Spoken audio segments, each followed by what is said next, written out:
live without drugs, a new way to live without feeling like I'm broken. You can live a meaningful life after traumatic experiences. You wouldn't go into battle alone. You don't have to fight this alone. Visit woundedwarriorproject.org/notalone.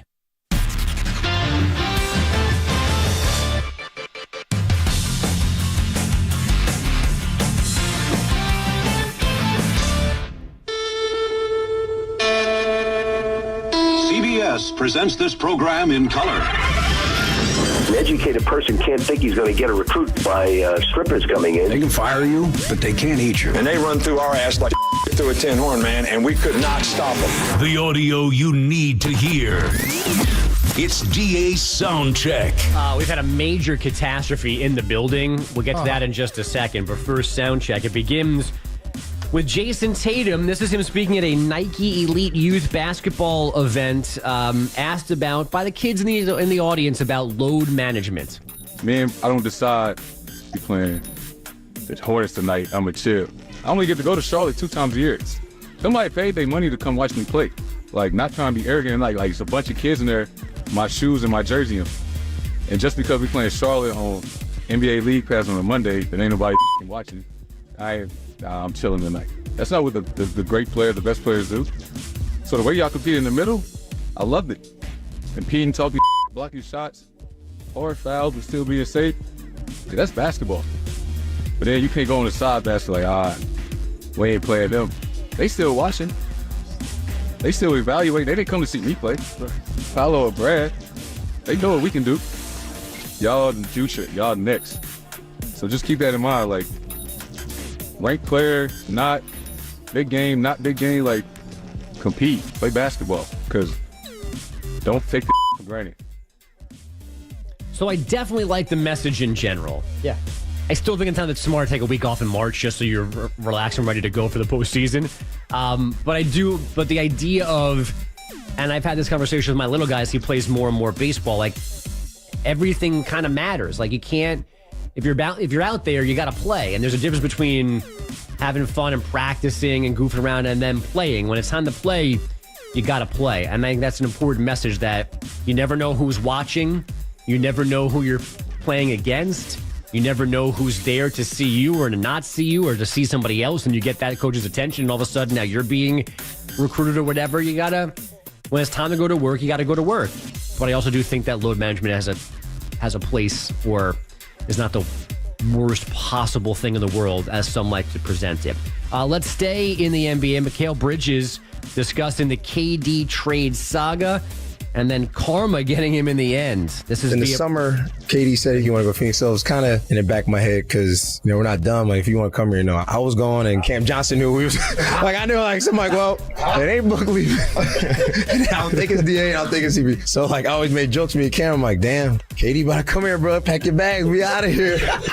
But then it died down. Season came on. We was about to play Brooklyn the day before, and we was going to practice, and something about Kyrie coming to Phoenix. Then it brought back the memories of the summer. And I'm like, oh, like, here we go. Yeah. And then when the KD thing happened, I was just like, damn, I didn't think that was really going to happen. Right. Even when I got to Brooklyn that day before, when we was about to play him, I was around in the gym like, this is my home. Tapping the guys up that work there like, I'm going to see you, bro. I'm going to be back here a couple days. And I get traded 2 days later.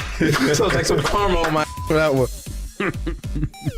That's a cool story. Bridges having fun with all the trade rumors and then actually ending up in the trade with KD, ending up in Brooklyn. Last but not least, I can't wait to play this for you. I can't wait to say this guy's name. I don't even know if I'm saying it correctly, but this is Charlotte football coach. This is his first year there. Biff Poggi? Poggi, P-O-G-G-I. And he was not happy during his media session at AAC Media Day. Any other questions for Coach? That's it? 3 questions? Maybe that's because you have us ranked last. That's all what you think of us. So that we get that message. Thank you. All right, Biff. Go get him. Now, I've been in those awkward press conferences where somebody makes the effort to walk all the way in and sit down after a game, before a game, and there's like a question or two, and everybody then looks around like, I got nothing else. Like, I don't know why they brought this person in here to begin with. and then you kind of ask one or two more just to make it worth everyone's while that you sat down, that person came in. You'd think, though, at American Media Day, there's enough people in attendance, even doing generic stories, they're asking the same question of everybody, that you'd get more than 3 as the Charlotte football coach. I mean, I've covered an American Conference Media Day, not for football, but for basketball. And, I mean, some of those schools, the lower-end schools, your Charlottes of the world, I mean, they don't really get a lot of questions. I mean, I wasn't surprised when I saw this. It kind of brought me back to my days of covering AAC Media Days.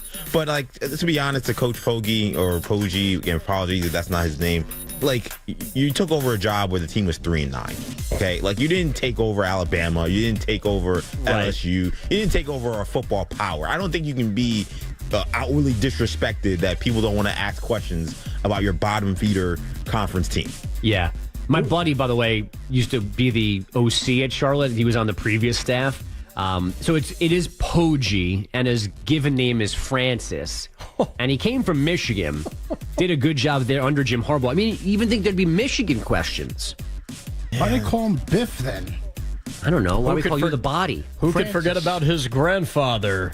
Mad Dog Poggi. Fastest gun in the West. Francis Poggi. That's not just go by that name. Who, Frank?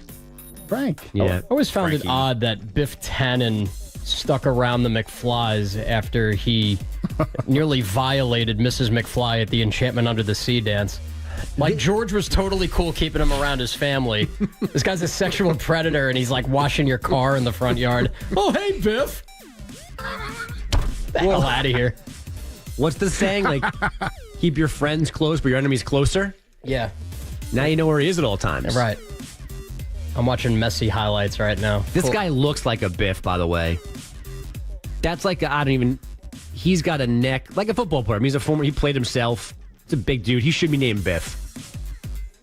Not Francis. Let me see does he have that football coach face like Mike McCarthy? And he's got that football coach neck, which is wider than his head. You know who's got the ultimate football coach face is that Brett Bielema. Brett Bielema. He. I was thinking of Bert Blyleven. Brett Bielema has that. He could only be a football coach face. He's not cut out to do anything else. You're on a run of names here. Bert Bielema. Then there was the Christian Braun. Yeah, that was bad. Basketball one. And what was the one before that? That was definitely also an NBA reference. There was definitely 2 because Greg was like, I'm not doing NBA for the rest of the year. Baseball is definitely filtrating. Strum.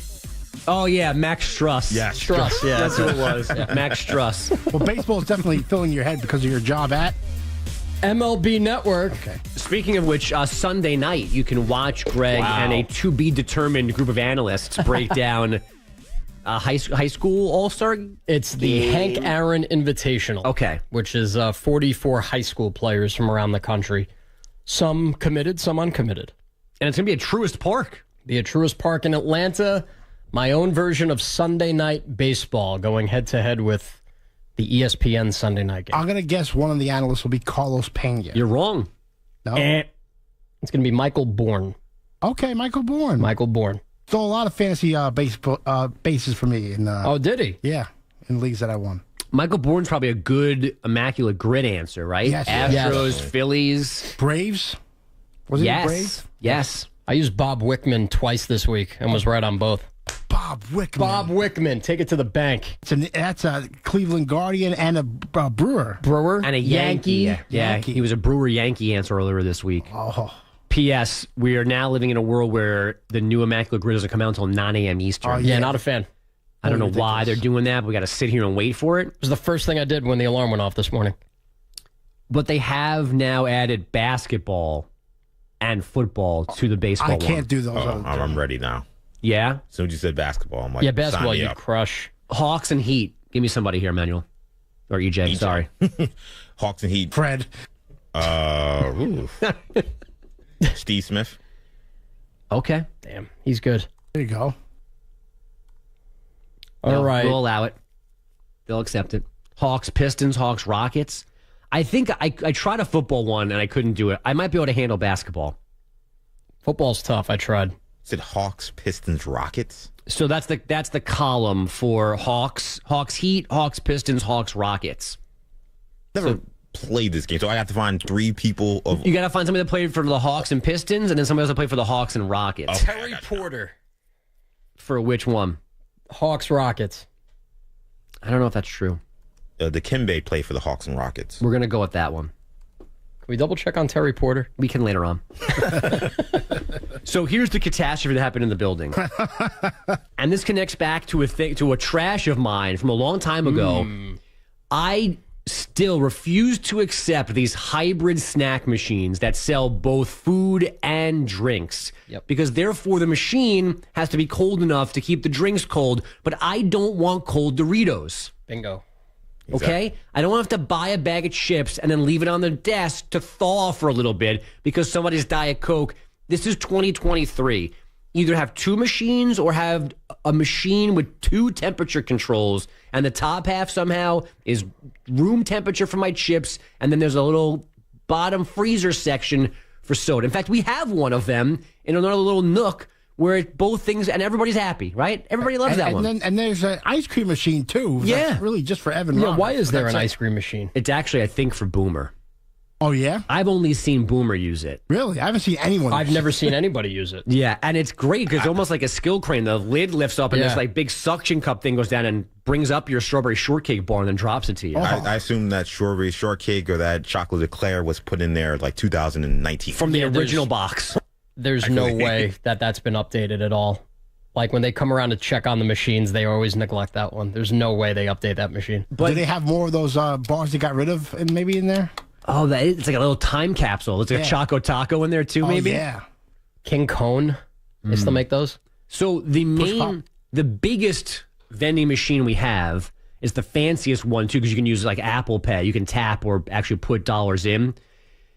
We walk in there just now, Pete and I, during this last break, and I see on what I thought was on the outside of the vending machine, like a big splash spray mark. And around here, I thought somebody like in anger threw like a little coffee creamer pod at it and it exploded. That's same here. But then I realized that it's actually on the inside of the machine, and there appears to have been a temperature issue where that's now freezing things because at least one 20-ounce bottle of Diet Coke has paid the ultimate price.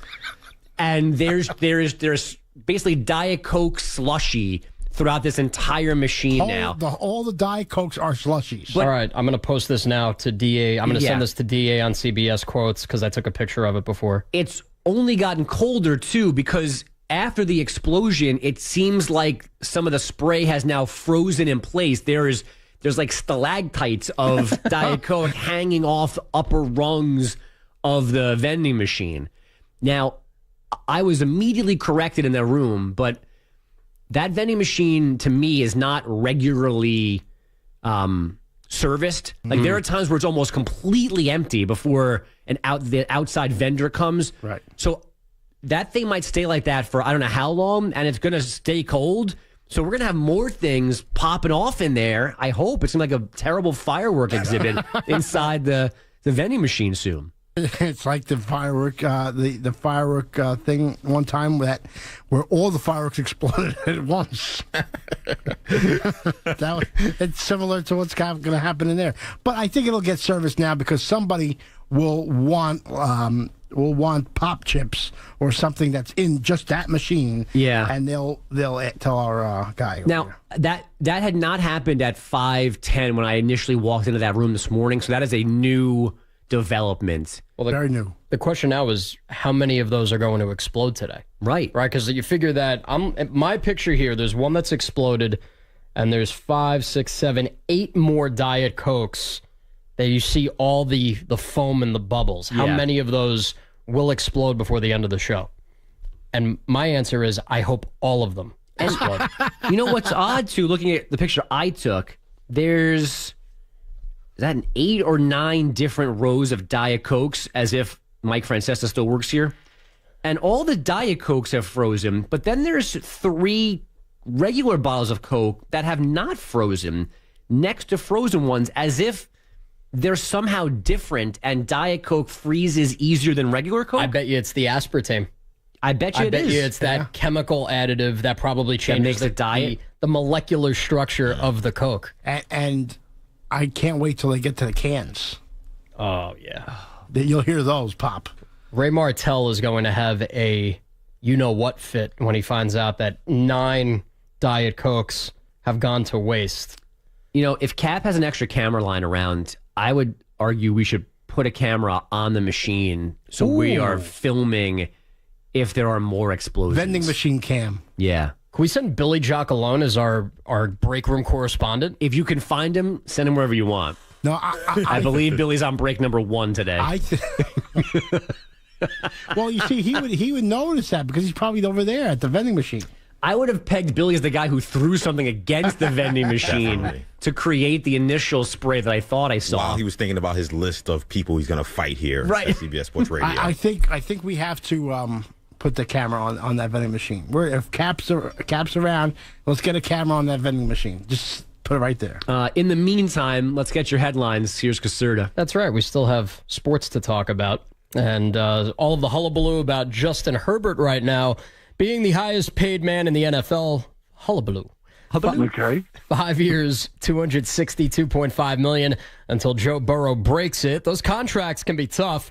And Bruce Boudreaux lookalike Mike Brown said the Bengals won't be able to pay Burrow, Jamar Chase, and T. Higgins. We have some good players that need to be fed. You get a bag of corn and you have 10 hogs. Well, how are you going to put that out to them? The bag's going to be gone, empty, and some of them aren't going to get it. Well, that's too bad. And you prioritize the ones that you think are the ones that matter most. And I guess you guys have an idea who might be the number one guy there. Oh, is he a bore? Just no It's the first day of camp. Can I get a little energy? He's talking like it's week 16. They just started. What has he been doing all summer? Get into a routine. Let him get into his routine. I've looked at the guy. He wasn't on a treadmill right before he went for his media session. Maybe he was about to, and then he's upset about that. He's out of breath from 20 seconds of talking. A little energy, Mike. A little pep. Pick it up. Come on. Deshaun Watson deflecting his off-field issues and blaming the media was cute. He said last year was the lowest point of his life, but that now he's locked in and focused. Of course, yeah. I mean, I can just lock in on my craft. I can lock in on my job, my profession. When I leave the football field, I can focus on studying the game and not having any distractions. So that's what I'm just doing, is just taking it one day at a time, one opportunity at a time, and just really just cherishing this moment as best as I can. That would be like O.J. Simpson saying that whole murder trial was a distraction. Like, he acts like he didn't do it. Right. Or he wasn't the contributing factor. Right. Innocent victim. Happened to him. What are we doing? He's the victim now? Really? Like, you knew that was coming. Come on. Oh, what did he say? He had a rough upbringing, right? Is that what it was? Something like that? Okay. Cool. Jerry Jones, one more time before we say goodbye to this update. There's a lot of work to be done because we're going to play a lot of young players. But I think that when you weigh it, you weigh where we've evolved over the last 2 or 3 years with our defense. You look at some of the talent we've got, look at Dak. When I look at all those things, I think we've got a chance to be a contender. Natural gas. And that's how you talk. See, like, it's subtle, but there's more juice in that than what we heard out of Mike Brown. Spanking himself. And Jerry's older. We said it before. Jerry's 127 years old. How long until he starts referencing former Cowboys as if they're current Cowboys? Yeah. I remember when I supported Rutherford B. Hayes' presidential campaign. Jerry's so old he babysat for Jody at one point. Oh, Jer. I love Jer. Did you just get that beat? No. The rabbit hole we could go down, but we have to take a break. We'll get back to that. I'll also tell you this. I compared my picture of the vending machine to Caserta's, and there clearly have been multiple explosions. Because the Caserta picture has a much cleaner front window than mine does. So this is a dangerous situation. Get the camera down there, Cap. Let's go. This is not a solitary event. There are things literally popping off in that machine throughout this morning, and we don't know what's next. If Cap has a camera, let's go. Let's provide our viewers the opportunity to see this catastrophe take place. Bronny James apparently doing as well as possible right now. Let's discuss LeBron's son and his health scare right after this on the DA Show. WeatherGuard, the name that stands for unmatched security in truck boxes, is now making a name for itself on the NASCAR Craftsman Truck Series circuit. WeatherGuard is the official sponsor of the safety and security work crews at Speedway Motorsports tracks across the country. Engineered to meet the demands from job sites to race sites, WeatherGuard truck boxes feature double welded seams, weather-tight seals, and high security latches and locks. If it's a job worth doing, it's a job worth WeatherGuard. Learn more at weatherguard.com/truck. Now your ideas don't have to wait. Now they have everything they need to come to life. Dell Technologies and Intel are creating technology that loves ideas, loves expanding your business, evolving your passions. We push what technology can do, so great ideas can happen right now. Find out how to bring your ideas to life at Dell.com. Welcome to Now. Your next success begins with University of Maryland Global Campus, an accredited state university for more than 75 years. UMGC has been giving working adults the affordable, online education you need to reach the future you want. Because the path to success is different for everyone, we offer more than 125 undergraduate and graduate degrees and certificates, along with success coaches and lifetime career services. Our online and hybrid courses let you learn on your schedule. No-cost digital materials in place of most textbooks, affordable tuition, and financial resources make UMGC accessible. You know what it feels like to succeed. We'll help you succeed again. Too late isn't in your vocabulary. Reach your next goal at University of Maryland Global Campus. Apply now and save with no application fee. Undergraduate and most graduate courses start August 16th. Learn more at umgc.edu, certified to operate by Chev. The IRS, the world's most aggressive collection agency. They can seize your property, bank account, and garnish your wages. They cause sleepless nights for millions of Americans. Don't be one of them. If you owe $10,000 or more to the IRS or state, get protected today. Call 800-312-9970. Coast One Tax Group, protecting your bank, home, and your sleep since 2008. With hundreds of 5-star reviews and an A+ on the Better Business Bureau. Call Coast One Tax Group, 800-312-9970. Stanley from New York owed $93,000. The IRS placed a levy on his bank account. Coast One released the levy and settled with the IRS for $2,000. Mark in Michigan owed $225,000. After Coast One stepped in, Mark walked away paying less than $1,500. Call Coast One now. A 10-minute call can save you up to 93% on your back taxes. Get your fresh start today. That's 800-312-9970. Individuals and businesses with tax problems, listen carefully. Do you feel like you're losing control of your finances? If you owe over $10,000 in back taxes or have unfiled tax returns, we can help you take back control. The IRS is the largest and most aggressive collection agency in the world, and they can seize your bank accounts, garnish your paycheck, close your business, and file criminal charges. Take control of your tax problem now by calling the experts at U.S. Tax Shield and take advantage of the Fresh Start program and new laws that may allow us to negotiate a settlement for the lowest amount possible. Our team of tax attorneys and enrolled agents can stop collections and get you protected so you can take control of your financial future. U.S. Tax Shield offers a price protection guaranteed quote to get you protected today. U.S. Tax Shield is A+ rated with the Better Business Bureau, so call now. 800-785-9132. That's 800-785-9132. U.S. Tax Shield. 800-785-9132. I love the Army. You just have this brotherhood that you can't find anywhere else. Since coming home from war, I've tried so many different things. I just remember thinking, like, it's over. After being forced to medically retire, Angie battled addiction to prescription medications, eventually losing her house and marriage. Then she found Wounded Warrior Project. And so I went online, I signed up, and I knew that Wounded Warrior Project was definitely my new community. One of the staff members, she put me in for peer mentor training. It was like for the first time someone recognized something good about me and thought that I had something to give back to someone else.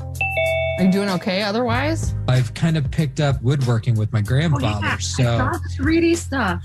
All those activities gave me a new way to live without drugs, a new way to live without feeling like I'm broken. You can live a meaningful life after traumatic experiences. You wouldn't go into battle alone. You don't have to fight this alone. Visit woundedwarriorproject.org/notalone.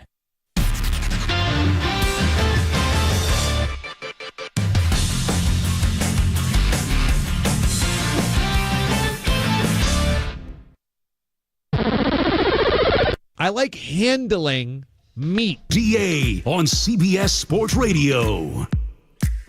So while we were on the air, or just off the air, I guess, yesterday, crazy scene at USC men's basketball practice. They're there early, getting set to go. I'm being told Team USA practice. I thought it was, but it was at USC, and they were prepping for a European trip, is what I read yesterday. Either way, Bronny James collapsed on court at the Galen Center and was rushed to the hospital, was initially in the ICU, is out of the ICU, for all reports and whispers and whatever, is as good as he can possibly be 24 hours after that. And, you know, I can't imagine as a parent getting that kind of phone call, rushing somewhere and having that thrown in your face. My daughter has terrible eyesight, and at one point a doctor was worried about how bad it was, and that freaked us out for a little bit. At least that was like spread out over time and wasn't like a panic-inducing like attack out of nowhere. So I just, you know, it's Monday morning, you're doing whatever, and the phone rings, and your 18-year-old son is being rushed to the hospital. So thank God that Bronny is okay. And, you know, we've done Champ and Chump already today, but another hat tip and hug and love to people whose job it is to keep us safe and to rescue us when we need it. Whoever was on site at the Galen Center yesterday morning, to help Bronny get through that and maybe avoid worst case scenario.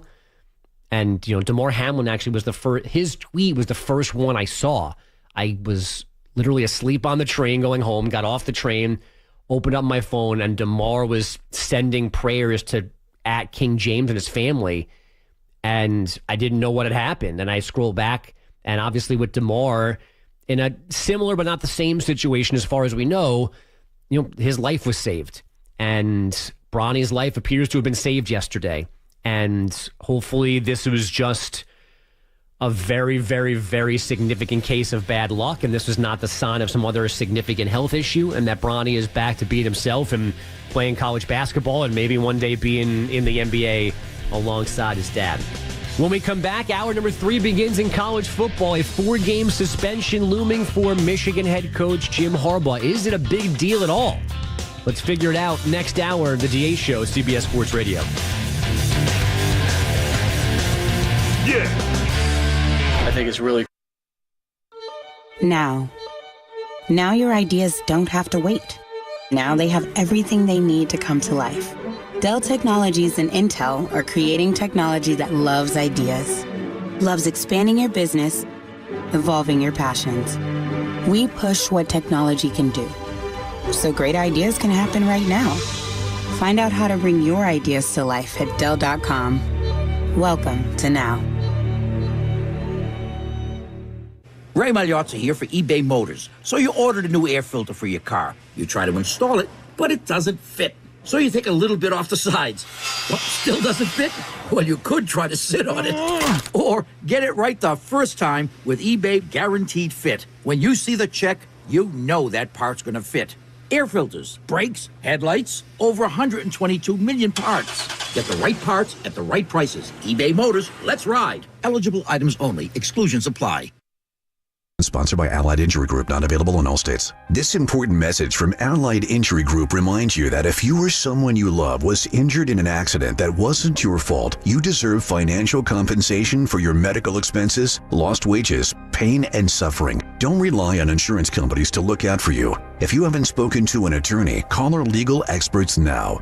Work accident, truck accident, collision with an uninsured driver, or a slip and fall, Allied Injury Group has helped clients win hundreds of millions of dollars in damages. They're available 24/7 to take your call and fight for you. Remember, if you or someone you love suffered injuries in an accident that wasn't your fault, like being struck by a drunk driver, a collision with an 18-wheeler, were a victim of workplace negligence or more, get the financial compensation you deserve. Call Allied Injury Group for a free consultation now. Call 800-781-1815. That's 800-781-1815. Again, 800-781-1815.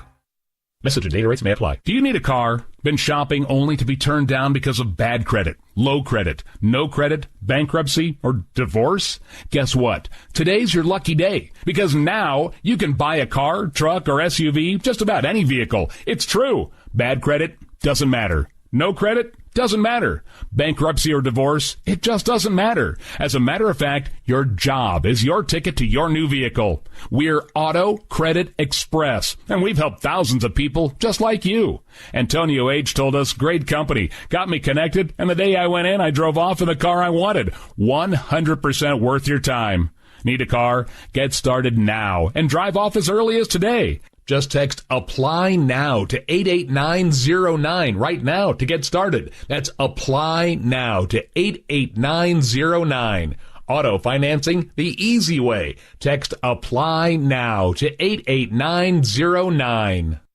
Wesley Financial Group is not a law firm. This story is called The Ugly Truth About Timeshare. If you think you've done your family a favor by buying a timeshare, you need my help. Hello, I'm Chuck McDowell, CEO and founder of Wesley Financial Group. 10 years ago, I started helping folks cancel their timeshare. And in the process, started what's now called the timeshare cancellation industry. Timeshare is the only thing that you can buy that you can't tell me how much it's going to cost or when it's going to end. When you buy a timeshare, you give them a blank check to fill out any amount they want for annual maintenance and assessment fees. The crazy thing is, this never ends. Even when you die, your family's now going to be stuck with this burden. Stop the insanity today. Call my office now. If we take you as a client, I guarantee we'll cancel your timeshare or you'll pay nothing. Call for your free information kit. 800-462-3333. That's 800-462-3333. 800-462-3333.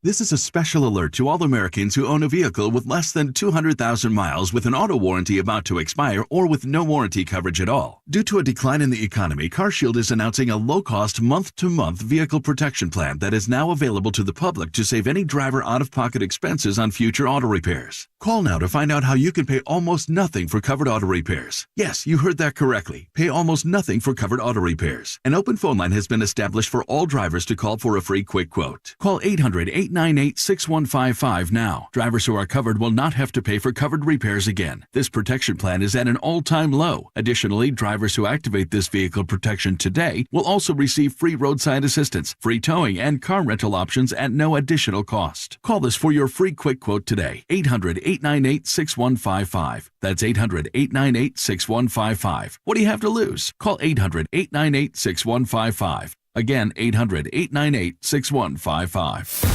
Giants baseball, nothing like it. Diving stab, Crawford throws to first. He got him. What a play. On KNBR and KNBR FM, San Francisco.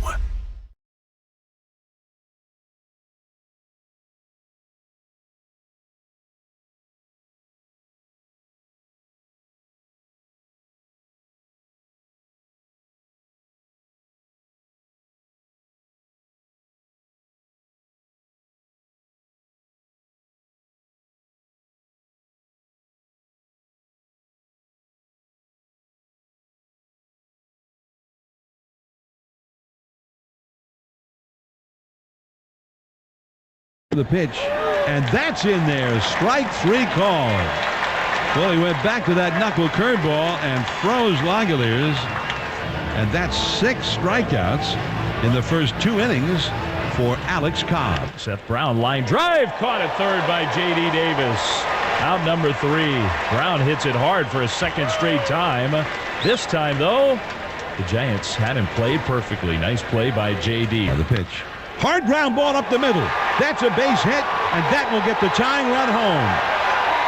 J.J. Bleday just hit a hard grounder. Yaz tried to get that go-ahead run home. The pitch. Swing and it's smashed. It's fair. Past the bag at first and down the right field line. Matos around third. He'll score. The ball into his stretch. 2-2 pitch.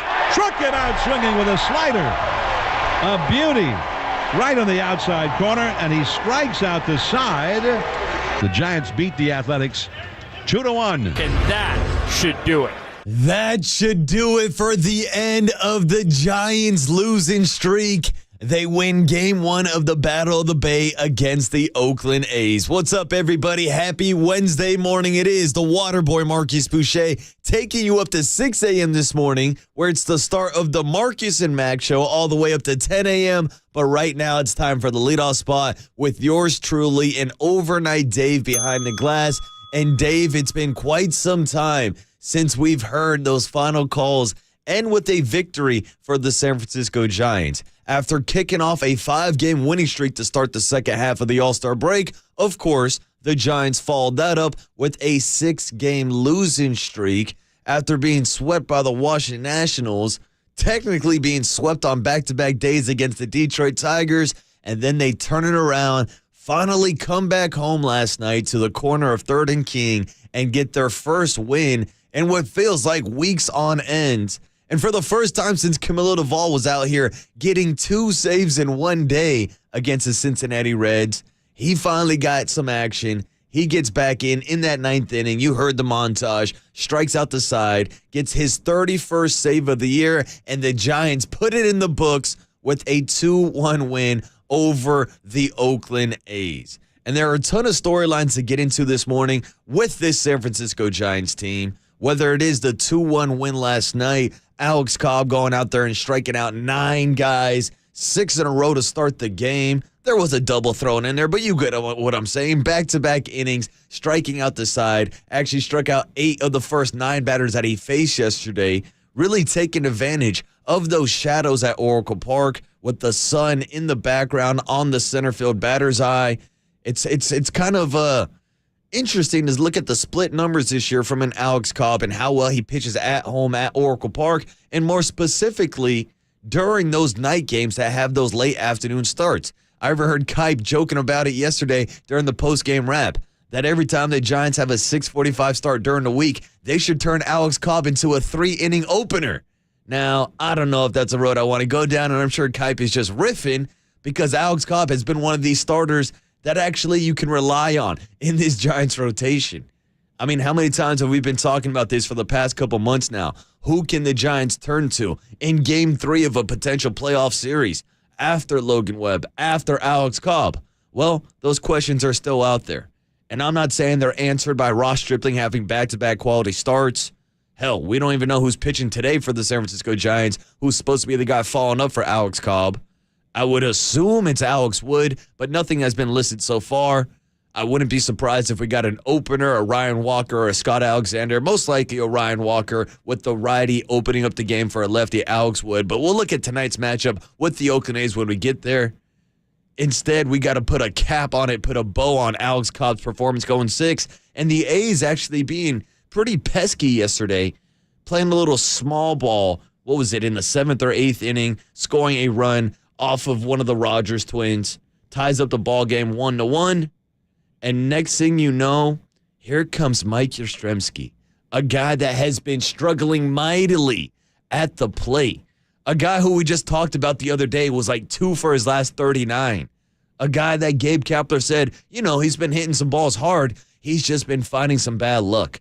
Well, last night was Mikey Yaz's night to get lucky, because after Casey Schmidt, of all people, scored the first run, was credited with the first RBI with that sac fly in the 5th inning, when the Giants had the bases loaded and nobody out. Hey, at least they got one, but they needed more than one. It was Mikey Yaz coming through with that double to score Luis Matos. Matos had a couple base hits. Patrick Bailey had a couple base hits, one of them big in that 5th inning to kind of get that rally going. So there were some great things yesterday from the youngsters.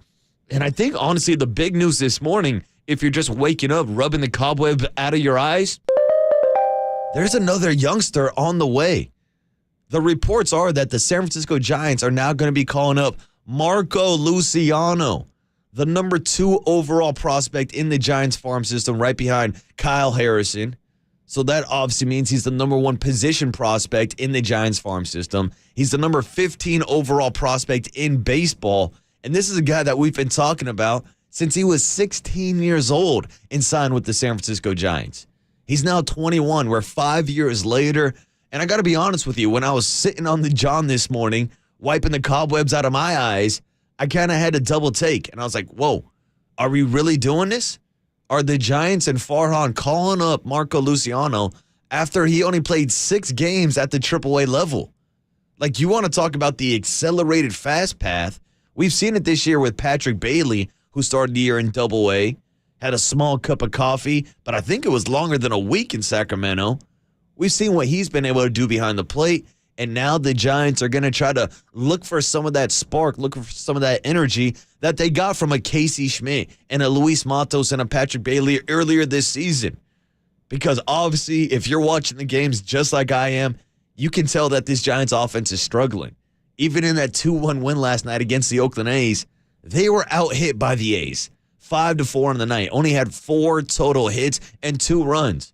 So you throw that on top of the 0-for-17 with runners in scoring position against the Washington Nationals last week. You throw it on top with the 0-for-1 with runners in scoring position against the Detroit Tigers because you only got a runner in scoring position for the last batter of the game.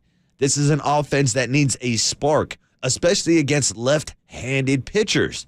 That's why yesterday we were talking about maybe the potential of calling up a guy like Elliot Ramos or even Joey Bart, who's swinging a hot bat at AAA right now. But the Giants, with their lack of infield depth currently at the moment, decided to go with the 21-year-old Marco Luciano. Again, I'm here, I'm ready, I'm down with it. But it's also a little head-scratching when you do have Brandon Crawford reportedly being able to return as soon as this Friday. We got an update yesterday that Tyro Estrada is back taking ground balls and swinging and taking batting practice. He could be back early August, first or second week. So long-term down the road, what does this mean for Marco Luciano? Is he only here for a cup of coffee? Or is he going to be one of these players that uses their options to go up and down between the AAA level and the Major League level? Hell, we're talking about what this means for Marco Luciano. What does it mean for Casey Schmidt, the guy who had an RBI last night? I mean, right now he's got plenty of playing time in front of him, but if he continues to not perform in the bottom of the lineup, then I think there could be a situation where Casey Schmidt gets sent down and Marco Luciano stays up. Now, I'm sure Giants fans are hoping there's a situation where 2-3 years down the road, it's Casey Schmidt at shortstop and Marco Luciano at third base, or vice versa, Marco Luciano at shortstop, Casey Schmidt at third base. So these are 2 guys that you want to see have productive second halves of the season. We've seen it with the 24-year-old Casey Schmidt, now the 21-year-old Luis Matos is getting the opportunity, but he's also joined by another 21-year-old Marco Luciano. So the kids are coming out to play. Shout out to both the San Francisco Giants and the Oakland A's for both promoting their top prospects. That was one of my favorite things about going out to the ballpark yesterday, was watching the youngsters for the Giants, of course, watching Alex Cobb carve up that A's lineup, but also seeing guys like Tyler Soderstrom, who's a Northern California native, who was just in the Futures game facing off against Carson Whisenhunt a couple weeks ago, and now he's at the Major League level. Whether it's a guy like Zach Geloff from the Oakland A's, they're letting their kids play a little bit, and yesterday those kids got to play in front of an actual baseball crowd last night at Oracle Park, where Giants fans and A's fans actually held a combined reverse protest. And of course, this was more influenced by the Oakland A's fans, the Oakland 68s, the last dive bar fan groups, 2 groups that we spoke about yesterday, even when we had Jorge Leon, the president of the Oakland 68s, on yesterday, to talk about this reverse protest and them kind of setting up shop down the left field line over out near Frankie's Bar. They were out there giving away free sell T-shirts, this time in black, not in that Kelly green, so that Giants fans could join in on the protest. I thought it probably would have been more impactful if they just continued to hand out the lime green jerseys or the T-shirts because they stood out more. Couldn't really tell which Giants fans had the sell T-shirts on. I thought it would have been a good visual to have an Orange City Connect hat on with the combination of the Kelly lime green shirts. But hey, can't complain. Giants fans can't complain. They got another win in the City Connect jerseys. And I do think overall it was a good kind of message from these A's fans who continue to try to tell John Fisher, Dave Cavill, and Rob Manfred that they want their team to stay in Oakland. It's not looking like it's going to happen, to be completely honest with you, but I respect the effort. And that's why last night I was out in the center field bleachers, where I think it was probably the largest group of A's fans, at least all kind of conglomerated into the same section. It wasn't by no means a Dodger blue wave takeover. I've seen those outfield bleachers turn completely different colors, but there was a lot of A's fans out there in their cell T-shirts.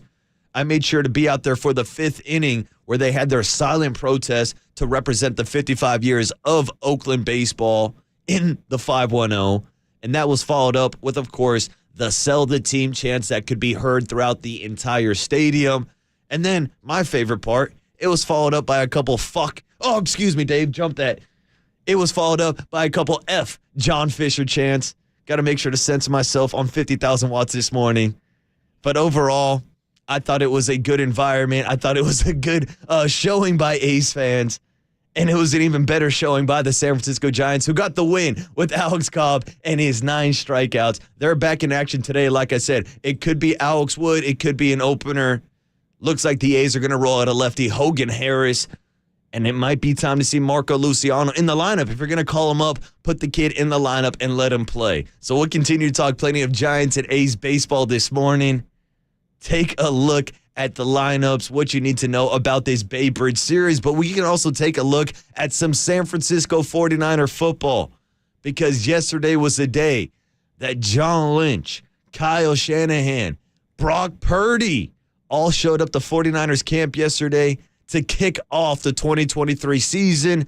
And we got some great news on Brock Purdy, his injury status, and whether or not he's going to avoid the PUP list and is going to be able to go week 1 against the Pittsburgh Steelers. Hell, I'm hearing some optimism. He might be ready to go for the joint practices in Las Vegas, taking on Jimmy Garoppolo and the Raiders. So we can look at the injury updates from a Brock Purdy, and we can also look at the updates on Nick Bosa, who was one man that did not show up to 49ers training camp yesterday, as he's still trying to work out his contract situation with the 49ers. Nick Bosa's going to get paid. Brock Purdy has been cleared, and Marco Luciano is on his way to the big league club. Let's talk some 49er football on the other side. It's Marcus the Waterboy Boucher on a Wednesday morning on KNBR 104.5 FM at 680 AM, the sports leader. Let me ask you this. If he pitched 3 innings, had a day off, could he pitch 3 innings the next day? Because if he could, I would start him every 6:45 game and make him an opener for 3 innings.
They have 3 left, and George Kittle right.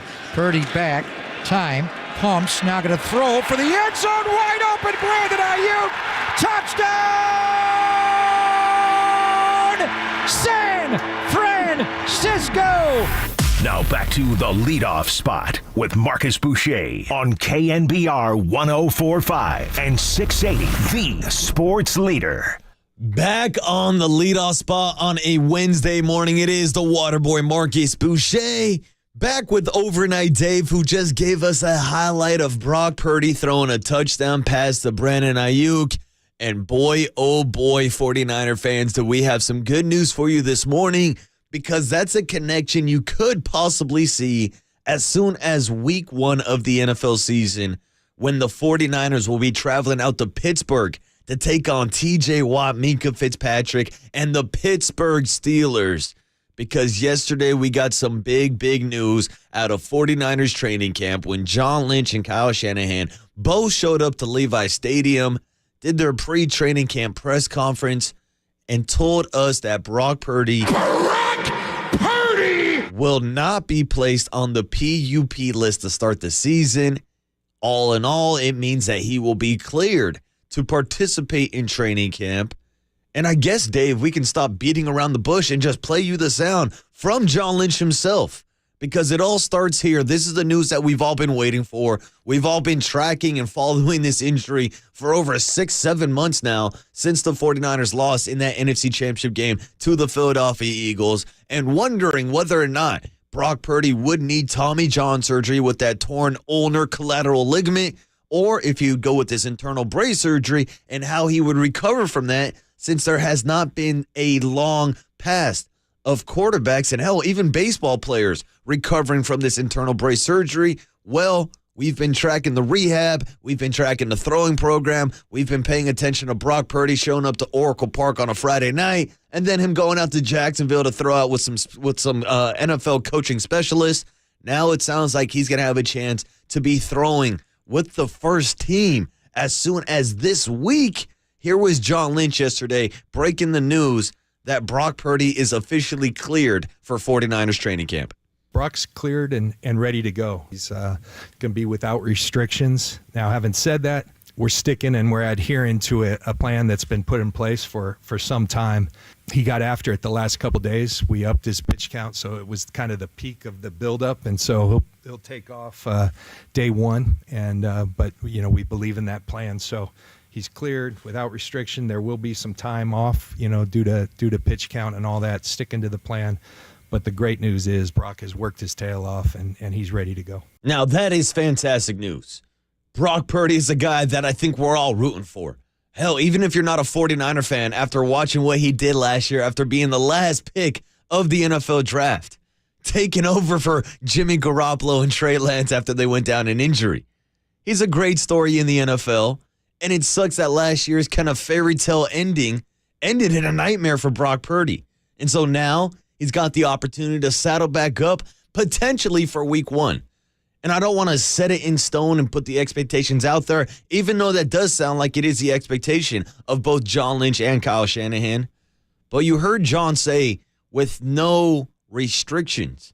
Yeah, there's a little caveat there, because Kyle then went on to talk about the throwing plan for Brock Purdy and talk about how he's not going to be throwing 3 consecutive days at all during NFL training camp. So to me, Dave, it sounds like a little bit of a restriction.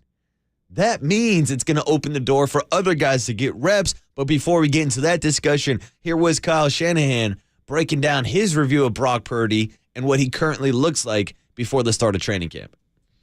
He looks like Brock. And that's when you talking to like quarterbacks who've had this and stuff before. Like I remember talking to Steve Berline, and he had this and it was so scary, but kind of what he told me is how it usually goes. It's a clean thing, even though it takes a while, but they always say like 6 to 9 months because it is clean. And if everything goes right and you do all your stuff, I just remember him telling me it most likely would be like that because it was for him. And just watching Brock go through it and watching all the steps and the milestones that he had to get to and watch him throw every day, it looked like that. So I always thought in my mind, just so I wouldn't be disappointed, it would take a few weeks in camp. but he always looked like he would be ready because you didn't see any setbacks. And just talking to other guys, that's how it ended up. And watching it on our own, I thought it would go that way, but you don't really say that. You wait to hear it from Brock, and to get back and talk to him last week and just to hear how he felt just mentally and being able to see physically, he's ready to go. So we're pumped. Yeah, he's ready to go. Brock looks like Brock, according to Kyle Shanahan. Now, of course, I would love to hear these words actually come out of the mouth of Brock Purdy, which I'm sure he's going to be speaking sometime this week. But this, again, I think is your best case scenario. You heard Kyle there talk about maybe a 6 to 9 month timeline. When this injury originally happened, I was thinking maybe it was going to be 9 to 12 months. Hell, in some cases with pitchers in baseball, you're looking at 12 to 15 months. You're looking at a year to a year and a half of recovery time from Tommy John surgery. But because there was an alternative, because Brock Purdy was able to go with this internal brace surgery, it put him on this timeline where he could actually be ready for week 1 of the season. And we got to remember, this was after the surgery was initially delayed because of the swelling that was still going on in his elbow and his forearm.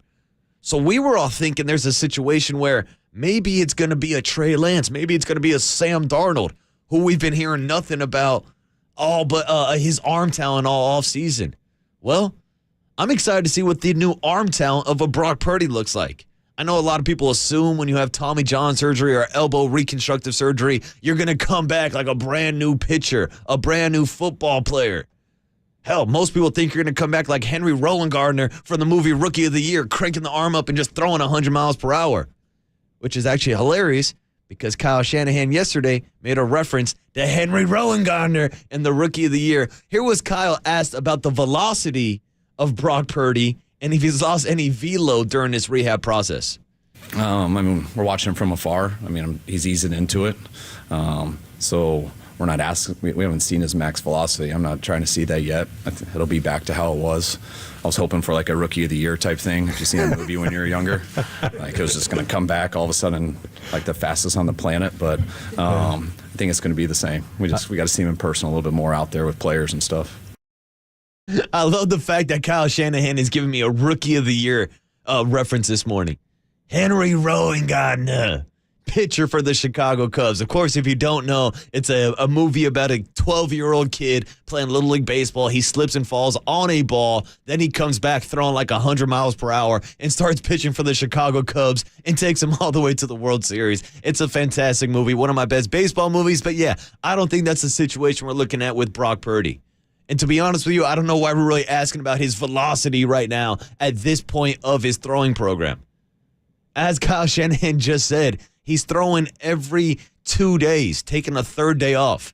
I don't care how the hell hard he's throwing right now. It's going to be interesting to see how deep he's throwing. I think that probably would have been a more appropriate question. This is football after all. I mean, most of the time you hear guys complain about throwing with too much velocity. That's been one of the knocks on a guy like Trey Lance. So I don't know if I'm reading too much into this. And Kyle even said, I don't know. We're not at that point of the throwing program. All we know that is he's throwing, he's cleared the practice, and he's not going to be on the PUP list. And that right there is great news for the 49ers and the quarterback situation that we've been talking about for the last 6-7 months.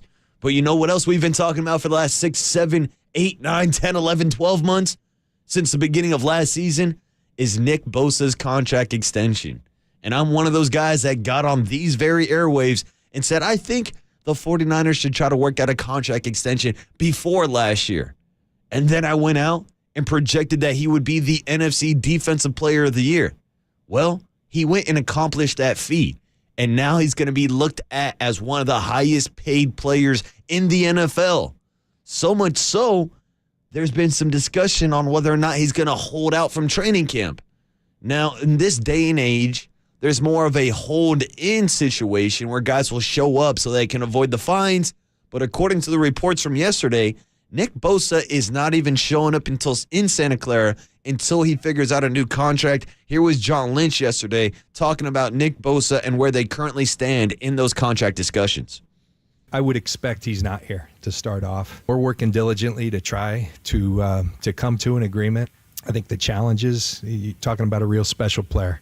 talking about one of the better players in the league. You could argue that could simplify things, but I think at times it's just finding that sweet spot and where the right spot. And we're committed to working towards that. We're going to keep things private. I always appreciated that as a player. I feel like there's some sanctity to those things. You don't want everything being aired out. And so we've agreed with Brian and Nick to keep our dealings private. So I think that's the extent of what I'll say. And when there's updates, we'll give them to you. And I do think this is something that the 49ers are going to take care of in-house.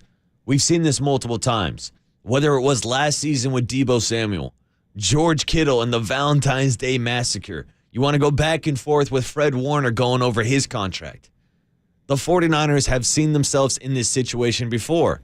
And again, I'm one of those guys who thought it would have been a good idea to pay Nick Bosa last season. Now, since then, I've talked to guys like Greg Papa, David Lombardi, Matt Mayoko, Matt Barrows, all the guys that cover the 49ers, and they said no, this was the timeline for Nick Bosa to get paid. I think that price tag has got up. Now he's going to be looking at a contract like his brother Joey Bosa has, like a Khalil Mack has, like a Myles Garrett, and some of the top defense players in the league, because arguably he is one of the top defense players in the league, and he's going to get paid like it. But I do have faith in John Lynch, in this 49ers front office, to strike a deal based on their track history of letting these negotiations play out. Here was John Lynch on that very topic, talking about the track records and what they've gone through as soon as last season with Deebo Samuel. We want all our players to be here. We got a pretty good track record of having our guys here and done, with contracts. So, like I said, this one may be perhaps a little more complex and no timelines there, but I tell you that we're working hard. We have good communication and we got to keep doing that. And the interest is mutual. Yeah, the interest is mutual. The 49ers want Nick Bosa.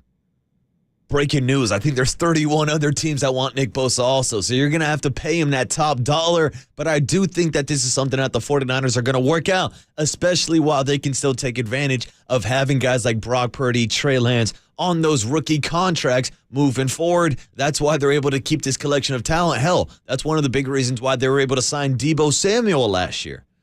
But I do think we have to talk about the fact that Deebo, going back and forth with his contract negotiations, led to him showing up to training camp last year a little bit out of shape.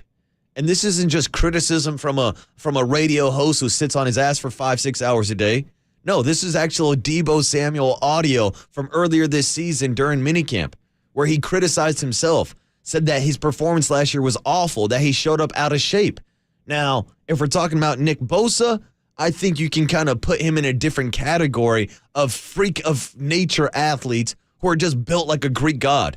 Like Nick Bosa, to me, takes no days off. I remember last year during an interview with Murph and Mack, we asked him questions about like if he ever sneaks in like a cheat day with a donut. Never. He never even touches sweets, never touches snacks. All he does is, get the munchies and then eat some other things, some healthy alternative options, Dave. So I don't think there's going to be any issues about Nick Bosa showing up out of shape. I know him and his brother Joey usually get a couple guys together out in Florida, get a training camp going, and that's kind of been the routine every year from Nick Bosa. So I'm not worried about him showing up in shape. And from all the news we're hearing out of 49ers camp is that Deebo Samuel now, after getting paid, after doing a little self-realization, checking himself in the mirror, is now showing up in the best shape of his life, so much so that he's now sending Kyle Shanahan's shirtless selfies on a daily basis to show off his physique. Here was Kyle Shanahan yesterday on Deebo Samuel, showing up to camp ready to go this year in the shape that he's in heading into the 2023 season. I don't think Deebo had to be that harsh on himself to you guys, but it was cool to watch. Deebo's one of the best players in this league, and anytime he doesn't play like one of the best players in this league, everyone's going to be disappointed, including himself. And I think that was the case. It's a fine line to say that he was awful just because he wasn't one of the best players in the league. I think he was disappointed. I think he can get back to playing a little bit more like he did in 21. I think he took one small step back, but that doesn't mean he can take 2 steps forward. And where Deebo was at, I think the last time you guys saw him, showed that his mind was right to get back to that spot. And that's what's been real cool with him in these 40 days away. Just seeing him yesterday for the first time.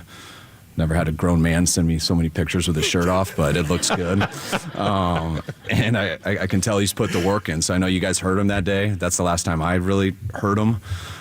but I see better than I hear, and Debo's in a really good spot, and I'm really excited for Debo this year. Look, if I looked like Debo Samuel, I'd probably be sending Kyle Shanahan shirtless selfies also. That's the Dizzog, Debo Samuel.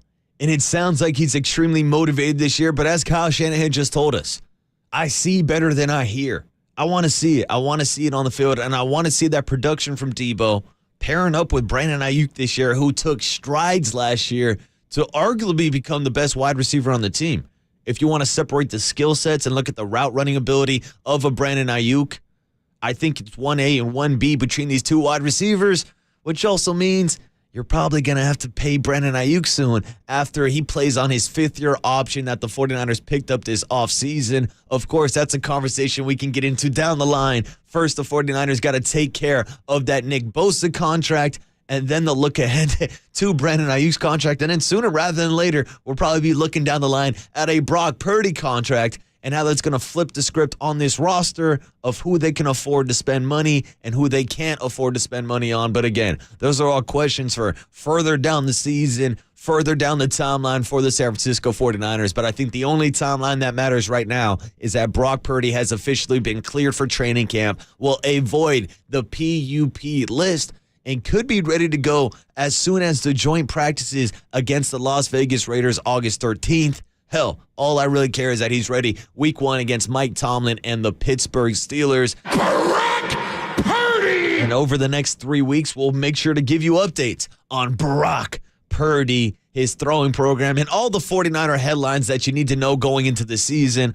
Whether it's Colton McKivitz filling in for Mike McGlinchey at right tackle, whether it's, Steve Wilkes coming in for D'Amico Ryans, taking over that defensive backfield where they're going to need to replace a guy like Jimmy Ward. There are a ton of storylines that we can get into with the 49ers this year and discuss if it is a Super Bowl or bust season for the 49ers after making it back to the playoffs. It seems like every year and a couple trips to the NFC Championship games. Maybe this year will be different. Again, things that we can discuss further down the road. But on the other side, I want to get back into some Giants baseball. The Bay Bridge Series and the Giants making a phone call up to Sacramento to call up one of their top prospects that we've been talking about for the last 5-6 years now. Marco Luciano could be in the Giants lineup as soon as today. We'll break down that news for you on the other side. It's Marcus Boucher on a Wednesday morning on KNBR 104.5 FM and 680 AM, the sports leader.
hard to know what you're going to get exactly. You know, you're going to get some gas from Camilo, the hard thrower. But he hadn't pitched in a week. A 1-run lead, ninth inning. 2-2 pitch. Swing and a miss. He struck him out. He went back to the slider again. 12th strikeout by Giants pitching. 3-2 the count. And here it comes. And a high slider. Strike 3 call. Peterson thought he had the walk of that high slider. Doval into his stretch. 2-2 pitch. Struck him out swinging with a slider. A beauty. Right on the outside corner, and he strikes out the side. Camilo Doval gets his first save in a week, his first save opportunity in a week's time, his 31st of the year. You found the leadoff spot with your host, the Water Boy. Hey, Kershaw! The Dodgers! Marcus Boucher on KNBR 104.5 and 680, the sports leader. Oh, it's about damn time. The Giants end their 6-game losing streak, and for the first time in a week, Camilo Doval finally gets back into the game, strikes out the side last night in the 9th inning, locks up his 31st save of the season. And just like that, the Giants are back on track for the second half of the season. If it was all that simple. But last night did feel like a little bit of a turnaround moment after the Giants had to turn around after playing 11 straight games on the road in 4 different cities. A road trip that looked like it was taking its toll, especially after they started off so well, sweeping the Pittsburgh Pirates, taking the first 2 games against the Cincinnati Reds, where Camilo Doval made his last appearance, getting 2 saves in one day. And since then, they went on a 6-game losing streak. Struggled against the Washington Nationals, struggled against the Detroit Tigers. And if we're being completely honest with you, this was a team that was kind of struggling last night against the Oakland A's. Only had 4 total hits on the day, actually got out-hit by those swinging Oakland A's. So there's issues still with this San Francisco Giants lineup, an issue that may be addressed with top prospect Marco Luciano now being called up to the major league level. But before we talk about the potential MLB debut for Marco Luciano today, I did want to talk about the game last night. Alex Cobb striking out the first 6 batters he faced, 8 of the 9 batters, taking advantage of those shadows in center field, dropping in splitters all over the plate last night, which of course led to the Camilo Doval save. But I think the coolest part last night at the Giants game was the protest put on by the A's fans. And I was one of the people who showed up to Oracle Park last night to join in on this protest. And if you're actually watching now on the live stream, I've got the artwork that they were handing out last night before the game that was inspired by the 1989 World Series poster that now, instead of saying the Battle of the Bay, it says Unite the Bay, with, of course, a Giants player from the San Francisco side of the Bay shaking hands with an A's player from the East Bay. And yeah, Dave, no, I don't think the 49ers did this for the Raiders, but it was a cool moment last night for the Bay Area to come together and show support for an A's fan base that I have talked about over and over again that just has been disrespected by their owner, John Fisher, by Dave Cavill, and that clown, Rob Manfred, who somehow, some way is now being reelected as the commissioner once again. But as we saw earlier this year in Oakland with the reverse boycott, where nearly 30,000 fans showed up, as we saw at the MLB draft, as we saw at the All-Star game this year, A's fans have been organizing these reverse protests. And yesterday on the Murph and Mac show, we actually had Jorge Leon on with me and Paulie Mac, the president of the Oakland 68, of course, a fan group that is inspired by the Oakland A's, moving to Oakland in 1968 after going through Philadelphia and Kansas City and, before they go out to Las Vegas. And that's why they started off the 5th inning, the top of the 5th inning, with a silent protest to represent the 55 years that the team has played in Oakland. That was followed up by Sell the Team chants. That was followed up by F. John Fisher chants. And that was then followed up by a bunch of Let's Go Oakland chants. Because that was the thing that stood out to me. Shout out Oakland, California. Despite the bad blood between the fans and ownership and everything, These are fans that were still out there rooting for their team. These were fans that still went out there and wanted the A's to beat the Giants yesterday. And hell, they almost had a chance after the A's tied it in the 8th inning. But of course, Mike Yastrzemski came up to save the day. And hell, I'm not saying save the Giants season, but if you would have went on a 7-game losing streak, losing to the worst team in baseball, the 28-75 Oakland A's, yeah, then it would have been pretty damn close to pressing the panic button on a Wednesday morning. But luckily for us, the Giants won. The A's had their protest heard across the broadcast. I had my little handheld radio, of course, listening to the game. Dave, John, Krukenkuip, of course. Shout out to Krukenkuip being back on the broadcast yesterday. That's one of the key underrated moments of the Giants coming back home also. But you could hear the sell the team chants through the broadcast. I'm sure watching at home, you could probably hear it on TV. And that's why I decided to not only go out to the game, but go out to the center field bleachers, where it was probably the largest group of A's fans in the entire stadium. And they were getting a little rowdy, so much so that the San Francisco Giants security guard almost had to start kicking people out because they were standing in the no standing room only section. I didn't think they were causing any problems. They just all wanted to kind of unite, get together. And like I said, it was a cool visual seeing all those Kelly Green line t-shirts, sell shirts out in center field. It wasn't quite a Dodger takeover when they have that blue wave out in the outfield, but there were definitely a lot of fans last night from both teams.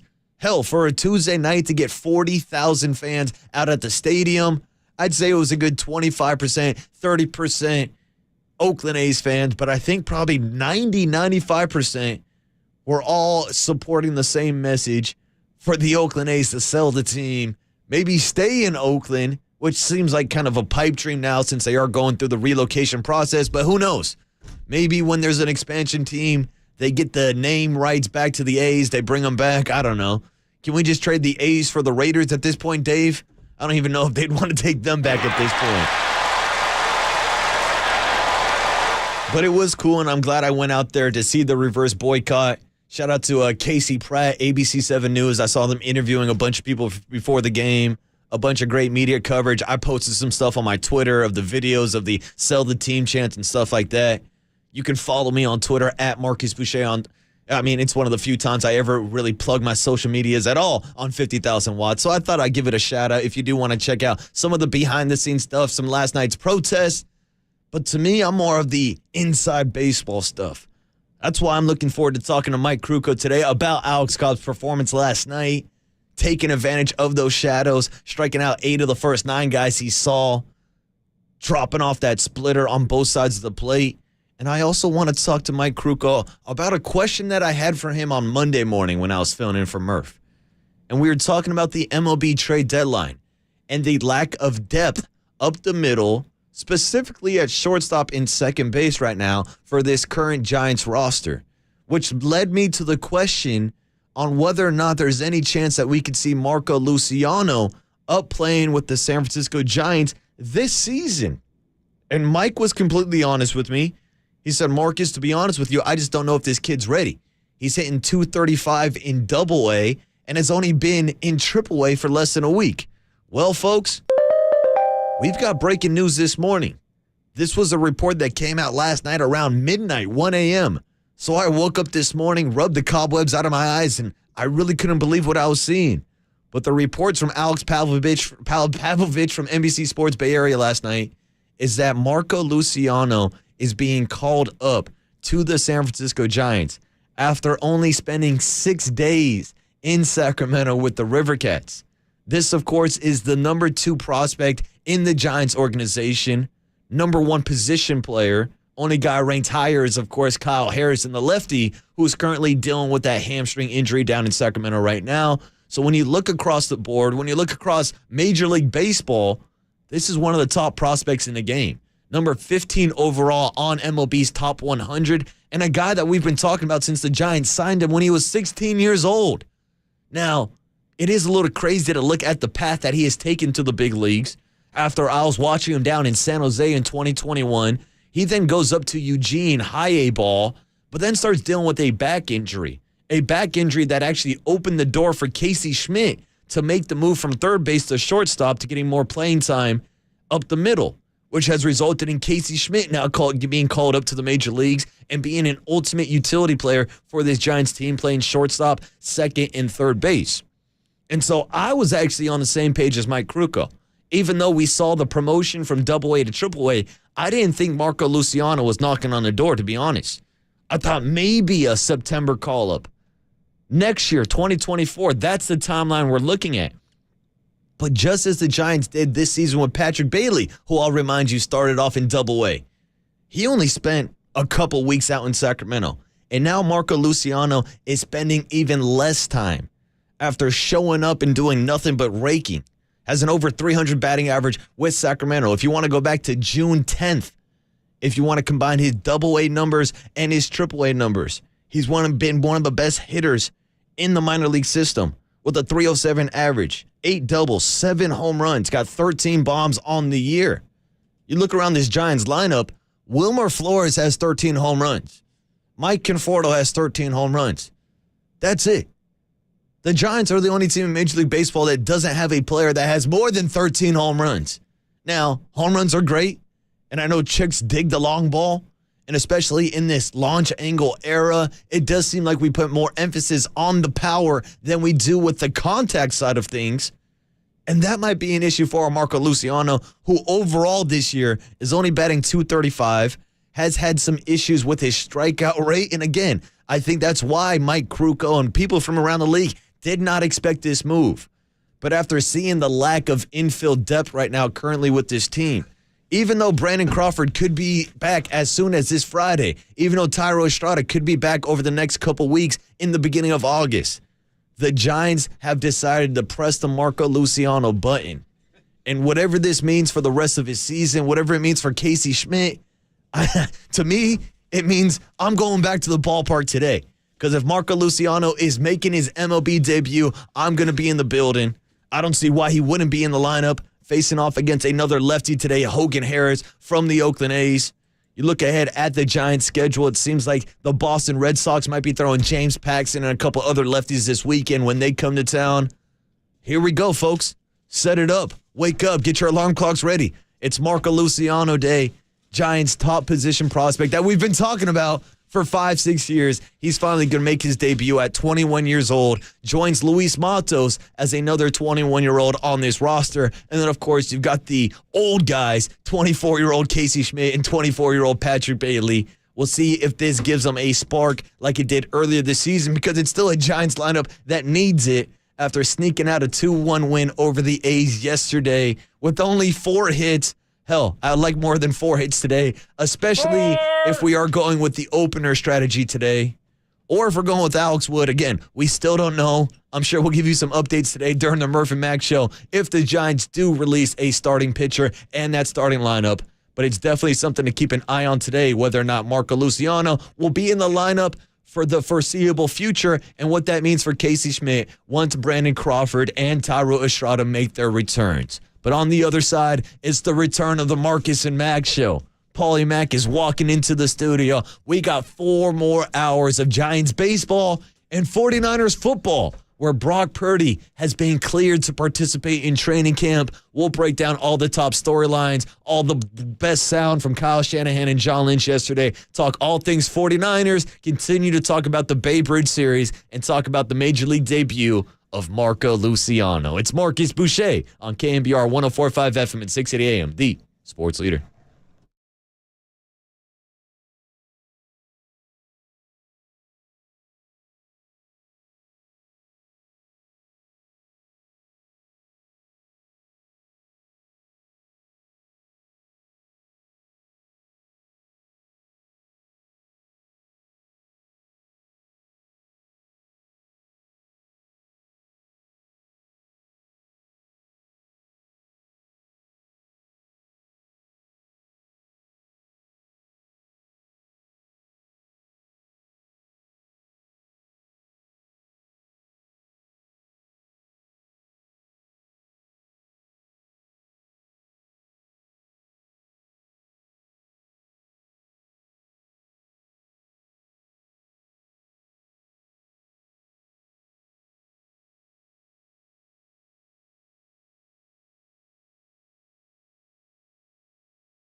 Good morning, and welcome to the KNBR Morning Show with Brian Murphy and Paul McCaffrey on KNBR 104.5 FM and 680 AM, the sports leader. All right, man, let's first of all, let's assess the situation. Good morning, Marcus. Good morning, Overnight Dave. By the way, Overnight Dave going to be missing a few days, I heard, on the streets. I've been hearing some things. How many days? And good morning, Marcus. I know Dave's not on the mic. How long am I going to have to go without here's D? the thing, because we all know Overnight Dave is the great producer of the leadoff spot, 5 a.m. to 6 a.m. That's my guy right there. Dave's taking a couple days off. Dave's going to be gone for like a week and a half. So it's going to be the water boy flying solo. Maybe having one of our new guys, like our new producer, Cole. He'll probably run the board. We got Cole in the building today Shout with out our guy, Cole. Triple E. By the way, and I'm already predicting what Overnight Dave is going to do with his time off. Dave's going to go home. He's going to chill. He's going to get all healthy and stuff, and he's going to watch El Dorado. That's a little private joke for me and Dave right there. A little El Dorado for you. But anyway, get well, D. We'll see you soon, buddy. Take care of yourself. And Marcus, we got good times again at the yard. I'm taking what they're giving right now. I don't care. 2-1, 1-0, whatever it takes. I'm taking that win. I'm just running for the hills. Oh, Paulie Mac, after the 6-game Running losing for the streak, hills. I'll take a 4-hit win. I'll take Me an too. Alex I know. Cobb going. That's what it's come to. Dude, I mean, that's the thing. I'll take a Casey Schmidt sack fly, and I'll take a Mike Yastrzemski RBI double after his recent kind of cool streak. Paulie Mac, the Giants have been playing some bad baseball. A little bit. It wasn't great last night, but it was good enough to beat the Oakland A's. You know what it was? It was like a big-time just kind of stop job by Alex Cobb, just going out there and working, looking money, mowing fools down for 6 innings. He goes scoreless, 9 Ks. The 3 hits, but really nice piece of work from Cobb last night. That's exactly what they needed. And just enough, dude, just enough offense to scratch that win across the board. Mikey Yaz delivering in the big spot in the 8th inning, and that's all she wrote. And I'm taking it. That's all I'm taking it, Mark. In fact, let's punctuate. If you want to walk me through the particulars, you got a final score for me, I'll let you know what happened. Well, hold on one second, because I know our guy Triple E is behind the glass, so I don't know if he's prepared to record the scores real quick. Well, at the very least, I'll give you the Denzel. When he's ready, we'll all do our thing. But I was going to say, at the very least, should we maybe work backwards here to give Triple E some time? Because the man who closed out the game last night, Camilo Duvall, was on the bump for the first time in nearly a week, Paulie Mac. And by the way, I think he's moving slower than ever. He's molasses out there. He's got time to make up now, Paul. He's like, I haven't been on the mountain in a week. I'm going to make this walk worth it. I don't know when the next time I'm going to be back out there. Well, the first few steps, you see the way they can't. Oh, were you at home for that part? I know you were out. I was driving, so I was listening on the radio. Well, they had the camera following Duvall out of the pen last night. And the first few steps he takes, he has like a little ritual he does. He points up, he skips, and then he starts running. But those first couple of steps, bro, slow motion. And then he got pinged for another pitch clock violation last night too, which it worked out because he got the strikeout. But dude, he still hasn't really wrapped his head around or gotten into a rhythm, I guess, with that clock. Well, I think Camilo Duvall in his mind, slap a ball on his ass. He's kind of just like blank the clock. Yeah, like I'm gonna come in, I'm gonna pitch. If they give me a ball, part of me likes who cares? that. I'm gonna come back throwing 101 anyways. Mike was saying like during the broadcast, Mike was like, you know what? Now that could wind up to be a big deal, but then he just like started mowing strikes. And I kind of like you. He's just like blank your clock. I got my own agenda, but Duvall's the guy we're talking about. Recording another one for you, Marcus. All in all, it's just another save for Duvall. It's been too long, Marcus. Give me a little guitar solo. Yeah. I like Marcus singing the guitar solo. That was awesome. Totally. Now, if Triple E's situated, which I believe he is. Well, I think he is because he's actually wearing shoes and pants today. So That's I think a good he's start. actually good to go. He's up.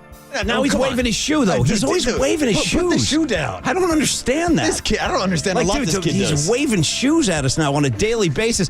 Let's move on. Yeah, Give me a final score so we can get Denzel. Well, last night we had Kai Correa making sure his phone bill was still paid for because he hasn't been making any calls over the past week. Yep. He calls up Rob Manfred, said, "Hey, Rob, you clown. You see the 40,000 people out here to unite the Bay to support the Oakland A's? Well, the San Francisco Giants just took down the Oakland A's 2-1. Put it in the book, Manfred." Oh, it's all good, baby. It's all good. Beautiful baseball. Beautiful baseball. The Giants. Fun. This is some kind of good. This is unbelievable. Runs are cool, man. Enthusiastic fire emoji. Yeah.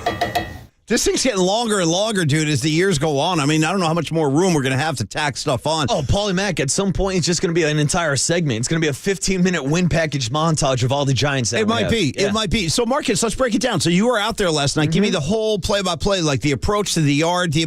I was out there, Paulie Mack. I've got my Unite the Bay sign. If you're watching on the live stream on Twitter, on YouTube, on Facebook, KNBR.com, I'm here with my sign this morning. Time out. Paulie Mack. Hold on. Let me ask you a couple questions. So if you're watching the stream, you're getting the rewarded right now because Marcus is holding up the artwork from last night. So my question, were they handing those out? Like, where did you get that? So the San Francisco Giants were not handing these out. This was actually the fan group that we talked to yesterday. The Oakland Did you go to South Park? I went down there. Wow. So that's right near Frankie's, the bar. And that's kind of the way I walk into the ballpark anyways. So is this like down? So if you're walking down 2nd Street, did you take a right to go down to that South Park area? Oh, so no, I basically just went down the Embarcadero the entire time. Okay. It's where that big like art sculpture kind of thing Yes, is. I know like exactly the what you're talking arrows about. Yes. Or whatever. Yeah, Yes. the bow and arrow. Yes. So that was out there. Shout out to Casey And they were just Pratt, handing those out. ABC7 News. They were doing a bunch of interviews, and I saw a couple of guys decked out in A's gear handing them out. And Paulie Mack, I actually went up to him because I got there probably 20, 25 minutes before the game started, and I actually got one of the last posters that they had available. I wanted to make sure I grabbed one to, kind of just remember the protest a little bit. You should describe that for the people that don't have the stream. Like, just tell them what it looks like. If people haven't seen it. Oh, well, people haven't seen it, but I'm sure they have seen the 1989 World Series artwork. Of course, the famous graphic that represented the Giants and the A's facing off in the World Series. This time, instead of the Battle of the Bay, at the bottom it says Unite the Bay, and it has a Giants player and an A's player, both having one foot in the Bay, but also shaking hands and coming together to unite the Bay. Paul I actually like the art. It's kind of a throwback piece. It looks like an 80s style artwork, and I'm sure a lot of our listeners have seen it, but for the ones who haven't, either flip the stream on right now, or you probably won't have to look too hard. These things are kind of all over the place. So they were handing those out. And then what about the shirts? We talked to Jorge yesterday. Did you see him? Or I saw a lot of the shirts on TV. They definitely popped. Like, you could see the greens very easily on the broadcast. I know the Giant fans are wearing blacks. I actually have a friend who was at the yard last night. She's a Giants fan, and she had a black Cell shirt on. I was going to ask, on the TV broadcast, did the black Cell T-shirt stand out Not at all really. to you? Not unless there was like a close-up camera shot on fans sitting in the seats, but from a long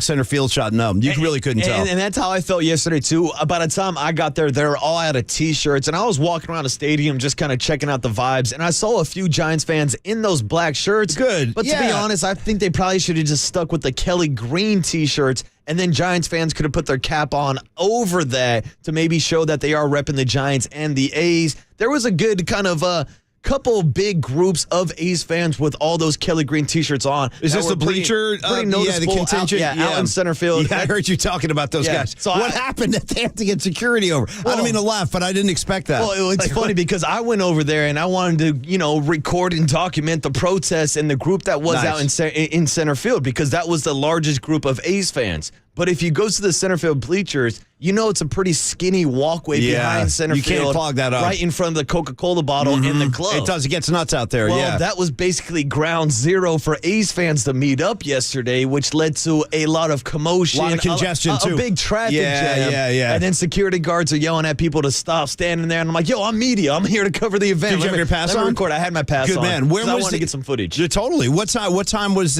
what part of the game was that happening? So they did that before the top of the 5th inning. You could hear the sell the team chants pretty. In fact, Mike and Dwayne even commented in the 5th. Wow. That's how loud it was on the broadcast. Yeah, so they started off with a silent protest. Same thing they did in Oakland. Same thing that they tried to do at the All-Star game also. So that at the top of the 5th inning, they just wanted everybody to stand up, be silent, and not say anything. And then after the first pitch, that's when the it kicked in. The team chant started to kick in. And you could hear it throughout the entire stadium. It kicked in loud. And Giant fans were participating too? Yeah, definitely. Yeah, I mean, I think that's the thing. That's why I was okay having Jorge on yesterday. Obviously, I know we're the Giants flagship, but I think with this situation, I think we can all kind of, I really do. I feel like we can all kind of come together on this issue, because nobody wants to see big league baseball leave the Bay. I know I don't. And it seems like it's beyond the point of return, though. I mean, I think they are going. But I appreciate their efforts, and I appreciate the heart that they're putting into this thing. Yeah, and last night it was cool seeing on a Tuesday night, especially after a 6-game losing streak, There were 40,000 fans at the ballpark last night. It was a packed crowd. I'd say probably 25, 30% were A's fans. Well, they said there was 40 in the yard last night. 40K last night. There were a bunch. And to your point, Paul and Mac, I'd say it was about 95% in support of these A's fans holding the protest. But, of course, there were a couple of Giants fans walking around also chanting, "Move the team! Enjoy Las Vegas!" Really? Yeah. Okay, well, there's a couple characters out there, you got to of expect course. that. Yeah, That's okay. Listen, though, but it was a festive night out at the yard. Again, Mike, he said it on our show, I think, on Monday, and he said it during the broadcast last night, too. You could probably speak to this, that he just said, it's like a playoff atmosphere, especially now with the stakes for the Oakland A's and the Giants so badly needing a win. It did. I mean, it was there wasn't a lot of fireworks last night, but the atmosphere did sound kind of festive, considering the offense there wasn't a lot to really get up and cheer about. Well, that's why, because usually I hang out behind home plate to watch these games, and that's where I started yesterday. That's why it was so cool watching Alex Cobb throw those splitters in the shadows and strike out the first 6 batters he faced. But Paulie Mack, I made it a point not to only walk out to center field, but I took a couple laps around the entire ballpark. Nice. Because I wanted to see where the A's fans were spread out. I wanted to see the interaction between A's fans and Giants fans. And to your point, these were just baseball fans who wanted to see the two Bay Area baseball teams maybe face off for the last time ever in the Battle of the Bay Bridge series. Well, I got to tell you, it felt good to hear the Duvall track today. It felt good to hit Denzel and get the Giants win package. Hopefully get another one tonight. And then finally tomorrow, they'll get that day off because it's what Wayne Kuiper told us yesterday about Monday's game in Detroit. He was like, these guys just needed a day off. Yeah. That's really what they needed. So it will come tomorrow. And now, what's the situation with starting pitching tonight? Just walk me through this. So nothing has been announced yet. I would assume Alex Wood is going to be on the bump sometime Wood is listed. Today. He's listed. Like, I went to ESPN.com and looked at the matchups. Okay, so he is listed because I went to sfgiants.com. I went to their probable pitchers. Nothing is listed yet on MLB.com. And I heard the boys talking about it last night on the postgame wrap that they weren't told anything in the game notes. It would be a day for Alex Wood to start. Yeah, I wonder why ESPN threw that up there. Yeah, that's weird. Maybe this is a situation where we saw yesterday ESPN had Ken Waldichuk as the starter for the A's. He was actually the opener. True. Or he was the bulk guy after the opener. I think it's a situation where Alex pitched pretty well, that kid. Yeah, he did. Yeah. It's another former Yankee prospect that was involved in the Frankie Montas trade, I believe. Kidding. I mean, that's the whole entire A's organization. Yeah, he looked pretty good. Yankee prospects. Yeah, he's pretty good. But yeah, to our point, I think tonight we might be getting a Ryan Walker opener than an Alex Wood. I would assume so, Paul. All right, Ryan Walker. Hey, listen, whatever it takes, I'd love to get another win tonight. And we'll set the stage for that. We'll give you the guest list on the other side. Big day for Niner football with a lot of sound. We're going to serve it up to you because I want to go through all this stuff, too, with Marcus today. We got a lot of sound from Shanahan and Lynch on everything going on, from Nick Bosa on down, baby. And Paulie Mack, we didn't even mention outside of the 49ers, outside of the Bay Bridge series last night, it's Marco Luciano Day. With the reports that the top prospects now getting called up. Okay, that's a perfect. Let's pause right there because I want to come back and pick that up right there with Luciano because I'm a little surprised. So it blew my mind this morning. I know. So anyway, a lot going on today. It's going to be a busy show with a lot going on. So let's break in the action. I got Triple E on the other side of the glass. Marcus Boucher to my immediate right. He's in for Murph all week. And that's right. We're back on the other side. We're going to break down Luciano, all the stuff that happened at Niner Camp yesterday as well. You got Marcus and Mac on KNBR 680, the sports leader.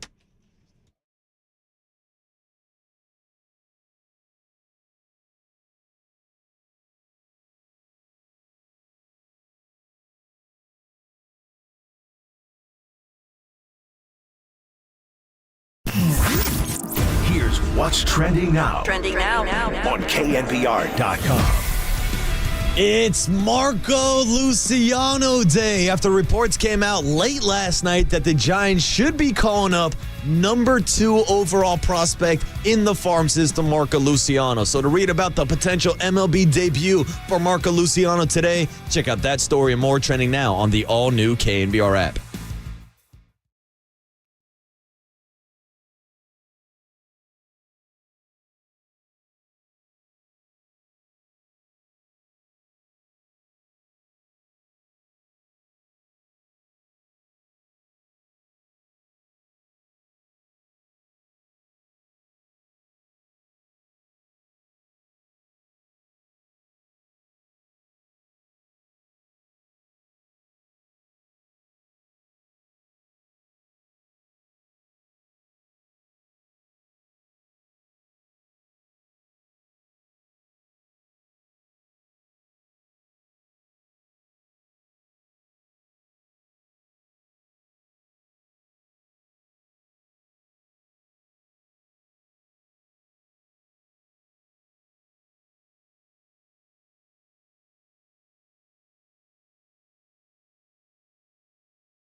And now, time for the Protect Your Assets with David Hollander Business and Technology Report.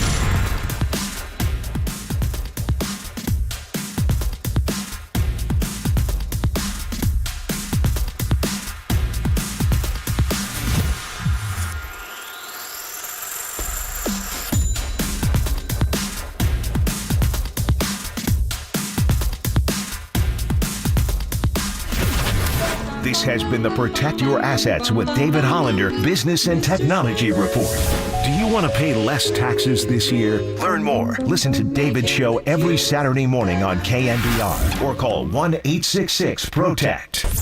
Listen to the sports leader anywhere, anytime. Download the all-new KNBR app. Now, Murph and Matt continue live from the KNBR Casino Matrix Studio. Casino Matrix Progressive Jackpots are here. Where are you? Just drop in. Please play responsibly. 1-800-GAMBLER. 2-2 pitch. Struck it out swinging with a slider. A beauty. Right on the outside corner, and he strikes out the side. And, well, we wondered which way it would go for a guy who had more rest than he's ever had in the middle of a season. It went the way of a guy who was well rested. Hey, Giants baseball, man. Let the good times roll. I'm taking it. Nice rejoin, Tripoli. Is it? Yeah, boogie shoes, dude. I don't even know where Tripoli's head is at, but I'm glad he pulled this one out of the mothballs. Well, Paulie Mac, I'll take a guess that he's talking about his boogie shoes because he's actually wearing shoes today, Paulie Mac. Let me just drop this. We can celebrate that. Well, thank God. And you don't have to wave it around anymore. No shoe waving is needed. I believe you. In You the got morning shoes show. on, all right? You don't got to convince me. So a few years back, Murph and I were up at the Edgewood Classic, the Tahoe Golf Tournament, where all your Aaron Rodgers, Michael Jordan types, Steph Curry. We had a good interview with Steph up there one year. In any case, they always throw these huge corporate parties that generally the company broadcasting the event will throw like a huge party. And Marcus, I'm talking huge party like that accommodates a couple thousand people. Wow. They have it in this huge outdoor kind of stage area where they set up a full-fledged stage with a lighting rig and PA and everything. And KC and the Sunshine Band played at this party. Nice. And Murph and I were howling, dude, because this guy was like, first of all, KC, I guess, the singer, he comes out, dude, drenched in sweat. He was like, he had a lot going on, this guy. So he would sing a couple lines. Wait, he came out drenched in sweat before the set even started? Kind of. Wow. And he would sing a couple lines. He would wander off stage. He wouldn't be up there for 10 minutes. Then he'd come back, sing a couple more lines. And then Kool and the gang played after them and blew them off the stage. It was incredible. They were great. But KC and the Sunshine Band, man, that's all I remember is him sweating and walking on and off the stage constantly, which you're not supposed to do. No. Stay out there and sing the song, Holmes. But in any case, it sounded good, Triple E. Giants get the 2-1 win. But we got some big stuff to get into, Marcus. Yes. So before we do the guest list today, why don't you update me and all of us on the Marco Luciano situation? Because if you just wake... In fact, we might need a chime, Triple E. Hit us with a chime. This is pretty newsworthy. Thank you very much. So, Marcus, breaking news this morning with the Giants. Lay it on me. So, breaking news late last night, early this morning, NBC Sports Bay Area, Alex Pavlovich, I believe, was the first one to report it, that the Giants are going to be calling up their number one position player prospect, Marco Luciano, the 21-year-old that we've been keeping eyes on since he was 16 years old and originally signed with the San Francisco Giants. Now, Paulie Mac, this comes after a recent promotion from Double-A, where he's with the Richmond Flying Squirrels. Yep. He's only been in Sacramento for 6 days. That's what I was just going to say. That's crazy. Last Wednesday he got called up. He's hit 2 bombs. Was just on SportsCenter for a top play the other day with the behind-the-back double play. And now with the Giants needing some middle infield help, Marco Luciano is getting the call, and I wouldn't be surprised if he's in that starting lineup today. Wow. Okay, well, that's exciting. That's really exciting. And he's so young, and he's so highly regarded. I hope this works out for him and the Giants. But the bigger or another layer of this whole thing are the, your 2 roster spots with Crawford and Casey Schmidt. And, Casey Schmidt got the sack fly last night. You're not winning that game without that because the offense runs have been hard to come by.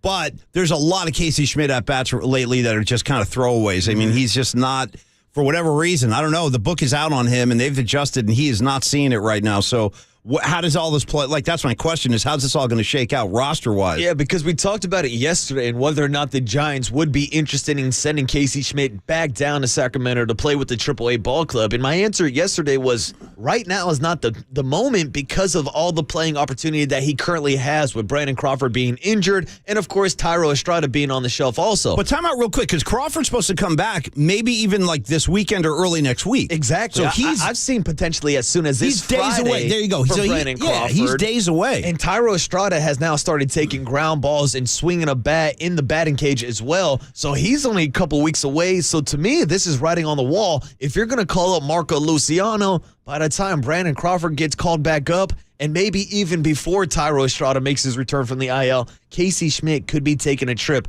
up the Highway 80 back up to Sacramento. I got to be honest, it might not be the worst thing for him. No. I mean, what's your view of that? I just think that kind of like with Joey Bart, man, sometimes if the game gets too big for a young player, you got to let him go back and get his feet under him again. 100%. Yeah. And that's why I've actually credited Gabe Kapler for sticking with him through this stretch and Big getting time. him the playing Oh, my time. God, he's had so much up. It's very reminiscent of Joey Bart, too, where they're like, here are the keys, go. That's it. Show us, man. This is your job. Try to take advantage of it. Now, he hasn't done it in the last couple weeks. No. And maybe that will result in just like Joey Bart being sent down. Casey Schmidt might be on that same plan. What do you see with his at-bats? Like, it's not that he looks uncomfortable to me. He looks comfortable in the box, but he's letting fastballs go like right down Broadway. He's not even swinging. I think he was waiting for change-ups last night, but whatever the case is, what do you see with his at-bats? Well, to me, it looks like somebody who may be in his own head a little bit too much. Like, there's a lot of times where you just want to keep the approach to baseball simple. See ball, hit ball. Yep. But unfortunately, which I think he was doing when he first came up. Exactly. Swinging away, free and easy. But the problem was he wasn't seeing those sliders. And that's why right-handed pitchers just started peppering him off the outside of the plate. Slider, slider, slider. It's a tough pitch, yeah. And over the past couple of weeks, I do think his plate discipline has improved a little bit. He's been laying off those sliders not as much, but now I think he's constantly thinking about those pitches. I do too. Now that's going through his head. Yes. And now he's not attacking the early fastball because he's thinking about the off speed, the breaking ball, other stuff coming in. I mean, I will give the kid credit. He has been putting together some better at-bats, some longer at-bats, seeing more pitches, and he did get the sac fly yesterday, but it's not at the level that a major league shortstop should be performing at, despite how good he is defensively with his glove. So, okay, Matt, and you think that Luciano will be in the starting lineup tonight? I mean, if you're calling him up, you got to play the kid. That's incredible. That's really exciting. Here's the thing. Like, we were all blown away by the expectations that both Casey Schmidt and Patrick Bailey set to themselves. Paulie Mack, if you're asking me personally, my opinion, Marco Luciano is the best hitting prospect in the Giants farm system. Okay. He is a much more major league ready bat than a Casey Schmidt or a Patrick Bailey. I know Luis Matos is in that conversation also. To me, he's more of a contact guy. Yep. Marco Luciano has a power bat. He's got 13 bombs across the minor league level so far this year. Hey, man. He can hit. The only problem is he was also hitting 235 across those 2 or 3 minor league levels this year. Will strike out a little bit. So that's why, like what we talked about on Monday with Mike Krukow, I asked him if there's a chance that Marco Luciano could be up at some time this season. He said no, I think, And he right? said that he did not think that he was ready. That shows you how surprising of a move this is. And that's why it was surprising to me. Like, literally, we just said he just got called up to Sacramento less than a week ago last Wednesday, played 6 games, and now he's going to be up today playing against the Oakland A's. So what about, real quick, and we'll go do the guests in a second, but what about other possibilities of guys getting sent down? I mean, is there a chance Schmidt stays and like maybe VR goes? There's a chance, yeah. I definitely think VR or a Wisely would maybe get sent down before. Yeah. And I guess that's kind of the question, but true. But if you're going to leave Casey Schmidt on the roster as your backup, as your 3rd or 4th shortstop, then he's not getting the at-bats. That's the thing. That's not really helping him. Then Yeah. you might as well send him down to Sacramento. Right. All right. Well, this is going to be a lot to sort through today, and we haven't even touched the Niners yet, so stick around. We have a lot of Giant sound I want to get to, and then we have a ton of 49er sound from yesterday as we get this whole camp rolling, and it's exciting. Only thing is Nicky Bosa's not there, but we will talk about that because John Lynch addressed it. If you haven't heard, we'll give you all that sound. So a lot to get to, but right now, Triple E, give me the horns. Let's get through the guest list. See who's joining the Murph and Mac show today with Marcus Boucher. Waterboy's in the house. I got to shout out this guy 408 too. He sends me like these pictures of Harvey Keitel from Taxi Driver in the tank top, the fedora hat, and then on the tank top he's got Mac just superimposed right on the tank. Made me laugh. So thank you, 408. That was a funny image. Marcus, lay some guests on me. Who's joining us today? All right. Starting off the show today at 7:15, we're going to check in with, of course, former Oakland A's pitcher Dave Stewart, talking some A's ball, talking Bay Bridge series, and what the A's leaving Oakland means to him later on today at 7:15, Paulie Mac. Okay. That's all before we make the connection at 7:35 this morning to kick off your power hour with another pitcher who's pitching the Bay Bridge series. That's Mike Krukow on a Wednesday morning, as always. Then at 8 a.m., we'll get into our big hit today, which honestly could be a few things. We'll have to talk behind the scenes. Whether it's Marco Luciano making his debut or Brock Purdy being cleared to practice at 49ers training camp. We'll have to parse through that. All things that we can discuss. 808 KNBR is the number if you want to chime in on the big hit today. Then we'll get into the cooler of content, 820. Andrew Baggerly with your bag alert, 9:15 this morning,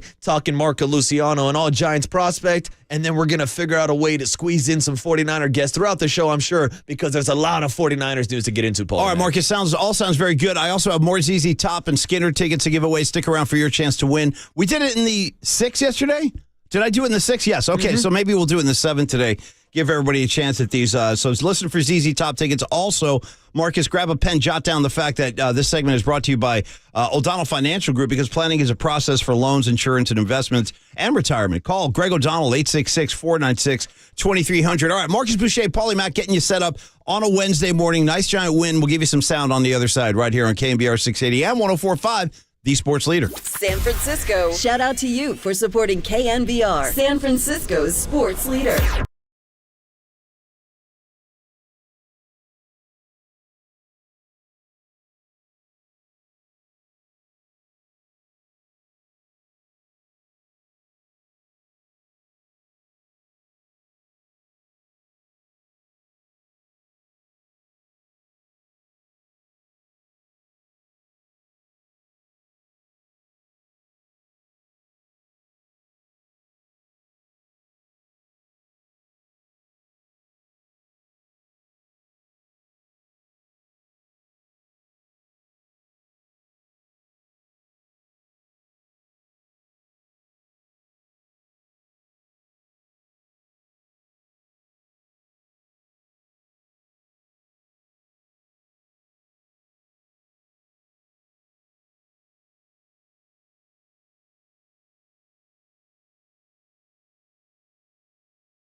Listen to the sports leader anywhere, anytime. Download the all-new KNBR app. Now, Murph and Mac continue live from the KNBR Casino Matrix Studio. Casino Matrix Progressive Jackpots are here. Where are you? Just drop in. Please play responsibly. 1-800-GAMBLER. 3-2, nothing score. The pitch.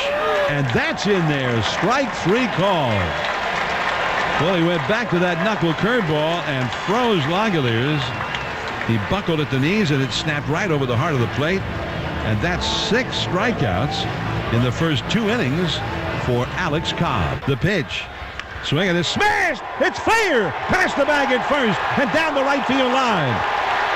Matos around third. He'll score. And coming to third and being held there now is Davis. They throw back behind him. He had come around third. The throw went into second base. The right fielder, Thomas, tried to throw out Yastrzemski going for second. Thank you very much, Triple E. I didn't know how you knew that I was a big back-in-the-saddle head, but I am. And the Giants are now, if I may, Marcus, back in the winning saddle after that 2-1 victory. I'm taking it. It wasn't flashy. It wasn't extravagant. It was bare bones. 4 hits on the night. I mean, boy, it is tough. And I would imagine that that's got to be a big reason that Luciano's coming up. I mean, anything for an offensive spark right now would help this team out tremendously just to get the lines moving again. But, I mean, base runners are hard to come by. Hits are hard to come by. That's why last night just felt like, I mean, you had to grip a little bit last night to get that one. As soon as Doval came in, though, everything kind of calmed down, and he just put this thing to bed. We get the hell out of there, get through tonight's game, and then day off tomorrow. And that was the thing, Paul and Mac. At the game yesterday, I'm sitting there. It's 1-0 through 6 innings. And I'm like, all right, can I just please see Camilo Doval tonight? It's been a week.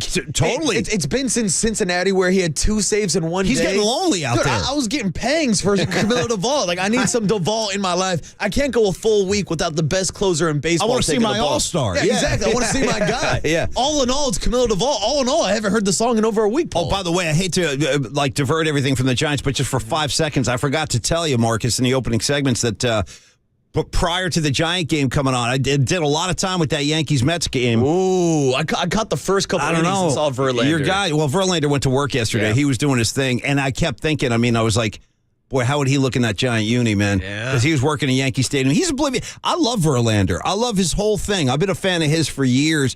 I love how he is just totally unflappable. His location is incredible, like where he puts the ball.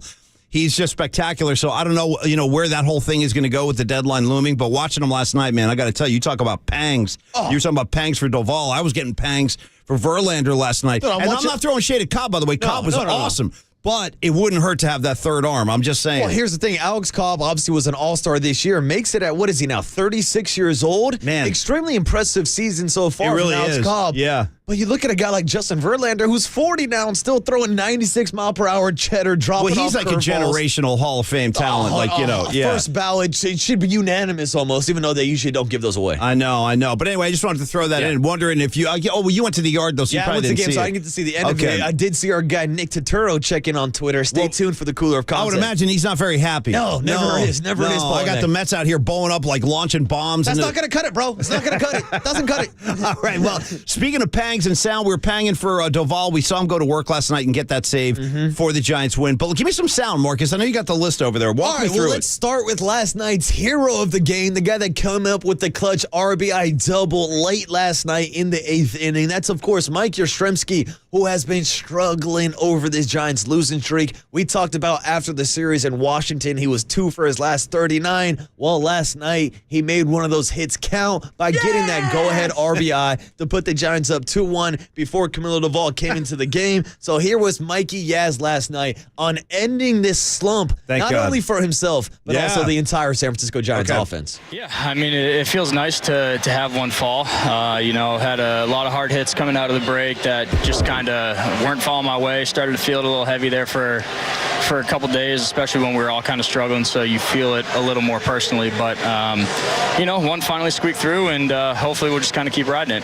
One finally squeaked through, Paul Mack. I believe that's his first hit since the All-Star break, if you're looking at the last 7 games. Mikey, yes. At least during the losing streak, It's been tough. Yeah. I mean, I don't want to single him out, but you're right. He has been struggling. It was great to see him deliver last night. Yeah, and he's one of the guys that you need in the middle of your Giants lineup. Now, that's a guy that bounces all around the Giants lineup, but especially if you are going to put him in a situation where he's facing off against a lefty or coming off the bench, this is one of those veterans that we talked about yesterday who needs to step up in these moments. He does. Guys that weren't stepping up on the road during that road trip, but hey, they're back at home. They get to sleep in their own beds, and that's also something that Yaz talked about last night during the post-game press conference of how nice it was for this Giants team to return to San Francisco after going on this 11-game road trip in 4 different cities. Here was Mikey Yaz on playing on the corner of 3rd and King. That was the first thing I noticed when I stepped up to the plate. I was like, it is nice to hear some fans cheer for us. When you combine the All-Star break into that road trip,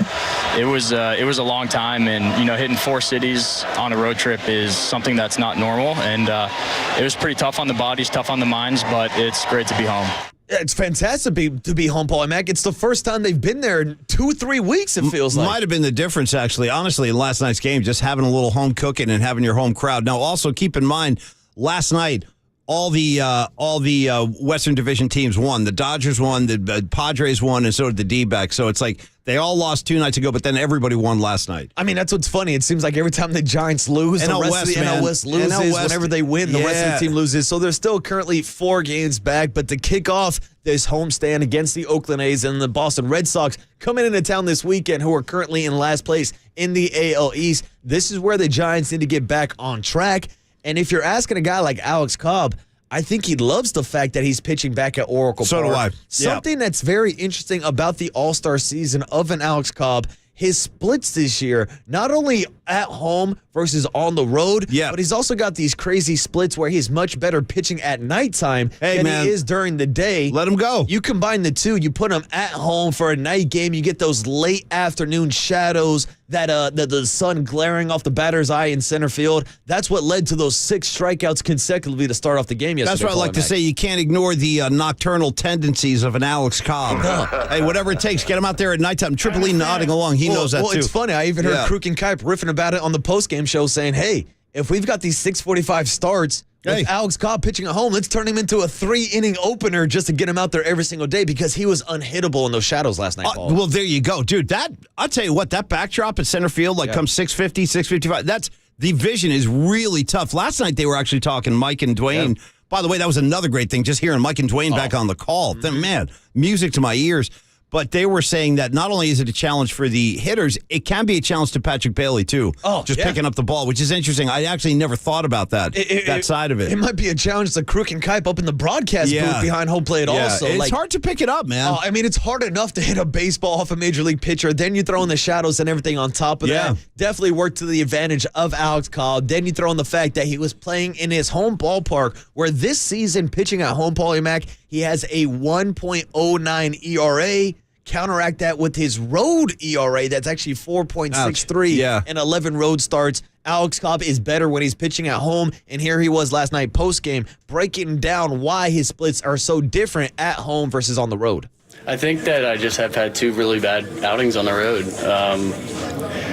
One thing I really do enjoy pitching here. I think I've always enjoyed wherever my home is, ballpark is, to pitch at home.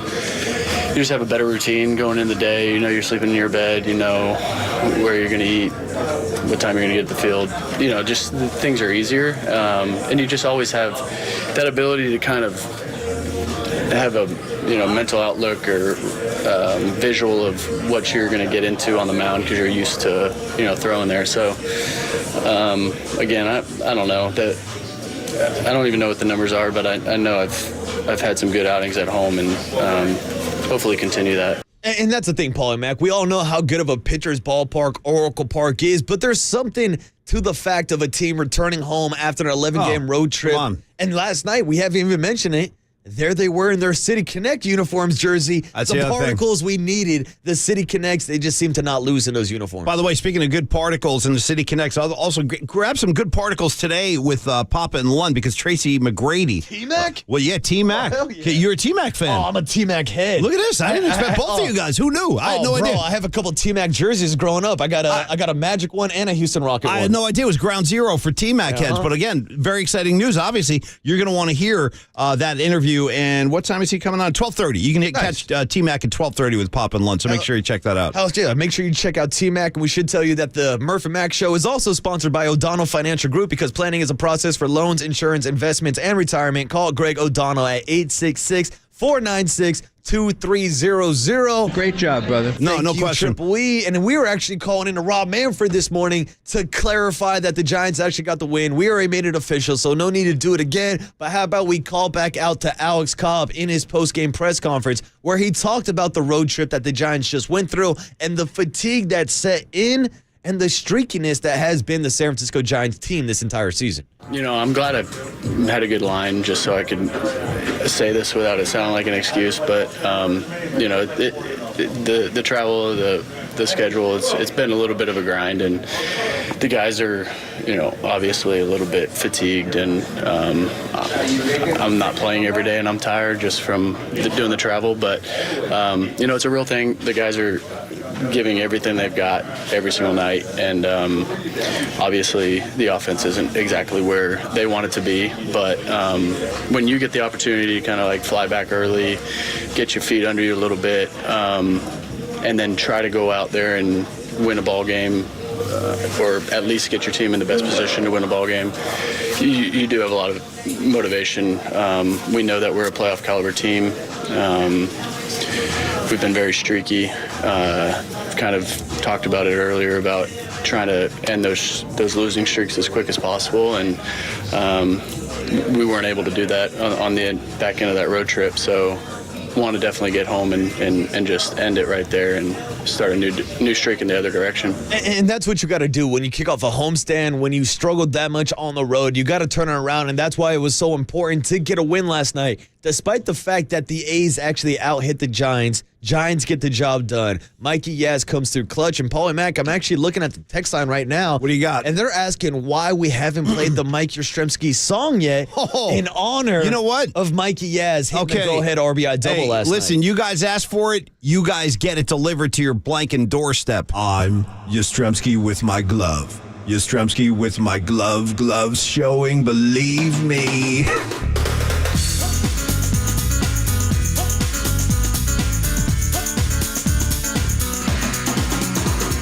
I'm Yastrzemski in the dirt. Yastrzemski in the dirt. Yastrzemski, it hurts. And I'm Yastrzemski for Farhan. Yastrzemski for Farhan, Crew Kike and Tim Flan. And I'm Yastrzemski with my bat. Yastrzemski with my bat. What you think about that?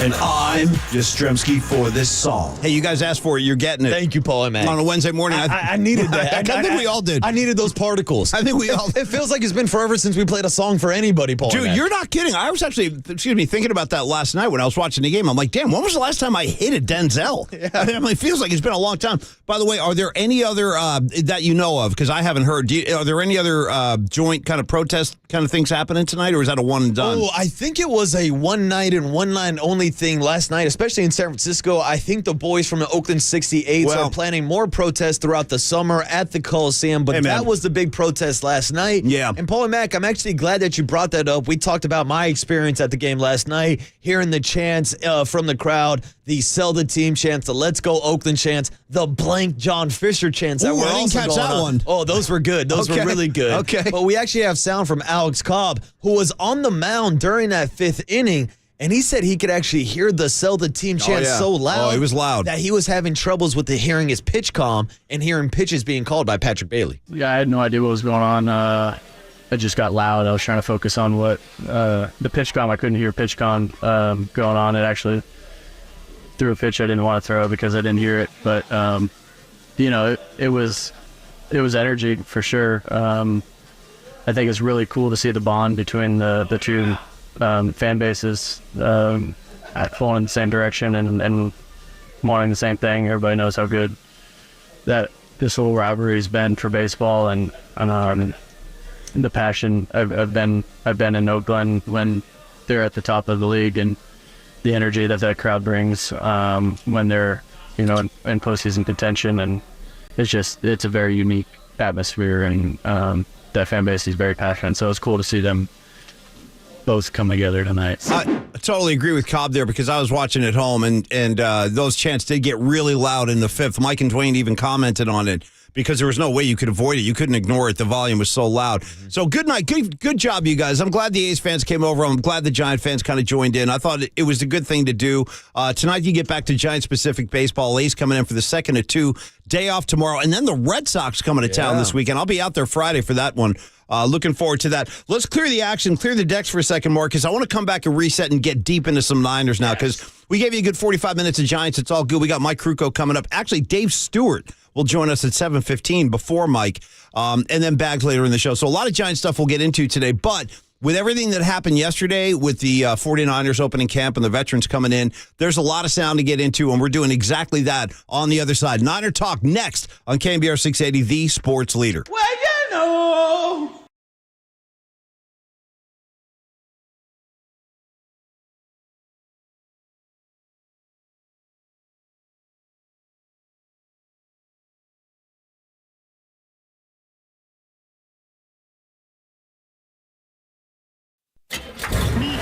From the Chilton Auto Body Traffic Desk.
Listen to the sports leader anywhere, anytime. Download the all-new KNBR app. Now, Murph and Matt continue live from the KNBR Casino Matrix Studio. Casino Matrix Progressive Jackpots are here. Where are you? Just drop in. Please play responsibly. 1-800-GAMBLER. Actually, I'm really not surprised. You know, I've seen the way that he's been working. You know, I've been here training all summer, and I know he's been here, and I think in Jacksonville training too. But I'm not surprised. I know the makeup of how he is. You know, since the moment he's gotten here, it only makes sense that he's ahead of schedule. I'm assuming he's ahead of schedule. I didn't know if that was supposed to be the case or not. But yeah, I'm interested to see how he looks. Obviously, after all his rehab. Well, that's music to my ears. That's music to any 49er fans' ears. Fred Warner there talking about the health, the status of Brock Purdy as starting quarterback for your San Francisco 49ers. Just about. You're damn right, dude. We're going to get plenty of that this year. Give me another one. Brock. Thank you. John Lynch feeling it. Great to see John Lynch. Great to hear him. Great to see Kyle. By the way, shout out Fred Warner. You were getting all excited about Tracy McGrady with G-Pops and Johnny Lund today. Did you catch Warner's shirt yesterday? You see what he was wearing? No, I did not. He had like a Kobe Bryant tribute shirt on. Nice. Yeah, so NFL guys tipping their cap to the NBA dudes. Always cool. And rest in peace, Kobe Bryant. But no, this is, I mean, if you're a Niner fan, this is what you wanted to hear. Your fingers have been crossed all off season, wondering, hoping, gripping a little bit maybe. How they're going to sort this out. And then you hear the words, he's cleared and ready to rock and roll. This is about as good a news markets as you can get. That's it, Paulie Mac. It was 3 simple words. He is cleared. That's it. That's all we needed to hear, because we've been tracking this every single minute from the moment that he took the podium after the NFC Championship game. And I remember hearing his quotes about the swollenness in his forearm, the pressure he was dealing with. And even before he went to go take his MRI, in my mind, as a guy that has had Tommy John surgery, you were like, this is not good. I was like, oh, no, he's got the forearm pain. Yeah. Here we go. We're headed towards a Tommy John surgery. Is that where it starts? You feel it in the forearm first? Yeah, you feel it like something explodes in your forearm, and you get those pains, and it doesn't even really feel like there's something wrong with the elbow until they go in and see that torn ligament. Is it only when you're in a throwing motion, or is it just like in a relaxed state it hurts too? No, like when it happened to me, and immediately like you feel it more after the ligament tears, but your forearm will swell up, so you can feel like there's something like growing in your forearm, like it's Alien versus Predator, like something's about to pop out. Shout out Sigourney Weaver and Alien. So we heard all those quotes from Brock Purdy, and I remember sitting there thinking like, damn, he's going to have Tommy John surgery, which would probably put him out 9 to 12 months, Paul, like a full year. That's a big thing. Then we get down the road, and we start hearing about the internal brace surgery. Something that I dove deep into with Kenneth Okazuki, who's the team doctor for the San Francisco Giants. Oh, yeah. Remember me and you talked to him at FanFest earlier this season, and I talked to him about the internal brace procedure, a procedure that's only been around for about 5-6 years now. Yeah. So, Paulie Mack, back 10, 11, 12 years ago when I had Tommy John surgery, this wasn't even an option. So it's still a newer procedure, which brings up a lot of question marks. We haven't seen too many quarterbacks go through this procedure. Shout out Nick Mullins, one of the few guys that have gone through it. And we really haven't seen too many baseball players either go through this procedure. So there's a lot of question marks on when Brock Purdy was going to return, what that throwing program looked like, how many reps he would be getting in training camp, if he'd even be ready to go by training camp. But from everything that we've been following, he's hit all the checkpoints on this recovery timeline, and now we've got the sound from John Lynch yesterday at the podium, kicking off 49ers training camp 2023 with the news that Brock Purdy is good to go for training camp. Brock's cleared and ready to go. He's going to be without restrictions. Now, having said that, we're sticking and we're adhering to a plan that's been put in place for some time. He got after it the last couple of days. We upped his pitch count, so it was kind of the peak of the buildup, and so he'll take off day one. And but we believe in that plan, so he's cleared without restriction. There will be some time off, due to pitch count and all that. Sticking to the plan, but the great news is Brock has worked his tail off and he's ready to go. It's funny, the entire vibe that we kind of created on the show yesterday, John Lynch there on Brock Purdy, we got a lot more for you. It's funny, where we did the big hit yesterday, we kind of asked the question of the audience, like, is this a Super Bowl or bust year? Kind of on the heels of what Jerry Rice had said about, yes, this team is now, they need to go win the Super Bowl, and they should. Those are his words. He said they should. Fred Warner kind of backed that up immediately yesterday. He said that's the expectation. I mean, he said expectation this year is Super Bowl. That's it. I think it's okay to say it. I had a long debate with Creative Tony on the pod. We had to record part of the podcast yesterday because of his schedule. We normally do it on Thursday. We'll put it up at the end of the week, but we recorded a segment on that whole matter yesterday, and Tony and I were just at odds with that whole thing. You know what I mean? Yeah. Well, what was Tony's argument? He thinks that it's like not a good thing to put out in the universe and have your players like have that in their heads. I disagree. What, expectations that you should be one of the best teams in football this year? And go all the way and finish the job. Yeah, talking Super Bowl or bust. Like a little bit. Tony, you might be up, but anyway, we were at odds on that one. I think it's okay to do that, and I'm glad Jerry Rice did that because that was the mindset that all those teams had every single year. Go win the Super Bowl or else this year is a failure. I know it's a lot of pressure, but maybe that's not a bad thing for this group. These guys can take it. Well, and here's the thing, Paulie Mac. This is something that we're not just talking about. Jerry Rice is Everybody's not just talking about. Everybody's talking about it. Kyle and John both addressed this yesterday in Triple E. If we want to drop down on the cut sheet, let's go. We'll play that sound for you from John Lynch about the pressure. It's cut O Triple E. And this is John Lynch yesterday talking about that pressure. Everyone's talking about it. Everybody's talking about and how they actually agree that this is a team that's ready to take the next step and win a Super Bowl.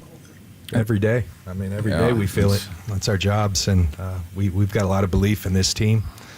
That's why you go get a Javon Hargrave and add him to the mix, even though we've got a lot of highly compensated players, because you've got belief in this group. Without that belief in this group that we currently have, the culture, belief in this guy and his ability to lead this organization, you don't do those things. But we have that much belief. That's what we're here for. And now we got to go do it. Kyle talks a lot. His dad used to talk a lot when I played for him. All you want in this league is a chance. And not everybody has that chance. We're a team that has a chance with the way we're constructed, the way we're coached, the character in that locker room, the talent in that locker room. Now it's our players' jobs to take that ownership.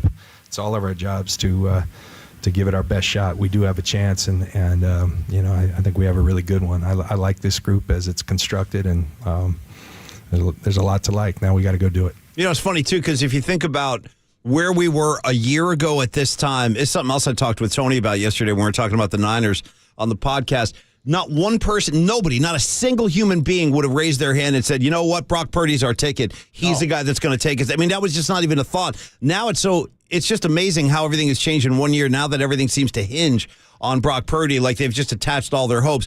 But they've also been very careful with the messaging that they've been putting out during the offseason when it was still kind of unknown about Brock and his status. Like, where's this all going to go? Will he be ready week one? They immediately got into like language about Sam Darnold is a lot better than you think. Trey Lance is ready to go. Like, so they got that message out there right away. So it's just ironic to me that now Brock Purdy is the kingpin in this whole thing. Like, he is the guy. It's pretty clear. Yeah, 100%, Paulie. The whole storyline this offseason is if Brock Purdy is healthy and ready to go, this is his team. Now, the question is, was he going to be healthy? And that's why we had guys like Greg Papa saying that Sam Darnold could maybe take this team to the Super Bowl. I know and you hear that out there. I'm very, very interested and curious to see Sam Darnold with this offense. By the way, jot this down too while we're talking about particular legalities here, Marcus, because you are listening to KNBR and KNBR FM San Francisco, the sports leader. It's a Cumulus media station. Keep the sound coming. I'm loving this. What else you got for me? I was just going to keep on going on because I think a reason why you look at maybe Sam Darnold being good enough to take this team to the Super Bowl is that you look at this roster, which we broke down yesterday. Loaded, man. They're loaded. And it's loaded. Whether it's arguably the best defensive player in the league, Nick Bosa, you got Fred Warner. How about the backfield, dude? If you look at the backfield depth they have right now, and like hearing what I'm hearing about Jordan Mason, I'm very excited to watch that kid develop this year. If Elijah Mitchell is going to have health problems, they're so physical, these guys. You look at the running backs, they get chewed up and spit out of this Niner offense. Like you can go Matt Breida, Raheem Mostert. Help me out. There's more, and I'm forgetting about. Help me out. Ty Davis Price, the rookie that they drafted last year. Right. Well, he hopefully will be able to do something this year. But, Trey Sermon, there's another one. And Mason is, I know they're like concentrating on him catching swing passes right now, but I love his aggression. I love his build. I love how nasty he is. And then, of course, McCaffrey at the top of that list. So you're right. There's depth all over the place with this team, like at almost every position. And we know Kyle Shanahan wants to run the ball, base his offense off play action. So when you have a staple of Elijah Mitchell, JD, you look at JP Mason, Christian McCaffrey, all these guys. Up front, you got Kyle Juszczyk blocking, Trent Williams, George Kittle. There's so much talent that even outside of the quarterback position, that's why the 49ers have a chance to compete for a Super Bowl. And Hargrave comes in now. Dude, This there's is just talent all over this roster. Place, so there definitely is a chance that Kyle Shanahan talked about yesterday. Okay. Just like Mike Shanahan used to say to John Lynch, here's Kyle Shanahan telling his own roster that they have a chance to do something special. He looks like Brock, and that's when you talking to like quarterbacks who've had this and stuff before. Like I remember talking to Steve Berline, and he had this, and it was so scary. But kind of what he told me is how it usually goes. It's a clean thing, even though it takes a while. But they always say like 6 to 9 months because it is clean, and if everything goes right and you do all your stuff. I just remember him telling me it most likely would be like that because it was for him. And just watching Brock go through it and watching all the steps and the milestones that he had to get to and watch him throw every day, it looked like that. So I always thought in my mind, just so I wouldn't be disappointed, it would take a few weeks in camp. But he always looked like he would be ready because you didn't see any setbacks. And just talking to other guys, that's how it ended up. And watching it on our own, I thought it would go that way. But you don't really say that. You wait to hear it from Brock. And to get back and talk to him last week and just to hear how he felt just mentally and being able to see physically, he's ready to go. So we're pumped. Yeah, sorry for the confusion. Yeah, there. Marcus, what are you doing? Like Jason Kidd likes to tell us, it was confusion. What are you doing out We got there? mixed up on the cuts a little bit. Yeah. That was actually Kyle Shanahan talking about Brock Purdy and the chance that he will be able to participate in training camp. I heard Greg Papa talking about yesterday that Brock Purdy might be able to go in the joint practice against Jimmy Garoppolo and the Raiders as soon as August 13th. So that's definitely something to keep an eye on. And there is something that we should address after playing those John Lynch comments about how Brock Purdy has been cleared with no restrictions. There are a couple slight restrictions. Brock Purdy is going to be throwing 2 days in a row, then an off day, then 2 more days. Will not be throwing 3 days in a row, which of course opens the door for guys like Sam Darnold and Trey Lance to take some reps with the first team. That was interesting information, actually, about how they're going to not go 3 days like that. And by the way, the name I was wrestling for in my head, because I knew there was another super physical, rough running back they had who moved over to the Miami Dolphins late last year. That's Jeff Wilson Jr. Oh, the dark place ball. And he was another one. Like, this offense of Kyle's, like, I don't know if it's a system or it's a physicality he likes, but guys do. They come and they go. Running backs come and go. But right now, they've got a nice stable of good young backs led by Christian McCaffrey. Just going back to the depth that you were talking about a minute ago. Do we have time for a couple more here, Marcus? Yeah, let's squeeze in a couple more because you talk about the running backs. How about the additional running game of a guy like Deebo Samuel? Give it to me. I want Deebo. A man who was a harsh critic on himself last season, talking about the quote-unquote awful performance that he had. Now, do you think it was? I don't think it was awful, but it certainly wasn't the Deebo we saw in 21. It wasn't Deebo standards. No. I think that's was. And Deebo's somebody who talked about last year maybe showing up to training camp out of shape. It happens. After dealing with the contract negotiations. He scrubbed the Niners, remember that? Yeah, he scrubbed them from the Instagram. Apparently scrubbed his workout plan too. Ooh. But this offseason, it sounds like Deebo Samuel might be in the best shape of his life because he's currently sending daily shirtless selfies to Kyle Shanahan. Wait. Time out. Did Deebo do this or did Bosa do this? No, this is Deebo I'm talking about right here. Sending shirtless selfies. Yeah, That's what I'm going to start doing to you and Murph. I'm like, hey, I'm on vacation. I mean, look how good shape I'm in right now, Paul and Mac. I'm ready to go Monday when I make my return to the leadoff spot. Listen, whatever it takes, man. Yeah, whatever it takes to get Deebo with a chip on his shoulder, motivated this year and arguably in the best shape of his life. Triple E, here's cut Q from Kyle Shanahan yesterday talking about Deebo Samuel and the text threads that they've had over the summer. I don't think Deebo had to be that harsh on himself to you guys, but it was cool to watch. Yeah. Deebo's one of the best players in this league, and anytime he doesn't play like one of the best players in this league, everyone's going to be disappointed, including himself. And I think that was the case. It's a fine line to say that he was awful. Just because he wasn't one of the best players in the league, I think he was disappointed. I think he can get back to playing a little bit more like he did in 21. I think he took one small step back, but that doesn't mean he can take 2 steps forward. And where Deebo was at, I think the last time you guys saw him showed that his mind was right to get back to that spot. And that's what's been real cool with him in these 40 days away. Just seeing him yesterday for the first time, Never had a grown man send me so many pictures with his shirt off, but it looks good. And I can tell he's put the work in. So I know you guys heard him that day. That's the last time I really heard him.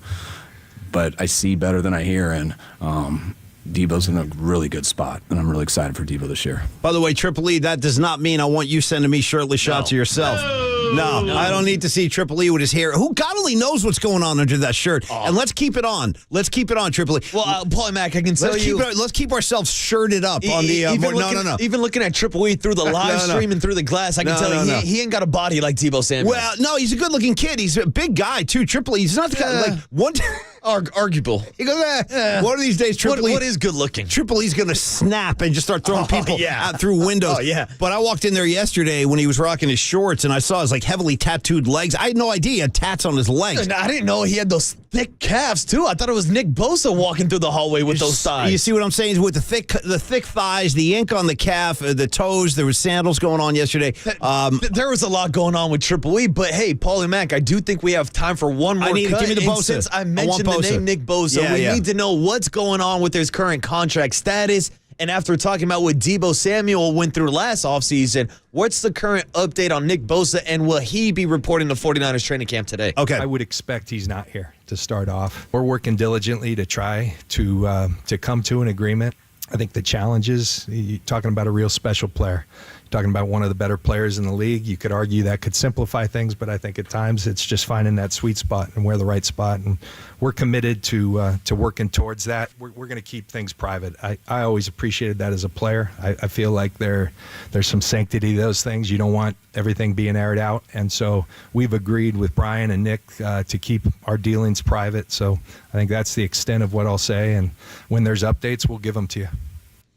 Well, there you go, John Lynch. Again, we love hearing this. And, I wanted to go back, if I could, just for 1 second, Mark. It's not Bosa related, but when we had the previous cut about Debo Samuel and the condition he came in and everything, I wanted to circle back to something Eric Branch said with us on the air. Did you catch this? It was kind of subtle, but he goes, because I asked him a question about Ayuk, and I said, how much more do you think Ayuk has after what we saw last year?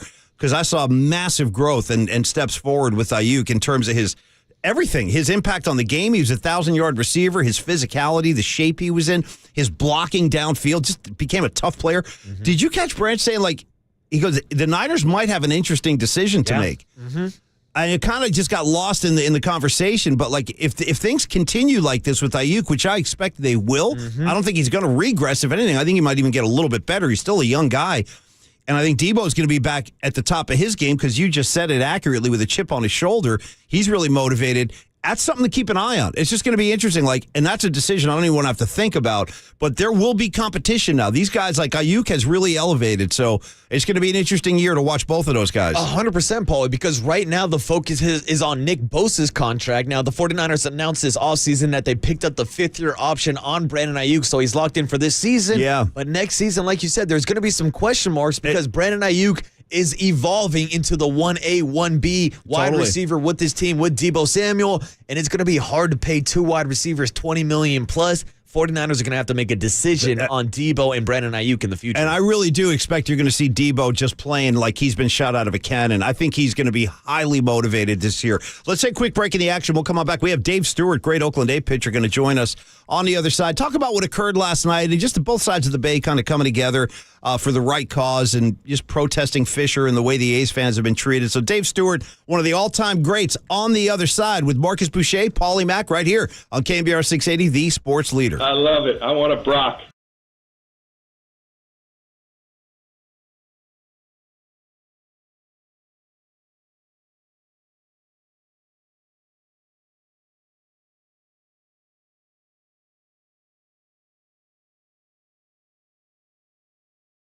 All right, everybody. Paulie Mack saying good morning and thanks for listening to Murph and Mack today with Marcus. My good friend Steve Moskowitz is on the line with us right now, and I just heard through the grapevine, Steve was talking to my producer during the last segment, and Steve, he just told me that yesterday you were able to retrieve, upwards of $2 million in an ERC case for a client. Tell us about that.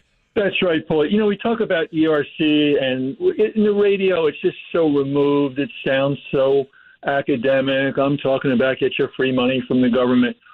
But when you see that check in client's hand, yesterday, one of our ERC clients received $2 million from the government. Nice. And I was talking to him on Zoom and showing me, when you see that $2 million, that's a big deal. Not everybody's going to get $2 million, right? But we've had other clients that got it, and lots of clients that get hundreds and thousands. So the bottom line is, if you were an employer in 2020 and 21, talk to us about this program. Even if your CPA said, "Oh, you don't qualify because your gross revenue didn't go down enough."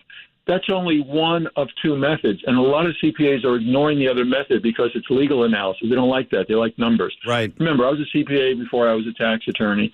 If you got turned down for ERC, or this is the first time you're hearing about it, call us for that second opinion, just like you would with a medical doctor. And I just get such a visceral thrill out of seeing a client getting $2 million. Imagine how you would feel if you got a check from the IRS for $2 million.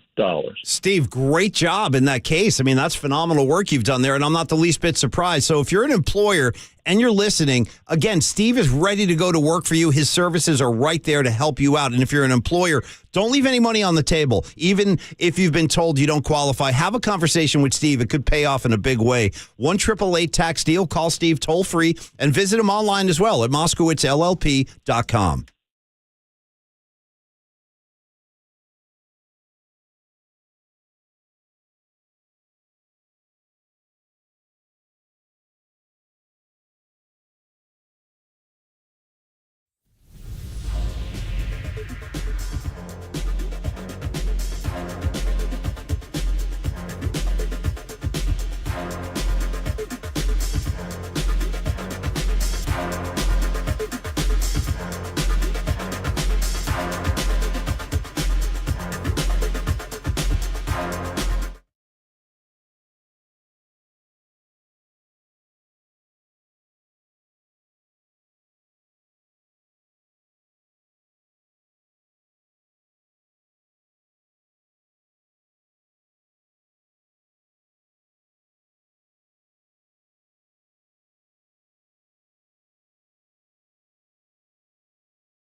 And now, time for the Protect Your Assets with David Hollander Business and Technology Report.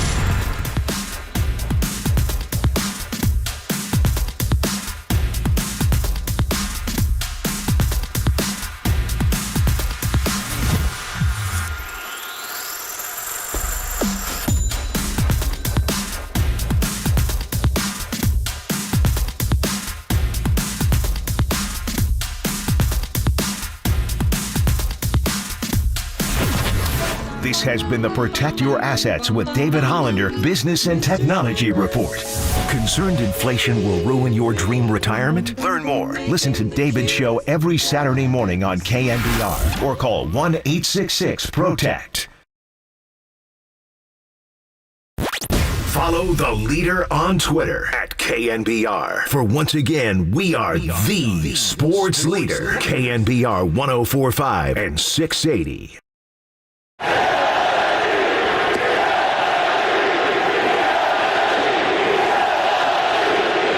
Yeah, I had no idea what was going on.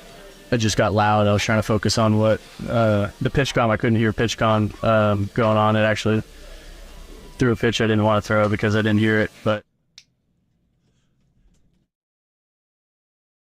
all right, everybody, Marcus and Matt carries on. Brian Murphy's out this week. He'll be back on Monday, and we'll get him caught up with everything going on this week. But it was an eventful night out the yard last night.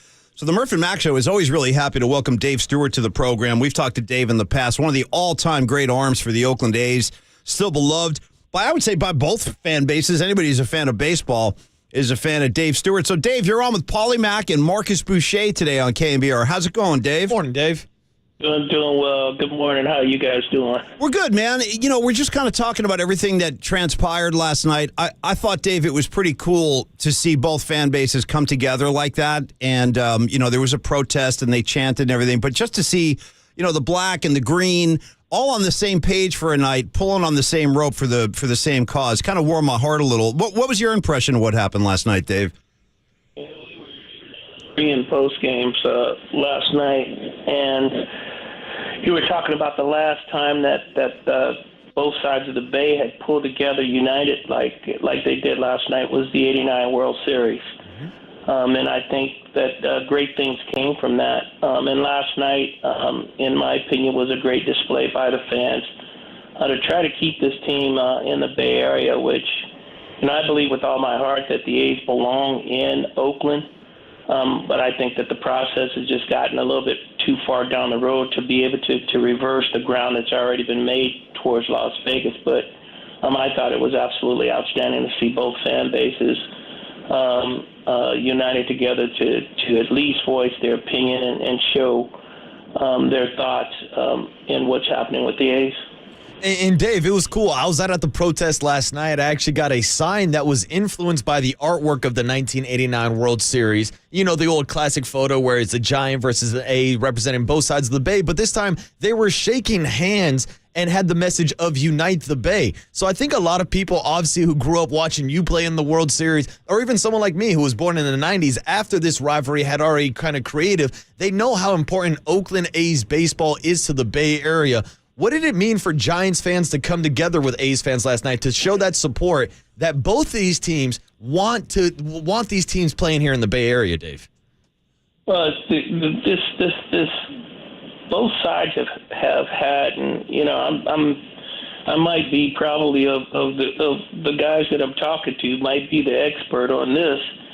You know, I was a Giants fan before I was an A's fan. There was no A's in the early '60s. Right. I'm born in '57. My first Major League Baseball game was 1962, Giants Pirates. That day, Clemente or Willie Mays. Ooh, nice. Yeah, and then and as time moves on, you know, eventually the A's come in '68. It's right in my backyard, and I'm a young kid that, you know, sneaks in the ballpark and you're hiding out in the seats and you're watching. So I'm a fan of both sides of the Bay. I grew up watching the Giants. I've been a Giants fan forever, and I've been a fan of the A's since the A's have come here. And I just think that Giants fans, who people notoriously believe hate the A's, and you hate the A's because they're your rivals. They're the team that's across from you. They're the team that you've got to play against, and that doesn't mean in the literal sense that you hate the A's. It's one city playing against the other city. It's competing. It's competition. But ultimately, the fans in San Francisco in their display have shown that they want this rivalry to continue for years and years going forward. Dave Stewart is our guest on the UMA guest line. And Dave, you know, I think that there is a perception outside of the Bay Area, because we all know the deal here. I think there's a perception, and it's really not accurate, where people view the A's and they say, in this current state in 2023, and they say, well, they have to move because the fans don't come out and support the team. And that's where I blow the whistle and say, hold on, time out. I talked to Greg Poppy yesterday, Dave, about the 1990 Oakland A's season. And I believe that was the year you guys drew like 2.9 million. You almost had a 3 million at the gate that year in attendance. And the Giants did incredibly well that year, too. They drew, I think, close to 2 million. So my point there is that there are plenty of fans here in the Bay Area, and the A's fans will come out. I just think for the A's fans, Dave, they've been mistreated so profoundly that there's a large portion of A's fans that they're there, they root for the A's, but they're like, I'm not putting any more money down when you guys are just going to pull up stakes and leave. I don't know if you could speak to that, Dave, but if you get my impression, my point is that the A's fans are there. They've just decided not to come out in this protest. Well, I do believe that the fans are there. In my mind and in my opinion, they are loyal. They have been loyal to the Oakland A's. And, I don't know that it's so much that the team is rooting is why they're not coming out now. I mean, there's been different stages of why the fans have not participated and haven't shown up. Right. And a lot of it has to do with, our teams in the 80s, our teams, the fans knew who they were going to come and watch. I had an 8-year career there. Dennis Eckersley was there. Carney Lansford was there. David Henderson was there. Ricky Henderson was there and came back. Tony Phillips. I mean, we can name Canseco McGuire. We can name a bunch of guys that were a part of the A's organization for long, long periods of time. And Walter Haas didn't allow money to stand in the way of putting a good product on the field and making sure that the fans had someone that they can tie themselves to and that they can root for. And so I think, the beginning of Moneyball and players, being exchanged at a time when they started to reach their maximum earning power, started this process of the fans not coming out. And I do believe that fans have a right to want players that they can tie themselves to and that they can grow up with and say, this is the A's organization and these are the players that represent the A's. And they haven't had that in a long time, and I thought that was the beginning of it. And now, we're in a place where you're talking about going to Las Vegas, and that's obviously they've now made a deal to go to Las Vegas. So who are you really rooting for? Yeah, right. That's a great question, Dave. Yeah. It seemed like last night, for the 40,000 fans that showed up, A's and Giants fans were still rooting for their team to get a win against the Giants. And that's, to me, what's so cool about this rivalry is that it's based so much on geography of these two teams on opposite sides of the Bay. So, Dave, my question is, moving forward, if this move does happen and the A's move to Las Vegas, does it diminish the rivalry between the Giants and the A's if they're not playing 30 minutes apart from each other? Right.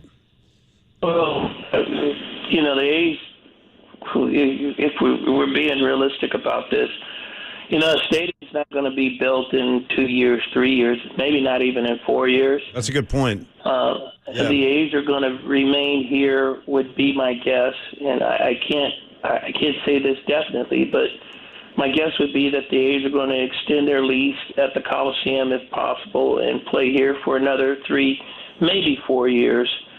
But after that period of time, you're going to have to look to do something different and root for someone different. But the way I look at this, and I look at this as a player, as a fan, is I'm going to enjoy these Oakland A's while they're here. Right. And whatever takes place after that is what takes place after that. I'm going to continue to support them as a fan and root for them as a fan. This is one of the best rivalries in baseball, in my opinion, the Giants and A's. It's one of the best in my opinion. I think one of the greatest things that happened for Major League Baseball was to have both the Giants and A's play each other in 1989. Yeah. I think that heightened the rivalry. And, from a personal standpoint, I'm going to root the Giants because I grew up on the Giants, and I'm going to root the A's separately because I grew up on the A's. Last couple minutes here on the UMA guest line with, of course, the 1989 World Series MVP himself, Dave Stewart. And I think you're right. When you look at this rivalry, it seems like every 2 times that these two teams match up, you can kind of throw the records out the window. And that's what we saw last night at Oracle Park, a great back-and-forth game between the A's and the Giants. And I wanted to ask you about the 5th inning protest put on by the A's fans to the point where it got so loud with the sell the team chants that Alex Cobb cannot hear the pitch selection on his pitch comm. Now, Dave, of course, as a former pitcher, I'd love to hear your reaction to not only the protests in the 5th inning and how loud those A's and Giants fans were, but this new day and age where pitchers are not hearing pitches correctly through the pitch comm instead of, the old-fashioned way, throwing down fingers. Right. To me, the alternative is that you can throw down fingers. And I've seen pitchers step off the mound on televised games. I've seen pitchers step off the mound. They point to the earpiece that they can't hear, which flat out is just ridiculous, that you still don't have the ability to put a finger down or, in my particular case, wipe to a pitch that you want to throw. I heard your piece just before I came on that he couldn't hear, and so he ended up throwing a pitch he didn't want to throw. Well, too bad for you, in my opinion. And I guess that's the hard side of me, because the catcher still has fingers and you still have a right to wipe or do whatever you want to do to get to the pitch that you want to throw. That's awesome, man. Hey, Dave, when you were playing and pitching, man, you were so laser focused. I mean, you had that legendary stare and everything. What was the loudest yard you ever played in? Like, not in Oakland, when you guys would be out on the road, like, what was the one stadium you're like, damn, it's loud in here? All of the dome stadiums, the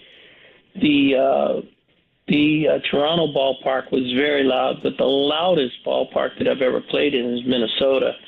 When they had that dome stadium, Kirby Puck and Herbeck and Gaetti in that period of time. Yeah. Going in there, when those people got loud, it was really, really difficult to hear. Yep. It was so loud in there that I can feel my uniform shaking. Oh, wow, that's incredible. Well, Dave, listen, man, we always love talking baseball with you, and I know we'll do that again in the future, but we thank you for a few minutes this morning, and I think we really all are on the same page with this. Giant fans and A's fans alike, this whole Unite the Bay thing, it's legit. It really is. It's from the heart. So, Dave, thanks for... Yeah.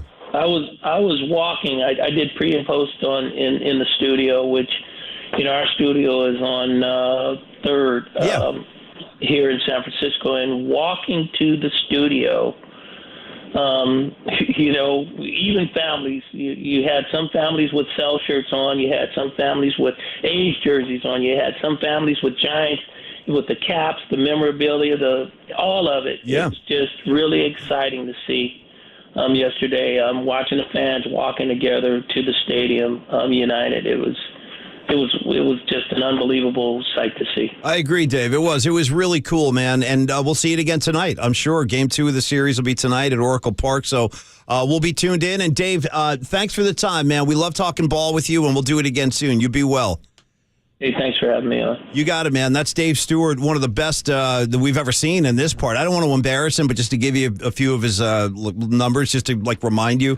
So from 87 to 90, so that's 4 seasons. The guy won at least 20 games, 87, 88, 89, 90. He was in the top 3 of the American League Cy Young twice. No, scratch that, 3 times. MVP award for the 89 World Series and the 90 ALCS. I mean, when he was locked in, man, he really was. He was a fearsome dude on the hill. You talk about a presence. Mike Krukow always talks about pitchers having a presence on the hill. His presence was downright scary. Oh, 100%. And that's why I want to give a shout-out to our guy, Triple E. That's a great booking. I mean, if we're talking about the historic rivalry. You can see that what it means to him. Moments, this is a guy that was obviously the World Series MVP. He was in the middle of all of it. So I'm glad he was actually on pre- and post-game last night. Got to check out the scene down at the ballpark. Great showing by A's fans and Giants fans last night coming together to unite the Bay, Paul. Well, a couple quick things here, because Mike Krukow is going to come in, and we'll talk to Mike about everything that happened last night. But obviously the ball game first. That was the most important thing, getting that win. Yeah, it wasn't pretty. Yeah, there was only 4 hits, but Marcus, I'm taking it. I don't even care. And I want another one tonight. I do. I'd like to get another win going into the break tomorrow. Alex Wood, we believe, will get the start tonight. We'll talk to Mike about that. Also about the Luciano news, if you haven't heard yet. There's big doings here with the Giants. They're going to make some moves today. But let's do the tickets, Triple E. Let's give these easy top tickets away. I promised in the 7, and I know once we have Mike on, that'll be the rest of the hour. So ZZ Top, I got a pair to go see Billy Gibbons and the boys with Leonard Skinner opening. The gig is on the 10th of August, so coming up in a couple of weeks at the Shoreline Amphitheater. All you got to do is call right now. We'll take caller 10 at 415-896-KNBR. That's 415-896-KNBR. Is my guy Cole going to take the calls? Yeah, so say hi to Cole when you call in. He's our new guy. We got him on the show this morning. He'll be taking your calls. Good luck. Have a good time at the ZZ Top gig. Marcus in for Murph. There you go. And Marcus, any final thoughts before I should tell you, Paul and Mac, before we break and kick off the power with Mike Krukow, I should let you know that the Murph and Mac show, or should I say the Marcus and Mac show this morning, is sponsored by Marin Health with top physicians, surgeons, and clinicians. Clinicians? Is that the right word, Paul? Clinicians, sure. Yeah, clinicians Yeah. right here in the I consider North Bay. myself to be a clinician. Marin Health puts you closer to your best health, world-class care, closer than you think. I'm a clinician, but I'm like an herbal delish clinician, if you guys know what I'm talking about. Anyway, good luck. Clinicians, huh? Yes. We're talking clinicians. Good luck with the ZZ Top tickets, and Mike Krukow is next talking Giant baseball with Marcus and Mac right here on KNBR 680 and 104.5, the sports leader.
Good morning, Bay Area. Good morning.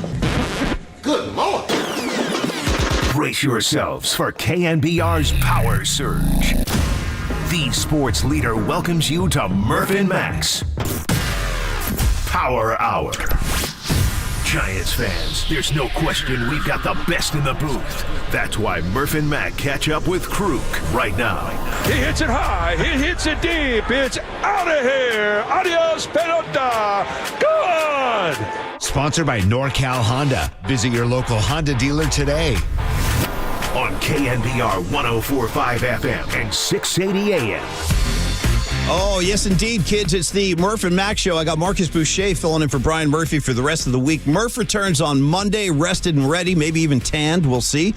In the meantime, we bring in Mike Krukow. We love talking to Kruk especially after a giant win, which we finally got last night. The skid is over. They put it to the A's. They get that 2-1 lead, and we'll get game 2 tonight, 6:45 first pitch.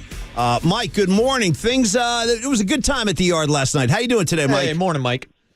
Yeah, good morning. 40,000 plus, and the attitude in that ballpark last night was incredible, just electric, and the Giants took full-on advantage of it. And look, they come off of a very, very difficult road trip, and great start, win 5, then they lose 6, right?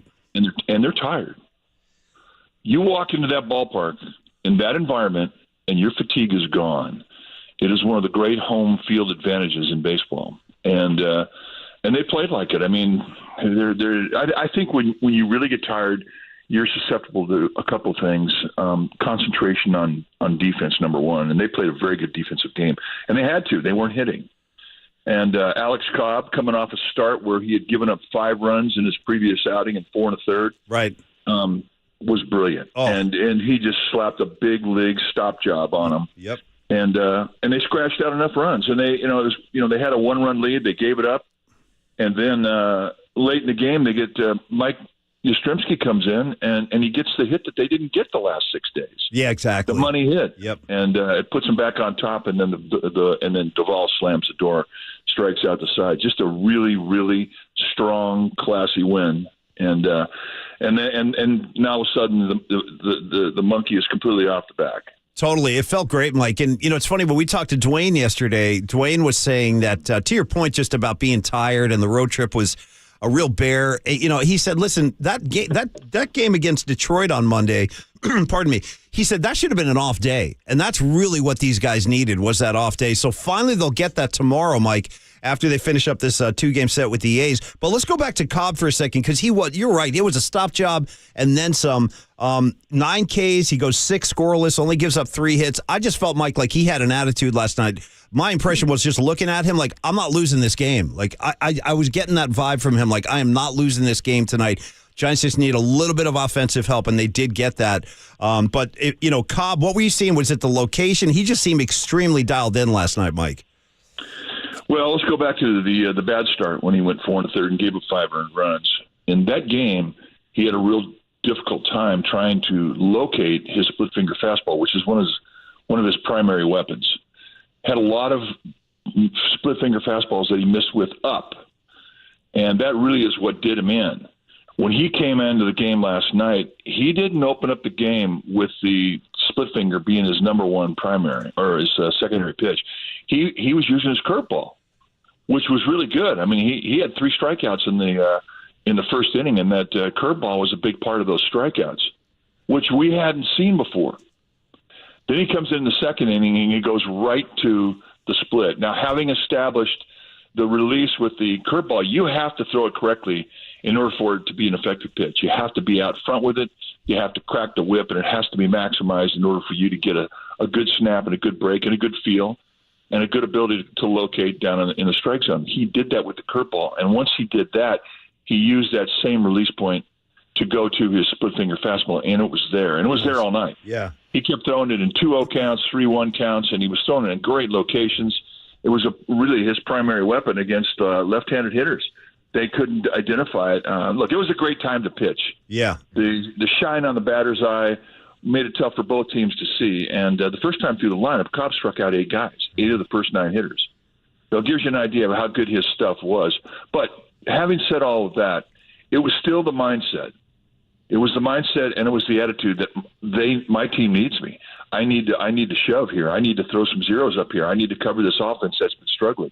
And he absolutely did that. Now, he didn't get the win, but he got the stop job. No question. He was great. Cobb was great last night. Real quick question, Mike, on the start time, that 6:45, and you mentioned how hard it is in the box to pick up the ball. And first of all, great to hear you and Dwayne on the call again, man. It had been too long. But when you guys were talking about that last night, it actually occurred to me, I'd never really thought about this, but that glare that affects the batter could theoretically also affect your catcher. So that's something Pat Bailey, I guess, has to contend with as well, right, Mike? Yeah, I mean, it's a little bit easier. I mean, you're getting two eyes on the ball, and you know it's coming, of course. But the one disadvantage you have when you have that much shine on a batter's eye is you do not define spin on the ball. And spin on the ball is what tips a pitch. So we see a lot of guys taking just some weird swings on sliders simply because they're thinking it's a fastball. They're not seeing the spin. And late movement is difficult at any time, but when you're not seeing the ball as like you normally would do when there is no shine on the batter's eye and you do have good vision conditions, when you are getting late movement, that's very difficult for a catcher. And it happened a couple times with Bailey, and that's rare. I mean, he usually is a guy who center cuts everything he catches. But it is a challenge, but you can't make a whole lot of complaint about it because it affects both teams. Right. And not only is it tough to hit, but it's tough in the outfield. You're looking at center field and right field. Those two positions are completely handicapped by the sun. And in fact, you can almost hear the outfielders praying not to have a ball hit to them at that time. Yeah, right. And Mike, it's been the interesting thing, especially with Alex Cobb's All-Star season this year, how good he's been at home at Oracle Park with a 1.09 ERA. But then when he goes on the road, in his 11 starts, he has a 4.63 ERA. So speak to that, him pitching in his home ballpark, and what advantages that does give someone like Alex Cobb outside of the shadows on those 645 starts. Well, I do think that the shine on that batter's eye absolutely helps him. He's a guy that has such incredible stuff. He's got great movement with his fastball. I don't know if he can even throw the ball straight, but he's got a lot of movement. And I think the first three innings of a 6:45 game, when he pitches those games, because of his late movement and his stuff, I think that he really, really dominates. He doesn't get that same advantage when he goes on the road. Now, I don't know if it's going to be able to account for three whole entire points on an ERA, but I do know that other ballparks that he goes to are a bit livelier. They favor the hitter more.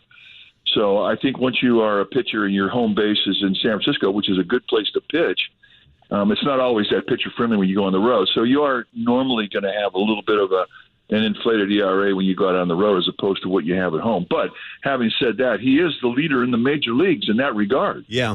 I mean, he has the best home ERA of anybody, and that includes both leagues.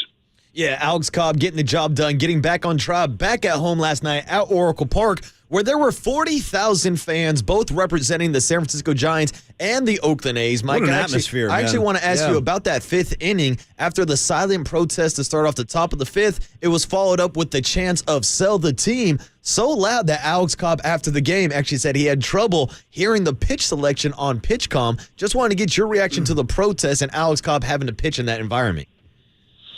Well, there's a lot of passion, obviously, in what's happening in Oakland. And, and this is something we've talked about before. I mean, I think in general, Bay Area fans pay attention to both teams. Both teams play good baseball. Both teams have good histories. And I think that Bay Area fans, because they do have an affection for both teams, most of them, I think that they're upset with what's happening in Oakland with the threat that this team is going to leave. I still am not 100% convinced it's going to happen.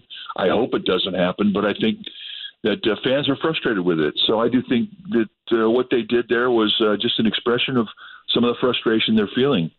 And because I don't think anybody in that ballpark last night wanted to see the A's go. Right. Right. No, and you could hear the passion on the broadcast, Mike. And it was just, from my perspective, Mike, I agree with you. I think most Giant fans, they do care about the state of the A's, and they don't want the A's to leave the Bay Area. It's been, part of our lives for such a long time. And when you look at the late 80s, early 90s, when both teams are drawing, over 2 million, clearly that the Bay Area could support two teams. We'll just have to see where it goes. But a lot of passion in the yard, as you said. Now, Mike, we got some big doings today, man. This is something that was not really expected. But we're getting word that the Giants are planning on calling up Marco Luciano and that he could be up tonight and maybe even in the lineup tonight. And it's funny, I think, didn't Marcus, you asked Mike about that on Monday, and here it is. It's happened so fast. He's really shot up through the system. Mike, are you surprised about this move? And let's just talk about this kid for a sec. Well, you remember what I said on Monday. I said, I don't think so. I mean, here's a guy who's hit 220 or something in Double-A when they called him up to Triple-A. I thought, well, maybe if you saw him, it would be in September when they had the September call-ups, and they could expand the roster by a couple players. I was a bit surprised by it this morning when I saw the story. But, given where they are right now offensively and how they've struggled, they're looking for a jolt of lightning. And the other thing, too, is between now and Sunday, they're going to face a lot of left-handers. So I do think the move really had something to do with what confronts them in the next 4 games. They're going to see a lot of lefties, and they need some right-handed pop. So that was a bit of a surprise to me, but he's hot right now. Right. He's confident right now. And for a young hitter, I mean, that's 90% of it. So why not throw him in here and see how he does? We did get some good news yesterday prior to the game, in that the healing process of Tyro Estrada and Mitch Haniger is going quicker than expected, and it's possible we may get these guys back a couple of weeks early, both of them. Very nice. And Mike, that's why this call-up also took me by surprise this morning, because, of course, Brandon Crawford could return as soon as this Friday. And as you mentioned, Tyro Estrada is now taking ground balls and also swinging in the batting cage, so he could be back within the first couple weeks of August. So I guess my question is, moving forward, after we've heard Farhan Zaidi talk about the lack of infield depth with his Giants team, do you think this is a situation where Marco Luciano's will be up for a week or two and then get optioned back down, or do you think there's going to be some roster movement maybe involving Casey Schmidt, David Villar, or Brett Wisely? Well, there's going to be a roster move, no doubt, just to allow him to have a spot on the team. But I'll tell you something that is so unique about every big league sport. When you go into the minor leagues and you bring somebody up, if that person ignites and brings energy, he ain't going anywhere. Mm-hmm. So every time you get an opportunity at this level, it's a true chance for you to lock in and win a job and stay here for the rest of your career. I mean, that is what could happen. Now, is it likely to happen? Well, no. I mean, the odds are against it, but you never know. And I think that's the one thing that's so cool about baseball. Yeah. And I think it does catch the imagination of everybody that follows the game. I mean, look, it's happened this year in a lot of organizations that have used a lot of rookies. Cincinnati, look at all the rookies that they're using, and they're a really good team. Yep. And those guys that they've brought up, they're not going back. So it happens, and it absolutely could happen with Luciano. And Mike, we've seen this multiple times this year, not just throughout baseball, but with the San Francisco Giants, whether it was a guy like Patrick Bailey, who started the year in Double-A. When Schmidt first came up. Then he had a short stint in Sacramento. Now, Marco Luciano literally only spent 6 days with the Sacramento River Cats. Moving forward, what do you think this means for just like the general state of baseball, and what's the message from Farhan in the front office that they are going with this fast-track plan for a lot of these prospects? Well, players' talent really determines as to how quick you move. I mean, you can't make chicken salad out of chicken feathers. I mean, you can't just say, okay, we have another guy, we're ready, let's go do it. You've got to have a guy who's talented. You have to have a guy who can handle the speed of the big leagues. And see, that's the big thing that separates the big leagues from any other level, is the speed of the game. It moves fast up here. And it is one thing that is very difficult to adjust to when you as a young player get to the big leagues. So it takes time. And for a person to, jump into it and be able to handle it, I mean, it's a bit rare. And I'll tell you another thing. Yeah. With Patrick Bailey, who's come in, he's a catcher. And it is the hardest position to be able to adjust to the speed and control a game. And he's done it beautifully, and he's never going back to the minor leagues. But, I mean, what we're watching with Patrick Bailey is even more rare than if Luciano was able to plug into the speed of the game and stay here. Yeah. So, I mean, it doesn't happen very often, but when it does, it's a beautiful thing to watch. And we've been able to watch it with Bailey, and hopefully – and we've been able to watch it with Matos, for that matter. He's done well. He has. And hopefully it does happen with Luciano. I always root for these guys. We all do. Me too, man. Me too. Go final couple of minutes with Mike Krukow on a Wednesday morning. You mentioned Bailey. You know what I thought was cool about last night, Mike, too? Well, one of the cool aspects of last night was the fact that Buster Posey was in the house. And Bailey had he just made some nice defensive plays last night, man. And I'm not surprised at all at this point because, to your point, Mike, he looks like he belongs, and he has since the day he came up. But those kind of swing and bunt, those dribblers in front of the plate, kind of off balance, making a throw the first place, he did that twice. And I just thought it was kind of cool that he did that in front of Buster Posey, Well, very Buster Posey-like. Yeah. It was the one thing about Buster Posey that impressed you was just how athletic he was behind the plate as a catcher. Now, he was so athletic they could put him on to keep his bat in the field. They could put him at first base. But that play, the swing and bunt, is one that is unique because it's the only play in baseball where the ball is running away from you. Yeah. And you have to run it down, and then you have to field it with a bare hand, and then you have to throw it off your right foot. So everything about the play is awkward. And there were two instances back-to-back, as a matter of fact. Yeah. One ended an inning. The other one started the next inning. And he made them beautifully. He did. The one that ended the inning, if he doesn't make that play, a run scores. Right. So there was some added pressure on it. And it was just a really good expression of how athletic Bailey is. And I think it's very cool for any player, especially a guy who's from out of the South. Remember, Bailey went to North Carolina State. So when you're a young catcher coming up in the South, you're watching Buster Posey. No doubt. He is the poster child of the South, as Buster is from Georgia. Yeah. And so to be able to do that in front of a guy he idolized as a kid was pretty special, I'm sure. Yeah, it was cool. Another great performance last night from Patrick Bailey. Of course, what you're talking about behind the play, and even had a hit to kind of kick off that rally in the fifth inning. That was followed up by an RBI sac fly from Casey Schmidt. You mentioned Luis Matos earlier having a base hit and scoring a run. Also, now, Mike, it seems like the biggest moment of the game, though, was a veteran, Mike Yastrzemski, getting that RBI double, putting the Giants up 2-1. How much confidence does that give a veteran that has been slumping like Yaz has over the past couple weeks? Well, I thought the whole thing was really incredible. I mean, he comes up in a run, first and second situation with 2 outs, and Sam Moll, the lefty for the A's. I mean, he's nasty. He's unique. I mean, he's not a call. He's like 5'9". And he has a low three-quarter release, and that is unique. And normally when you see guys 5'9", they don't have long arms. He doesn't. And guys who have short arms, they can be a bit funky when you're hitting off them because they have different arm action than you normally see. Well, now you're doing it from a low three-quarter, and that quick arm action because of his arm length and that arm slot that he pitches out of is unique. It's not an easy one to hit, and he's eating up lefties. And lefties hitting under 200 against him, right? Well, he gets into a 3-1 count with runners first and second. He's got a base open. He doesn't have to make a challenge pitch in the middle of the strike zone, and he comes up above the hands. And I think it would have been a strike, but it was a good location pitch for him. And Yastrzemski hitting from the left side against the left-handed Moll, he spins on it, rakes it right down the line past Brown, the first baseman. And that gave the go-ahead run, and that was the swing of the bat that determined the game. That's the hit that they haven't been able to see. Yeah. Yep. And for a left-hander to be able to do that against Moll, I thought he was even more impressive. And you say, well, gee, why doesn't he play every day? Giants would love to have him play every day, but physically he can't play every day. So they have to kind of, they want him in there as much as he can. But it's for those at-bats that we saw last night that you want him to play more. And but boy, he delivered in a big moment, and that's what they needed.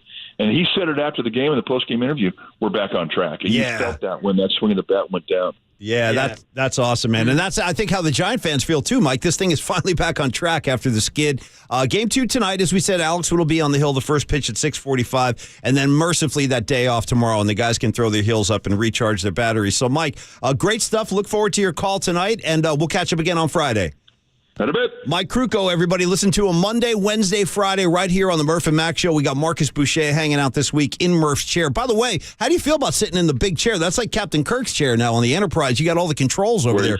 No, well, that's the thing. I almost want to sabotage his chair so that when he comes back, he has some issues. Yeah, like when he would take a couple screws out and stuff like that. Exactly. Yeah. Like the old joke where you put a whoopee cushion on the chair or something like that. I might hide a couple of those around the studio. I hate to give kids ideas, but I was a little bit of I was known to play a trick or two back in the day when I was a youngster, and I would just suggest this. I'm just going to leave this one for anybody who needs it. But, well, I mean, listen, this is a brother-on-brother kind of thing. I know this has been done a lot back east. You take a bowl of chicken soup, okay? Chicken soup? Listen. No, follow me now. You take a little bowl of chicken soup and just stick it under the bed. That's all. That's all. Little stink bomb. Oh, bro! Within a couple of days, you don't know. Imagine. Yeah, no, it's a whole situation. And the problem is, you don't know what it is or where it's coming from. Chicken soup in the bowl ate away KNBR. If you've ever done it, and that's the thing, Paulie Mac. That's you. That's you playing the long game, knowing that your brother. Game. Yeah, no, you got to see. You got to have vision. See, the problem is, if I bring in a bowl of chicken soup into the studio, then I'm smelling it, then you're smelling it, then Cobes and Tolbert and Papa and John, then we all have to indulge in it. Thank you for thinking on my behalf, Marcus. Hey, by the way, I want to remind everybody that you can catch Tim Kawakami. He'll be on with Tolbert and Copes today at 2:50.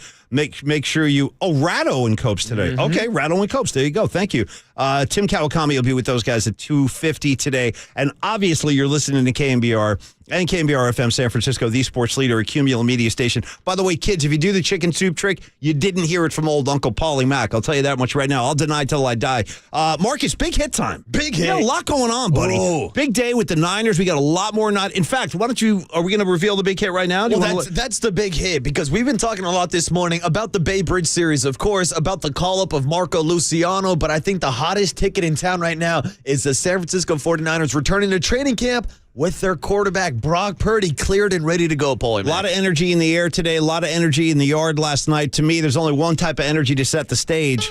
Let's get into it, and then we'll come back with it. You down with B.A.G.? You know me. You down with B.A.G.? You know me. You down with B.A.G.? Who down with B.A.G.? Brock Purdy! That's what I'm talking about. So it's the big hit energy next on KNBR 680 and 104.5, the sports leader. You can't make chicken salad out of chicken feathers. Kite with Murph and Mac has been sponsored by your Northern California Honda dealers at NorCalHondaDealers.com. The Murph and Mac Power Hour surges on. Absolute power corrupts. Absolutely. Next on KNBR 104.5 and 680, the sports leader. Here's what's trending now. Trending now. On KNBR.com. The 49ers reported a training camp yesterday, and John Lynch and Kyle Shanahan both gave the thumbs up to Brock Purdy to start participating in 49ers training camp. We'll talk about that and more next on The Big Hit, but you can always check out that story trending now on the all-new KNBR app.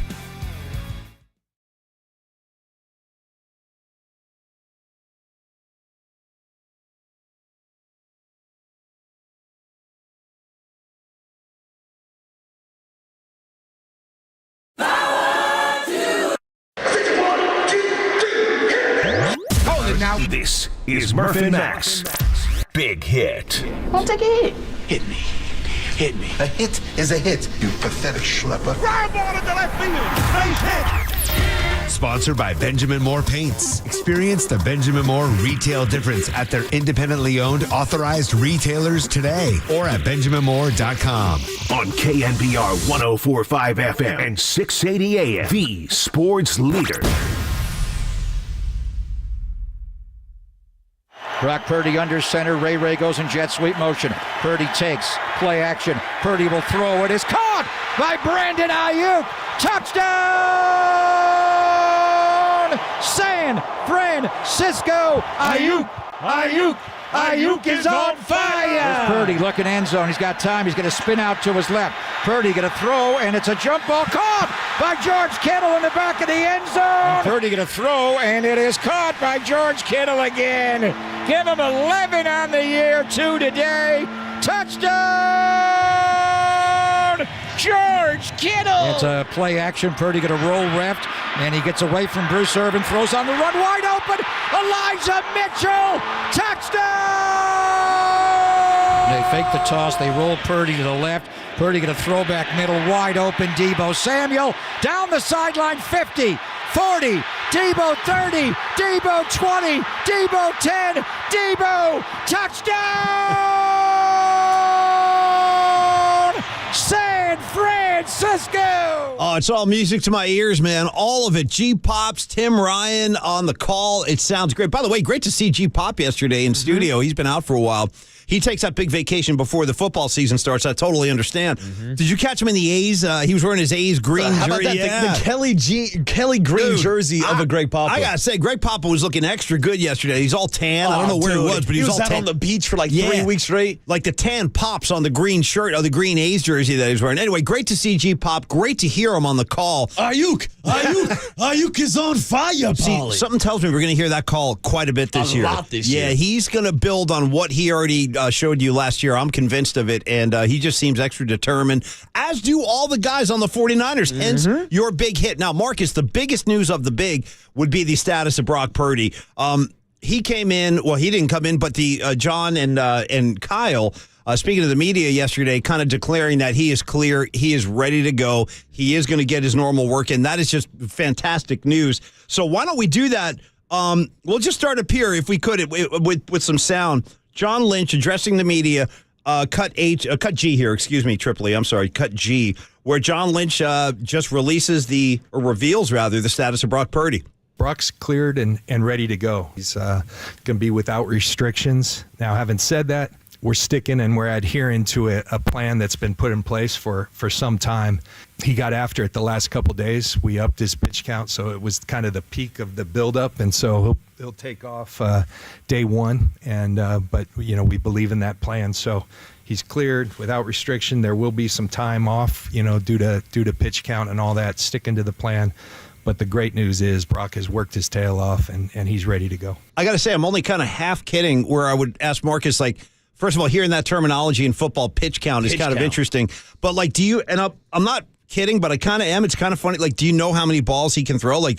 I know, guys don't want, your starting pitchers going over 100, for example. Did they give a number? Well, for football, I don't think there really is a number for how many times a guy should throw per game. But you got to remember, there's not that per game, but I mean, just for the workouts and stuff. Would they say we're limiting you to 40 balls a day or whatever? That's the current thing, because Brock Purdy, as we all know, is on this scheduled throwing program right now. And I can tell you from when I went through my throwing program with Tommy John surgery, there is a very, very strict formula that you have to follow. So you'll start out 20 feet away, 10 throws. Then you take a break. Yeah. Then it's 15 throws from 25 feet. Then you work your way all the way up to 60 feet and so on and so on. So right now, that's what Brock Purdy's doing. I know he started off throwing tennis balls. Then he moved to an actual football. I don't have the details of how many throws he is throwing per day, but it sounds like it's building up to him being back to full strength and full health for week one of training camp this week. So, Marcus, I think the big question following that announcement from John Lynch about the health of Brock Purdy is very encouraging. Mm-hmm. I guess the next question people would ask Tripoli, cut K, is, all right, so he's healthy. How does he look? I mean, how does he look out there on the field?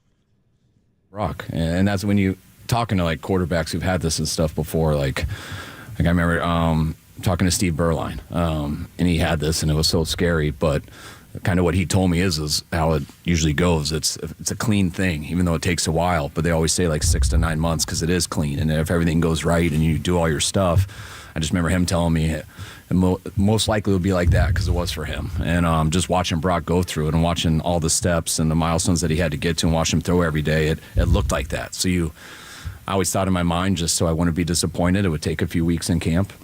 But he always looked like he would be ready because you didn't see any setbacks. And just talking to other guys, that's how it ended up. And watching it on our own, I thought it would go that way. But you don't really say that. You wait to hear it from Brock. And to get back and talk to him last week and just to hear how he felt just mentally and being able to see physically, he's ready to go. So, I'm sorry, I didn't mean to step on that. Listening to Kyle there, I am so excited for this season. And while I was listening to the cut, I was asking myself, why am I more excited this year than I have been in the previous couple of seasons? And I think maybe the reason I'm so jacked up is because there's a little bit more clarity in the quarterback situation going in than there has been. And that in itself, I think is cause to take a deep breath and say all right, we got a little bit of a direction now. Because last year at this time, it was just question marks all over the place. And people thought Jimmy G was gone for starters. He winds up quarterbacking them until he got hurt again. So maybe it's the clarity, Marcus, is why I feel a little more comfortable. Just there's not as much uncertainty.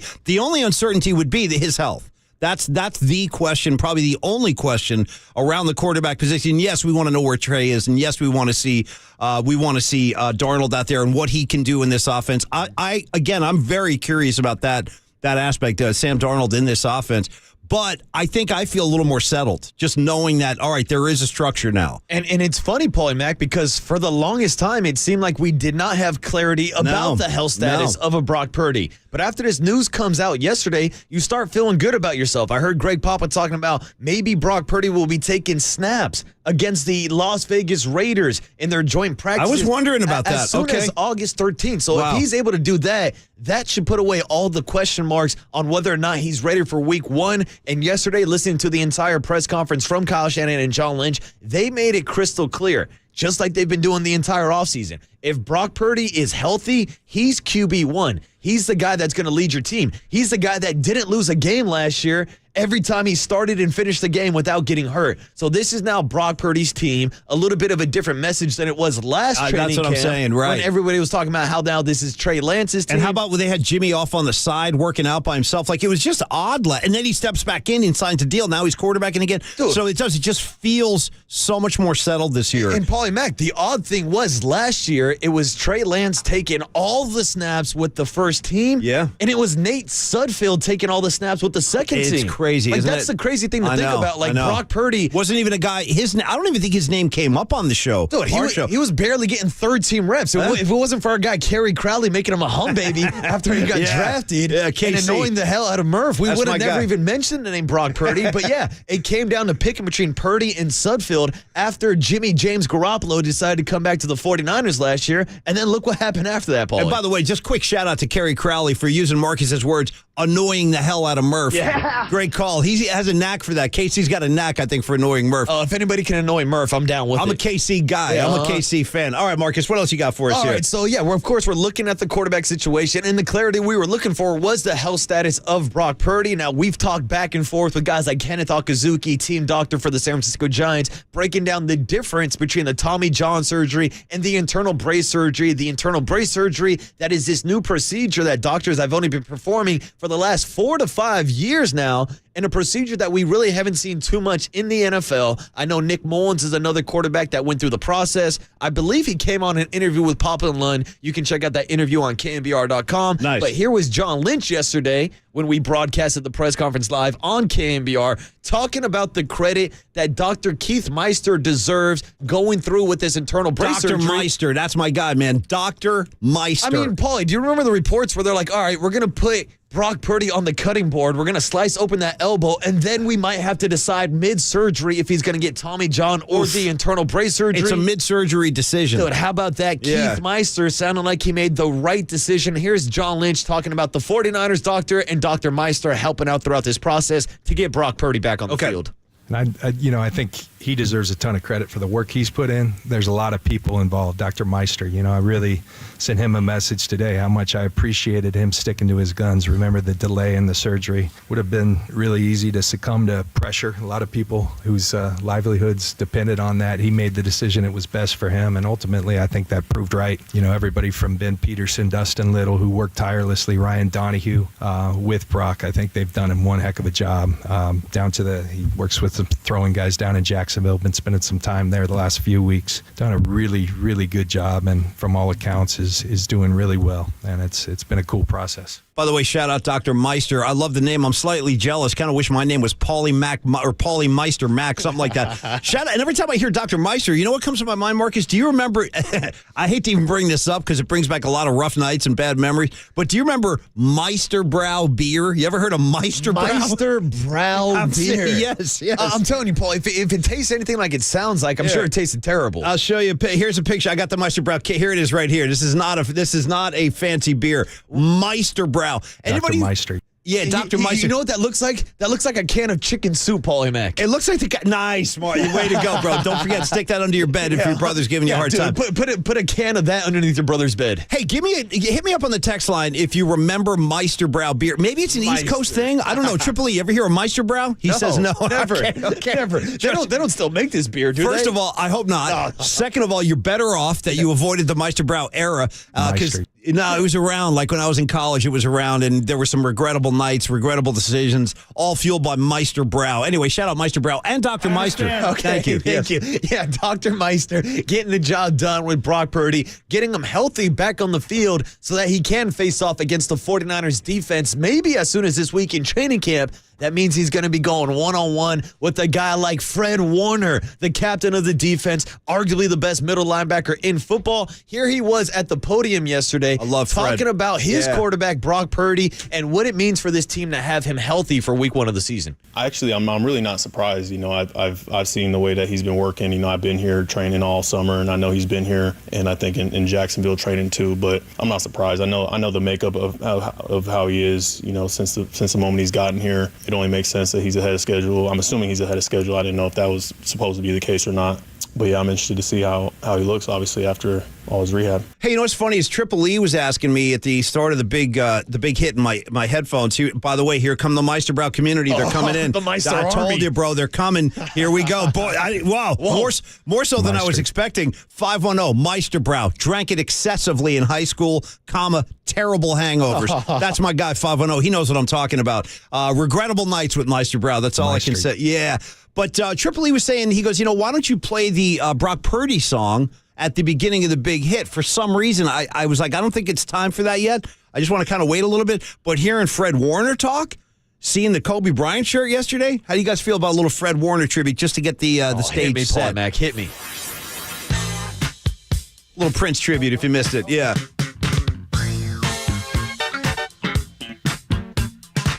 Remember when I met you, Warner? You look so good in Niner Red. Fred's my guy. Believing. Recommit yourself right now. Every single day matters. You've been looking for a ring. I love the way you talk, the things you said. It's all about one game right now. One game, and that's in Philly. Fred, fill your Niner cup. Fred, till you get enough. Fred, he'll put your ass to bed. Fred, we love your Niner dreads. Fred. Let's go. Yes, sir. Let it go, 3. 1, 2, 3. All right, little detour there, a little musical detour for Fred Warner. Looking forward to another big year from Fred Warner. And that's always the question, Paul and Mac. Do you get enough Fred in your life? I need more Fred Warner. That's what I need. I need more Fred. Yeah, we all need more Fred. By the way, just another tip of the cap to the Meisterbrow community. They are coming fast and furious right now. And by the way, they are clarifying, Marcus, it was not exclusively an East Coast thing. So it was out here on the West Coast, too. That's interesting. I drank, unfortunately, I drank it when I was in college because they would give you, dude, they were doing stuff like, they would have like a 30-pack of Meisterbrow like on sale for like $9 or something. Man. So, bro, you go in there with a 10 and you walk out with like 30 Meisterbrows.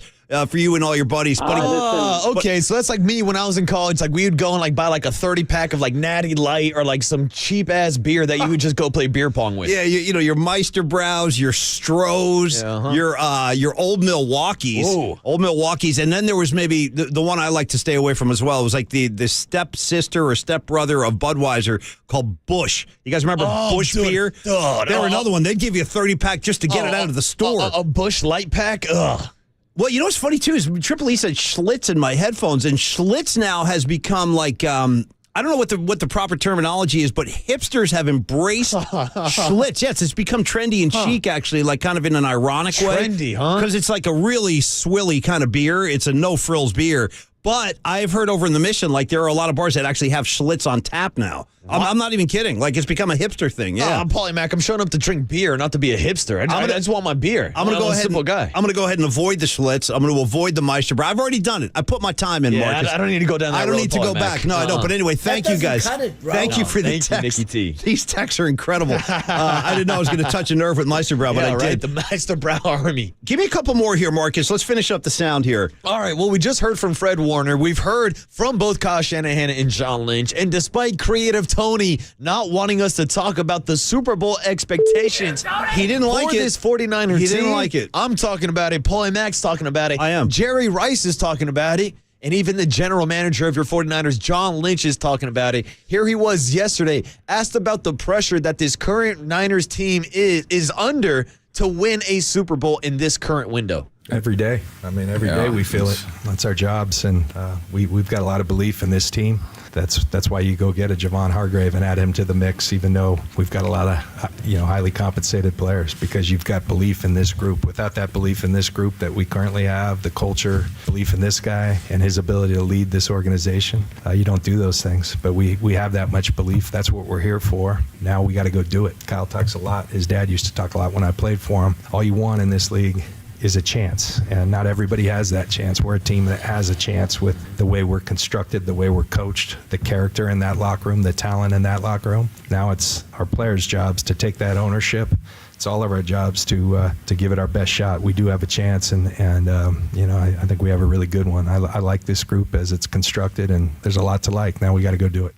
I love everything John Lynch is saying, and I really like John Lynch, the job he's done. I like him as a person, and I like that he's a man of his word. Yeah. Like, he's not afraid to say what we're all thinking and what all those players are thinking, and honestly, what he's thinking. I don't think John Lynch, like, knowing what I know about John Lynch and how committed he is to this, because don't forget, he could have walked away from this and made boatloads of money in a broadcast booth. He chose to stay committed and continue on this quest to bring a Super Bowl back to the 49er organization. And I think, Marcus, I don't think he will rest until that happens. No. I really don't. Like, I don't think he's the kind of guy that's going to walk away from a project like this with the talent that they have until the job is done. I really believe that. And Paulie Mack, how many times do we talk about how we want teams that have owners and general managers who want to win at all costs? Look at Joe Lacob with our Golden State Warriors. Yep. And now look at what John Lynch is doing with this 49er roster, a team that was one of the best rosters in the NFC last year. He goes out and trades for Christian McCaffrey in the middle of the season. Yeah. Just showing how all in he is. This offseason, bringing in Hargrave. He arguably brings in Hargrave, who was maybe the best defensive player on the free agent market. They're not sitting on their hands, man. He's pushing They're his going chips for it. in. They understand the current window they're in. They're going all in, Paulie. And yes, I do believe that they do have Super Bowl expectations for this roster. I do too, man. And let's we have one more, don't we? I'll give you two more. Let's finish one these. from Fred Warner, because he's one of those guys that has kind of seen how close this roster can get. Obviously, we all know what happened in the NFC Championship game last year against the Philadelphia Eagles and the injury that led to so much discussion about Brock Purdy's UCL over this offseason. But it's time to put all the offseason stuff behind us. Like Deebo Samuel told that CBS radio host, that's some old blank. Okay. We don't need to talk about that old matchup against the Eagles, but here's Fred Warner kind of relaying that same message, that last year is last year. The Niners got close, but the focus is on getting back to the Super Bowl this year after being so close to that Lombardi multiple times. I wouldn't say so. I think it's something that it hardens you. I think it makes you a better person, a better player. Like, having that experience, I think, is only going to help us going forward, especially when we get later in the season, when you need that experience as a group. But I don't think it's something that needs to be addressed. I think there's so much like excitement and kind of just like butterflies going into every season, regardless of what happened the year before. You don't get to snap your fingers and go right back to that moment. You start from square one, just like everybody else around the league right now. So you can't skip a day. You can't look too far ahead. You got to make sure that you're present in the moment right now and giving it your all every single day. You know, you got to put the work in. You can't just say, all right, we got this player, we got this player. Like, you got to make sure like you're putting the work in regardless of who you have, because just having good players isn't going to get you anywhere. You got to make sure you got a great team, not just, great individuals. Hey, a couple of quick housekeeping notes, too. Fred Warner right there, obviously. I want to shout out to Rick Zinn. I forgot to do this from Vacaville. He won the ZZ Top tickets earlier today, and we're going to do that again tomorrow and Friday. So if you've been calling and you haven't been able to get through, you got a couple more chances coming up. You guys on the text line with these Meisterbrow takes, you guys are killing me. I had no idea I was going to touch a nerve like this. That's today's big hit, Paulie Mack. Who knew? We're getting hundreds. I can't even keep up with them. They're coming so fast. But I love you guys, and thank you for all your feedback. Marcus, I know a lot of Niner fans are going like, why are they going through all the sound? And they haven't addressed Nick Bosa yet. We're going to do that right now. Then we'll come back and give you the cooler content. Word on the street is Nicky Turturro is back. So I hope that's true. I've been hearing rumors. I hope that is what we're going to hear on the other side. But first, let's hear John Lynch wrapping up the big hit here, talk about the status of Nick Bosa. Where is he and what's going on? I would expect he's not here to start off. We're working diligently to try to come to an agreement. I think the challenge is, you're talking about a real special player. You're talking about one of the better players in the league. You could argue that could simplify things, but I think at times it's just finding that sweet spot and where the right spot. And we're committed to working towards that. We're going to keep things private. I always appreciated that as a player. I feel like there's some sanctity to those things. You don't want everything being aired out. And so we've agreed with Brian and Nick to keep our dealings private. So I think that's the extent of what I'll say. And when there's updates, we'll give them to you. Yeah, I'm actually really not even concerned about this, honestly. I know Bosa's in phenomenal shape. We know what he does in the offseason.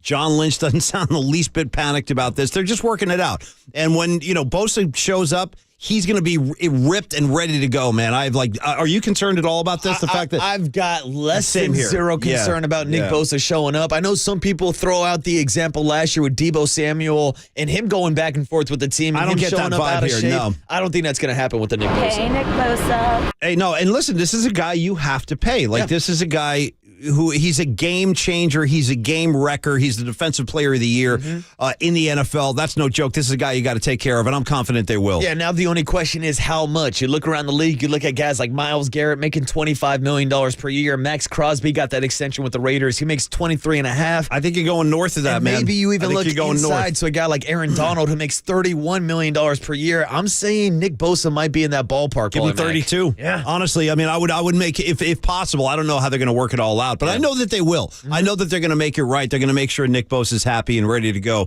So we'll keep you posted, obviously, on that and all Niner news. Hey, quick break in the action. We come back on the other side, give you the cooler content. We'll also talk to Andrew Baggerly at 9:15, catch you up on the Giant game last night and what's ahead tonight with Alex Wood. Game 2 of the A-Series. But cooler content is next. You got Boucher, you got Mac right here on KNBR 680, the sports leader. Brock's cleared and ready to go. Richmond, shout out to you for supporting KNBR, Richmond's sports leader.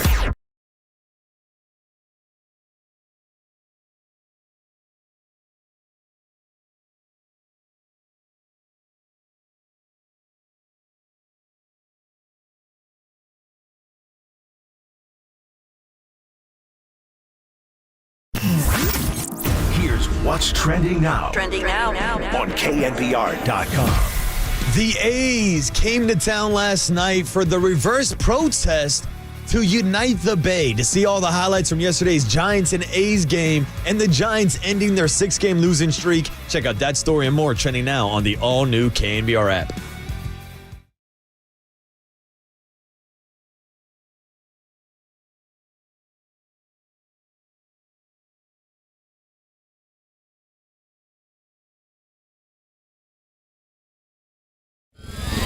And now, time for the Protect Your Assets with David Hollander Business and Technology Report.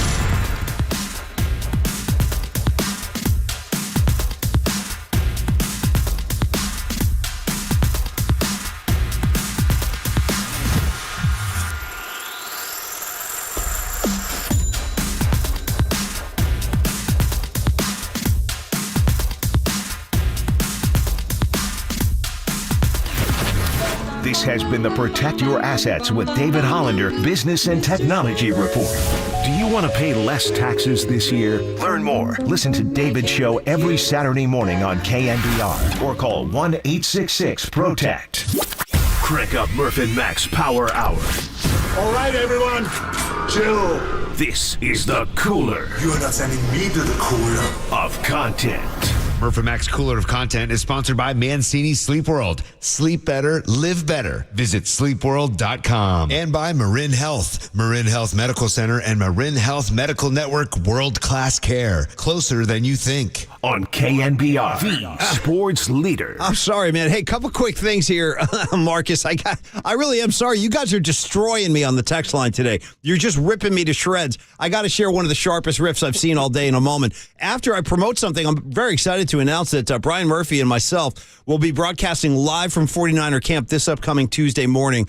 We're really looking forward to that because we weren't able to do it last year, and then there was a pandemic before that. So it's been a little bit now since Murph and I have been down there for our traditional camp show, and these are great because this is when we get all the guys. We will get it's like one player after another on a conveyor belt all morning long. All those guys down there at the Niners are great. Shout out Bob Sargent. No, everybody. All those guys are awesome. So we look forward to that. Next Tuesday morning, Murph and Mac live from Niner camp, and we will get you all the players we can.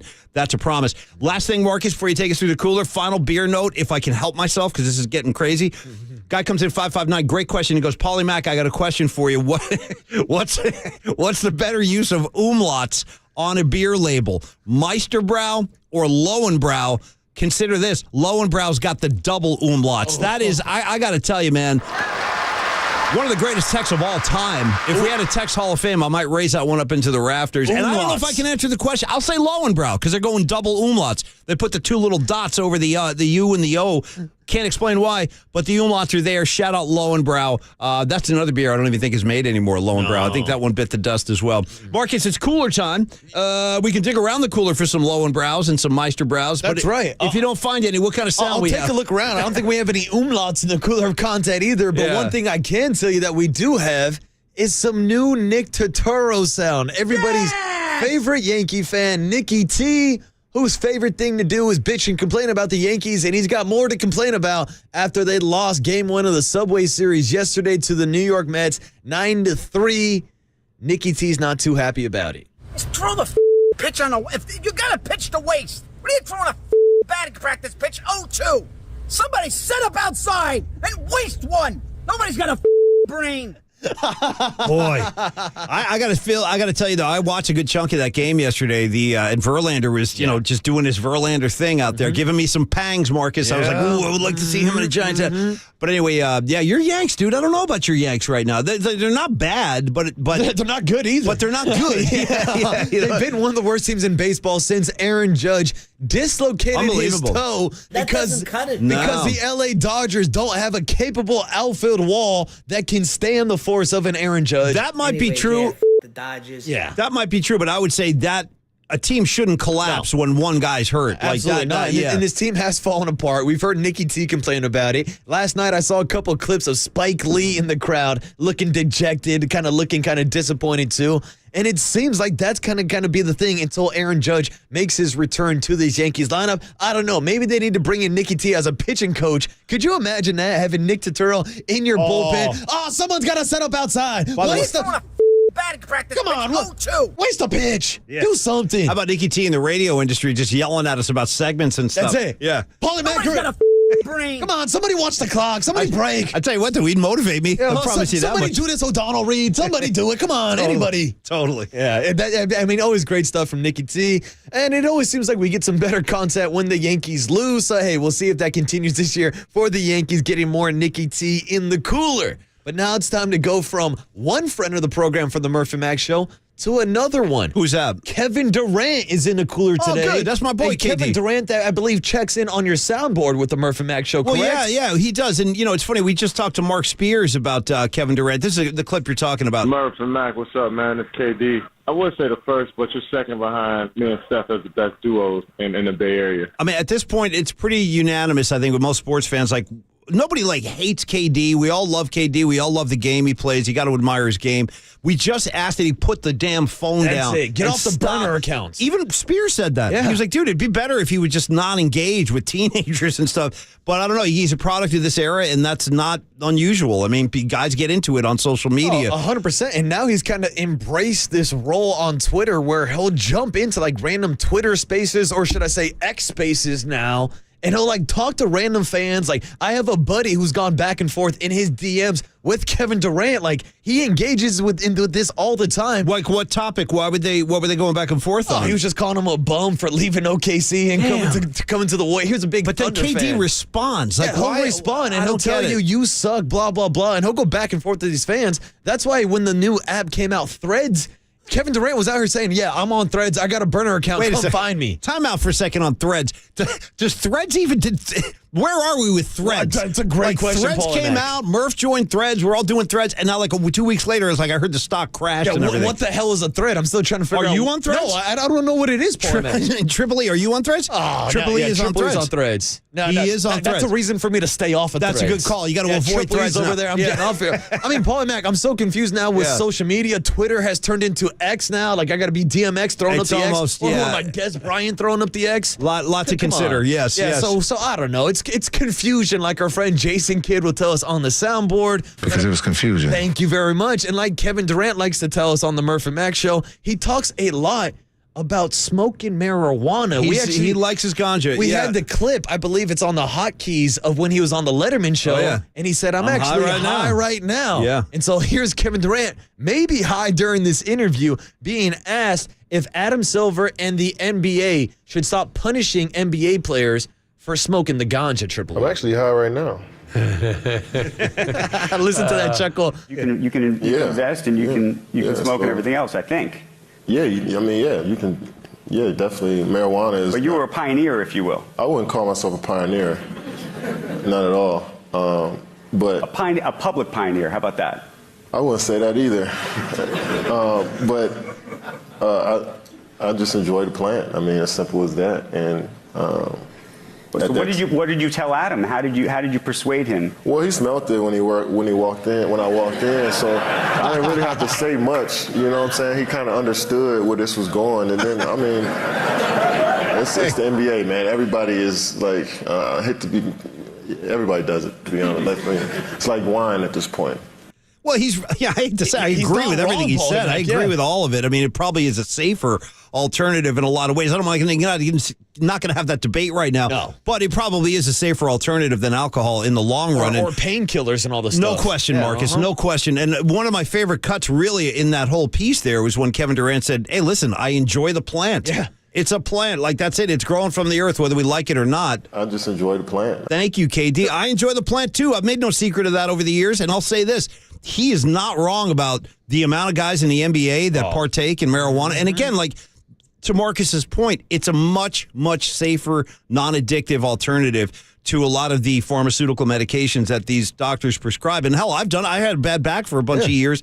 I was prescribed a lot of pain pills, and yeah, they help, but a lot of guys get hooked on them, and then you've got a serious problem on your hands. Paul and Mac, I've seen a ton of those stories, like even involved in the baseball community. When I had Tommy John surgery, some of these pills that they were prescribing they just knock you on your ass. And they want me to take these, but the NCAA won't let me roll up a joint and get rid of my pain like that and let Timmy smoke. It's the oldest pitching kind of procedure you can go through. Tim Lincecum was a big proponent of it. Oh, yeah. So was our guy Kevin Durant. Now my question is, do you think he got Adam Silver involved after he walked in and smelt that loud aroma? I can only hope that he did, or at least a second half high. And if we're talking about NBA marijuana enthusiasts, let's not leave out Uncle Nelly. Yeah, I've been smoking some pot. I'm having a pretty good time. It's more legal now than it's ever been, and so I'm enjoying that. One more from friend of the program, Don Nelson. But I never smoked when I played or coached, so it's new to me. But anyway, I'm doing that. Sounds high as a kite right there to me. Don Nelson, he's one of our favorite guys. But anyway, yeah, no big deal. Like, no big secret anymore. It's legal. You can go into a store and buy it today if you want to.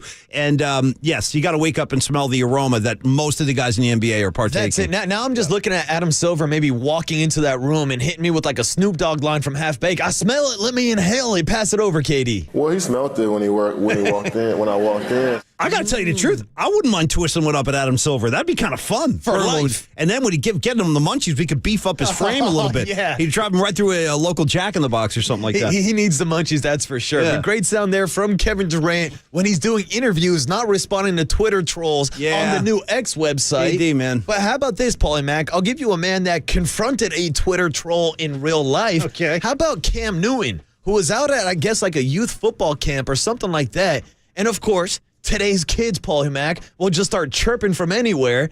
And listen to this footage of Cam Newton getting talked to by like some 15-year-old. Talking about, where is this happening? This was Cam Newton at a youth football camp. I'm not sure exactly where it was, but Cam Newton was out there doing some drills, throwing some football to some kids. All right. And here's some high school kids talking trash to Cam Newton. Cam turning around, going up in their face and talking trash back to them. No, you met me. Yes. I met you. When? Tell me about it. Show me a picture.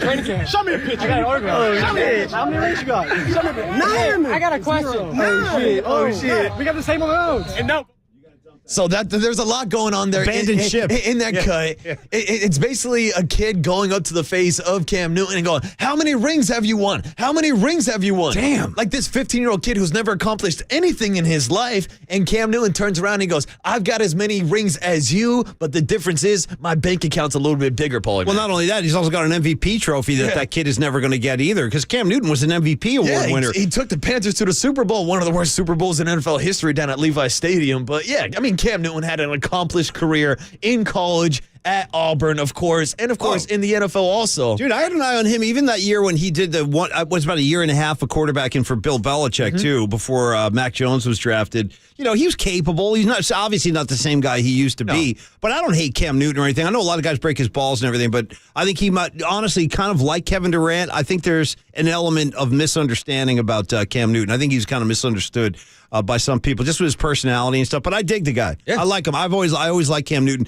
Should we wrap the cooler at this point? That's it. I think that's a good little taste of the cooler. A little Nicky T, a little Kevin Durant, and Cam Newton. A lot of variety. Firing back at a couple Twitter trolls. Yeah, a lot of variety today in the cooler. Thank you, guys. Hey, more Giant talk coming up with Andrew Baggerly at 9:15. More Niner talk coming up as well. We got a lot of sound to get into from the Niner camp yesterday with Lynch and Shanahan addressing the media. And, of course, a lot of Giant things to discuss as well with Alex Wood on the Hill tonight. 2-game set will conclude, and then the day off tomorrow. That's great news. Marcus in for Brian Murphy right here on the Paulie Mac Show, or the Murphy Mac Show with Marcus, we'll say, on KNBR 680 AM 104.5, the sports leader. I just enjoy the plan.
KNBR heads, fill your feed by following the sports leader on Facebook. This is KNBR 104.5 FM and 680 AM.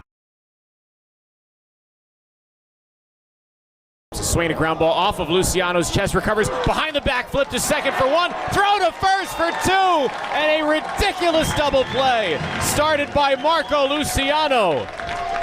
That ball was creamed, and Luciano had it hit off his chest. And as Luciano was going to his left, the ball deflected that way. Luciano in from the right side, still looking for his first, and he swings and drives that one. He may have found it going back as Hummel to the corner, and it's gone. And on cue, Marco Luciano hits his first AAA home run. Luciano pulled it toward the left field corner and got it just over the fence. And what a game for Luciano. What a start for him in AAA. And with that home run, he continues his stretch of hitting safely in all of his AAA games, this being his fifth. And Luciano, who had that nifty double play he started earlier in this game, hits a home run, his first in a River Cats uniform, to make it 5-2 Sacramento. Marco Luciano. That's a name. It's so funny, man. We're talking to Mike Kruko about Luciano on Monday. Marcus asked him about him specifically. Yeah. And Mike just, gave us his honest appraisal and said, I don't think he's really ready. Marcus, let's break this down. Now, I know you've had an eye on this kid for a while, so your intel on Luciano is pretty good. Do you agree with Mike? Are you surprised that they're bringing him up today? I was surprised because this is another guy that I saw back down in San Jose in 2021 when they won the championship. Now, he got called up midway through that season and got called up to Eugene to play with the high A team.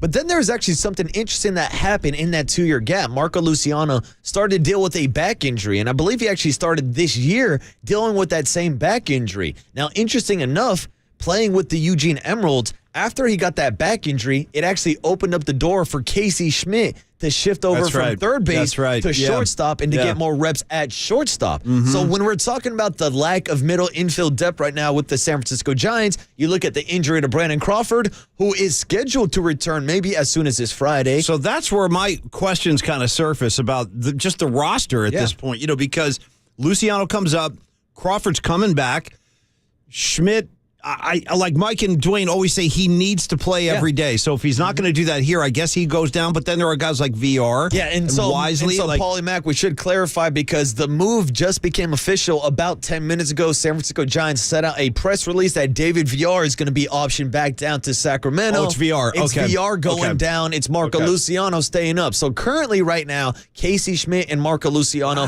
will be on the roster together. A combination that I'm sure Giants fans are hoping will hold down short and third for the next future years. Okay, so let's break that down for a second. How do you, and I don't know that you have the answer, but how would you expect them to kind of sort through all these bodies now? Because Crawford's going to get some action.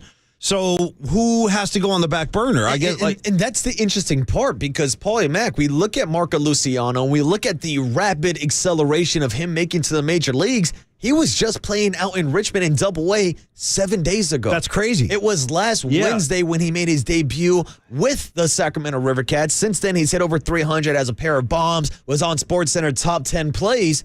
But what you're saying is absolutely right. With the expected return of Brandon Crawford, with Tyro Estrada now going back and taking ground balls and taking That's great to hear, by the way. He's a couple weeks away. The question is, moving forward, how much longer is Marco Luciano going to be on the roster? Is this a situation where they're going to play with his options, move him up and down? I've seen questions on the text on this morning wondering if this is a showcasing the talent for Marco Luciano if you're trying to flip him at this year's trade deadline. I think that's a little unlikely. Right now, the Giants are just looking for another spark in the lineup after only hitting 4 hits yesterday against the A's after struggling against the Nationals. Marco Luciano is the best hitting prospect in the Giants farm system, so they made the call despite the fact that he only spent 6 days, in Sacramento. Now he's coming to San Francisco. 6 days, man, that is a short sample size, but he's coming, and hopefully that he can just provide a spark. Because even last night, there were only 4 hits on the night collectively for the Giants. Yeah, they got the 2 runs. One was that sac fly, and then Mikey Yaz had the big timely hit in the 8th. But or the timely double, I should say, is what it was. But even that, like, there wasn't a lot of spark out there. There wasn't a lot of fire. Giants are having a hard time just getting guys on the bases right now. I mean, besides Wilmer Flores and Jock Peterson, it's Wilmer and Jock right now. That's it. Those are the guys that you can't even really say they're carrying the offense, because this is an offense that's been averaging 1.5 runs per game during this losing streak. And yesterday they went out and only scored 2, Paulie Mac. So they need some type of spark, whether it is at the trade deadline this year or maybe just looking at their own farm system and calling up Marco Luciano, which was also interesting, calling him up over a guy like Tyler Fitzgerald, who's been playing phenomenal with the River Cats. But Marco Luciano is a prospect that Paulie Mac, we've been talking about for the last 5-6 years, since he was 16 years old and signed as an international free agent with the Giants. Well, I got a peek at his defensive prowess over the weekend. We talked about that double play ball he made where he had like the flip with the glove and everything. I mean, it was really pretty badass defensive play. We know that he's got that. How's the bat, Marcus? How's the Luciano bat? Well, here's the thing. Luciano, to me, as a prospect, to me, is more intriguing with his bat than he is with his glove. I saw him play shortstop in San Jose, and I got to be completely honest with you, he didn't look like a major league shortstop at the time. Yeah. And that, I think, is the big difference when you're looking at a Casey Schmidt, Patrick Bailey. When I saw those guys play in the minor league, they had the gold glove caliber defense already ready to go. Yeah. Same with a guy like Luis Matos. Now, the difference is, it looks like Marco Luciano has an MLB-ready bat, and he's got 13 home runs this year, which is technically tied for the lead with the San Francisco Giants because they're the only team in the league that doesn't have a batter with more than 13 home runs. And I get it. It's at a minor league level. It's different. Yeah. But I do think Marco Luciano, despite only hitting .235 this year, will add some of that pop, add some of the power. Well, but to your point, asking questions about defensively, it's going to be intriguing to me to see how they split up the playing time between Marco Luciano and Casey Schmidt. That's a big thing, too. And I don't know what to say about Schmidt at this point. Obviously, we've been saying this for weeks. We're all rooting for the kid. We all like him. But his at-bats have been, they're starting to get really frustrating. I mean, like, yes, he had the sac fly last night, thank God. And that was a good at-bat. Like, that was a good at-bat. Yeah. But there's a lot of at-bats that are almost, I don't know, Marcus. Like, I'm not sure what the answer is for this kid. You want him to keep playing, but do you want to keep giving him these at-bats if he's just not going to produce? And that's the thing, Paulie. When Brandon Crawford returns, when Thairo Estrada returns, those at-bats are not going to be available. Now, the one thing that Casey Schmidt does have that benefits him more than maybe most players on this roster is his versatility. It's the fact that he can play short, second, and he's third solid. base. He's solid defensively. Exactly. He's great defensively, so you can always keep him as a piece, maybe a pinch hit bat later. But to our point earlier, if this guy's not getting at-bats, it might be likely that he's being sent back down to AAA as soon as those veterans make their return, or maybe they're going to try to figure out a system to mix and match Marco Luciano with Casey Schmidt. I think that's probably my biggest question moving forward with Marco Luciano, whether or not he is a major league shortstop, is does he have the ability to move over to second base to take some reps? Can he go to third base and take some reps? Because then that gives him the same versatility that Casey Schmidt is currently displaying. And that's what Gabe and Farhan love. They love these versatile guys. They love their chess pieces. They love to mix and match. They do. They do. They love putting guys all over the field. So, hey, look, this is something to be excited about. We'll take a look at the kid tonight. Sounds like he'll be in the lineup. We expect to see him. So we'll talk about it tomorrow. But I'm eager to see this kid come up, and I'm eager for any kind of spark. And if he can provide that, we're going to embrace him pretty quickly. Want to remind everybody of a couple of quick things here. This segment brought to you by O'Donnell Financial Group, because planning is a process for loans, insurance, investments, and retirement. Call Greg O'Donnell at 866-496-2300. And then finally, Marcus, want to remind everybody that Tim Kirchin will be on with Tolbert and Copes today. Oh, yeah. Or excuse me, that'll be Ratto and Copes at 3:50, so tune in for that one as well. All right, on the other side, Marcus, if we could, can I go back to Niner Sound? Oh, bring me back, Paulie. And here's why. Our cut sheet of Niner Sound today is so extensive, like, I just want to hear it. Yeah. There's a lot of cuts I haven't heard yet, so we're going to do that on the other side. Niner fans, stick around. We're going to take care of you guys next on KNBR 680, the sports leader. Hey, Nick Bosa.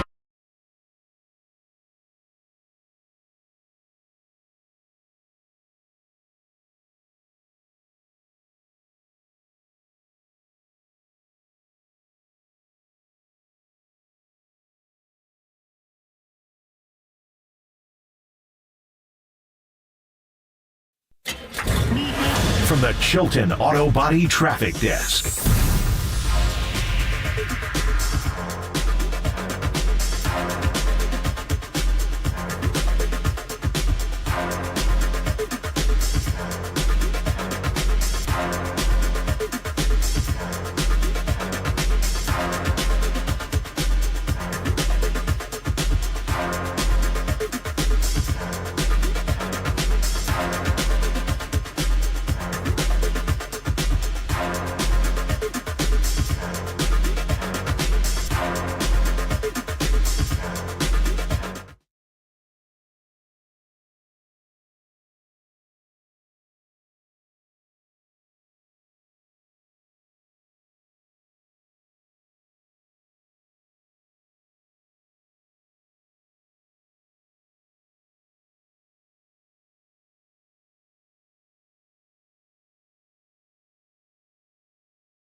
Listen to the sports leader anywhere, anytime. Download the all-new KNBR app. Now, Murph and Matt continue live from the KNBR Casino Matrix Studio. Casino Matrix Progressive Jackpots are here. Where are you? Just drop in. Please play responsibly. 1-800-GAMBLER. Yeah, that's awesome. I think everybody was fired up, to hear that. It's a testament to him. He's put in so much work. We've kind of seen it from outside the building, but all he's done is work. And so the fact that he's ready to go is exciting for all of us. Ladies and gentlemen, the voice of Christian McCaffrey. If that didn't excite you enough, I don't know what will. Niner ball is in the air, man. Marcus Boucher for Brian Murphy this week on KNBR. It's the Murph and Mac Show. I'll tell you what, this has been a great day to talk 49er football just because you're finally getting some meat on the plate. It's been a lot of guessing, a lot of speculation, but finally we're getting some concrete information. And as a result, we've got a ton of sound. We're going to share it with you guys. And again, I want to remind everybody, Murph and Mac, the both of us will be down at Niner Camp this upcoming Tuesday. So definitely tune in for that show because we'll get a lot of players for you. And it's always just a very productive show. It's just always good to get down there, get a feel for the room, see how the guys are doing. And they literally bring them in, Marcus, one after another. So if you're a Niner fan, next Tuesday is going to be a show that you're going to love. Tune in for that one. All right, so why don't we start with some of the new fresh sound we have here, Marcus? I'll just start up at the top of the list here with probably the most important piece of the day, or certainly one of the most important pieces of information of the day. It's John Lynch talking about Brock Purdy. The question is, how is he? How's his health? How's the arm? Will he be ready to go? Here's John Lynch. Brock's cleared and ready to go. He's going to be without restrictions. Now, having said that, we're sticking and we're adhering to a plan that's been put in place for some time. He got after it the last couple days. We upped his pitch count, so it was kind of the peak of the buildup, and so he'll take off day one. But we believe in that plan, so he's cleared without restriction. There will be some time off, due to pitch count and all that. Sticking to the plan. But the great news is Brock has worked his tail off, and he's ready to go. Well, this is all very encouraging. I mean, I don't even know if people were expecting the news to be this good this early, but this is what we want to hear, Marcus. This is encouraging. I remember just going back a couple weeks ago, early June, when the 49ers hosted a minicamp. And Kyle Shanahan was like, I don't know if Brock's going to be ready week 1, week 2, week 3, maybe week 4. Yeah. There were still a lot of question marks. But Brock Purdy has answered all those questions, and I can't wait to hear from him at the podium. Maybe that will be one of the guests stopping by the Murph and Mac Show next week on a Tuesday morning at Levi Stadium. Could be. We'll try to get him. I want to hear an update from him, and I want to hear his actual response or his details of the throwing program that he's currently going through, because we just heard John Lynch say that he's cleared with no restrictions. Well, Paulie Mack, it sounds like there is one little bit of a restriction that they're not going to have him throw 3 days in a row. It's interesting. So he's still on this program, will be 2 days on, 1 day off. I'm fine with that, though. They know what they're doing. That to me does not bother me at all. That's okay. Yeah. Let's proceed with caution while they can. Let's not overdo it. This is only the beginning of camp. They haven't even taken a preseason game snap yet, so no need to push it and overdo it. I like this kind of 2 on, 1 off. 100%. I like it. I don't need Brock Purdy out here throwing 50-mile-per-hour rockets over the middle toward George Kittle. I don't need him throwing 50 yards downfield to Deebo Samuel or Brandon Ayuk on a streak right now at this current moment. And maybe that's something we should talk about with Kyle Shanahan. Triple E, this right here is going to be cut end for you right here.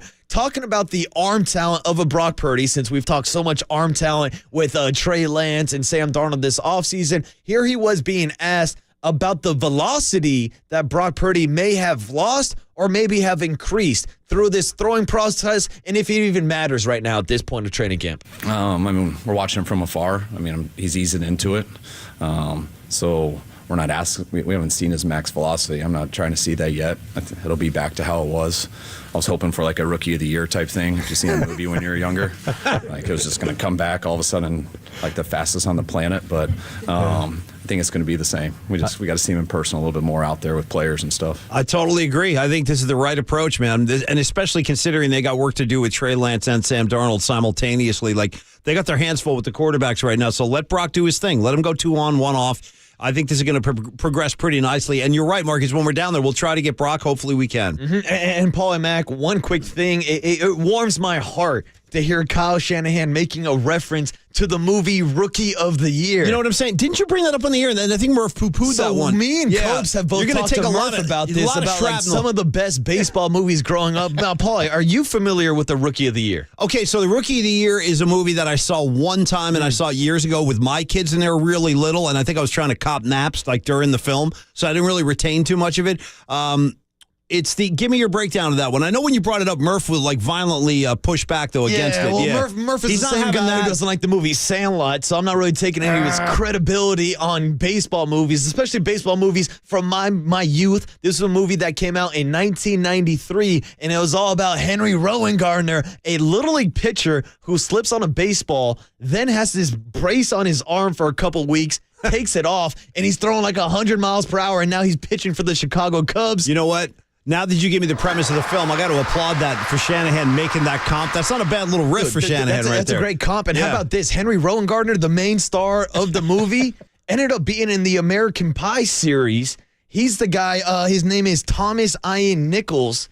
He's one of the guys in the American Pie franchise. Which one? Which kid was he? So he's not curious. He's not the main character. I think he's the one that's dating is Tara Reid. She's the one that's in the movie, right? That kid? Yeah, that's right. He's the one that's dating her. Now I can actually see the face. That's Henry Rowan-Gardner. Okay. Hey, man, why not? Why not? Yeah, by the way, whatever happened to Tara Reid? Where'd she go? Oh, that's a great question. Where is she? She was dating that tight end for the New York Giants. What was that dude's name? Where is she? Yeah, they had that big... Jeremy Shockey? Shockey, She was bro. dating Shockey? You didn't know that? That shocks me. Yeah. I had no idea. No shock, no pun intended. Yeah, she was dating Shockey back in the early 2000s, and she was like an A-list for a little while. She was a big star, yeah. I haven't seen her in a while. No. Triple E, get on that. Book her on the show. We need to catch up with Tara. Bring her back in. We need to ask about Rookie of the Year, ask about American Pie, ask about Henry Rowan-Gardner, who is not the inspiration for Brock Purdy's comeback, but all signs that we're getting from minicamp, from the experts and throwing gurus that have been working with Brock Purdy, it looks like Brock Purdy is back to being Brock Purdy, and that was the exact quote that Kyle Shanahan gave to the media yesterday, giving an update on Brock Purdy. This is the current current status of the starting quarterback for the 49ers. This right here is cut K, Triple E, second one on the list. K is in Kiss. It looks like Brock, and that's when you talking to like quarterbacks who've had this and stuff before. Like I remember talking to Steve Berline, and he had this, and it was so scary. But kind of what he told me is how it usually goes. It's a clean thing, even though it takes a while. But they always say like 6 to 9 months because it is clean, and if everything goes right and you do all your stuff. I just remember him telling me it most likely would be like that because it was for him. And just watching Brock go through it and watching all the steps and the milestones that he had to get to and watch him throw every day, it looked like that. So I always thought in my mind, just so I wouldn't be disappointed, it would take a few weeks in camp.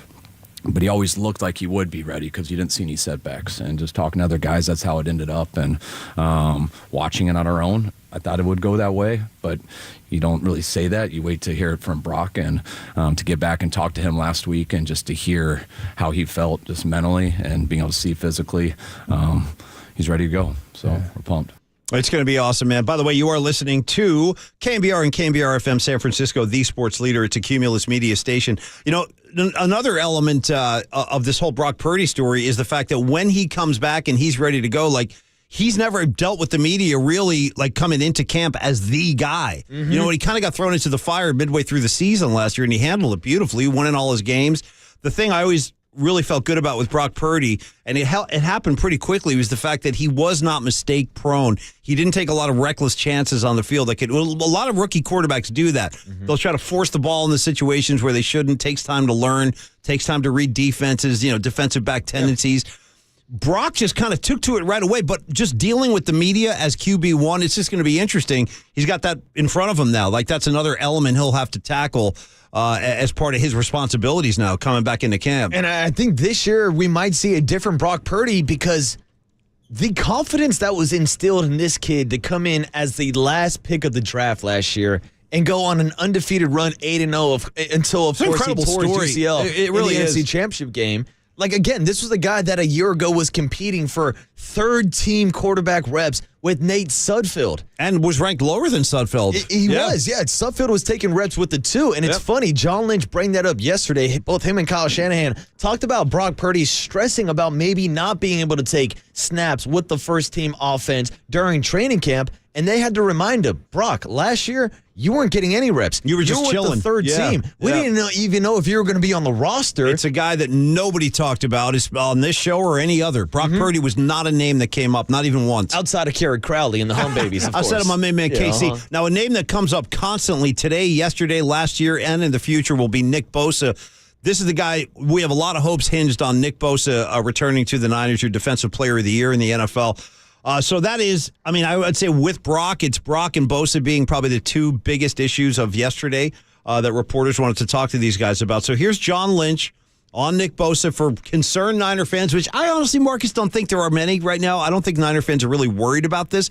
But the fact is he wasn't physically there yesterday, and here's John Lynch to that point. I would expect he's not here to start off. We're working diligently to try to come to an agreement. I think the challenge is you're talking about a real special player.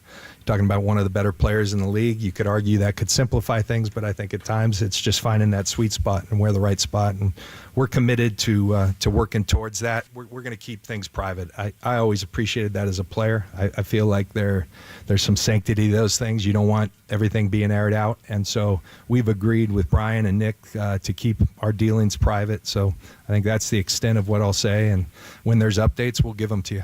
Speaking of updates, let's throw one out to the audience right now. Marcus just got a hold of David Lombardi, so he'll join us at about 9:30 from The Athletic, and we'll go a little deeper on the Niners. Andy Baggerly is going to join us after this segment at 9:15. We'll take care of all your Giant stories of the day, and there are a bunch, believe me, so stick around for that. But I want to stay on this Nick Bosa thing for a second. And I just want to say, like, when John Lynch speaks about these kinds of issues, I really do take him for his word. Like, sometimes with brass and management, you kind of got to, like, read between the lines and what's real. Is that real? Is this smoke? I don't know. But with John Lynch, like, he just shoots from the hip, man. He's not – the information that he gives you is legit, and it's the right information. So I'm not worried about this. Like, I know they got to find a way to get this done, but he says things are progressing, and I believe him. Let's go a little deeper with John Lynch here at Triple E. This is Lynch on previous cases of having to get guys signed in a situation like this. We want all our players to be here. We got a pretty good track record of having our guys here and done, with contracts. So, like I said, this one may be perhaps a little more complex and no timelines there, but I tell you that we're working hard. We have good communication and we got to keep doing that. And the interest is mutual. Yeah. It's funny there, as we're having this conversation on the air and hearing John Lynch talk, the NFL Network was scrolling something at the bottom of the page saying, how big of an issue is Nick Bosa's absence in camp and everything. So I think nationally, Marcus, they're going to put that kind of stamp on this or try to spin it that way and say, like, oh, my God, Bosa's not there. What does this mean for the Niners?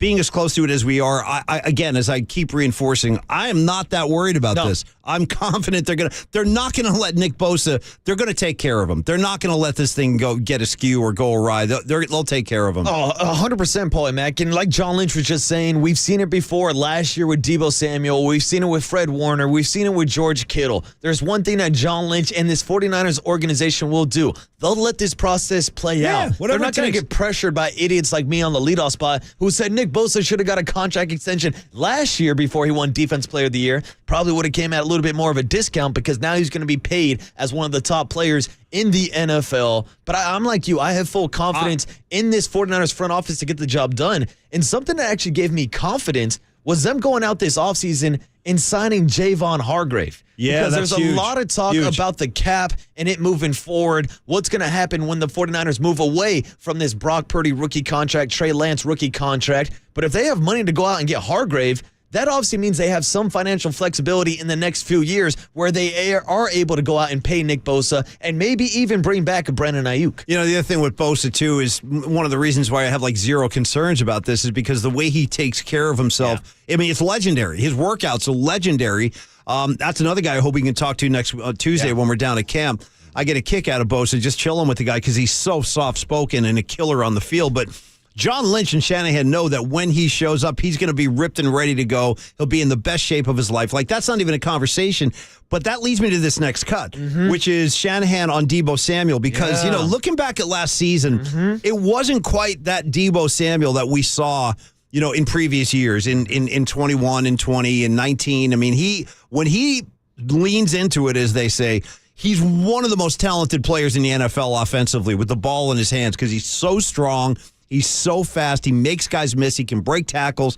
And if you want to line him up in the backfield, he'll do it. You want to line him up at the wide receiver spot, he'll do that. But was he out of shape last year? A little bit. Here's Shanahan on that point. I don't think Debo had to be that harsh on himself to you guys, but it was cool to watch. Debo's one of the best players in this league, and anytime he doesn't play like one of the best players in this league, everyone's going to be disappointed, including himself. And I think that was the case.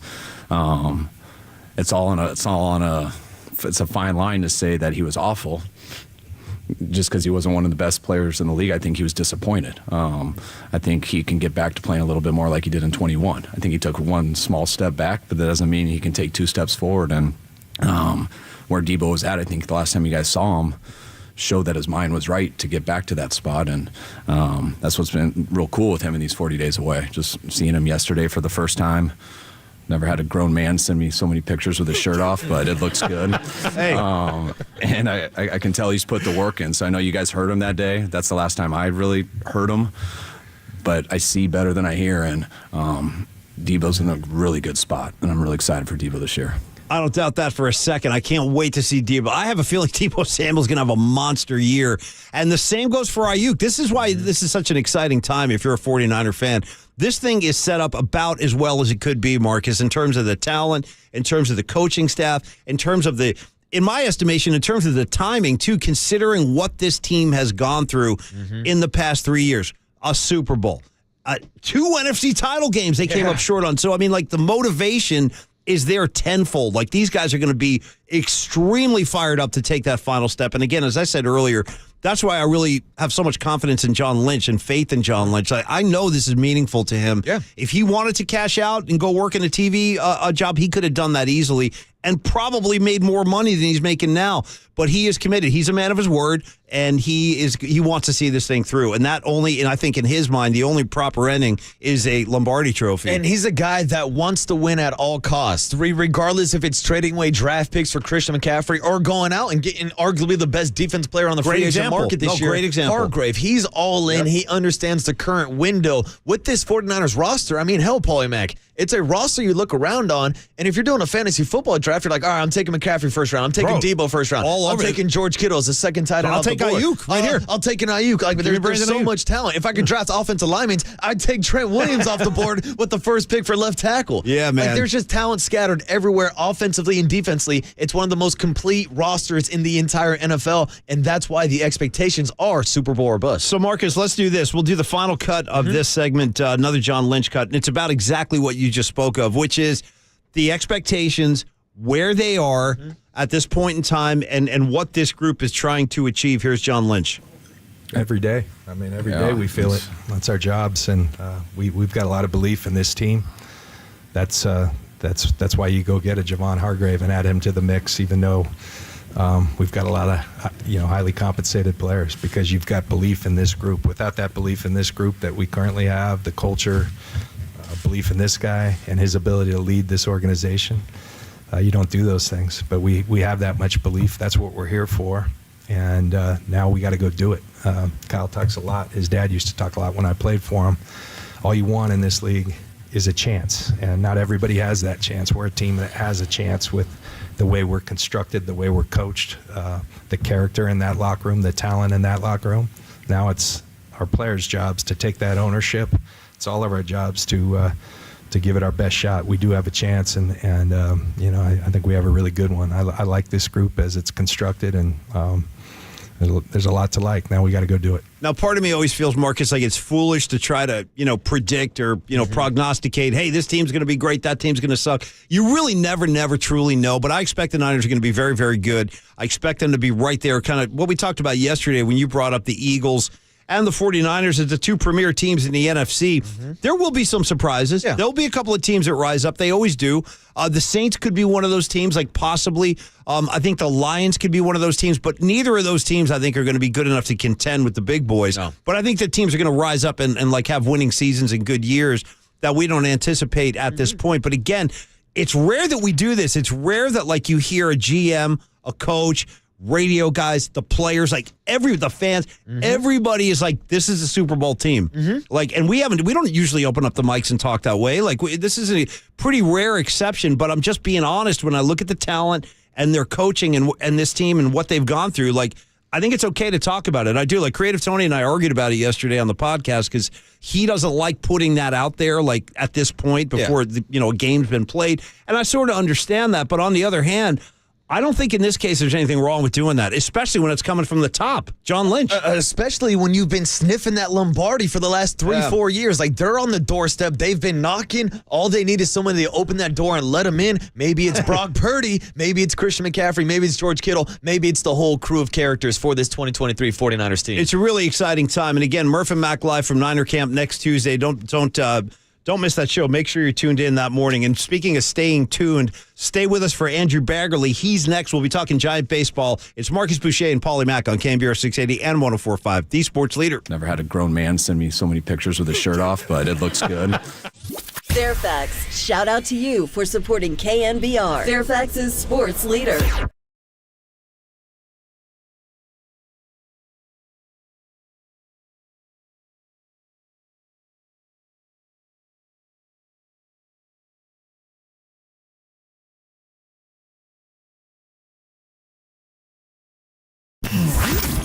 Here's what's trending now. Trending now. On KNBR.com. The Giants are calling up another one of their top prospects, and this time it's Marco Luciano. So to read all about the potential MLB debut of Marco Luciano today in the Babe Ruth series, check out that story and more trending now in the all-new KNBR app.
And now, time for the Protect Your Assets with David Hollander Business and Technology Report.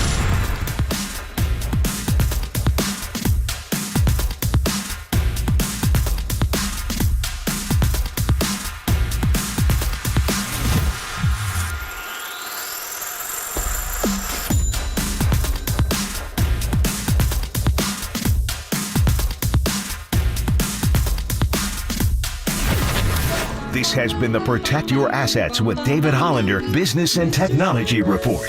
Concerned inflation will ruin your dream retirement? Learn more. Listen to David's show every Saturday morning on KNBR or call 1-866-PROTECT. Bags alert. Bags alert. Andrew Baggerly covers the Giants for The Athletic, and he's on with Murph and Mac.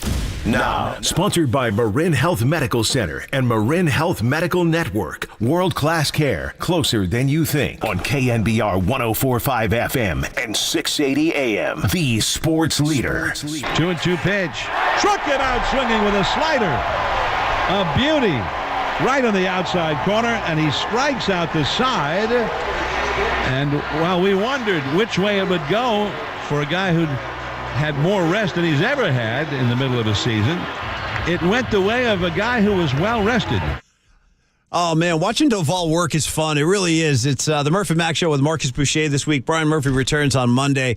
But we're getting the warm-up music for Doval right here. Nice touch, Triple E. Very good. Hey, let's welcome Andrew Baggerly to the show. He's with The Athletic, obviously. Covers the Giants like very few can, and we love having him on the Murphy Mac Show. Bags, good morning. You're on with Paulie Mac and Marcus Boucher today. How you doing, man? Hey, what's up, Bags? Hey, Marcus. Hey, Paul. How you guys doing? We're doing good, man. We feel better, a little bit better after the Giants finally got a win last night. And, you know, Bags, I talked to Kipe this week. I talked to Kruk a couple times this week. And both of those guys, like the one like recurring theme that kept coming up is just these guys are tired. These guys are just tired. I mean, like Kipe was talking about Monday and how odd it was that they had to stop in Detroit and, you know, how that should have been an off day. And maybe that would have served them well. But do you get the same impression, Bags? I know they got the win last night, but is this a tired ball club we've been watching? Yeah, you know, they've had pockets of the schedule where the travel has been more challenging, and I think every team goes through that to some extent. The Giants more so just because they're in the air more. They fly more miles. You know, if you're the Giants or you're the Mariners or the A's, I mean, that's just part of the bargain. And, you know, the trade-off sometimes is that you come home after being in 100% humidity, as Alex Cobb described it, and you get to put a hoodie on, and that feels pretty good. So definitely, I think they're also a young team. You know, they've got a lot of rookies on this team that should have a little bit of resiliency as well. But they've got some veterans in some key spots. So that's why you have depth, and their depth has been really challenged in a lot of ways. I mean, you saw it last night. They got some matchups that were not good matchups, and they found a way to get a big hit from Mike Yastrzemski that they've been looking for a week. But it's not like one of those wins that you know, you sometimes you have a win that breaks a losing streak and you think, wow, this really resets things. But when you get 4 hits and you barely beat a team that's 50 games under 500, you don't really get that same effect. So obviously the Giants are making some moves to shake up their roster because they feel like they have to, and they probably do. And let's get into that, Marcus. Yeah, Bags. We can just hop straight into that, Dan, because, again, the big story this morning is Marco Luciano now being called up to the San Francisco Giants. He only spent 6 days in AAA with the Sacramento River Cats. What has been your breakdown of Marco Luciano being on this new fast path from AA to the major leagues, and what do you think he could bring to this Giants lineup? Yeah, you know, it's funny. I'll just sort of take you through my day as a beat writer yesterday. You know, it's been a while since I've seen the team because I wasn't on the last trip.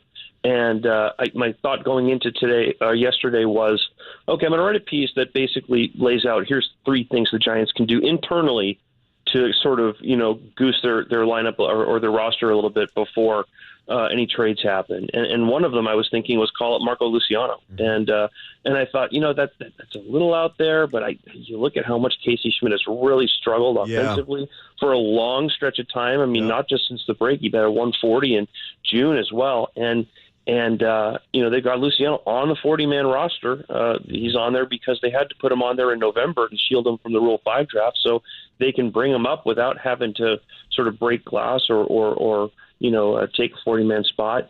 And then, I'm looking at what's happening in the AAA game last night, and he hits a homer in Albuquerque that's 110 off the bat. He hits another out that's 110 off the bat, and then 109 off the bat. And I'm thinking Gabe Kapler's pregame quote here was, our problem is we're not hitting the ball hard enough, often enough, and we're not getting good results when we do. And I'm like, they really do need to call this guy up. So I wrote my whole column about how the Giants should call up Marco Luciano. And I'm like 95% done with it. It's like 10:45 p.m. I'm literally about to file it, and Maria Guardado is sitting next to me, and she just makes this groaning noise. And she shows me her phone, and it's Alex Pavlovich, who had the big scoop. He broke the news that the Giants, in fact, were doing that. So I'm like, okay, I'm going to have to retool my column a little bit. But, at least I had done most of the research by that point. Yeah, and Bags, I wanted to ask you about the timing of this call-up, because it does seem a little confusing with the potential returns of guys like Brandon Crawford and Tyro Estrada from the injured list. So moving forward, do you think this is just a temporary move since Marco Luciano does have those options? Or do you think there's a situation where he could take over for a Casey Schmidt role and maybe he gets sent down? Like, does Marco Luciano have that versatility to play outside of shortstop? And how long do you think he sticks around with this major league club? I think they're going to be open-minded here. Like you said, Brandon Crawford is back on Friday. He still has to go through the tests. He gave us a thumbs up yesterday. He thinks he's going to be okay by that point. But this is a team, when you look at wins above average by position, shortstop is just, the one that's been a black hole for them.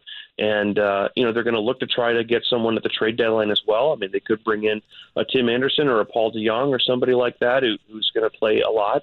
So this could be temporary. It could be. But, they saw what happened with Casey Schmidt. He gave them a spark just by walking in the room, giving them energy back in May. And this is a team that needs that kind of spark now. So even though Luciano is probably going to get exposed by major league pitchers after some time, I mean, there's still a lot of work that he has to do on his game. He's a guy who, when he squares one up, he scalds it. He hits it hard. And this offense needs some of that right now. And so, it feels a little desperate. And you don't want to introduce a top hitting prospect to a desperate team. You want to bring up the sort of the conventional knowledge as you bring up a guy like that when you're rolling as a team. That way he can just sort of blend in, isn't putting pressure on himself. But, I think the Giants are boxed in a little bit here. They know they need to create a spark, and this is the easiest way they can do that for right now. So this is, I think, a move for right now, and they'll see if Luciano rolls with it a little bit, because if he does, then, I think David Villar will probably be the guy to get sent out today, but Schmidt could very easily follow, especially if, you look at this lineup, and Wilmer Flores has been their only hot hitter since the break, but their second most productive hitter has probably been Blake Sable. So you could make a case that, they could really do something else to help their roster out by calling up Joey Bart, and that would free them up to have Blake Sable be used a little more often, especially off the bench. So, that move could be coming too. Yeah, that's interesting. Definitely interesting stuff to keep an eye on down in Sacramento. And to your point, Bags, it does seem like Marco Luciano is the top hitting prospect in this farm system, so the Giants are looking for a spark. What they saw earlier this year with Casey Schmidt, Patrick Bailey, and Luis Matos. Now, Bags, I did want to ask you this question, since we were just talking about the timing and the return of veterans coming up and whether or not Marco Luciano is going to stick around. It's been a question that's been asked a lot on our text line this morning. If the Giants are maybe calling up Marco Luciano as a showcase ahead of the trade deadline. I don't know if I'm buying into those rumors, but what do you think? Do you think this is the case where they just want to show off what Marco Luciano is? And could he potentially be on the trade block, or do you think he's part of the long-term plans? Yeah, I don't really think the showcase thing makes sense. I mean, there are times when the team will request to see a player maybe play a different position to see if they can do it, in the big leagues. So that's happened sometimes at the trade deadline. But I don't think that's a situation here. I don't think a team is going to say, well, we're interested in Marco Luciano, but we want to see him in a week against big league pitching. I mean, that doesn't really happen like that very often, because, if he doesn't succeed, and he's got less of a chance of succeeding in the big leagues than he does at AAA, just because the pitching is better in the big leagues, then, the Giants wouldn't really be showcasing him in a positive way, potentially. So I think if you want to showcase him, you leave him at AAA, where you can play at Albuquerque, and which is halfway to the moon, and keep hitting the ball hard there. So I don't really buy that so much. I think this is a move to try to spark a roster that definitely needs a spark. Yeah, it's a really interesting time, Bags. And I guess I'll wrap with this question. I just want to talk about Casey Schmidt for a second because you mentioned him earlier, and you're right. I mean, his at-bats have been kind of frustrating lately. There's not much there. I don't know if he's pressing. He was swinging so free and easy when he came up, and we keep talking about the spark that, he provided, and hopefully that's what Luciano can bring. But with this in mind, that Schmidt is a guy that needs to play every day, Bags, like, I don't know. What do you foresee for him in these upcoming weeks? I mean, does he go back down like Bart and maybe, I don't know, retool, get his footing back again? And maybe that's what the doctor ordered. I don't know. How do you read the room with Casey Schmidt right now?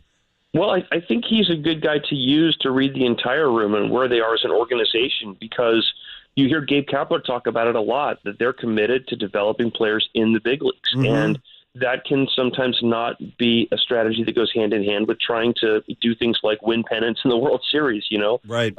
So I think that they are going to continue to give him opportunities. I think they realize that this is a learning process, but you do reach a point when you're developing a young player where, if they're kind of beating their head against the wall or having, going 0 for 4 with 2 strikeouts night after night, that, you're probably not doing them much of a service continuing to run them out there. So I think they're going to just take it sort of day by day and see. They're probably a little less likely to make those quick moves on a struggling young player that they've evaluated highly. Yeah. But it really, how much leash a team gives a young player, I think is really instructive tells you a lot about the organization itself. And, the more a young player struggles, though, the more that player will look over their shoulder, no matter what organization they're in or what the mandate is or what the record is. It's human nature. And I think that Schmidt's got to be at the point where he's looking over his shoulder a little bit, because the struggle has been pretty acute for a pretty long time. Yeah, it has been. And this is a really interesting time. With Luciano coming up tonight, we'll see how that goes, Bags. And just a good time to be talking Giant baseball. Hopefully they get another win tonight. Bags, always love having you on the show, and we'll talk again soon, buddy.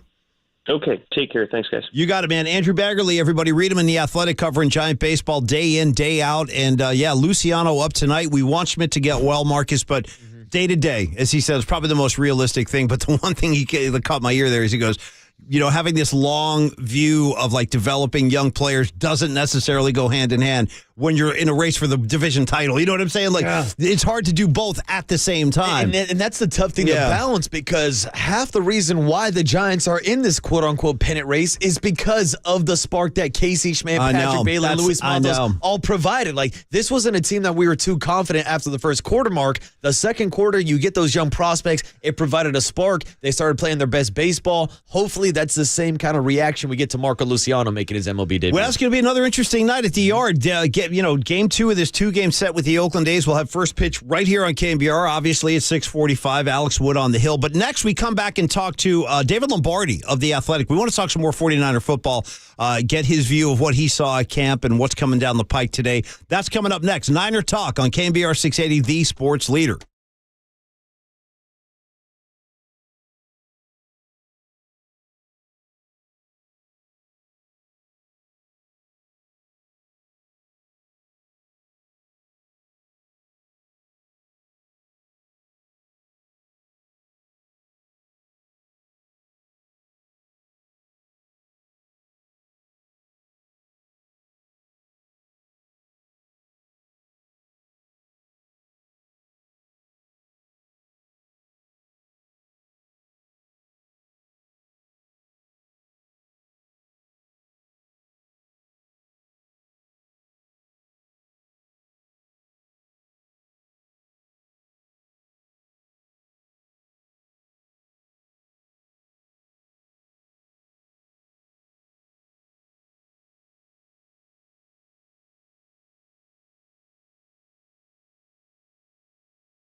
Listen to the sports leader anywhere, anytime. Download the all-new KNBR app. Now, Murph and Matt continue live from the KNBR Casino Matrix Studio. Casino Matrix Progressive Jackpots are here. Where are you? Just drop in. Please play responsibly. 1-800-GAMBLER. Brock's cleared and ready to go. I mean, we're watching him from afar. I mean, he's easing into it. We're not asking. We haven't seen his max velocity. I'm not trying to see that yet. It'll be back to how it was. I was hoping for like a Rookie of the Year type thing. If you seen a movie when you were younger, like it was just going to come back all of a sudden, like the fastest on the planet. But I think it's going to be the same. We got to see him in person a little bit more out there with players and stuff.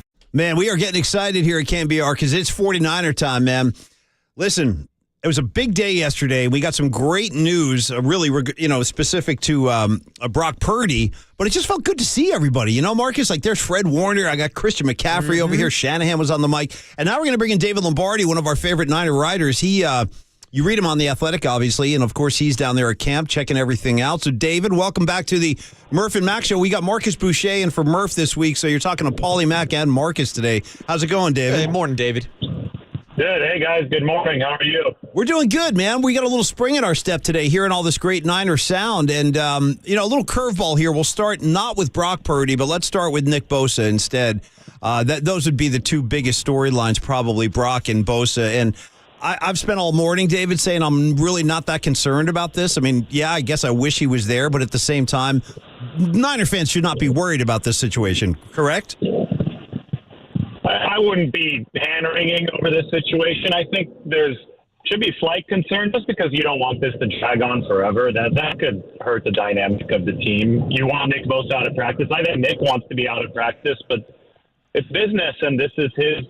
You hope it's not his only chance to cash in, but you have to treat it as such. And he is a very hot commodity right now, coming off the Defensive Player of the Year award. So he has a chance, and I think a really legitimate argument to supersede Aaron Donald's $31.7 million per year for the highest paid defender of all time. TJ Watt at $80 million fully guaranteed. That's a record for defensive players. I think Nick Bosa might want to eclipse that as well. And the 49ers have a really, really tight salary cap situation in 2024. So both sides have to do their due diligence here. Bosa has to push for the best possible deal. Right. And the 49ers have to make sure that they stay financially sustainable. So it's just business. And I think it's in the interest of the 2023 49ers in the football field for it to be wrapped up as soon as possible. No question. Well said, David. It's funny, you led me right to the next question, which was, I guess, by the time the smoke clears and they take care of Nick and they pay him whatever it's going to be, do you expect that he will be the highest paid defensive player in the NFL? I think that's one of the operative questions right now because Aaron Donald really skewed the market when he re-signed in 2022. Normally you would look at edge rusher contracts and say, okay, Joey Bosa signed for $27 million a year in 2020. Then T.J. Watt signed for $28 million. Clips both of those deals and signed for $29 or $30 million per year in 2023. But Aaron Donald signed for $31.7 million in 2022, obviously ahead of this Bosa negotiation, and that really broke the scale. Yeah, right. Since Nick won Defensive Player of the Year last year, I think, he has the case now. I'm as impactful as Aaron Donald. I deserve that Aaron Donald type of money. So, that's tough, though, for the 49ers. So they have to be creative with the way they structure this. They have to use these, a triple bonus structure, which is what the Eagles did with Jalen Hurts' $255 million contract to push the cap hits out into the future. But what that requires is a team to invest a whole lot of guaranteed money up front. And I think Jed York is willing to do it. John Lynch always talks about how happy he is that Jed is willing to do that. But you also have to make sure that the contract works with your salary cap.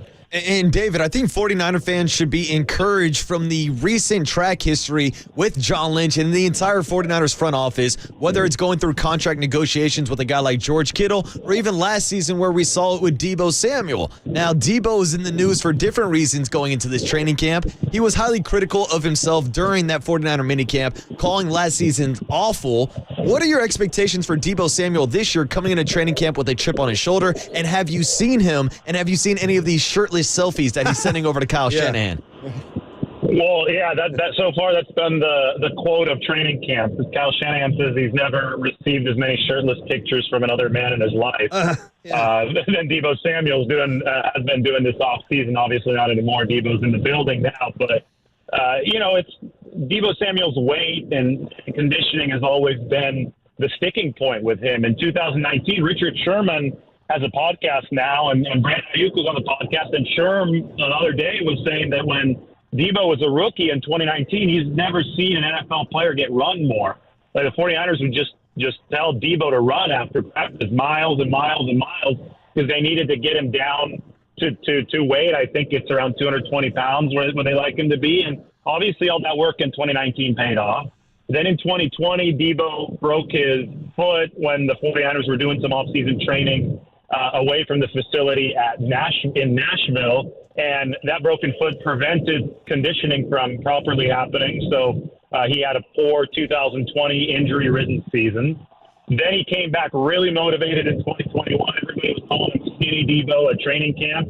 And he put together a historic year in 2021. And then all the contract drama last year, he was admittedly not in great shape after being distracted by that. So he didn't have a great 2022. So kind of like the Giants, except the inverse, right? The odd year, even year thing. Yeah. Odd year Deebo Samuel has been great. Even year Deebo Samuel has not been great. And it's an odd year now, so the 49ers are expecting a lot. I like that. David Lombardi's our guest. David, you read him in The Athletic. You know, the other guy on the other side, Brandon Ayuk, and what a great year he had last year, David. And I have to think Deebo took note of that, clearly. I mean, Ayuk had the best season of his career. I think he'll get even a little bit better this year. He showed physicality. He showed toughness. He just really grew a lot in that wide receiver position. So, do you think there's any kind of spirited, healthy competition between the two going into this season? Because in a way, you can almost argue that they're almost like 1A and 1B at this point. Yeah, but they're not the same type of player. And I think that's what makes this 49ers offense really cool is that they have different weapons for different roles. And Brandon Ayuk's going to be your classic X receiver. Is great at beating man coverage. Deebo Samuel's just a wrecking ball, right? So they're doing different things. Deebo Samuel's not a great separator, but he's one of the best ever, if not the best ever at the receiver position and just running through defenders. He could also line up as a running back. Brandon Ayuk's drop rate is significantly lower than Deebo Samuel. So when you think about Brandon Ayuk, he's the prototypical, stereotypical wide receiver. When you look for separation ability to cook defenders, make them look bad with your routes, and just have hands of glue. Deebo Samuel, meanwhile, he's this special new breed of wide receiver that fits really, really well into what Kyle Shanahan's trying to do from that positionless skill position standpoint of having wide receivers line up and running back and vice versa. So. There might be, I think there's motivation whenever you're surrounded by greatness and whenever, you're on a good team, everybody wants to raise the bar. But I just don't see them as being in direct competition with each other because they play such different roles in the offense. Right. Great stuff from David Lombardi on the UMA guest line this morning, talking about Deebo Samuel and Brandon Ayuk. But, David, I feel like we've kind of buried the lead here. We've waited long enough. We've got 8 minutes. We got to talk about the man who's going to be throwing them the ball this season. And that would be, of course, Brock Purdy, where we got a great injury update from John Lynch and Kyle Shanahan saying that he will avoid the PUP list. What's the latest update on his current throwing program and how soon he could be taking reps with the first-team offense during training camp? Well, he'll be out there tomorrow. He's here, and that's Dr. Keith Meister. He's one of the renowned elbow specialists in the world who conducted the surgery. They have fully cleared Brock Purdy just 4.5 months after surgery. I think it's my understanding, actually, that the full clearance actually happened a little bit earlier than yesterday. So it's been some time since Brock Purdy has gotten that green light. He has been on a ramp-up rehab, throwing, I don't want to call it a pitch count, but on a pattern where he throws for 2 days and is off for 1 day. And the 49ers could abandon that pattern and just, since he is fully cleared, and have Brock Purdy in practice every day, but they're going to take this cautiously, and they're going to go 2 days on, 1 day off. And the past 2 days, Brock Purdy has thrown, so today He's not throwing, so he won't practice, but he'll be back out at practice tomorrow and the day after that as the 49ers first-team quarterback. And you know what this does? I think it creates a scenario that the 49ers have dreamt of at the quarterback position. They're trying to make the room as strong as possible. Normally that's really hard when you have one guy hogging all the first-team reps. This naturally allows Purdy to take about 2/3 of the first-team reps, and then on the days where he's resting, Trey Lance and Sam Darnold can split those first-team reps. So it seems like a good setup to get everybody developed and involved so that they don't, run out of quarterbacks again next year. Yeah, and it's funny. I heard Kyle and John both talking about Brock Purdy and him being curious whether or not he's going to be missing reps with that first-team offense, and them having to remind him that he was taking reps with the third-string offense last year before the season start. So going into this training camp, we just heard John talk about those restrictions, those 2 days on, 1 day off that you're mentioning. I know Kyle was also asked about the velocity of a Brock Purdy and whether or not he's lost anything on his fastball. He said it's really not that important right now. My question is there any limitations on the length of passes that Brock Purdy is throwing? Do we know if he's reached 30, 40, 50 yards in his throwing program, or is that something that he's still building up strength to, David? I think that he's probably still building up a little bit of strength just in general across the whole spectrum of throws. But the 49ers have GPS monitors, and they say that Purdy's around the same vicinity of metrics that he was last year. That's the most I can say because I haven't seen him throw yet. I'll see him throw for the first time tomorrow. And all I can tell you is the 49ers seem very, very confident and comfortable with where he's at, and that, he's posted a lot of these pictures, or photographers have posted pictures of him working out. It seems like he's been running through the full gamut of stuff in Florida. So that's great. Not a lot of concern on the 49ers end. Well, I guess we can wrap with this, David. This team, as you said, there's so much depth with this team, like at the running back position, in other places on the field. But the quarterback room, as you were just talking about, I do want to talk about the O-line, though, just for a sec on the way out here. I mean, if there's any questions about what's going to be in front of Brock or whoever's under center any given game or any given week, I guess you would have to talk about Colton McKivitz a little bit. Now, he's stepping in, and I don't know, like, what's the scouting report on McKivitz and what's expected of him this year? Well, that's really the operative variable for this offensive line, right? The 49ers let go of Mike McGlinchey. They decided they didn't want to pay top dollar for somebody who's a really good run blocker, but an average at best pass blocker. And I think the 49ers legitimately believe they can get better in pass protection at right tackle with Colton McKivitz at a cap hit of only $1.5 million versus whatever McGlinchey was able to cost. And if that does happen, that would be a good, teach tape in cost efficiency for the 49ers. But, we'll see. He was a 5th-round pick in 2020. He struggled out of the gate, played a lot of guard early on, to the point where in 2021, Colton McKivitz was cut at the roster deadline and re-signed to the practice squad. And that ended up being a big wake-up call for him. The 49ers really view that as an inflection point, a turnaround in his career. He kind of used it as motivation to figure out what the NFL was all about. Later that season, we saw him fill in for Trent Williams in Week 18 against the Rams. And I think that the biggest vote of confidence in Colton McKivitz came in the NFC Championship game. When Trent Williams, or after the NFC Championship game against the Rams, when Trent Williams started on a high ankle sprain. Right. And he now regrets that. Trent Williams didn't have a good game. No. And Trent has said after, we should have let Colton start that game. I think he would have held down the fort. I think we would have gone to the Super Bowl. I think Trent Williams legitimately believes that. So if that's how he's viewed in the building, you can see why the 49ers have entrusted him with the right tackle spot for at least this season. Hey, great stuff, man. Great talking 49er football with you, David. Have a good time down there at camp, and we'll talk again soon. All right. Thank you. Have a good day. You got it, man. David Lombardi, everybody. Read him with The Athletic. He's got great coverage of 49er football inside and out, and that was a good conversation to kind of wrap the show up, Marcus. And I'm telling you, man, you've known me a few years now. I am legitimately psyched for this season, legitimately.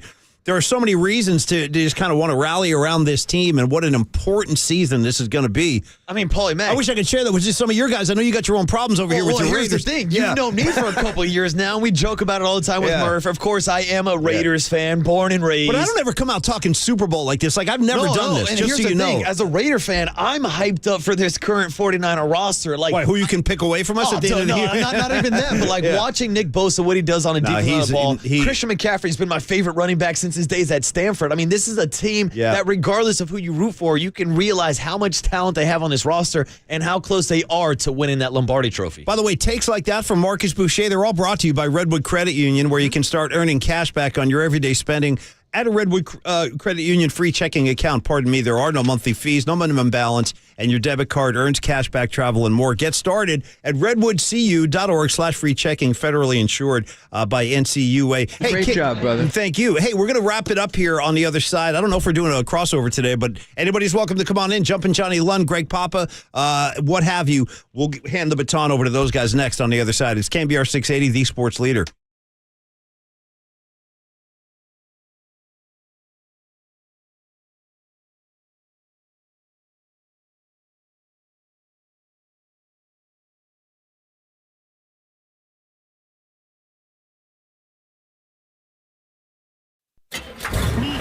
From the Chilton Auto Body Traffic Desk.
Listen to the sports leader anywhere, anytime. Download the all-new KNBR app. Now, Murph and Matt continue live from the KNBR Casino Matrix Studio. Casino Matrix Progressive Jackpots are here. Where are you? Just drop in. Please play responsibly. 1-800-GAMBLER. Rocking and rolling, baby. I love it. I want a Brock. All right, guys, what a fun show we had today. I want to thank Marcus Triple E. My main man Cole's out here doing the Lord's work.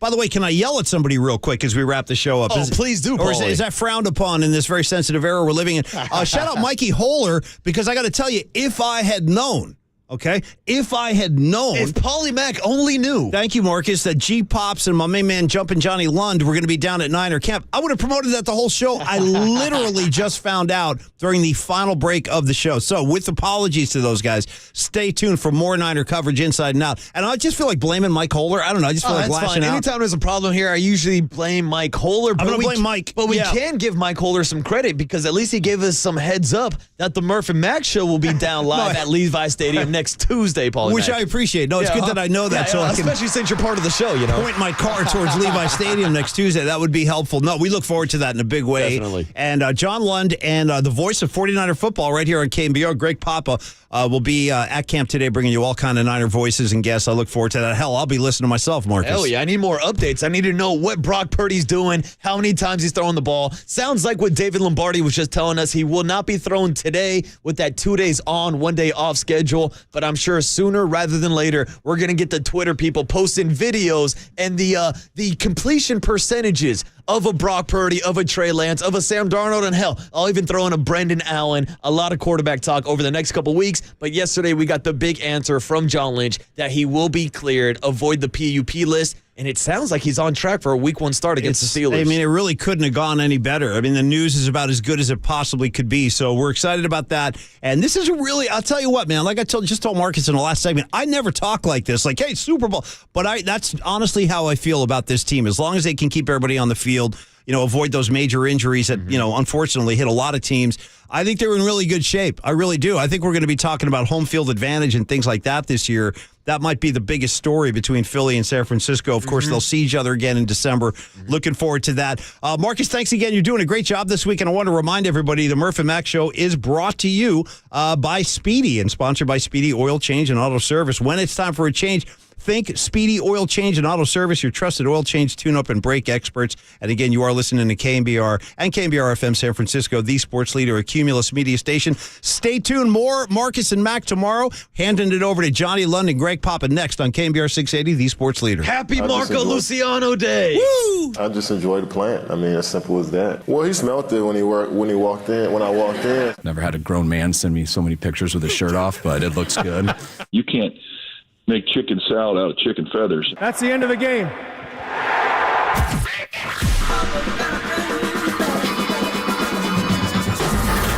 Ladies and gentlemen, Prepare yourself. prepare yourselves I love it when you call me Big Pop. for Greg Papa Sleeping Boy is Superman. San Francisco. and John Lund. It's 10 o'clock. Let's hit it. This is Papa and Lund That's right. We're getting it going. on KNBR 104.5 and 680. The sports leader. Brock's cleared and ready to go. He's going to be without restrictions. Now, having said that, we're sticking and we're adhering to a plan that's been put in place for some time.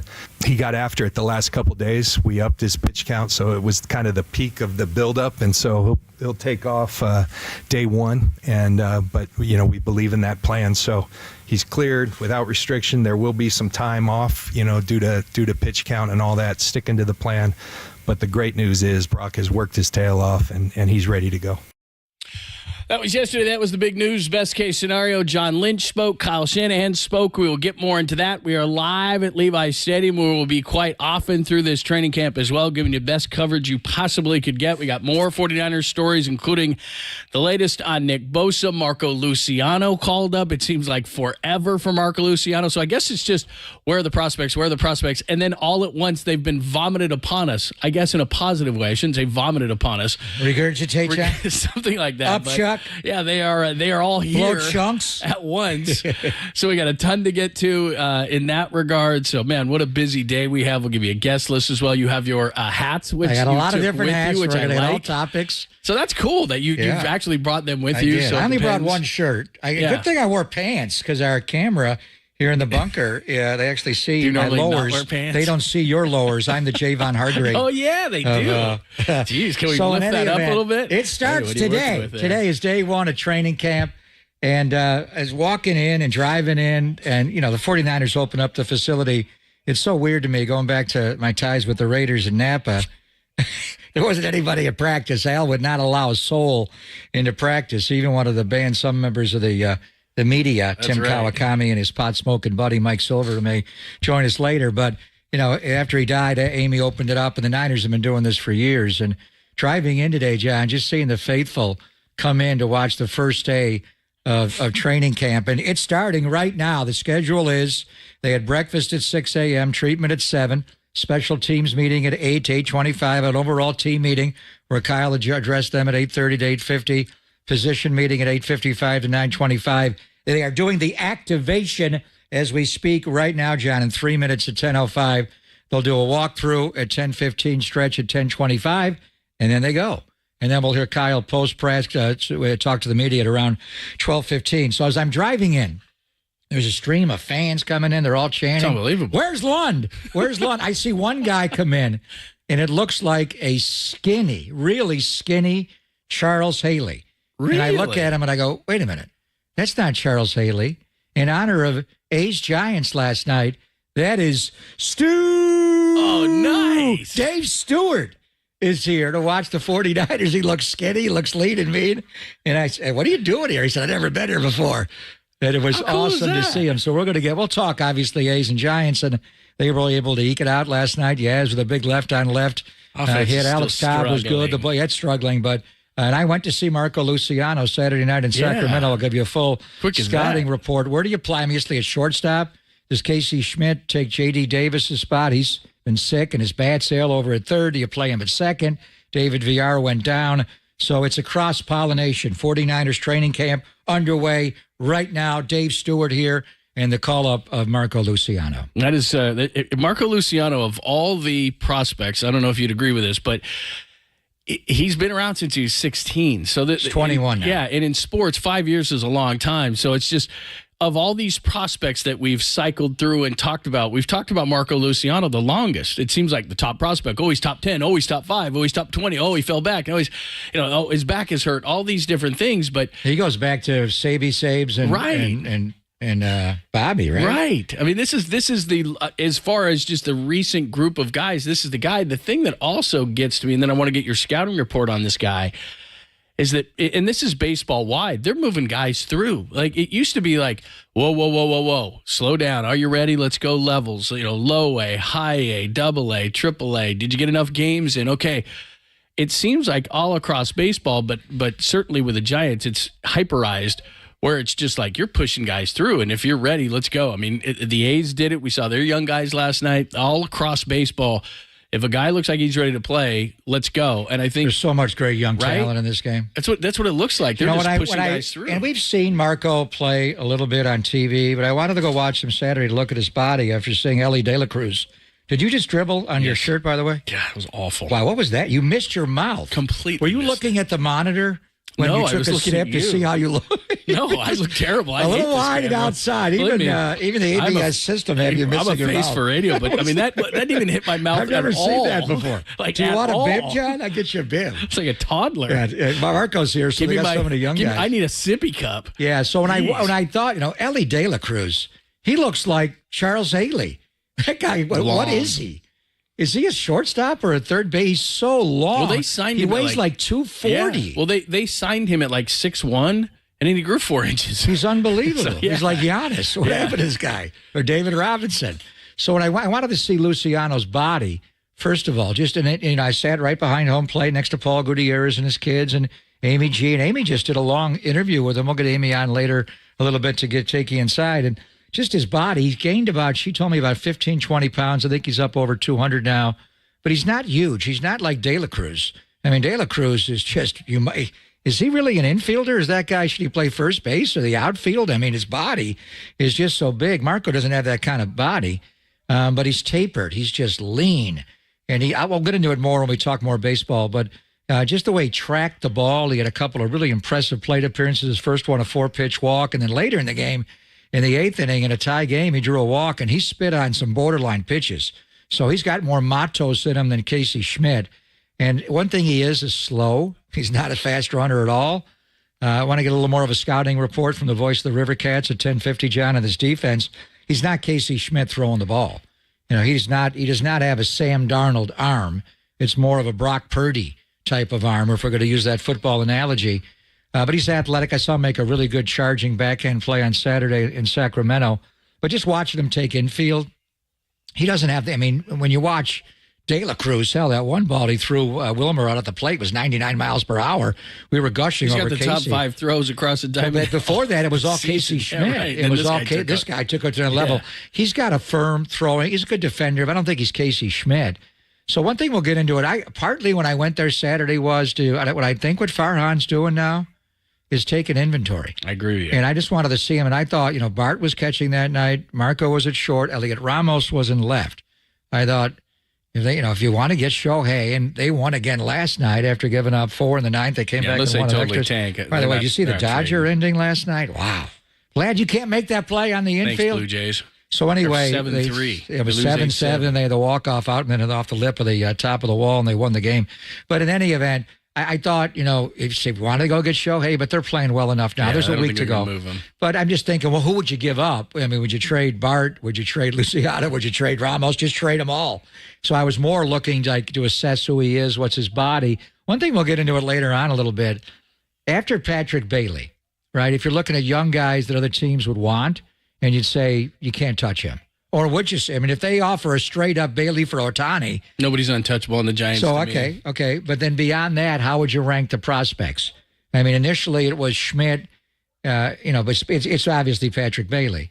Schmidt's regressed a little bit offensively, but he's the best of all the guys defensively. Matos says, he can fix his bat. He's going to be okay. Yeah, I think he's going to be fine. He's going through a stretch. So you kind of take an inventory on all the young guys a little bit. And so who would you be willing to give up if you had to rank Matos, Schmidt, and Luciano?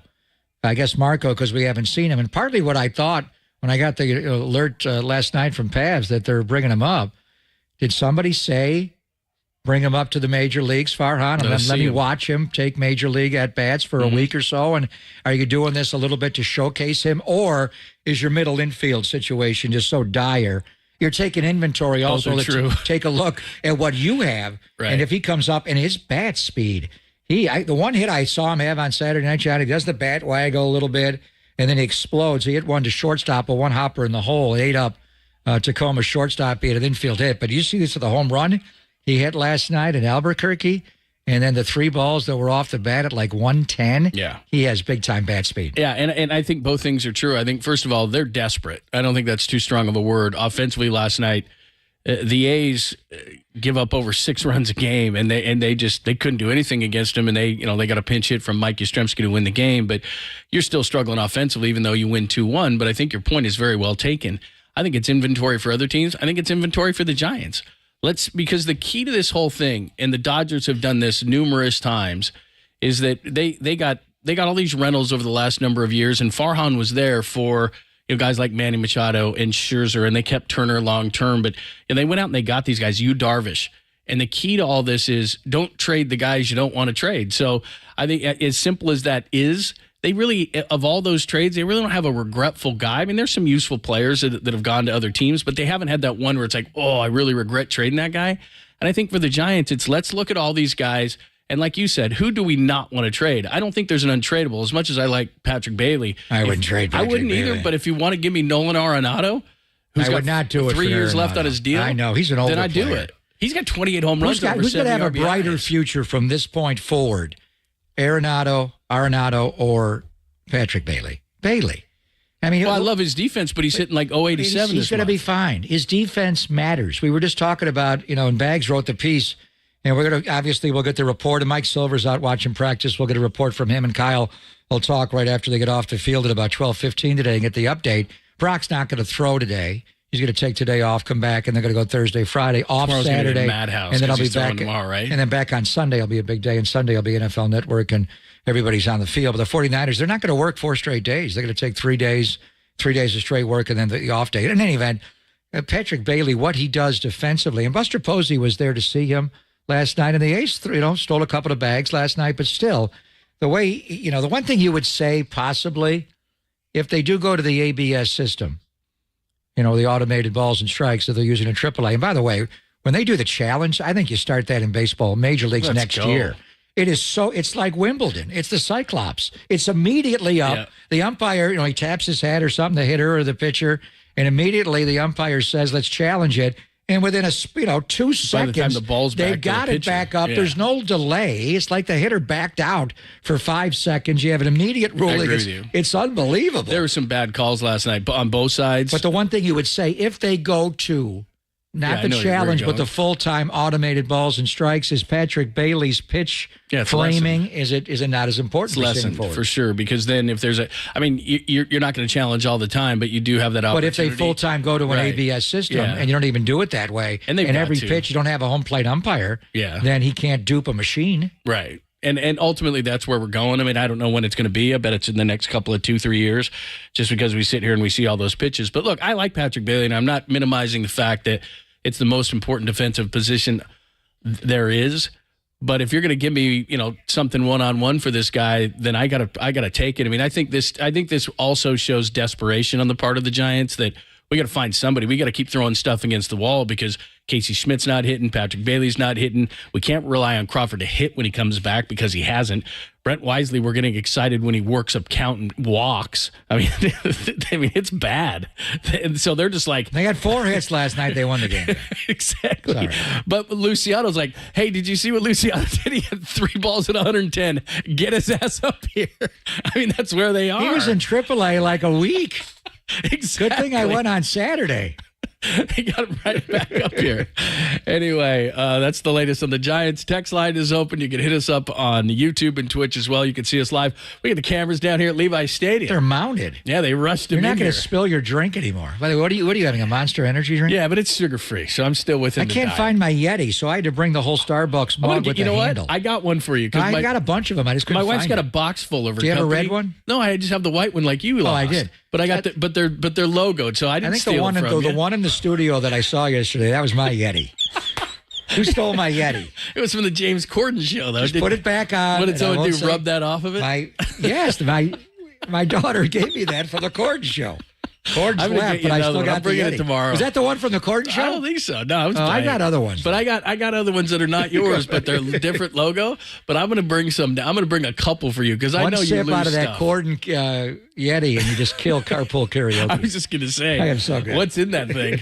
Because there's probably remnants of things that have been in there. Be Yeah. careful with that cup. Yeah. All right.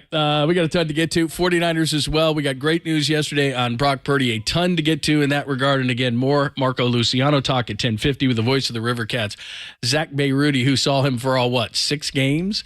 So I we'll love that discuss. name. Oh, he's Live good, from too. Beirut. He's good.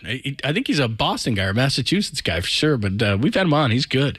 So we got more on Marco, but let's get you to the 49ers. That's why we're here today. After all, we'll be here the rest of the week at Levi Stadium, including Friday, which is going to be a madhouse because Taylor Swift is playing. What's the traffic going to be like on Friday? Should I? What am I going to do? Do you want with tickets that? for that? She's playing Friday and Yeah. Saturday. What do you got? A suite? You got a suite for that? Every time I've asked for them, are they for you?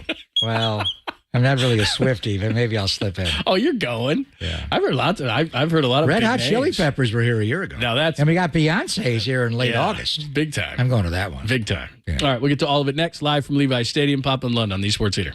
San Rafael, shout out to you for supporting KNBR, San Rafael's sports leader.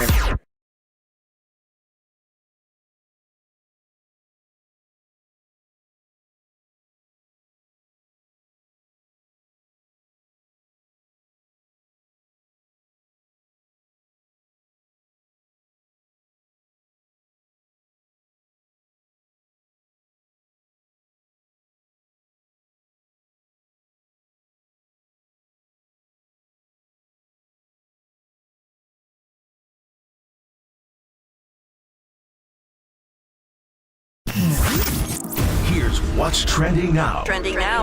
On KNBR.com. He's real, and he's coming up. Well, he's already here, and he's wearing 37. That would be Marco Luciano, the latest to try to save the Giants offense. That story and more trending right now on the all-new KNBR app.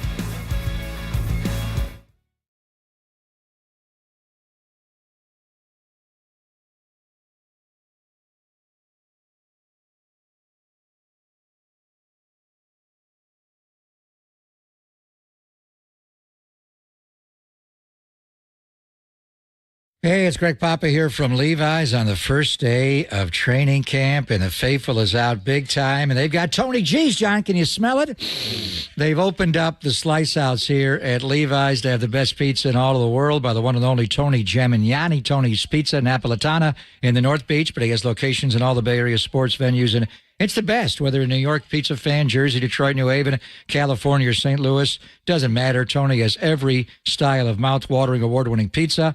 He also makes the traditionals, the Neapolitan, the Grandma, and the Sicilian pizzas. And he's also got other restaurants in the North Beach. Capo's bring you Detroit-style Chicago deep dish and that crackered thin tavern-style pizza. And he's also got a little cocktails. John Lund is here. John may spill all over himself and miss his mouth when he has his artisan cocktails here, a curated wine list.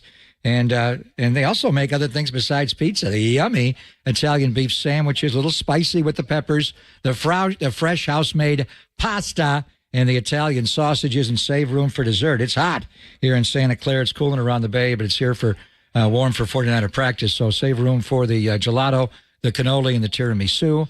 49ers are a 5-time Super Bowl champion. Tony Gemignani is a 13-time World Pizza Champion, known for making the best pizza in the world. So look for his Slice House locations across the Bay Area, and especially here at Levi Stadium.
wherever you are around the globe. Stream your faithful home of 49ers football 24/7, 365 on KNBR.com. This is the sports leader. I would expect he's not here to start off. We're working diligently to try to come to an agreement.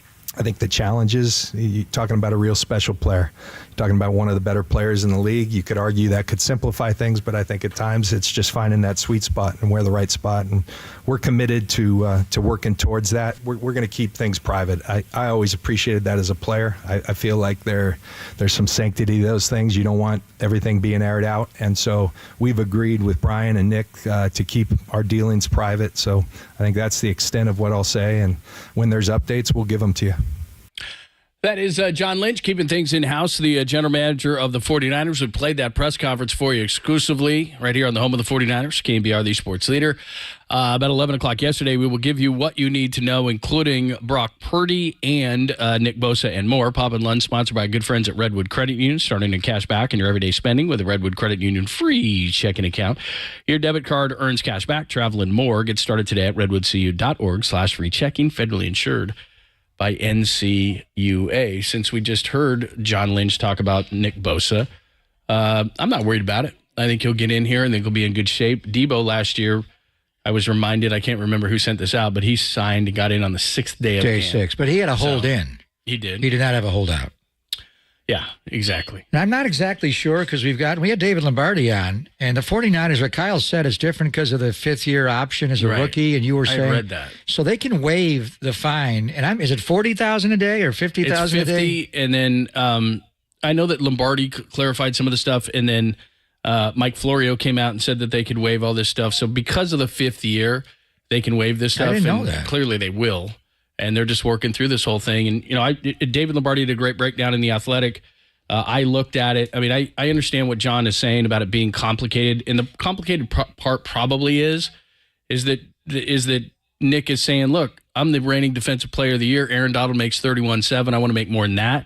I think that if the 49ers hit a sweet spot of about 30, but it's going to be over 6, so that's 180. To put that in context, Khalil Mack, the highest paid defensive player in overall value, is 141. So you could be going from that to 180. And then as far as the bonuses and practical guarantees and all, TJ Watt has an $80 million guarantee of real money. He's got to top that. So, I mean, there's all these kind of hurdles that he has to jump. There's about 4 or 5 of them. But I think probably just logically the biggest one is the Niners are probably in the 30 million range. TJ Watt's at 28. Aaron Donald's at 31.7. He's saying, I want to top that. The Niners are saying, we'll top Watt. So that, I mean, they're not that far away is the point. Yeah, I honestly, I don't think Nick gets involved in this at all. Right. I think this is Brian Arold from CAA, and they're so huge. They have everybody in all sports, and they've got Shohei in baseball. They're just so big. But Brian Arold, it's Tom Condon and Tom Condon Jr. and the whole lineage. I think John Bosa had Tom as his agent, and Joey's got either Arold or one of the Condons. In any event, I don't think Nick gets involved in this. I think that's just do the deal. I'll give you a percentage, and whether it's 3% or 1%, probably 3. I mean, that's a big payday. So it's all there. I mean, Aaron Donald's 31.7 average annual value, and then you got Watt at 28. But the real key thing is the fully guaranteed deal, and that's where T.J. Watt got $80 million guaranteed fully. Aaron Donald only got 46.5. Over 3, yeah. Joey Bosa got 78. Well, Aaron Donald just was off the Super Bowl win, and he was saying, I may retire, and I'm only going to play one more year, and it was the confetti coming down and blah, blah, blah. So it's a little bit different there. So I think that they're going to work it out at some point, but you're talking enormous money. And every dollar, there's a hard cap in this league. It's not like baseball and Giants make a trade. How close do they come to the competitive balance tax? And look at the Warriors system. They've had it completely changed, going over the luxury tax now in the new CBA. Football, you don't have that. You can't. Exactly, you don't have those thoughts. You have to be right there. And every dollar you spend. And David's also laid out their payroll liabilities next year, which is way over where the cap is going to be. You got Ayuk coming up. There's a lot of factors here. So I don't think Nick gets involved in all this. I think he lets Arold and CAA handle it. But I would say, and right now they are stretching, and they're going to start the first practice of training camp. It does matter to Nick Bosa that he's not here. I have to say, I am surprised because he thought last time we heard from Nick talk, during the mini camp, he thought he would be here. Mm-hmm. It's the business of it. You're talking enormous money. He's not like he's not working out today. He works out whether he's in Florida or nearby. Hopefully he's in the Bay Area. We had a Nick Bosa sighting, and, one phone call, come in and let's go. They got the practice right now, which he's probably going to miss, and then they have a walkthrough and they look at film, and the schedule's booked up all day. But I just think that it does matter to him, John. He's just that guy. Christian McCaffrey, it matters to him. Christian couldn't get here fast enough after they traded for him on the Thursday before the KC game. These guys just love it. They obviously get paid for it. It's a business, but they grew up playing it. Their dads grew up playing it at a very high level, and Nick just loves it. So it does matter. It matters that he's not here because he's a leader of this football team, and he was a captain last year. He spoke to the team, but it also matters to him.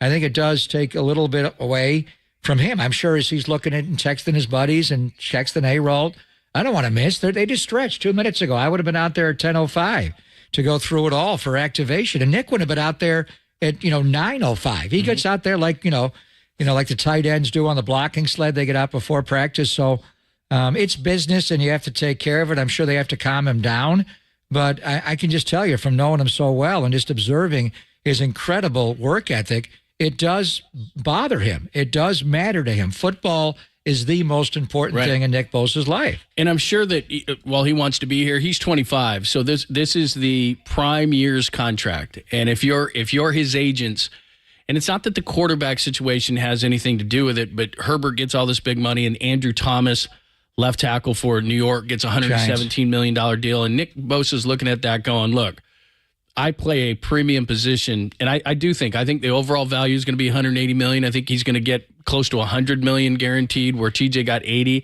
I think ultimately he's going to be around $30 million. I mean, I think he wants to be here, but I do think his agents are saying, look, you're 25. This is your contract that's going to take you like 25 to 30, 31. You've got to do this thing right. You got to get in here, but let's not rush this thing. Let's make sure, because there's a ton of money being thrown around this league, and Nick Bosa is coming off being the defensive player of the year, and you're only probably going to have this kind of leverage once. You're the best defensive player in the league. You're coming off defensive player of the year. We're going to maximize your money. And the bottom line, Justin Herbert, you know what I think of him, and he's playing here the third preseason game, the last one. Will play in that game. The third one, typically your starters do play. Last year or 2 years ago, we saw him at Costa Mesa in the joint practices, and that guy's ability. But he's never won a playoff game. And he played last year with rib cartilage fracture after that Kansas City game on Thursday night. People forget that. That guy did not take a week off. He came right back and played the next game and the game after that, and he wasn't the same. He was marginalized. Took him a while. I think the week before they came to Levi's is when Herbert began to be Herbert again. But the point I'm making is there's a lot of stats you look at, and Donald won a Super Bowl. This whole thing flipped when Nick Bosa arrived here. This team, after the Harbaugh years, you were searching, and then Jimmy tears his ACL in Kansas City, and all of a sudden he got the second pick in the draft, and Arizona makes a mistake. They fire their head coach, which is Steve Wilkes, now the 49ers defensive coordinator. They keep Steve Keim. They hire a new head coach who's gone, Cliff Kingsbury. They draft Kyler Murray. But they like to have that pick over again. So by them taking Kyler and him going 1 and Nick Bosa going 2, it flipped the whole thing. All of a sudden, John, you're 8-0, bro, and rolling all the way to the Super Bowl. And that rookie year, I thought he's not only going to be the defensive rookie of the year, we talked about it a lot. He may pull a Lawrence Taylor here and win the defensive player of the year as a rookie. But he did trail. He faded off a little bit when D Ford got hurt. But in any event, and then the 1 year where he tore his ACL, he had to come back from that injury. The team, was not good in the pandemic year. So, when you look at it, 3 of the last 4 years in the NFC Championship game, a Super Bowl appearance, where did it all start? Is when you drafted Nick Bosa number 2 overall in 2019. So if I may, Ralt, and all that, and they know, this whole thing flipped when you got Bosa. So with all the numbers, the defensive player of the year, leading the league in sacks, and on it goes, Nick Bosa flipped this franchise more than any single person. I mean, John's there and building the roster, and obviously Kyle, but as far as on-field playing, the most important person here, since he's arrived, obviously, is Nick Bosa. No doubt about it. We'll continue the conversation, things we learned yesterday from 49ers campus. We're live from Levi's Stadium in about less than 20 minutes. Zach Bayrudi's going to join us. He's the voice of the River Cats. He didn't get to see Marco Luciano long, but for 6 games, what did he see? The Giants have called up the longtime prospect, even though he's still very young.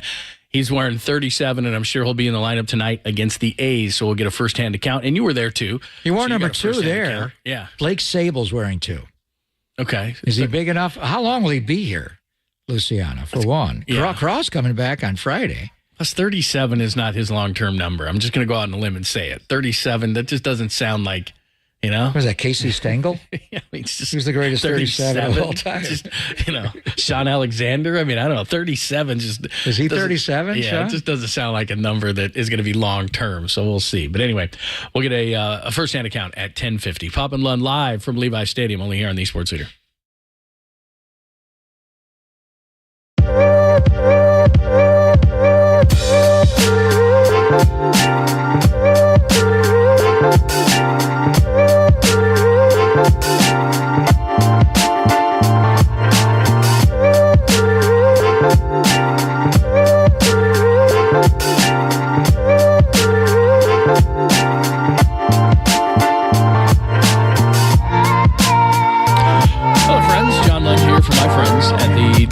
And you hear ads for personal injury and employment attorneys all the time. I'm sure you hear them. But did you know many of them, they're not even based here in the Bay Area, and many times you'll never even see the attorney you thought you were hiring. That's not right. Chris Dolan and the Dolan Law Firm, on the other hand, have been headquartered in the Bay Area for more than 25 years. The award-winning attorneys at the Dolan Law Firm, they are dedicated to relentlessly representing their clients in the pursuit of justice. Chris Dolan and the attorneys at the Dolan Law Firm, they've been repeatedly recognized as the best attorneys not only in the San Francisco Bay Area, but in the entire state of California. There's a lot of attorneys. The Dolan Law Firm has recovered more than $1 billion in verdicts and settlements for their clients, and they know that a serious injury, harassment, or act of discrimination, it can be devastating. Now, they're going to evaluate your case for free, confidentially, with no obligation on your part, never charging you an hourly fee. They get paid when you get paid. The Dolan Law Firm, they live here, they work here, they win here. Online at DolanLawFirm.com.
Listen to the Sports Leader anywhere, anytime. Download the all-new KNBR app. Now back to Papa and Lund live from the KNBR Casino Matrix Studio. Casino Matrix Progressive Jackpots are here. Where are you? Just drop in. Please play responsibly. 1-800-GAMBLER.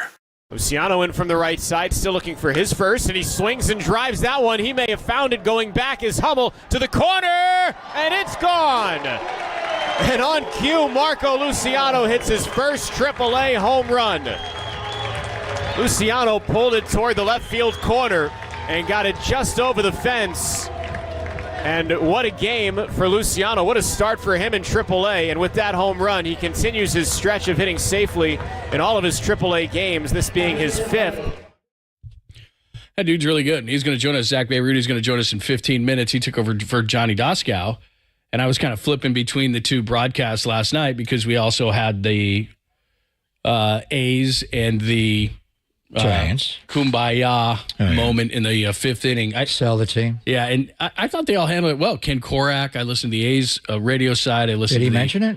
He did. He just, it was so loud that he basically said, and there's the familiar chance of, sell the team. And he just kept going. Yeah. And Kruk and Kipe did. And then Dallas and Johnny Doskow, they kind of laid out and let it happen. It was really interesting to hear how each side kind of handled the whole thing. Kruk and Kipe continued to do play-by-play, but certainly acknowledged it. So it was really interesting to listen to all that. And by the way, 40,014 at the ballpark last night to watch the Giants. I did not go last night. I wanted to be ready for the first day of training camp, but I think I'm going to go tonight and just watch it. And it was not a perfectly played great game. The A's made some defensive mistakes, and the A's didn't throw to third. Waldichuk's throw, but it was a tight game. The A's came back and tied the game, and the Giants were able to win it on the left-on-left matchup with Yaz. But and he needed that hit. He had a long offer, and they were drought with the runners in scoring position. And then you get into the bullpen, and Camilo Duvall is just ice water in his veins. He hadn't worked in a week. I listened to John and Dave interviewing him after the game with Erwin Higuera's, translating, and the talking point was, "Well, you're rusty." I mean, the Giants hadn't won a game. They won 2 games in one day the previous Tuesday. And then they lost every single game the rest of the trip, 6 in a row. And he hadn't worked in a while, but you wouldn't notice. He's just overpoweringly good. But, and Casey Schmidt did have the sac fly, John. He got jammed on that pitch.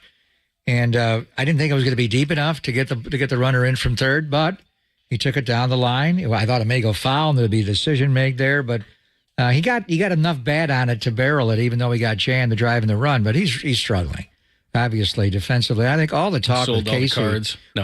It was just when he was hitting, it still was the talk that he only had one walk, and he was clearly trying to draw walks, and he was taking pitches right down the middle, and then he would take high fastballs that are being called strikes when they weren't.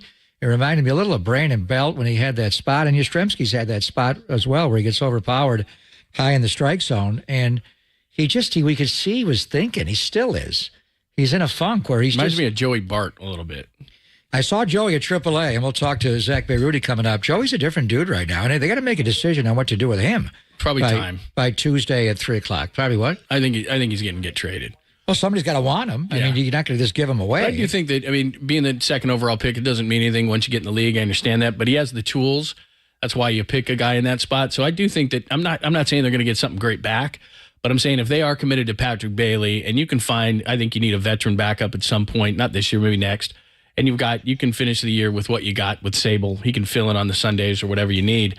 I think it's probably time to move Joey Bart if you can get something decent. But I'm not just giving him away. I still think this team is better if they have 2.5 quack catchers, and Sable can mix in what happens if you trade for Shohei, though? The DH spot is completely taken away. But and we are going to talk to Zach Bayruti. You heard the call of Marco. When I was there Saturday and I'm wearing the River Cats hat, I watched the game. Joey's, as a defender, it's obvious he's got strong hands behind the plate, and I sat right behind the plate and watched it. It's just different than Patrick Bailey. Patrick Bailey catches the ball like it's a pillow. It's just so soft, and it's just everything is easy for him. The whole setup.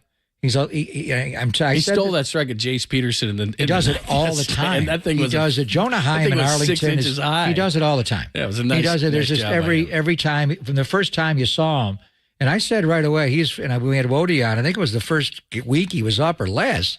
He's far more advanced than Buster was. Initially, Buster did not catch right away. Buster played first base, and he had Benji. And Buster did not call the game at Florida State. They called it from the bench. Bailey's just a savant. He's Brock Purdy. So, but when you watch Joey, he's good there, But it's even like when the inning is over and you watch a game live and the throw down to second base, he's wide on that a lot. It's on the shortstop side. Bailey never misses. It's always on the second base side of the bag where the runner is, never the other side. It's just amazing, his accuracy. But there's no question Patrick's better defensively in all regards. But Joey's still serviceable. His at-bats are better. You see him standing up more, and his stance is different. He drove one to right field after Marco Luciano drew a walk in the 8th inning on Saturday, and right after that, Ramos had a walk-off in the 9th inning. But I thought it was going to be a game winner off the wall, and I wanted to see Marco run. But Joey, I wouldn't just give him away. But a word about Joey before Zach Beirudi joins us at 10:50, because I went down there to watch him and watch the River Cats. Interesting guy. They list him at 6'1", 209. Talking to Amy G., she just interviewed him, he gained 10, 15 pounds in the offseason. He looks a little bigger. His body is just perfect. I mean, the proportion, he had the back injury, but now the bat speed is there. He does, as far as he's drawn 3 walks at Sacramento. I was there for 2 of them on Saturday. First one was 4-pitch walk, his first plate appearance. I turned to Paul G. and said, I drove all the way here to watch that. He's not going to, but then later in the game, he grinded one out in the 8th inning, and he spit on a couple of really tough pitches, got on base. The foot speed does not look like it's there at all. He's not going to be a base stealer. He'll steal some. Is but he lumbering? He's just. I don't know. I don't know if he's pumping hard enough. His body. He looks like a long limb guy who should be able to run.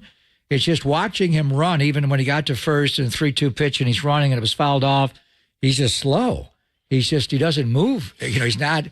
Matos, is Matos fast? He's quick. He's not fast. You're right. The strides aren't there. I don't know if Marco is pumping hard enough. Football, they put a 40 time on the guy. And they have, wearables in baseball as well. He doesn't look fast. I want to know from Zach Beirudi, John, defensively, where is he at? He's not Casey Schmidt defensively. There's no doubt. He doesn't have the arm there. He's good there.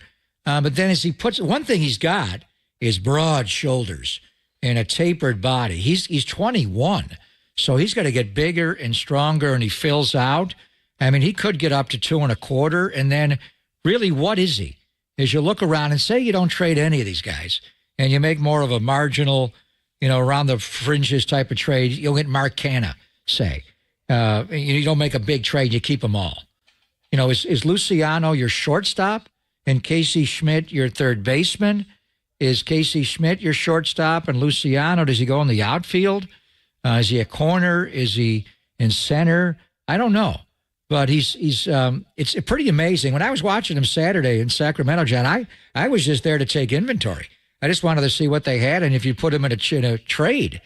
So now he's here. And what are half of me wonders, or part of me wonders, did somebody call when talking to Farhan and say, bring your shortstop up to the major leagues? I know it's not a lot of time before Tuesday at 3:00, but he looks, our scouts are there watching him at AAA. Let's see him against Major League pitching. Or does Farhan, obviously they want to see him against Major League pitching. The timing of this is, and they said before Kyle Harrison tweaked his hamstring, we want to bring him up and take a look at him before the deadline. Right. So you're taking inventory. He was a AA, AAA, less than a week or so, and now he's up. Are you looking at him for I think it's all that. You're looking at him and saying, but is that enough time really to assess what a baseball player is how long was he in Sacramento? 6 24 games? 24 at-bats.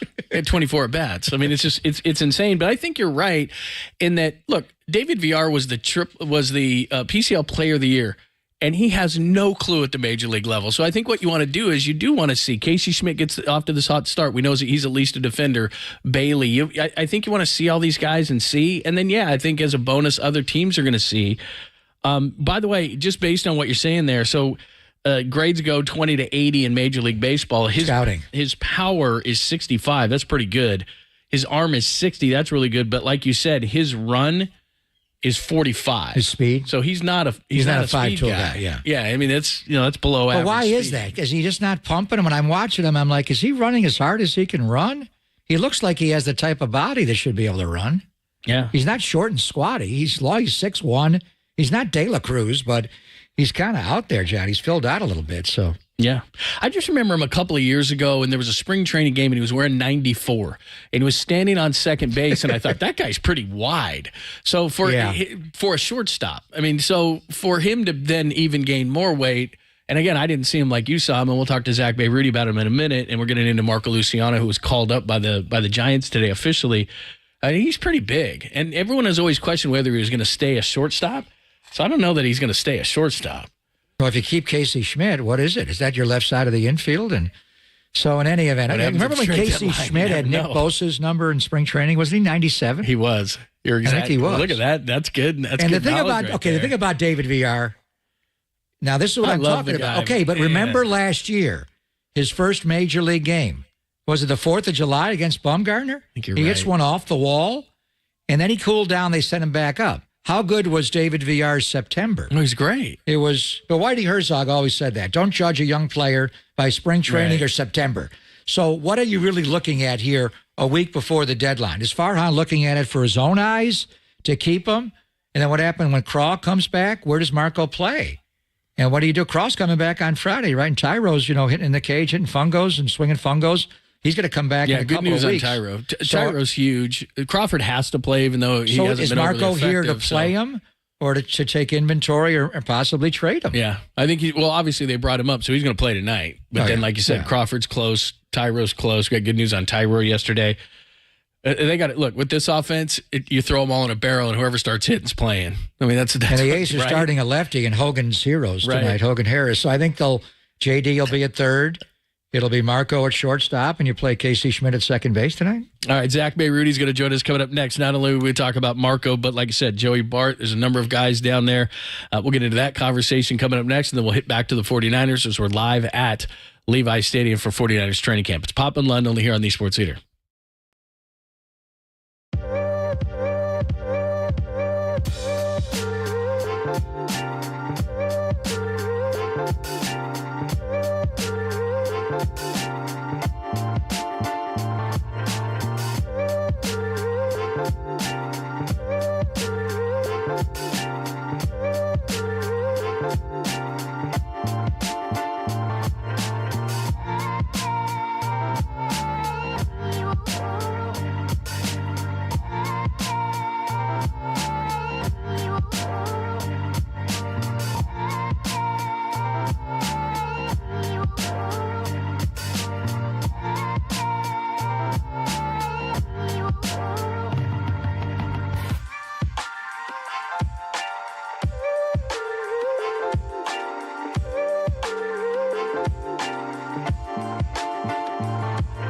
And I'm Greg Papa on KNBR from Levi Stadium. First day of 49ers training camp, and we'll be here all week and next week. And next week, I'll be in the South Bay as well, going down to the Laser Eye Center of Silicon Valley to get a pre-season checkup on my eyes, which right now are 20/20 because a year ago at this time, I had the CLR procedure, the custom lens replacement. My good friend, Dr. Craig Bindi, and the Laser Eye Center of Silicon Valley took care of me in the chair for about 20 minutes. My eyes went from 20/60 to 20/20. And now I don't need to have readers or bifocals or microscopes or telescopes or anything. I can see near and far. And John Lund heard me talking about it all last year, and he went in this in the fall as well. And John's got the eyes of a young man, just like his young body. So the two of us have experienced the miracle of modern vision correction. So if you're like us, you're sick and tired of wearing glasses or contacts to get through your day, call and schedule your free consultation with the team at the Laser Eye Center of Silicon Valley. They've taken care of patients for over 25 years, including over 100 NFL players. They want to help you too. So call now and schedule your free consultation. Call 877-GET-2020, or you can visit the Laser Eye Center of Silicon Valley online at bayarea2020.com.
Seam hits, filter out the noise, and kick it with KNBR on the gram for everything Giants. Follow the sports leader on Instagram at KNBR. Swing a ground ball off of Luciano's chest, recovers behind the back, flip to second for one, throw to first for two, and a ridiculous double play started by Marco Luciano.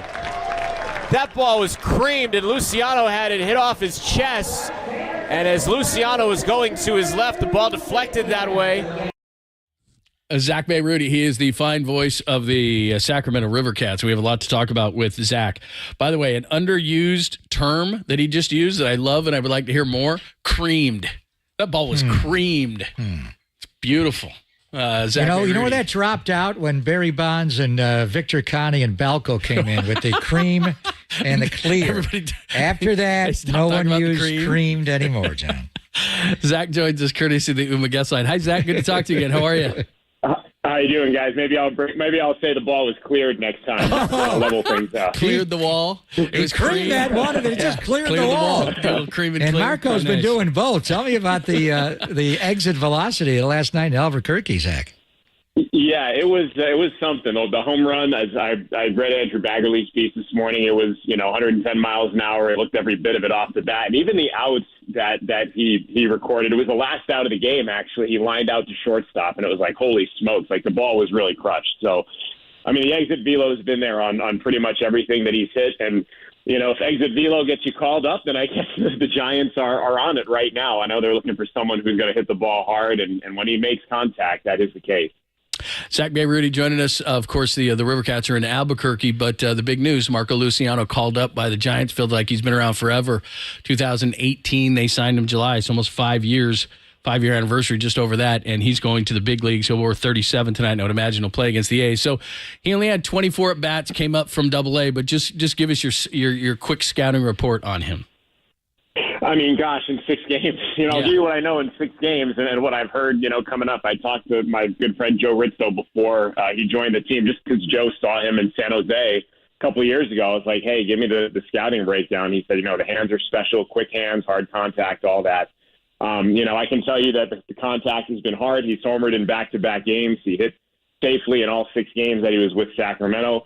That being said, he also struck out in a third of his plate appearances, and that was the case as well when he was in Richmond at Double-A. So there is some swing and miss there. I guess I'm a bit of a dinosaur. Like, I don't know what's what anymore. I feel like teams are more willing to let players develop at the big league level now.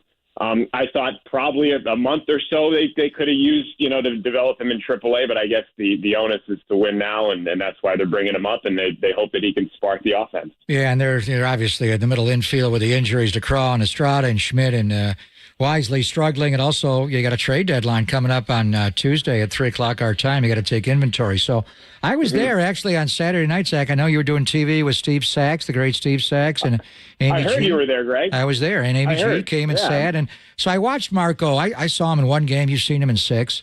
So one thing I want to ask you about, just the quality of the at-bat. A little bit different than Casey Schmidt, where, Casey's struggling to draw walks, where he drew 2 on that game on Saturday night. You worked on TV. The first one seemed like an easy 4-pitch walk, but he had one in the 8th inning where he spit on some borderline pitches, and he was able to draw a walk. And I thought Joey was going to drive him in at the end to win the game before Ramos hit the walk-off. But just, I know it's very short sample size. Just what do you see in the box? Matos is so calm, where Marco's got the bat waggle a little bit. When he does fire, the bat speed is there. You're seeing the exit velo. But as far as being able to control the strike zone, what have you seen on those borderline pitches?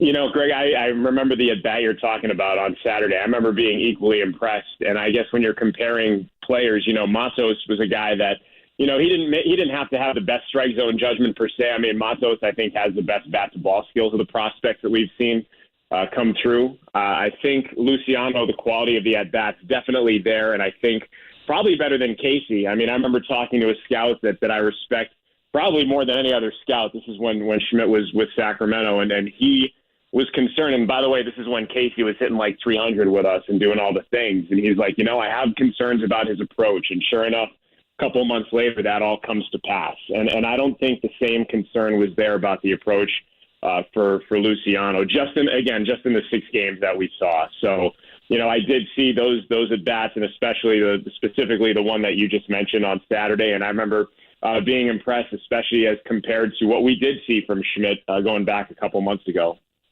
Zach Bayrudia is joining us. Certainly a path has been beaten back and forth between Sacramento and San Francisco, so a lot of guys to talk about before the trade deadline. And it seems like for years we've talked about Marco Luciano, and for years we've talked about Joey Bart. Haven't seen him for a while. Just wanted to get an update. What's Joey Bart looking like?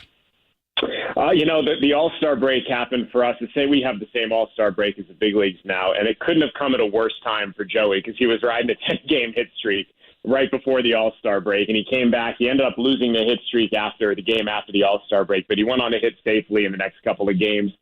He is turning it around. There was a lot of swing and miss. I think you go back to May when he arrived, and he was really kind of feeling for it. And then he started to figure some things out in mid-June. I remember it was on our 2-week Texas trip, and the hard contact started to come, and then the hits started to come. And that's when he got on that 10-game hit streak before the All-Star break. So I've maintained, and I'll still maintain, I still think there's a lot there with Joey. Maybe some tweaks aside. He's now thrown out, I believe, 3 consecutive base stealers, would-be base stealers, including one to end the game on Sunday.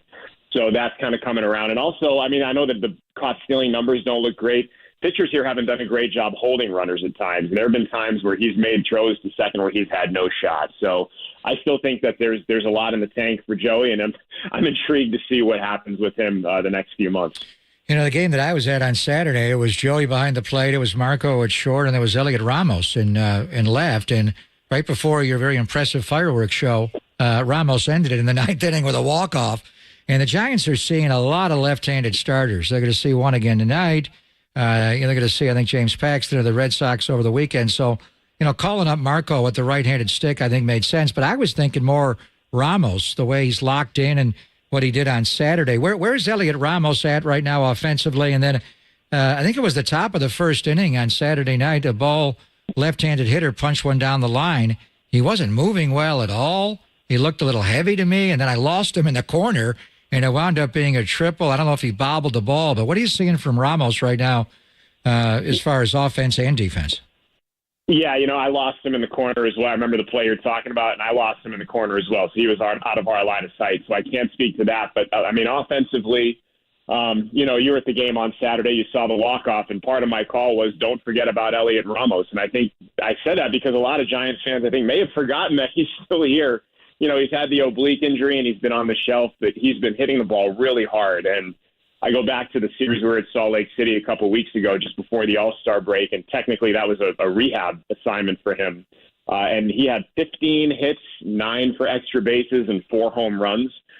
and then they felt like almost like statement hits, when he was making contact. There's, collecting hits, and then there's like really opening some eyes when you hit the ball. And he was hitting the ball hard every single time. And then he continues to do so. And I talked to him yesterday a little bit during BP about the walk-off on Saturday. He goes, man, that was a long time coming for me. It's been a long time since I've hit one of those, and it felt really good. So I think he's in a really good place. And again, I'll say it again. Don't forget about Elliot Ramos if you're a Giants fan. I think he'll have something to say here shortly. Well, Zach, something you just talked about, and we talked about at the beginning of the show. I mean, guys are moving, and this is a baseball thing, not just a Giants thing. Guys are moving through systems so fast that we forget. Ramos is 23. I mean, that's still a young player. That's still a prospect. And I think so quickly we write off guys. Okay, we saw that guy. He's out. Moving on to the next guy. He's 23. Yeah, I think there's the economics of the game probably are coming into play. I mean, where you want to see guys, as soon as you can, and you have to make big decisions on guys. It's kind of like, maybe not to that extent, but the quarterback in the NFL. Like, teams have to make big financial commitments to a quarterback, having seen them just for a little bit. And, in baseball, you have guys now that are coming up and down on the 40-man. And you guys talk about Steve Saxon. I've said this before. He played in the big leagues for 14 years and was never optioned back. Like, that's ridiculous. And nowadays, like, every player gets optioned back at some point. And guys like Ramos, who have that shorter sample size, become, I think, a little bit enigmatic. He hasn't had a full season or close to one in the big leagues. So, I think there's a little bit of that. And coupled with the fact that I said they're content to let some of these guys develop more in the big leagues, which is not the way it used to be. It's very interesting times as it pertains to some of these prospects. And give me a scouting report, if you would, on Marco and a couple of other areas. We talked about his hitting. His body, and I was talking to Amy G, and she said he gained a little weight. Zach, they list him as 6'1", 209. Is he heavier than that? He looks broad-shouldered, like he would be able to carry more weight. He obviously got Casey Schmidt here, who's, obviously a natural third baseman, but plays short very well and can play some second. Do you think Marco will fill out? How much does he weigh now? And then do you see him as a shortstop? What do you see defensively? On Saturday, he only had the one play coming in on the backhand. He was smooth. I don't think he has Casey Schmidt's throwing arm, but give me your thoughts on his body. How much bigger can he be? And is he an infielder or is he an outfielder? I've talked, and I'm gonna talk to or tell you what I talked about with the same scout that I was talking about. He said he doesn't quite see him as a shortstop. He said he has concerns with the range and the footwork, and especially, when you compare him to Casey, there's, Casey's second to none as far as infield defense. So this scout in particular, I think, thought he profiled more as a third baseman. He had, again, concerns about the range. But that being said, I mean, he made every play at short, and he had that nice recovery. I think you guys played it coming into this segment where he had behind the back flip. And I mean, he can do some things with a glove. So I do think he's an infielder. Whether or not he's a shortstop, I think remains to be seen. But that scout kind of gave me some insight from his perspective. As far as the body, I mean, he's yoked. Like, I was walking out to the field out of the clubhouse yesterday, and he was doing like shoulder lifts. Like the shoulder flies or whatever, and just kind of off by himself doing that. And he looks like a guy that has been in the weight room and getting after it. And I think you could definitely project the body to be in a good place. He's a muscular dude. Maybe at times that might make him look a little bit stiff, but he is yoked. He's put together, that's for sure. When you look at his body, and I sat right behind the plate, and I'm watching him in the on-deck circle, and I'm like, whoa. He's so tapered, thin waist, but the shoulders fan out. He's 21, so he's going to get bigger and stronger. But you mentioned the lack of footwork, and he doesn't have the infield range that Casey. Just watching him at first base, then looking at overall his stolen base numbers in the minors, he's not fast. Is it just does he not pump hard enough when he runs, or how do you see him as a base runner? Even when I got a 3-2 pitch and he was running on a foul ball, he just looks slow to me. Yeah, I think that comes with what I was talking about, maybe with, how muscular he is at times. He looks a little bit stiff. And, look, I never saw him try and steal. He was 6 for 6, I know, in Richmond, and we never saw him have a steal attempt here at AAA. So I can't, speak to his speed as far as that goes. As far as his running, yeah, I mean, it looks a little stiff, but obviously it's not what we were looking for, I mean, we just kind of focused on the bat and the hard contact, and I don't think we ever got a chance to assess like what the speed looks like because, I mean, we saw him for 6 games. Yeah, absolutely. Let me ask you one guy. that's up here and was so hot with you guys. They bring up Luis Matos, and it's not that he's played horribly and he's got a quick bat. I like a lot of the things that I see. And there's, again, another kid that's 21 years old, probably needs to fill out. But he was red hot with you guys. He had 7 home runs. He's hit 1 in 112 at-bats with the Giants, and that was just right down the left field line, barely got out of the park. What did you see from a power perspective from Luis Matos? And to you, is it as simple as him just filling out, a 21-year-old kid filling out? I mean, the power was there. Like, Matos was just hitting everything. It's kind of hard to explain. He caught fire in a way that, very few people I've seen. I've been doing this almost 20 years now. I've not seen people catch fire in that way, especially at the AAA level, the way Matos did. And I think for him, it was just a matter of putting the ball in play. And, yeah, he ran into some home runs. But he put the bat in play, it seemed like, every time he came up. And it was, if it didn't drop in for a hit, it was the type of contact that might yield a hit, depending on where the defense is playing at any given time. So for him, I think the power will come around. Obviously we play in the PCL and everybody likes to talk about the ball flying here, but keep in mind, Sacramento, the ball doesn't really travel as much as the league would suggest it does. And then our last game that he played with us, we're in Sugar Land, where the ball never carries. I mean, you're at sea level, on the humid Houston night. So, he hit the ball well, and I think the power will come around in the big leagues. But again, like, he didn't have but 2 weeks in AAA. So who knows as far as the development's concerned. But he caught fire in a special way while he was with the River Cats. Yeah, I've actually been to Sacramento twice. I mentioned I was there Saturday. I was also there Memorial Day weekend, the Sunday Memorial Day, and I went there to watch Kyle Harrison pitch in particular. I thought maybe that's going to be his last start. And obviously the command's there, especially the arm side, and now he's on the IL with the hamstring. I was kind of hoping to see Carson Wisenhunt pitch on Saturday, but I think he went the next game in Albuquerque. So what's the update? When do you think Kyle gets back into the rotation? And we saw Carson a little bit in the Futures game. He's got great stuff, doesn't he? He does, yeah, he does. And we haven't obviously seen him yet with Sacramento. And with Kyle, I talked to him a couple weeks ago in Salt Lake. It was actually the day that they announced he was going on the IL, and he said that it was going to be about 4 to 6 weeks. So, we'll see if that comes to pass. I know they've done all but put him in bubble wrap this year with the way they've kind of brought him along. They wanted him to plateau at 3 innings and then 4 and then 5, and they let him go 6 innings, 90 pitches. They had that ceiling for him the last few starts, and he couldn't quite get there. Like, the pitch count kept on getting elevated for him. And, he's a guy, obviously he's a strikeout pitcher, so naturally it's going to lend itself to higher pitch counts. But I think what they'd like to see from him is more efficiency. And when he gets back, maybe put some balls in play and just get into that 5th, 6th, and maybe even the 7th inning if we get lucky. But I know they had their sights set on calling him up. I don't know how much this sets them back on that, but obviously going to be careful. They're going to be very careful given how they've treated him this year. Zach, great stuff, man. It's always great catching up with you. We appreciate it. We'll do it again soon. Thanks. All right, fellas. Thanks for having me. Thank you, brother. This just came to mind. He's in Albuquerque. I had a friend that used to call minor league baseball, and the big thing about Albuquerque was they had the biggest adult shop in the United States of America. I said, "What are you doing?" I asked him one night. What do you mean the biggest? The more paraphernalia to choose from? Yeah, the I guess largest? it was. I guess just in pure square footage. Wow. But I said, "What do you do in Albuquerque?" You don't think of the Pit when you go to Albuquerque? You think of the largest adult shop? I just I asked him because he had been doing minor league baseball in the PCL for years. I'm not calling him out. And I said, what's Albuquerque? Like, where do you eat? What do you do? And he said, well, the only thing that Albuquerque's known for is it's the largest adult shop in the United States. Now, Breaking Bad is Albuquerque, right? Yeah. Wasn't Breaking Bad in Albuquerque or set in Albuquerque? So maybe that's taken over. Crystal meth and adults. Exactly. Paraphernalia. But I do know that. Are they still known as the Dukes, the Albuquerque Dukes? No, I think they went the now? Simpsons route. Aren't the they Isotopes? Yeah, are they the still the Isotopes? Isotopes? Yeah. But I know Jock Peterson played in Albuquerque when he was coming up with the Dodgers, and they did a night. They all did. They did. Remember Win Mike Jock's Marshall car. came up. Oh yeah, that was Steve Sachs there before I he bet was the Rookie of the Year? I bet he was. Sachs now doing Sacramento they used to be TV. are they still the Dodgers affiliate? But anyway, they were for years. No, they're Oklahoma City, aren't they? The Dodgers. Yeah, AAA, that's right. Oklahoma City. Yeah, that's right. Yeah, I think so. That's right. You're correct.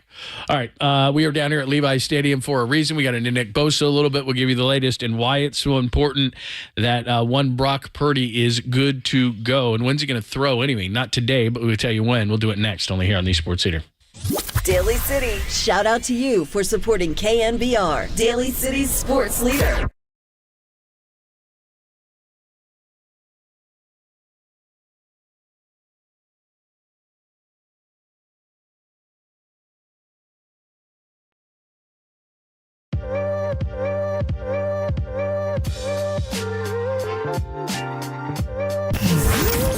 Here's what's trending now. Trending now.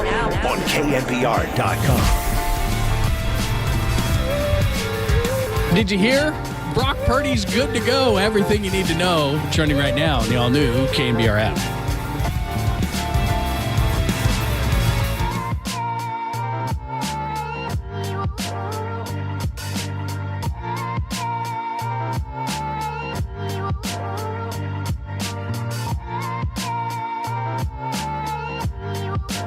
Oh, it's always a good day when we talk to our good friend Steve Moskowitz and Moskowitz LLP. All the tax issues, Steve can handle them. But today, Steve, we're talking about ERC. What's that all about?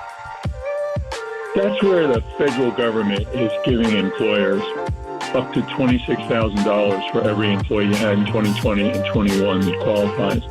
But just yesterday morning, I was talking with my client that just received just over $2 million from this. Now, I'm not saying everybody gets $2 million, and most people don't. But the thing with me is, we talk about this academically all the time. I'm explaining to you, look, you can get this money, and I'm so familiar with it. But when that client has that check in his hand and he's waving it at you, it's just such a visceral feeling. I'm so happy for him. And I'm thinking, I'm sure he's even happier than I am. And the bottom line is that if you say, first time I ever heard about ERC, talk to us, or if you say, oh, your CPA said you didn't qualify because your gross revenue didn't go down enough, call us for a second opinion, because there's a second method that most of the CPAs I've talked to don't want to be bothered with, because it's not numbers, it's legal, it's analysis. Lawyers do analysis. Call us like a medical doctor for a second opinion. And I would love it if you have that check in your hand that you can wave at me over a Zoom call. Call right now. It's 888-TAX. So you need more information about ERC, Moskowitz LLP. Steve Moskowitz can help you. It's 888-TAX-DEAL, or simply go online to MoskowitzLLP.com.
Listen to the sports leader anywhere, anytime. Download the all-new KNBR app. We are your proud home of 49ers football. KNBR 104.5 FM and 680 AM.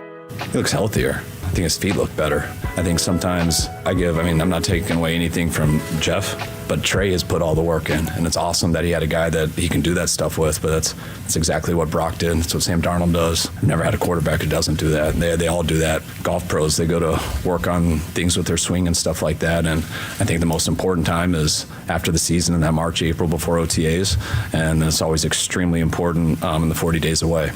Trey's done that the last few years. He just went with a different guy this year.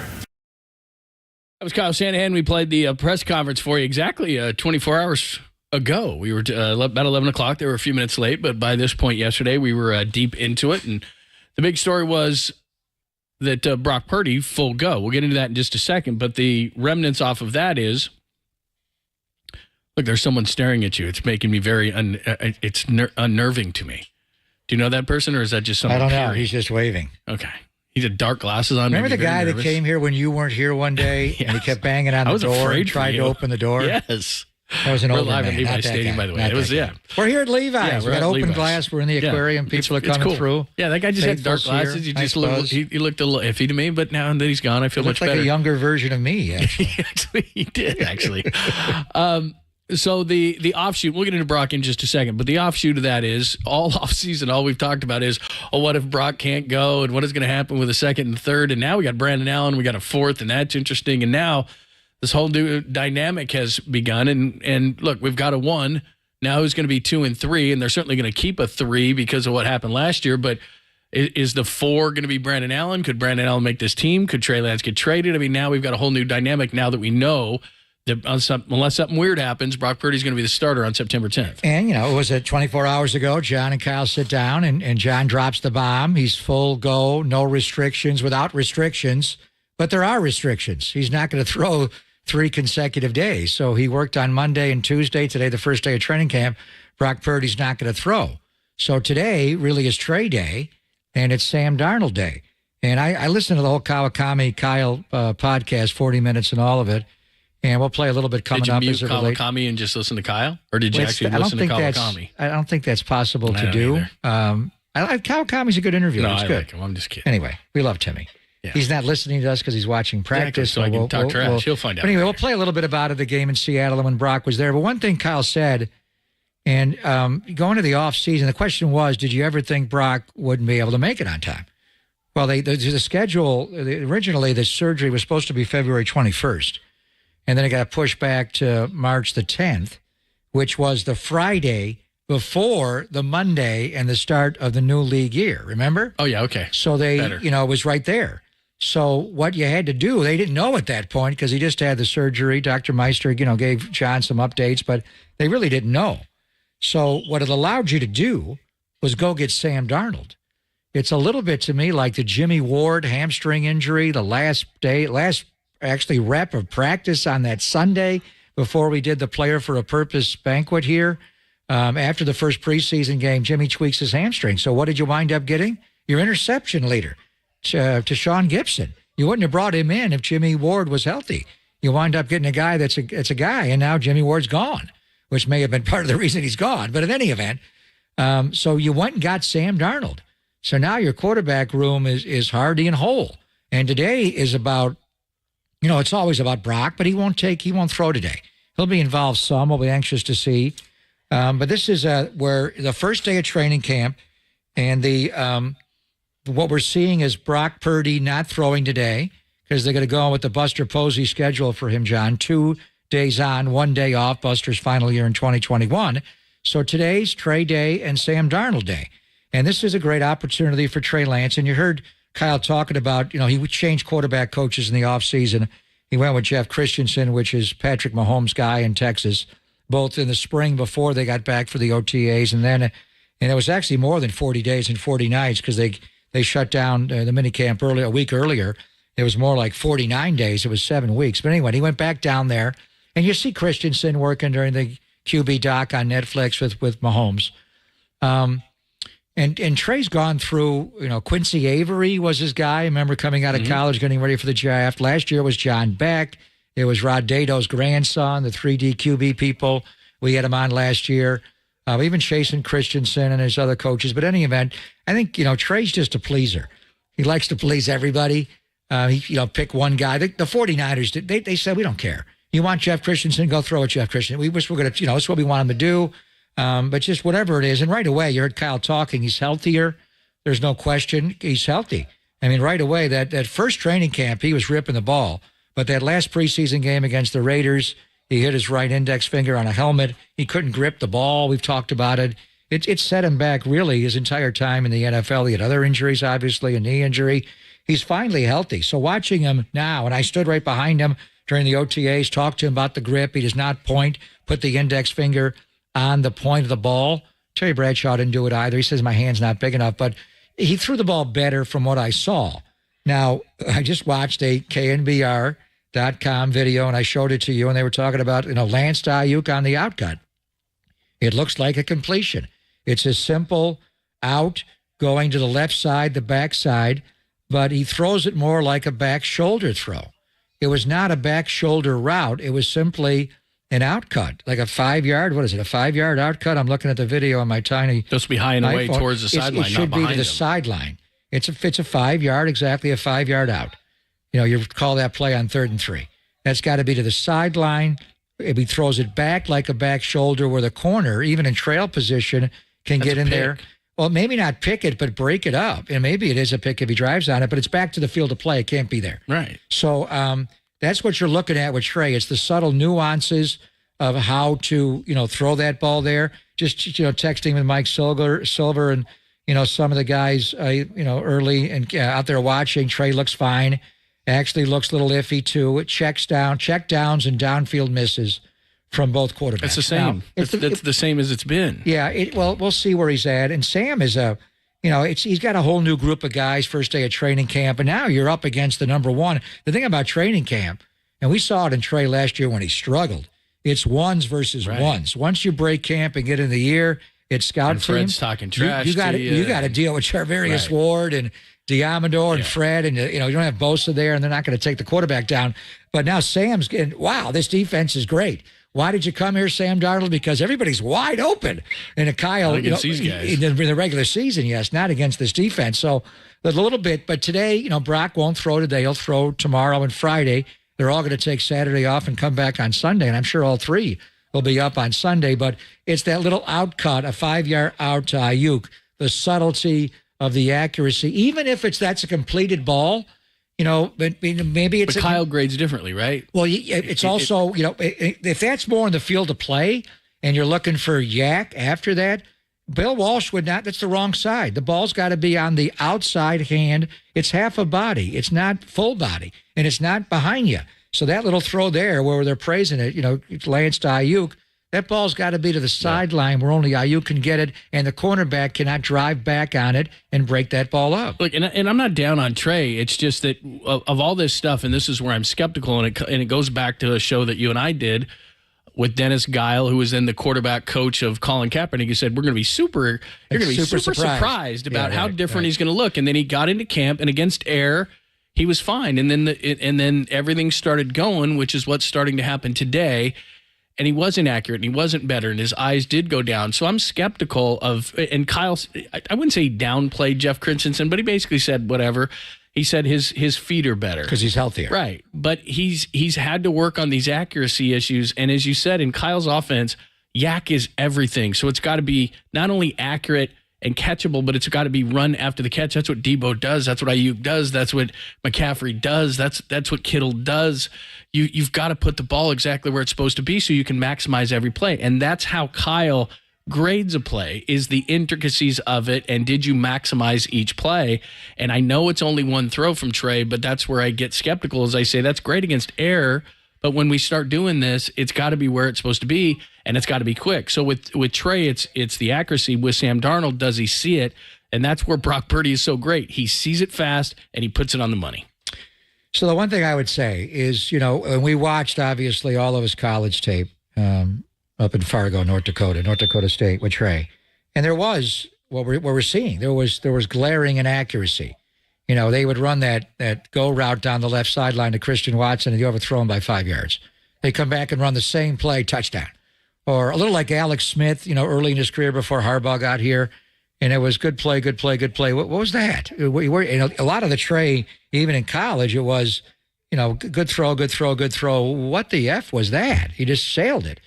So they saw that, obviously, so we can make him more accurate in the pros. And can you?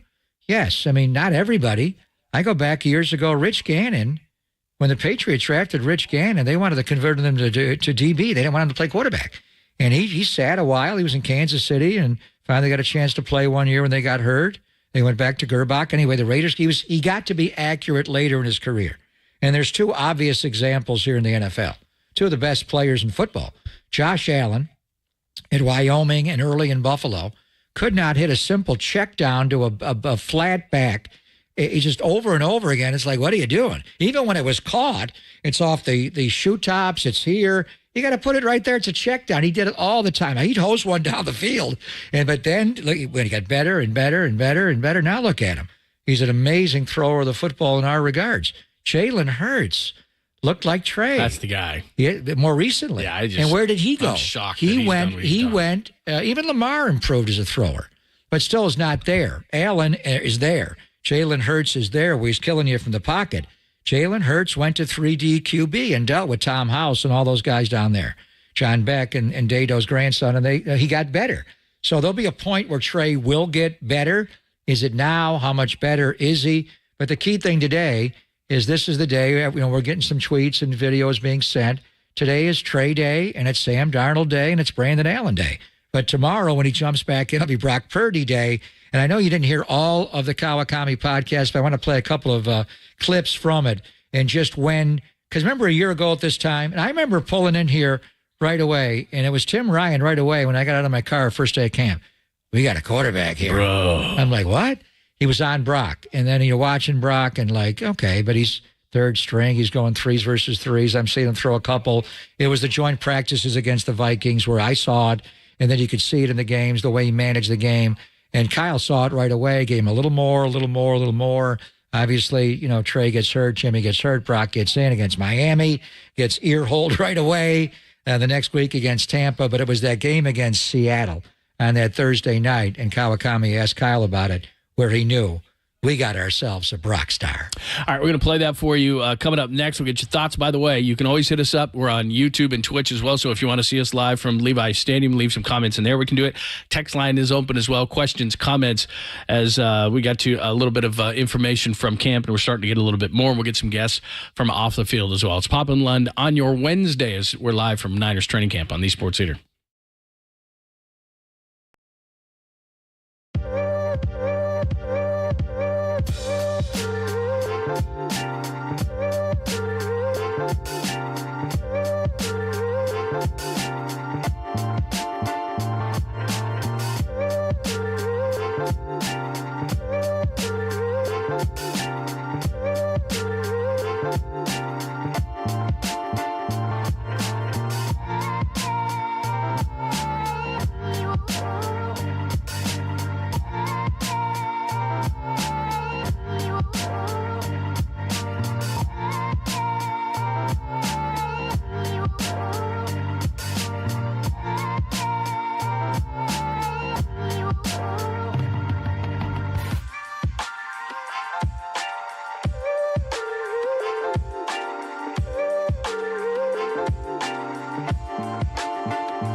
on the first day of 49er training camp. It was almost exactly 6 months ago today that Brock Purdy got hurt in Philadelphia, and now he's good to go. So what's the main topic that's been on our minds the last 6 months? Brock Purdy's elbow. But beyond that, weather. We had rivers of rain, cooler days, and steaming temperatures are coming now. It's cooled off a bit, but not here in the South Bay. So it's Greg Papa here for Golden State Window and Door. The important question is, how is the temperature inside your home now? Both windows and doors can let outside climate and wind affect the comfort of your home. If you need to defend against the elements, start with Golden State Window and Door. They work with top manufacturers who offer a great variety of function and style that are engineered for years of energy-efficient performance. You'll find innovative designs from the very best. Marvin, Anderson, Therma-Tru, and other trusted brands. So take a virtual tour of Golden State Window and Door showrooms under the Products tab at goldenstatelumber.com. Talk with your contractor or designer and request an appointment from the homepage to explore the options in person. Serving the Bay Area for 3 generations, Golden State. When you succeed, we succeed.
There's a party happening on our podcast page. Hear every interview from every show on demand at knbr.com/podcast. Now on with the show on the sports leader. Purdy under center, McLeod inside of Ayuk. Jennings tight right, slot is left. He's going to take it. He's going to roll to his right. Brock Purdy's going to roll and run for a first down. He slid down. He got the first down. He did not go out of bounds. He's a Brock star. He is a Brock star. Brock and roll Purdy. You sound great. Yeah. But I missed Tim Ryan, too. By the way, he stepped on your toe. Don't there, start. man. Don't start with his hair being better than mine. Don't start. He hasn't cut it, has he? I don't know. Is it still long? I haven't seen him. I know he's here, but I haven't seen him yet. Anyway, that play. Do you realize the game before, he had broken, and I think Kyle admitted, and we knew it, he had broken, well, they were talking about the oblique, the love handle, but really it was a broken rib. And it was reported, after the game, but we knew it going in. That was a Thursday night game. He suffers the rib cartilage, whatever it was, rib fracture on Sunday. So he's got to play on a Thursday night. He couldn't do anything. Couldn't throw, couldn't get ready for it at all. He took a pain-killing injection before the warm-up. I remember watching the warm-up, and I'm thinking, we're screwed. He can't throw the ball. He looks terrible because it hadn't seeped in yet. So Kyle's watching, and he's like, how do I call plays? What do I do? Should I get Josh Johnson going? He's got here like an hour ago. So, but that play, and he ran the Hollywood play that night, the fake left, fake right at George over the middle. He ran the corner route to George. But that was a 3rd and 4 late in the game. Seattle got back into the game, and he had to run for a first down. Well, but the play was a half roll. I think he was supposed to hit McCaffrey in the flat, but it was taken away. So then he just rolls. So the rib injury is on the right side of his body. And he only could hold the ball. He could not hold it in his left hand. He had to hold it in the right because he had to slide the certain way that he slid. He actually practiced this before, and he knew he had to slide exactly that way. the only way he could do it with the rib.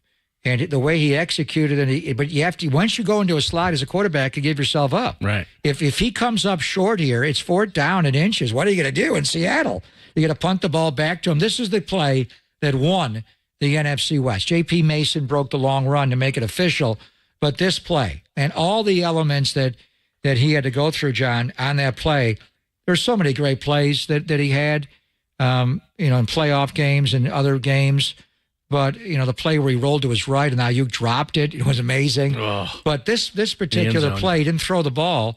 It's just him being a player. And it's nothing, Kyle called it. It was supposed to be a roll and a short one to McCaffrey. They took it away. He had to run forward. But everything that he was up against physically to make this play on Thursday Night Football, Amazon Prime, Al Michaels in the booth, and it's basically to win the NFC West and win the battle in Seattle. So we're going to hear Kawakami's podcast. This play comes up with Kyle because this is where, he bellowed out, he's a rock star. You knew before that he was a player, and when the scripted play was called, he could get it to, if it ran well and everything was there, he's adroit. His mind is sharp, his hands are sharp, his arm, he gets the ball out. But when he has to break down and be a player and make a play and run for a play, like Mahomes did all through January and February with a bum ankle, all those runs he made in big playoff games, the Super Bowl to outrun Javon Hargrave, that play that Brock Purdy made, John, as Tim says, it defies the X's and O's. He just had to go be a baller, and that's where I think we all knew they got a Brock star here. Without a doubt. I mean, just at that time, that year, especially with Trey being out for the year and Jimmy being up in the air for when he could come back. But that's when I knew he had a dude because how good he had played, I think, the 2 weeks prior. But that game, I mean, he had broken ribs from a Sunday. That game was Thursday. I remember when he took his shot in pregame warmups, like he couldn't throw because it was still hurting in that area. And so he's going into the locker room, and I'm sitting in there going over the openers, and I still don't know whether he can throw or not because they're waiting for that to kick in. So I'm about to go with Josh Johnson, who's been here for, I think, a week, or no, like 2 days, who also people thought he had been with us, but he really hadn't. He had been with us for 3 weeks at the end of the COVID year, but never done anything with us. And then Brock's like, no, I think I could do it. And watching him in that game, knowing how hurt he was and watching how he just managed it on Thursday Night Football and some of the plays he made to move the chains on 3rd and 1 at the end scrambling, I knew we had a dude who was made up the right way, that can handle the pressure and stuff. And, man, we'd seen what he does just as a player in practice and the games, but it was more the makeup. And then just hang with him from then on out. It was proven. He got stronger with it. Let's add some context to this whole thing because it's exactly what you just talked about, and that was on the Tim Kawakami podcast, the TK show, which you can hear on The Athletic. So they win that game 21-13, but remember, he had just on that previous Sunday had beaten Tom Brady 35-7, 16-21, 185, 2 touchdowns with a 134 rating. Hurts the ribs there, goes into Seattle. This is 4 days later. He doesn't have a full week to get ready for this thing. This is 4 days later in Seattle on the 15th. That he's that banged up. He goes 17-26 with those injuries, 217 yards, 2 touchdowns, no interceptions, and a 117 rating, plus the run that we came in with on your call, and you and Tim called him the Brock star there. That was 4 days later that he had to get ready for that game. And he's playing with broken ribs. He pulls off that kind of a performance in Seattle, which has been a house of horrors for the 49ers, no matter who's coaching. And go back. So he comes in against Miami off the bench, and his first throw, and we've been talking about him, how good he is. He can't cut the guy. If he cut him, he's going to get scooped up. He's not going to the practice squad. He gets into that game against Miami when Jimmy gets hurt, and he airmails one to the sideline. I'm like, whoa, what's going on? And then he settled in. His first drive, he went right down the field. He had Juszczyk in the right flat. Kyle dives in, and the 49ers just scored. Then he makes his first start against Tom Brady and Tampa Bay.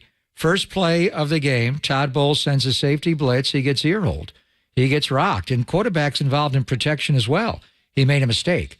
They tried to blitz him again, and they paid for it. Even going back to the Miami game, remember the 3rd and 10 where they brought pressure and he hit Kittle over the middle? That was probably the first big play where you thought, what do they have here? But the Tampa Bay game, so I forget the score, but Brady's drive, I think it was 21-3 or 21-0. Brady had to get a touchdown before halftime. He throws a pick in the end zone. The 49ers come out. And remember the drive there at the end? And this is the play where he broke his ribs when he had Brandon Ayuk on the touchdown. out the left side. He got obliterated on that throw, and that's where he had the rib injury. And if you went back and looked at the second half of the Tampa Bay game, his first start, he didn't do a lot. He did a lot of handoffs. The score dictated he could do it, but he had a rib problem. And then he went into that Thursday night game, and I remember doing the show with you from Lumen Field, and I don't know if I hadn't seen him do anything all week.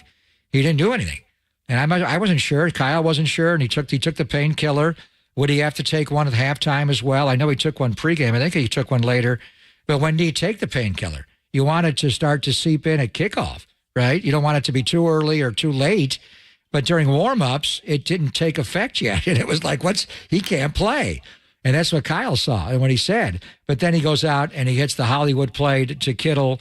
He plays beautifully. And then that third down run where he had McCaffrey in the flat and he just tucked it. And everything that he had to do on that play, playing with I think there were 2 broken ribs on that play, to be able, and the way he had to slide and wrap his legs.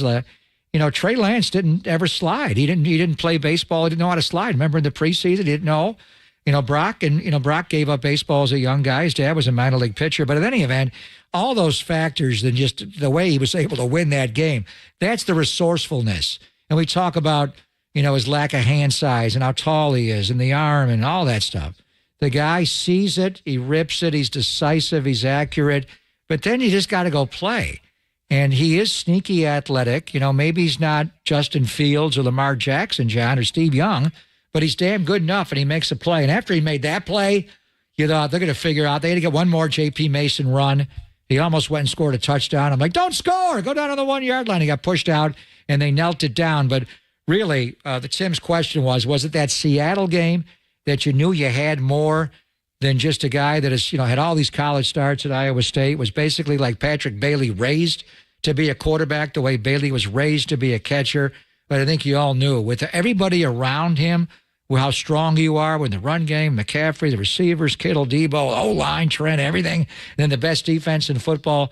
This guy's going to find a way to win to me, he won every game. The only game he did not win is the game he could not finish in Philadelphia. Yeah, it was the one 7-1 in the 8 starts. It started with Tampa Bay, and I remember that game. He beat Tom Brady 35-7 on the 11th. Had relieved on the 4th against Miami. And remember, Jimmy's trying to get the extra yardage to keep them in field goal range. He gets hurt in that game. He comes off the bench. They win that 33-17, 35-7 over Tampa. The game that we're referencing, Seattle 21-13 beat Washington. Vegas, that was a crazy one, back and forth. 37-34 in overtime, beat Arizona, beat Seattle, and then beat Dallas and lost, of course, Philly in the championship game. That's what's going on as far as Brock Purdy. And again, he's not going to throw today, but he will throw tomorrow, and I'm sure the videos will go wild. It'll be absolutely crazy. They're going wild right now on Trey Lance. Mike Sommer's giving me an update. He just went 3 for 3 on 11-on-11 drill. So he just had 3 good snaps at 11-on-11. So Trey's looking okay. And I'm sure we'll have my favorite thing, camp stats. From Cam Inman. Yeah. Hey, Trey Lance went 11-16 with an interception. Great. That's tremendous. Then everyone will overreact to those. Other stories around the 49ers, not named Bosa or Brock Purdy. We'll give you that as well. Plus, we got to get back to the Giants and what happened last night. From the chance to get a couple of runs and trade deadlines coming less than a week away now, 6 days away. Looks like Ohtani is going to be off the market because the Angels held on last night after Mickey Moniak in center field had a bit of an adventure, and so Detroit was able to tie that game. But then he had the game-winning hit. He had the game winner. So and he's red hot. They're a bit of they're hot right now, and so I don't think they're going to trade him. So what does that mean for the Giants? We'll get into that in the noon hour as well. Pop and Lund is live from Levi Stadium on the Sports Leader.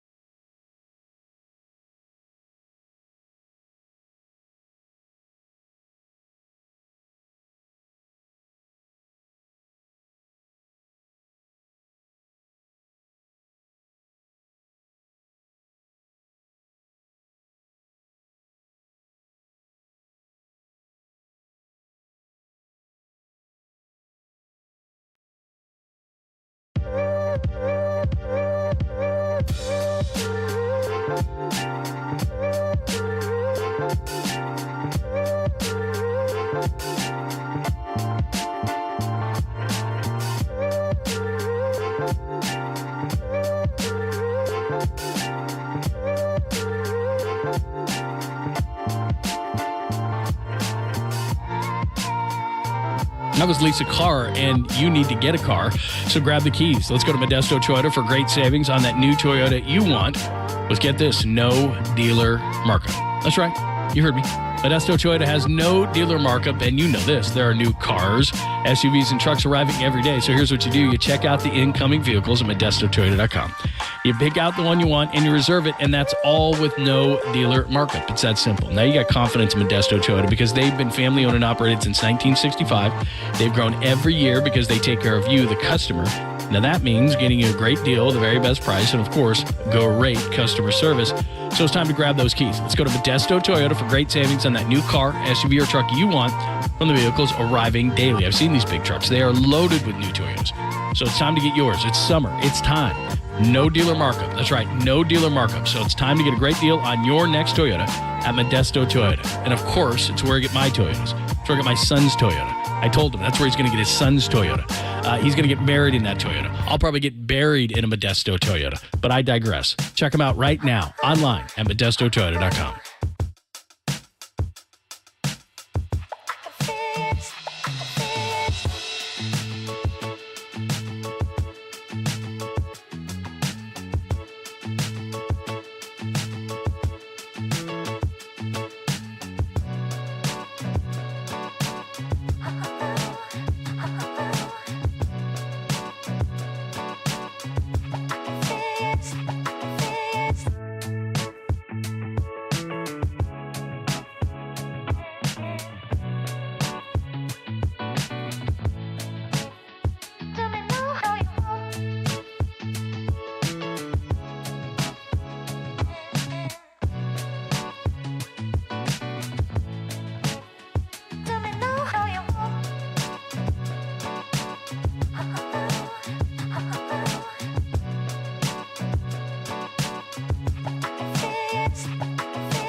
Listen to the sports leader anywhere, anytime. Download the all-new KNBR app. Now back to Papa and Lund live from the KNBR Casino Matrix studio. Casino Matrix progressive jackpots are here. Where are you? Just drop in. Please play responsibly. 1-800-GAMBLER.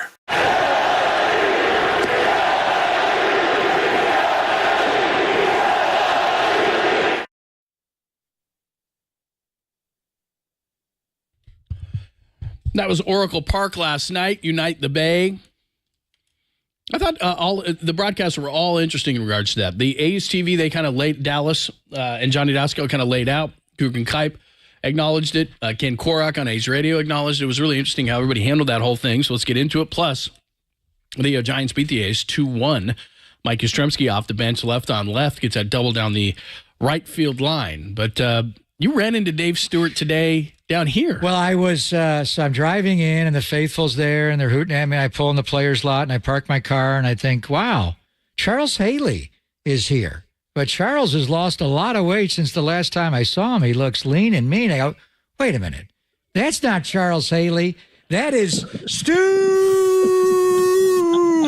Dave Stewart, awesome. What the hell are you doing at Levi's watching a 49er practice today? You know, a couple of years back, I went to Patriots practice with Tony La Russa and got a chance to spend some time with Bill Belichick and Tom Brady and those guys. And I thought, you know, I consider San Francisco to be home and also a part of you know, what I used to watch when I was a kid. And so I had the opportunity and was offered the opportunity to come out and watch a practice today. And I was not going to not do it. I mean, the practice with the Patriots was one of the best days I've had. Today turned out to be just the same. It's a great day to be out here and watch these guys practice. And you're still here. You're just down. You're just a Jake Moody field goal away. So I'm so intrigued. I've always wanted to go to a Belichick practice. So tell me what that was like, Stu, and then what was it like watching a Kyle Shanahan practice today? You know, Belichick's practice was in season, and so they were working on specifics that weren't good in prior game or the week before, as well as practicing for their next opponent. And so there was a lot of repetition. I also had an opportunity to look at the video and films that they did after practice. And then the highlight of the day was to sit down and have lunch with Tom Brady, who said he used to watch me when he was a kid. But, you know, repetition for Belichick, they really worked a lot on the two-minute drill on that particular day. And that's what their practice was. It was repetition and making sure that they got things right. Today's practice, you know, the first day of practice, no pads, repetition, but this was what I would call an example of quality work in a short period of time. Guys got quality work in. You could see what they were trying to accomplish. But the professionalism and the athleticism out here is unbelievable with these guys. And I just thought it was very, very impressive. And I feel honored to have the opportunity to be out here. We're down at Levi Stadium. You ran into Dave Stewart, of course. We'll talk A's with Stu in just a second. As an Oakland guy, did you feel obligated during that lunch with Tom Brady to remind him that it was a fumble? to remind him of what? It was a fumble in the Tuck game, yeah. You know what? I was so goddamn in awe that I couldn't even eat my sandwich right. If I remember it, man, I was drinking some orange juice and missed my mouth and spilled all on my shirt. Yeah. I know how you feel. And Tom at Sarah High School was a pretty good left-handed hitting catcher. Now, you was a football player, St. Elizabeth High in Oakland. You did not play quarterback. You were linebacker and a tight end. And with you and those big eyes, were you and Mike Singletary big-eyed middle linebackers too? Well, I know this, that people did not like to come through that middle, and they didn't like to run a lot of screenplays against us. You know, I considered myself to be – I really, really enjoyed football. I enjoyed football a lot, and if I would have been a little bit taller coming out of high school and knew that I was going to grow to 6'2" and weigh 220 pounds, I probably would have pursued it, but I got scared off, man. I was 5'10" when I graduated, 190 pounds, and went to do college visits, and came to the realization that guys were 6'5" and 280 pounds. And I came home and I told my mom, I said, Mom, I hope that I get drafted to play baseball. So did you ever, I know you grew up with Ricky. Did you ever play against Ricky? And what were those one-on-one matchups? Ricky, he says he could have been an Oakland Raider. He was a great running back still. Well, he could have. Our school, we were Catholic Athletic League. Ricky was in the OAL, Oakland Athletic League. He went to Oakland Tech. I went to St. Elizabeth High School. I did not play against Ricky, but Ricky, similar to to Glenn Burke, similar to Rupert Jones, Gene Ransom, you name those guys, you wanted to go and watch them when they played. Jason Kidd, when they were playing in their respective schools, you wanted to go and watch them play because you were hearing about those guys. I went to 3 of Ricky's football games, and on all 3 of those games, I saw him run kickoff returns. And 2 of the 3 that I saw him run back, he never got touched by the opposite side. And 1, he got touched right before he was getting ready to go into the end zone. So Ricky was an amazing football athlete, one of the best that I've ever seen at that period of time in high school. I did have an opportunity to play against Theodis Brown. He went to St. Patrick's I think that's in Concord or someplace out there, which he was another guy that in my position at linebacker, I tried to clog the hole, and he proceeded to run me over, and I was hanging on to shoelaces. So that might have been the hardest I've ever been hit by Theodis Brown. Boy, those are some great names. Theodis Brown played in the NFL, played at UCLA. Man, those are some great, awesome names.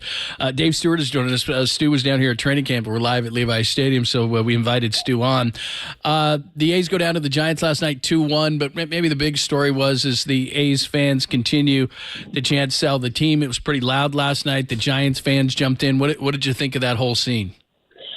You know, I'm really proud of the Bay Area in general. The Giants fans joined in on that, along with the A's fans.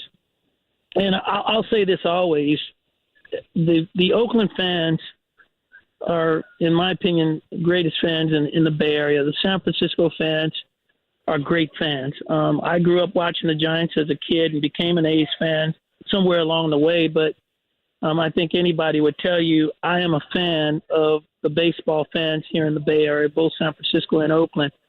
And what took place last night, you'll probably never, ever see it again, where 2 sides that are virtually against each other competitively came together last night to voice their opinion, to let the Oakland A's know and Major League Baseball know that baseball needs to remain in Oakland, and I was proud of the fans.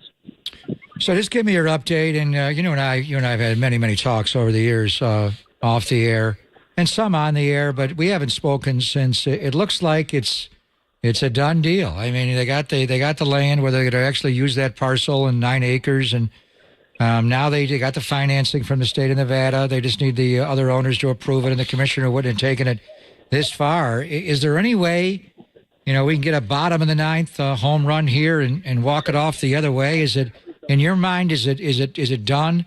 And one day it'll be unspeakable to say, but what are we going to call them? The Las Vegas Athletics do? I don't think it's over until it's over. In terms of baseball, bottom of the 9th, and in football, we still got room for a Hail Mary. But I won't say it's over until it's over. It seems like this whole thing with the A's since they started this process has been shaky at best.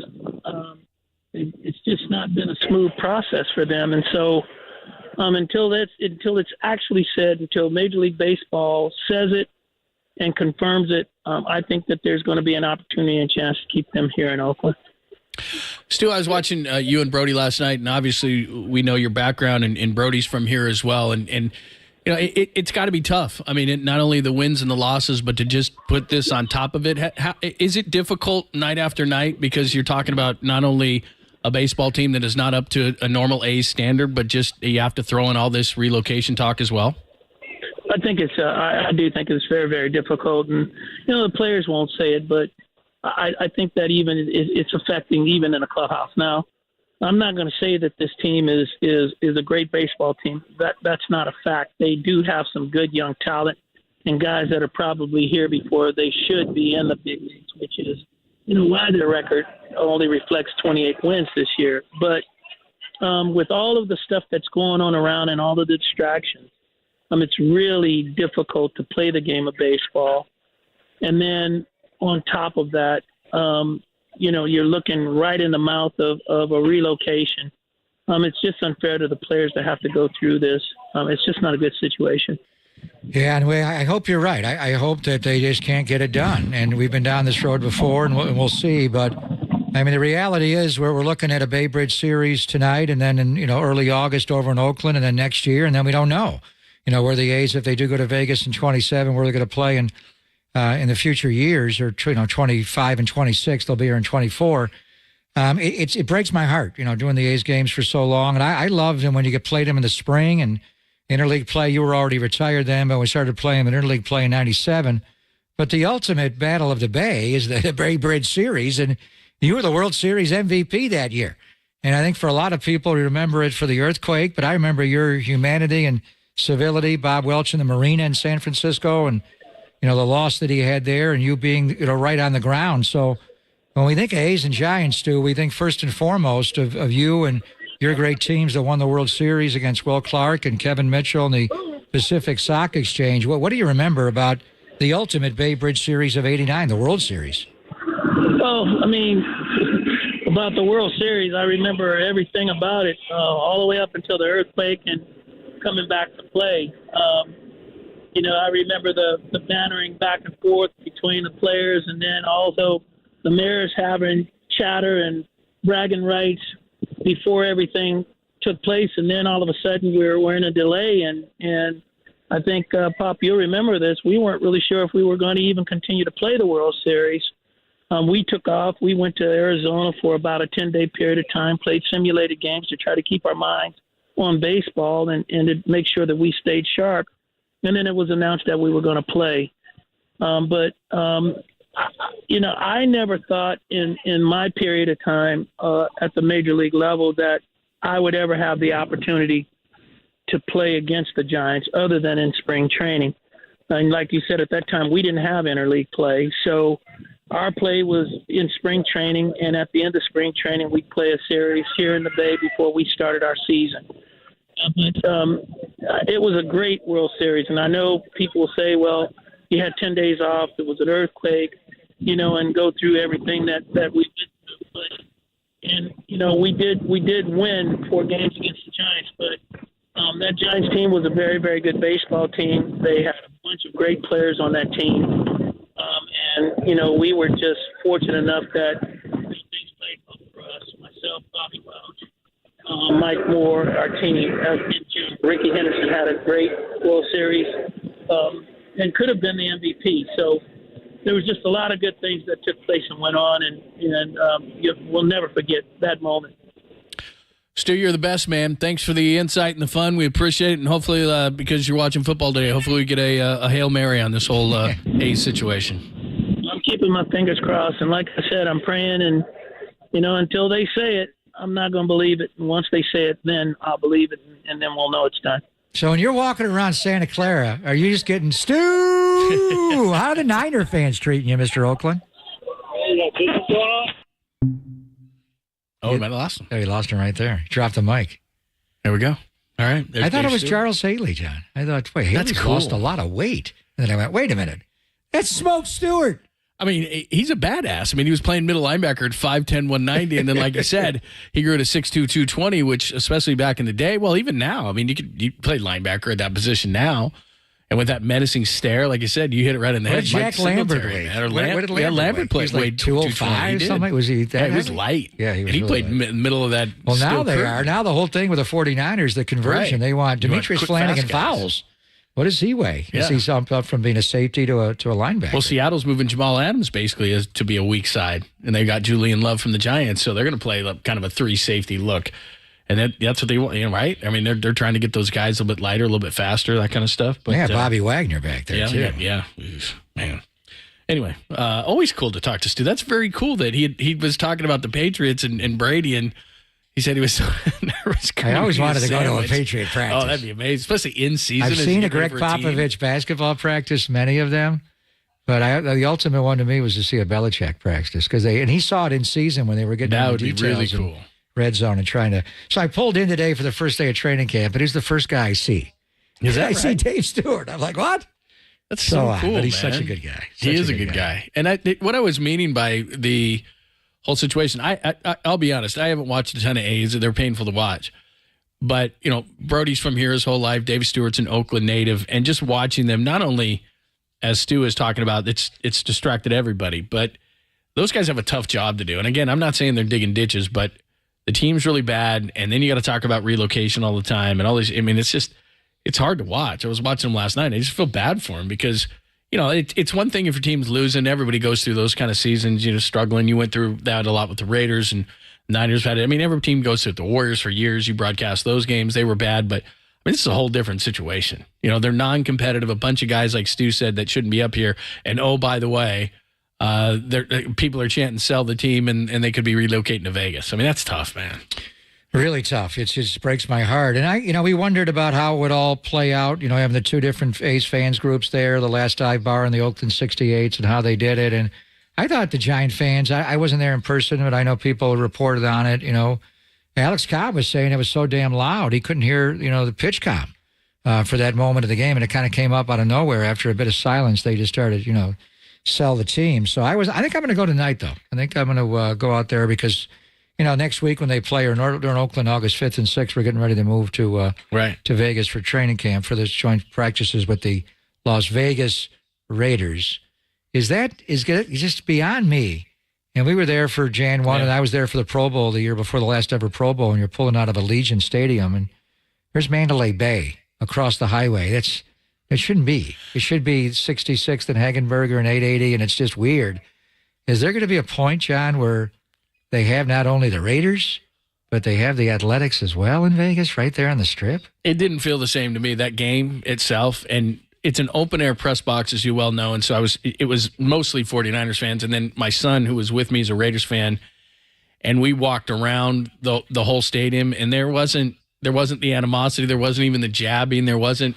You left. I mean, it's not the Bay Area, it's Las Vegas. And then as I was walking into the stadium and I saw all of them going down to that big nightclub that used to be the other hole, but it's this big nightclub and it's these women with boots, that are 6 feet tall. Those are Raiderettes, John. Yeah, these boots are made for different. Walking. And these sequenced, probably $25,000 shirts that they're wearing. It couldn't be more opposite than what it was in Oakland. And it didn't feel the same at all.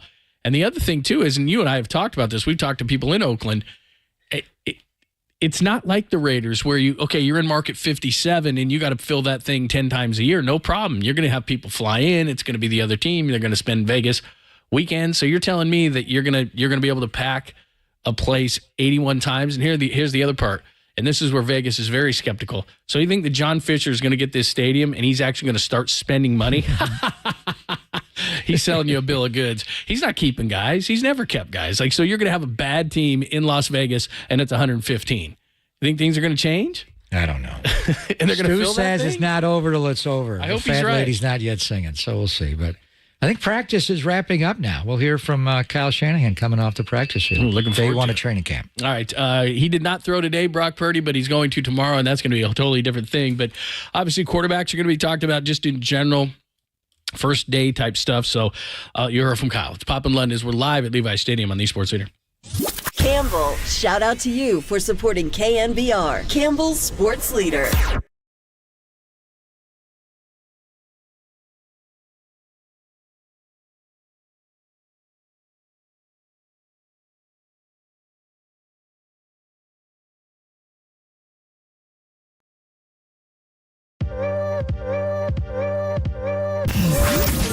Here's what's trending now. Trending now. On KNBR.com. 49ers' first official day of training camp. What you need to know. That story and more trending right now on the all-new KNBR app.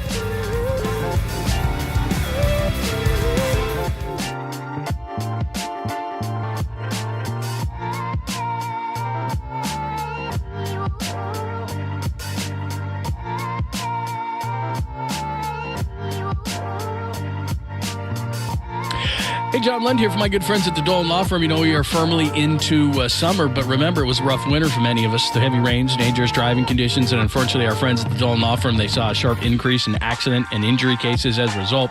That wasn't the only thing that made last winter difficult. We all saw people affected by the mass layoffs, especially in the tech industry. And the Dolan Law Firm's Employment Practices Group also saw an uptick and unlawful terminations, discrimination, sexual harassment cases. But now that the bad weather is behind us, because I'm staring at 80 degrees down here at Levi Stadium, our friends at the Dolan Law Firm want to remind everyone to please be aware that good weather brings out pedestrians and motorcyclists, scooters, bicyclists, children playing. So let's work together to make sure that the Bay Area is a safer place. And for you employees, go to DolanLawFirm.com to learn more about your rights. The award-winning firm has secured over, get this, $1 billion in verdicts and settlements. That's $1 billion with a B. On behalf of their clients, and they're headquartered right here in the Bay Area. That's the best thing. They live here. They work here. Well, this is the best thing. They win here. DolanLawFirm.com.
And now, time for the Protect Your Assets with David Hollander Business and Technology Report.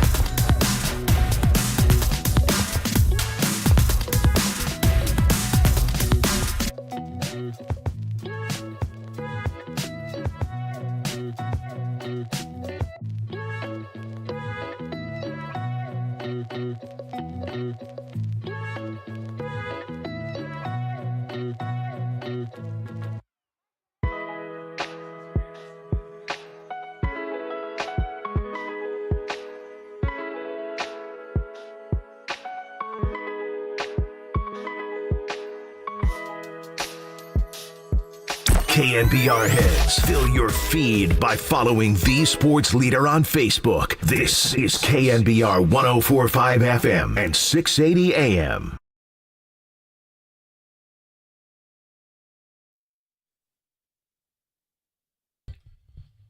What's happening? Thanks for joining us. We'll talk some more Niners as we're live at training camp. Give you an update on what happened today. Sinead O'Connor, who, when she was on Saturday Night Live and ripped up a picture of the Pope, I can't remember what year that was. John Paul II. I think it was in the 90s. It was right after this number one, Nothing Compares to You, won her a Grammy. I think it was right after that, John. She passed away at 56. 56 today. So there you go. Yeah, well, 90s, I guess. Yeah, it was early. 90s. It was right when Dave Stewart won the World Series in '89. Right. She had Nothing Compares to You was in 1990. She won 3 Grammy nominations, and then that was right on that. She was after SNL. I mean, she's been very depressed. I mean, we're talking clinically depressed for a number of years. Her son took his life, and you just hope that she didn't take her own life. But I haven't heard the reports, but just found out she passed away at age 56, so that is rough. And what a tremendous vocalist, what a beautiful woman she was and is, and for us to lose her at such a tender age is hard. I just got that news. That's a heartbreaker. Terrible. Yeah. She was probably the most controversial figure in the world at that point after that Saturday Night Live, but she had a lot of success. But again, passed away at the age of 56. We're down here at 49ers training camp, and again, the news today is Brock Purdy not throwing today. So we'll get a report on how Trey Lance looked, on how Sam practice Darnold is now looked. over. Yeah, so over for the day, and we'll see if we can get a report from camp as we're down here. But again, the quarterbacks take center stage, and although Brock Purdy, the big story being yesterday, Brock Purdy, and we had it during the show at 11 o'clock when we played the press conference, he's a full go, and so we'll see what he's got tomorrow. But my question about the backups are, okay, let's say that Sam Darnold does win the second job, and I know you're big on him. Mike Florio floated this on Pro Football Talk as well, that he thinks that Sam Darnold's going to be the second quarterback. And Kyle Shanahan made a point to mention Brandon Allen, who backed up Joe Burrow, who's going to be, by the way, the highest paid player in the league here shortly after Justin Herbert signed his deal. I don't know if Mike Brown will do that, but he should. So what happens with Trey Lance? Is Trey Lance a guy that would get traded? Is Trey Lance going to be on this team because he can offer something that the others can't? What do you see as Trey Lance's role, especially if he's not the second quarterback? Well, one thing we know, just being around this team since 2019, and that was the year Jimmy was healthy and took every snap except for the rout against Carolina. Nick Mullins came in for some kneel downs, but, Jimmy tore the ACL in 2018. Jimmy got hurt in 2020. It's been back and forth and all around with the quarterback position. And last year, who would have predicted Brock Purdy would be the Brock star and finished third for Offensive Rookie of the Year? So there are no absolutes here. That's what training camp is for. This is day one, and Kyle just did talk to the media, and we'll get the reports on how they looked. Brock didn't throw today, so today was a Trey Lance day, Trey day, and it was a Sam Darnold day and a Brandon Allen day. But they don't know. I mean, that's the whole point. This is the ultimate competition is football practice, and there's and injuries crop up. I mean, we've seen guys get hurt, obviously, off the field. Mitch Wisnowski with a back injury lifting weights, and guys come into camp, they get hurt right away. You don't want any of that to happen, but it is the ultimate fluid situation. So, and let's just see where Trey is. How is he advanced? How did Sam Darnold look today? How did Brandon Allen look today? And then the one thing I would get into a little bit is last year they kept 3 quarterbacks, obviously, with Trey being the number one. They let Sudfeld go. He wound up going to the Lions. And then you brought Jimmy back, and then you had Brock. And, that changed after Trey got hurt. But do you want to keep 3 quarterbacks on the roster? I think you do in light of the new 3-quarterback emergency rule. And then the one thing I got to get more clarification on, we asked David Lombardi, could you just put 3 quarterbacks up on game day and not use that third quarterback when the other 2 are injured coming to the game? Because that would be a role for Trey Lance. Say Sam Darnold does beat out Trey. Then on game day, you'd still want Trey Lance in the game plan to run the Bison personnel when he comes in certain situations. You can put 6 quarterbacks on the team if you want. It's just a matter of how you define each position. I'm talking about game day roster. Right. No, I know. So but what I'm saying is you can put 3 up. Then you're going to lose another player on game day. You lose a player. Yeah. Because the only way you play the emergency third, then you lose the other 2. It's same like the offensive linemen. If you put 8 linemen up on game day, exactly, the 8th is free. So I think you could do that. Would they do that? And then if you're doing that, if you're saying we're not using the third emergency quarterback rule, all 3 of our quarterbacks are up. Now 1 player's got to be down. Then you're also telling the other team, get ready for one of these quarterbacks coming in in a non-traditional role, which would be Trey Lance and Bison personnel when the touchdown pass to Sherfield, his first game in Detroit. The last play, remember, 2 seconds to go in the home opener against Green Bay. They came in and ran the quarterback. So is he going to be Taysom Hill? No, I think he'd beat what Bison personnel was. And then he may just beat out Darnold. And then if he beats out Darnold, then Darnold may be inactive, and then he's the third quarterback. No, he's the quarterback who's used as a runner in certain situations. You could have all three quarterbacks on the field simultaneously, or two on the field simultaneously. So I think that's where it is. But it's nice. And Kyle kind of laid it out where you got four quarterbacks now. It's hard to give four quarterback reps. But it's kind of a good thing that Brock goes 2 days and then off the third day, where when he signed, it happened to be the first day of camp today, he didn't throw. Then it's Trey Lance and it's Brock watching, and it's Trey and Sam and Brandon Allen. What's the reports and how they did today? Mike Silver, you got anything official more than Mike Silver? What's funny is that both Matt Barrows, David Lombardi, and Eric Branch kept numbers, and all their numbers are different. And not Cam Inman? No, but they all have different numbers on attempts and completions. Right. But because and I understand why they have to do it, because people eat that stuff up. I'm not saying anything negative against those guys. Those are silly, but I understand why they have to do them. But here's what's important, at least for today. Trey Lance took first-team reps, Sam Darnold took second-team reps, and Brandon Allen got the scraps. So that's what they did today. Now, when Brock doesn't throw again, will Sam Darnold probably get first-team reps? Yeah, that's probably how it'll work. But to your point you made earlier, which people have to understand, if you're first-team guy, you're going against first-team defense. So to me, that's where, again, these numbers get skewed, because you don't know exactly what they're trying to do, but you're also as the one going against the ones, and that's different. And did everybody in the first-team defense besides Bosa practice today, or anybody else miss? I mean, it's training camp. You're trying to put all the pieces together. So Lombardi and Barrows both took quarterback staffs. Normally, one guy watches defense, one guy watches offense. They kind of divvy up the workload. So what are the numbers? There, Trey went with the first team, Sam the second team, and Allen the third. Do you have? I know they don't meet a lot, but what are the numbers? Our good friend Nick Wagner, 4 reps for Lance, 4 reps for Darnold, 2 reps for Brandon Allen. The guys who did not participate, again, our good friend Nick Wagner, and these are guys we knew: Brock Purdy, Nick Bosa, Darrell Luter, who we knew, and Mitch Wisnowski, who he said. Christian McCaffrey did individual drills, but no teamwork. Okay, so that's how it went. What do you have the quarterback stats? Well, who do you want? Who do you trust more? Trey Lance. Lombardi. Okay, because they're all different. They all have different numbers. But here's what Lombardi. Barrows, and who was the third? Eric Branch. Eric Branch. He has Lance at 4 of 5, Darnold at 2 of 4, and Allen at 2 of for 0 of 3. But if you go by this is in the 11 on 11. Yeah, this is 11 on 11 stuff. But then I had another one. Here we go. So Eric Branch had Lance 6 of 9, Darnold 5 of 9, and Brandon Allen 1 of 5. I guess my question would be, Lombardi has him 0 of 3. So how is 0 of 3 and 1 of? They're very different. Did they? And Matt Barrows says 1 of 2. So I think Allen hit one. Matt Barrows has Darnold 2 of 4 with a drop by Jordan Mason, and Lance 4 of 5. So 4 of 5 versus 6 of 9. Like Barrows said 4 of 5. Lombardi said 6 of 9. The hell they watching? Problem. Good thing they're not my Chris Babcock. Can you call somebody who knows what the hell? Babs. What does Babs say? After we get done today, I'm going to go watch the game tape. The practice tape. Will you please get us the accurate I don't think I'm going to take. I don't care about the stats. I just want to see how they play. But it gets clicks for some reason. Like people are into. Well, yeah, because I would trust Cam Inman. I think Cam's able to multitask. Where's his numbers? I don't know. I got to get. Well, the weirdest thing is one has it 1 of 5, one has it 0 of 3. Did he hit a pass or not? They weren't looking. It's like Phil Rizzuto's scorecard. Is everybody high? It was WW. Wasn't watching. I don't know. Did he do a Harbaugh? Because Harbaugh used to have him on the far field, and you had to have binoculars to see it. Sam Womack the third. What was he last year? Number 26. He was 26. He's gone. Robert Parrish. He's 0. Wait a minute, I thought Lenore was 0. I thought Demo Lenore went 0. I think he's like 2. Oh, okay. Sam Womack is number 0. 0? He's number 0. First time GPA? First time in front. Now, Jim Otto was double 0. Oh, yeah, that's different. He was not a 0. Is he the first 0 in Bay Area NFL history, including the Raiders?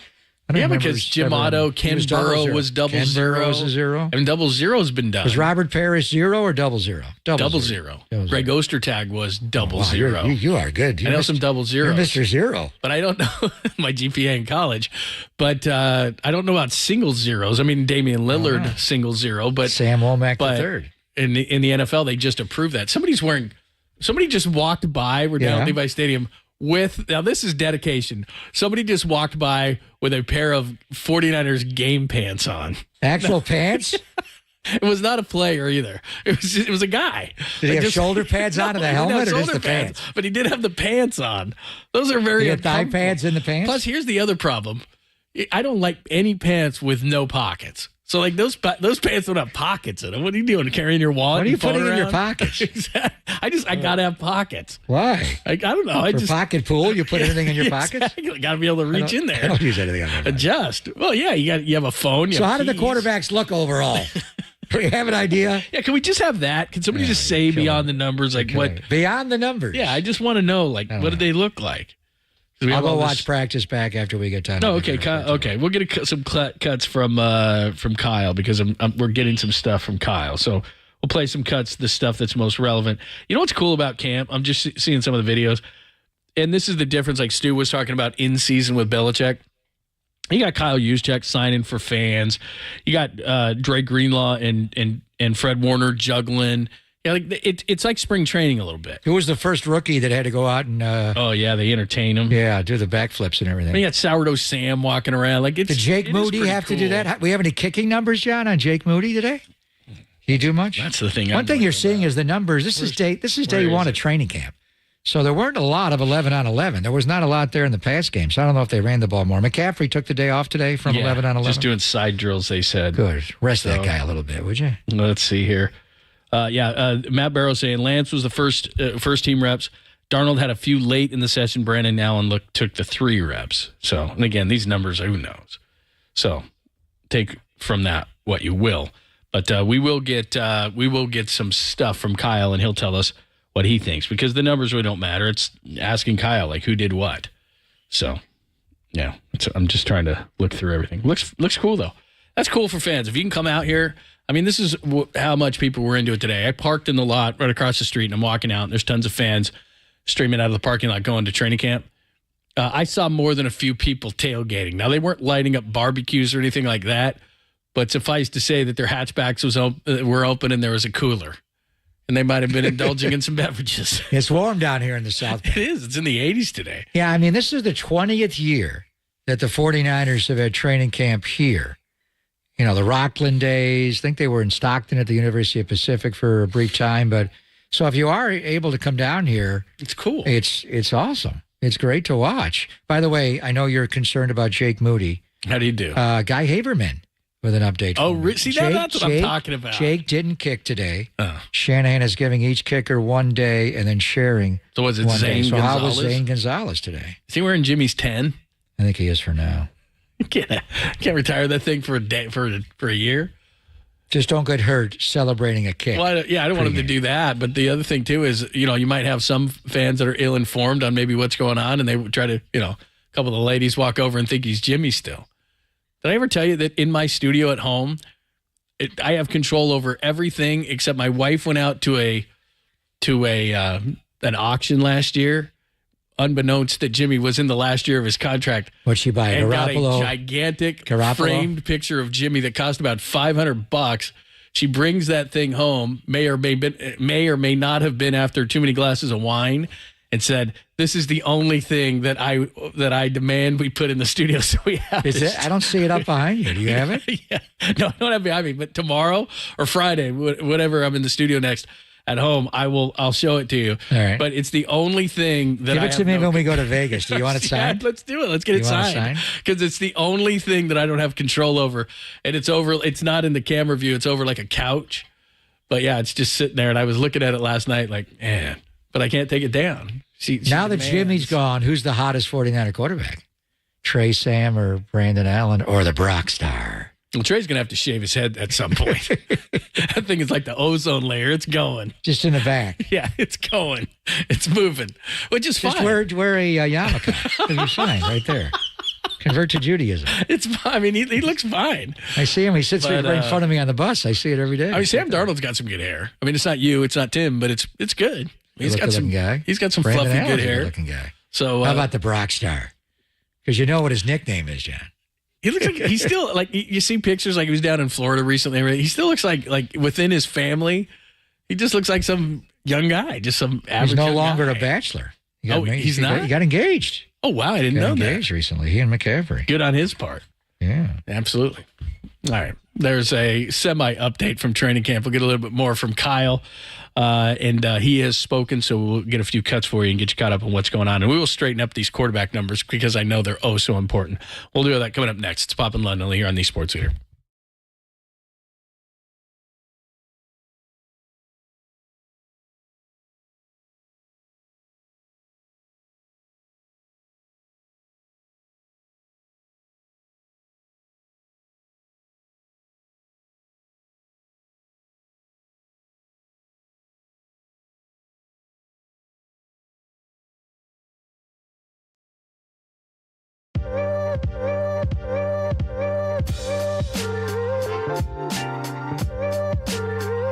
You heard Pop talking about this earlier today, and what happened was he came into the studio just like where we're sitting today at Levi's Stadium, because we're real close to the Laser Eye Center of Silicon Valley. It's down here near Santa Clara, and he kept coming in, saying how great his eyes were, and finally, as my eyes were failing me, even though I'm a very young man, I finally broke down and said, okay, what'd you have done? And he talked about custom lens replacement, CLR, custom lens replacement. And I had mine about 9 months ago, and it is awesome. First of all, when you're talking about your eyes, I know what you're thinking. You're thinking to yourself, wait a minute, we got to make sure that this is right. This is somebody that is reputable. I'm telling you, the Laser Eye Center of Silicon Valley with Dr. Joe Ling and their incredible team, awesome. Explained everything to me. The procedure just takes minutes. And the thing that's really cool about CLR, custom lens replacement, is they can really hone in and get your vision exactly where you want it to be. And that's exactly what happened to me. So it's awesome. I don't need readers. I don't need a light in a dark restaurant. It is absolutely awesome. So check it out. You get a free consultation, so you got nothing to lose. It's 877-GET-2020. 877-GET-2020. I'll wait and call them right now. Or what you can do is you can go online to bayarea2020.com to get more information. I'm telling you, it is awesome.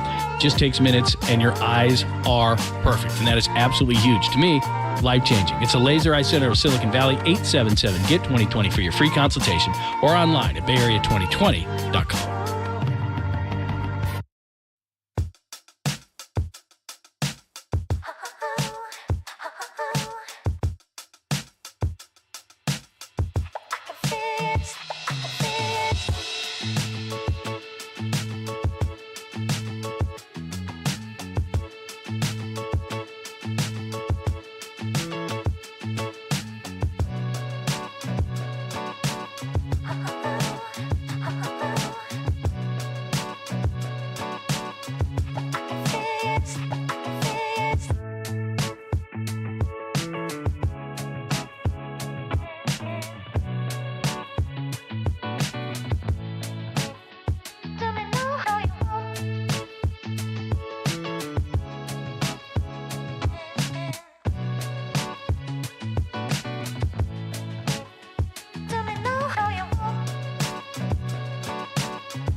faithful. Filter out the noise and kick it with KNBR on the gram for everything 49ers. Follow the sports leader on Instagram at KNBR. Kyle, what do you expect to see from your quarterbacks on day one, and what did you see from them? I don't expect a lot. I expect them to show us that they haven't gotten worse while they were gone, which, they all get pretty good in OTAs, and what we're expecting and what we do today is really exactly what they did on OTA 1. So I expect them to come out and be clean on all their footwork, clean with where to go with the ball, and just show that they've been working there 40 days away. And all our guys they had a good first day, but reps weren't high, and it was pretty basic stuff, and just keep it taking it one day at a time. What a great quote from Kyle Shanahan. That was after the practice today. Again, no Brock Purdy today, so the backups could show their stuff, Sam Darnold and Brandon Allen and Trey Lance. I expect them to show us they haven't gotten worse. That's the quote from Kyle Shanahan. Yeah, or arrested, or like, how about who was the lineman for the Giants on the 4th of July that blew off a finger? Oh, Jason Pierre-Paul, JPP. I mean, in the old days, and these guys are so diligent now, and they were actually gone, I think, more than 40 days and 40 nights. They were gone like 47, 49 because he flipped the mini camp, moved it up a week early. It was like 7 weeks they were gone. And now they have personal trainers. You've seen all the video of Debo shirtless and Kittle working like a madman. He had tight end U and the quarterback's throwing, and McCaffrey never stops. Good, they kind of backed him off a little bit. But now they just work so hard. But in the old days, you thought the guys could get hurt and or arrested or something could happen to them. And the ultimate example is Jamarcus Russell went away from the last mini camp one year, John, to the start of training camp. And it was right after his uncle Ray died, and he was lost. And I think he was hitting the scissor hard, the codeine, and he gained, I forget, it was like a lifetime ago, but he gained like 15, 20, 25 pounds. It was like, what happened to him? He's like he's like the Michelin man. What did he do? He didn't work on football. He gained like a pound a day. He came back and he was completely unplayable, and it set him off. So the modern athletes today, they make so much money. The young guys not as much, but they're fighting to get on the roster. The other guys, they have their own conditioning coaches and workout guys and nutritionists, and they watch everything. But the first thing when you bring them in, and they checked in the other day, and they had the tempo run, which is the mile run to make sure they're in reasonable shape or whatever they put them through. But in years past, that was just, are all the limbs there, all the appendages? Do you have all your fingers? Is everything good to go? Because in years past, guys would go off the rails when they were away from any kind of a structure for 40 days or 7 weeks or so. Yeah, absolutely. And look, a lot of it for the 49ers has to do with there's a different culture here, because when you were around at the end of the Raiders, and we were talking about Jamarcus Russell, but a guy like Rolando McClain would go home and he would screw up. Or even in season. Stuff. Remember, he went away with his grandfather died? You're just like, he gets arrested and he's smiling. You're like, he's having a shootout? Yeah, with some of these guys, when Reuben Foster was here early in the Shanahan and Lynch tenure. You're looking at guys where you're like, is this guy going to be okay? Alden Smith, where it's like, if these guys leave the facility and the structure of the facility, are they going to be okay? And I look at guys now, they're on this roster, and it's like, look, you can lead all you want. I can't remember who we were talking to. I think it was maybe Justin Smith last offseason. We were talking about Alden, and it's like, you can lead all you want, but at some point, these guys are going to go home and have to make decisions. And for the most part, I think on this 49ers roster, you don't have to really think about that. As they say, the real character of a person is what you're doing when no one's watching. And especially in a football environment, because there's so much structure. I don't know. I have no idea what you're doing when I'm not watching. Having a hard time drinking. You have a pretty good idea. I do. The problem is I know exactly what you're doing when we're not watching. Everything we talk about doing when we're together. Exactly. But anyway, it's just, did they get worse? And then it's training camp. In the OTAs, Fred Warner didn't do anything during the OTAs. He was coaching on the sideline. Dre Greenlaw didn't do anything. They weren't, some of the guys were trying to heat you up, but this is training camp now. This is ones versus ones. And they're not, they don't have shoulder pads on. They can't hit yet. That'll ramp up. I think they're in spiders today. But it's really, just today's just to, get back into it. Remember when in the pandemic year, John, they brought guys back and they didn't even put them in football cleats. They just wanted their bodies to acclimate. It was strictly, conditioning in the weight room where your body, when you're just putting on football cleats or putting on helmets and shoulder pads. Sometimes guys just, you get a cramp, you get a soft tissue injury so this is really the early days of training camp where you're reacclimating to just being in football gear. In the off season, they're not doing anything. That's all. A lot of times, the only guy wearing a helmet's the quarterback, and that's just because he wants to hear the play call from Kyle. Otherwise, everybody else is, they're not even putting on helmets. So today really it's the first day of training camp, but it's not like, and then they'll take a break. They're going to watch film at 2 o'clock, watch back, and having lunch right now. Then they go through a walkthrough again tonight at like 5:30 to 6:30, and they simulate what they're going to do tomorrow. So it really is kind of, what you're doing is picking up from the OTAs and the install of everything that when you left off where guys can pick it up. But slowly it'll start to ramp up. And then the best work of all is going to be the joint practices when they're in Vegas. Wait. That's going to be 2 cool. weeks from the day, they're going to be in Vegas for an off day.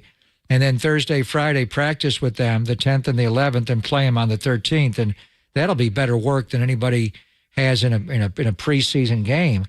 But will Brock Purdy play in preseason games, or will that be more an evaluation of Darnold and Trey and Brandon Allen, since they're getting every third day when Brock's down, they'll get 1 reps. But you want the reps to be equal to some degree, not so much with Brock. When he's in, he'll probably get a lot of the number 1 reps one-on-one, assuming he's QB1. But how do you divvy it up where it's equitable, where it's fair, to really assess Sam Darnold and Trey Lance? Well, I think your point is well, because I think he's going to play in those joint practices, and Kyle has said this before, that he likes that because he can control it. So he's going to play a ton in the joint practice against the Raiders. I don't know that he's going to play any in the game. And then I think in because there's only 3 now, maybe he'll play a little bit in game number 2, but mainly now that he's a full go. And I was reading stuff yesterday where there's no quarterback competition. He's QB1. But I think you do want to know who's 2, 3, and 4. I think that has switched now. The biggest thing that comes out of yesterday, it's switched now to you got a competition for 2 and 3, and then Brandon Allen's still pretty good. I mean, Kyle made a mention of him yesterday without being prompted, so that leads me to believe that if it's not Trey Lance, if there was somebody who liked him during that draft process, is somebody going to call them and say, we'll offer you something where it's like, he plays X amount of snaps or whatever the case may be, because you're not going to keep him as a third, are you? Well, I have no idea how this is going to play out. They don't know. I mean, today's the first day of training camp, and then you have to assess everything, go back and watch it and reanalyze it and come back again tomorrow. And, the bottom line is Trey and Sam won't get as much tomorrow because Brock will be back tomorrow and Friday, off Saturday, come back Sunday. When do they actually when can they hit each other? Sometime next week. I know the schedule they have. They know what days they're going to practice, and the NFL has a rule with the CBA that you can practice 4 consecutive days, then take the 5th day off. Kyle doesn't do that. He will never practice 4 consecutive days. He practices 3 days in a row, takes the 4th day off. So it's all about keeping guys fresh and trying to get completely healthy when you go to Pittsburgh on September the 10th. But there's no real schedule. They only have a schedule through, I think, Sunday, and then they'll reassess it. So it really is a play-to-play, week-to-week situation. Like we're trying to predict who's going to play in the preseason game against the Raiders. That'll be based solely, John, on how much work they get in the joint practices against the Raiders. And I don't even want to say it out loud, but guys get hurt. They get hurt even in joint practices. They get hurt in practices. They get hurt getting out of their cars. Things happen to guys. So to say, this quarterback's going to play more, it's all going to be based on pitch count and how much they do in the joint practices. And Brock's not going to take every snap. How do you want to divvy that? I think that'll be interesting to see. At that point, maybe in the joint practices, you'll have more of but maybe we'll play Sam like a half against the Raiders, and Trey gets all the work in the joint practices. He's not going to play at all against the Raiders in the game. So maybe you go half and half, or maybe it could be Trey and Sam practices.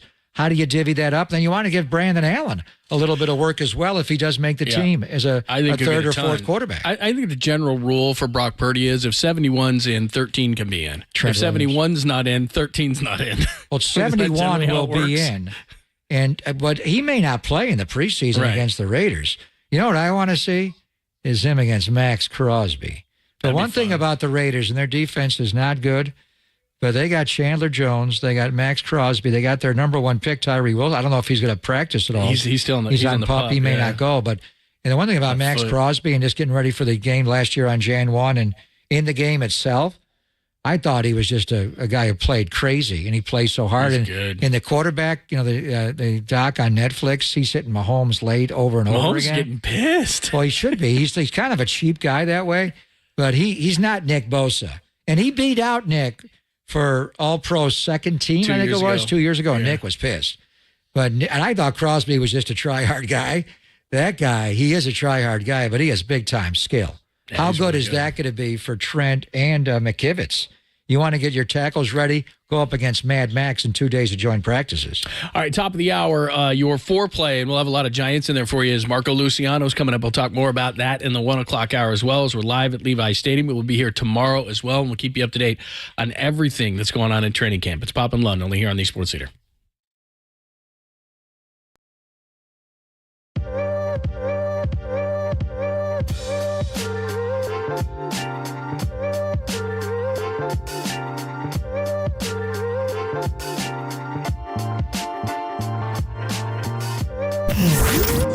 Here's what's trending now. On KNBR.com. He's real, and he's coming up. Well, he's already here, and he's wearing 37. That would be Marco Luciano, the latest to try to save the Giants offense. That story and more. Trending right now, the all-new KNBR app.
Listen to the sports leader anywhere, anytime. Download the all-new KNBR app. Now back to Papa and Lund live from the KNBR Casino Matrix Studio. Casino Matrix Progressive Jackpots are here. Where are you? Just drop in. Please play responsibly. 1-800-GAMBLER.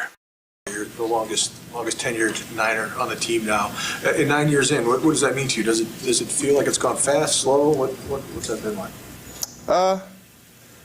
Mixed sometimes. Sometimes I feel like it flew by. Sometimes, looking back at when I first started, it seems like a long time ago. A lot has changed,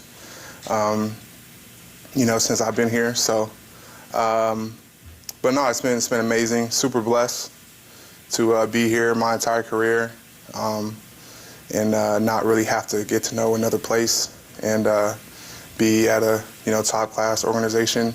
That I had been this long. A lot of people wouldn't have thought I'd be here this long, but I'm here, so.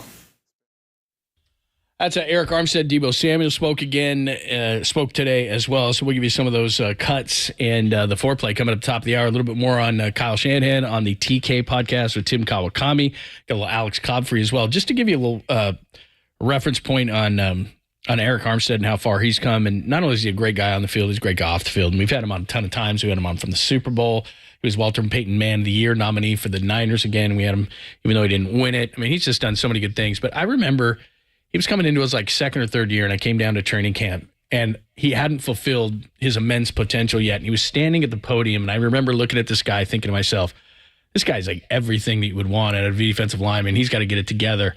And he did. And he's one of the most underrated guys. We don't really talk about him a lot when we talk about the defense of the Niners. But remember, when he was out last year, they really struggled.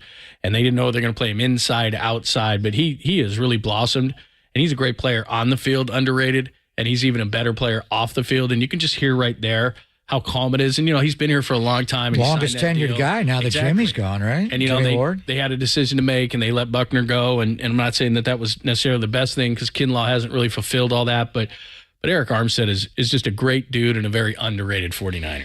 So he's a local guy from Sacramento, as we know, and he was a first-round draft pick in 2015. So with Jimmy Ward gone, he's the longest tenured guy here, 17th overall pick. And initially, the numbers were not, and he plays inside mainly. They did move him to outside later on. But when he first got here, John, 2 sacks, 2.5 sacks, sack and a half, 3 sacks.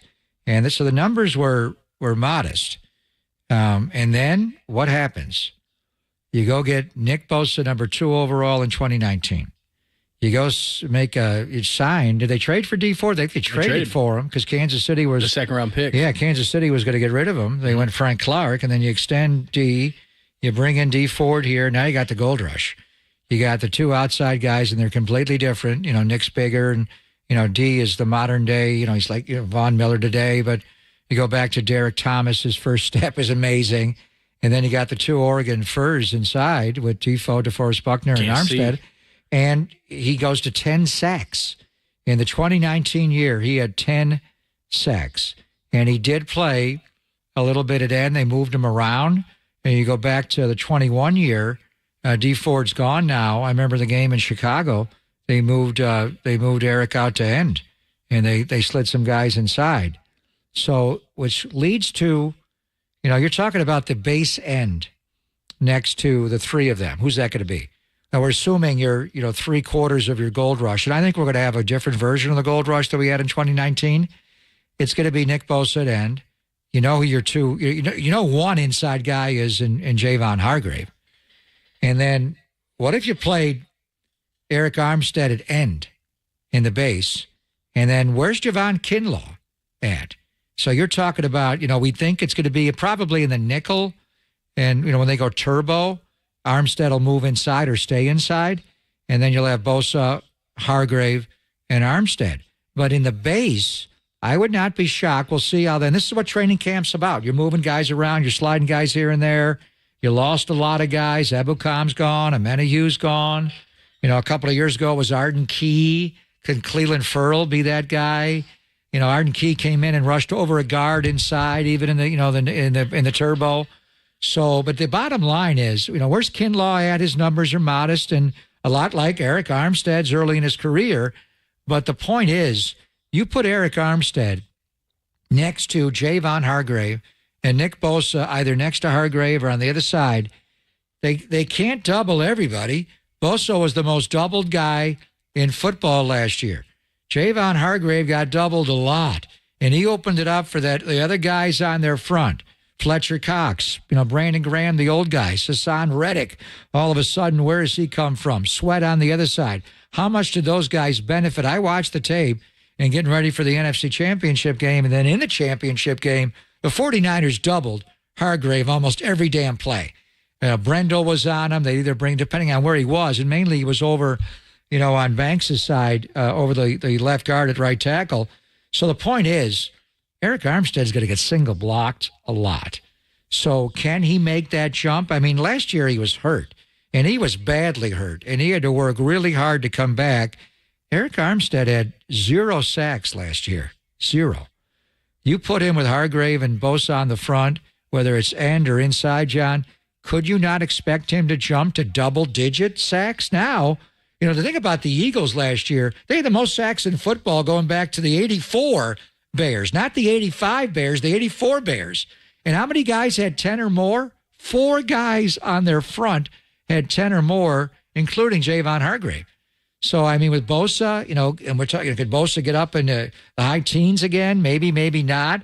But could you have it where, Bosa has 15, Javon Hargrave has 10, and Eric Armstead has 10? Because you can't double them all now. The math doesn't add up. And plus, I mean, the best case scenario for them would be, and we heard this early in OTAs, that Drake Jackson had gained weight, was going to be better, and he hit the wall last year. So, I mean, that you're looking at a second-round pick out of SC who was highly thought of going to USC. So it would be nice if he made a jump. Ferrell, as you said, was the 4th overall pick, and we know that he's not that kind of talent, but comes from a good program at Clemson. Can he add up to that kind of thing? Could he not be Arden Key? A couple of years later, like Arden was, right. former Raider? It comes down to Chris Kasarik and the kind of things that Chris Kasarik can do and motivating these guys, because the guys that you just mentioned, Charles Amenahu got big money from Kansas City. And you got, oh, look at those fans. Come on. Look, that's a whole now that's a dad right there. We're looking at the family, window. all girls. Yeah, that's a dad. That's dad of the year right What's there. What's the 11 jersey? Alex Smith? That's a Brandon Ayuk right. Was that an Ayuk? Yeah. Ayuk. Ayuk is on fire. So we got 1, 2, 3. He's got 4. I don't know if those are all his daughters. I think it's an Ayuk. But he's got 4 daughters, and then he's got a big bag of gear right there. Yeah. Man,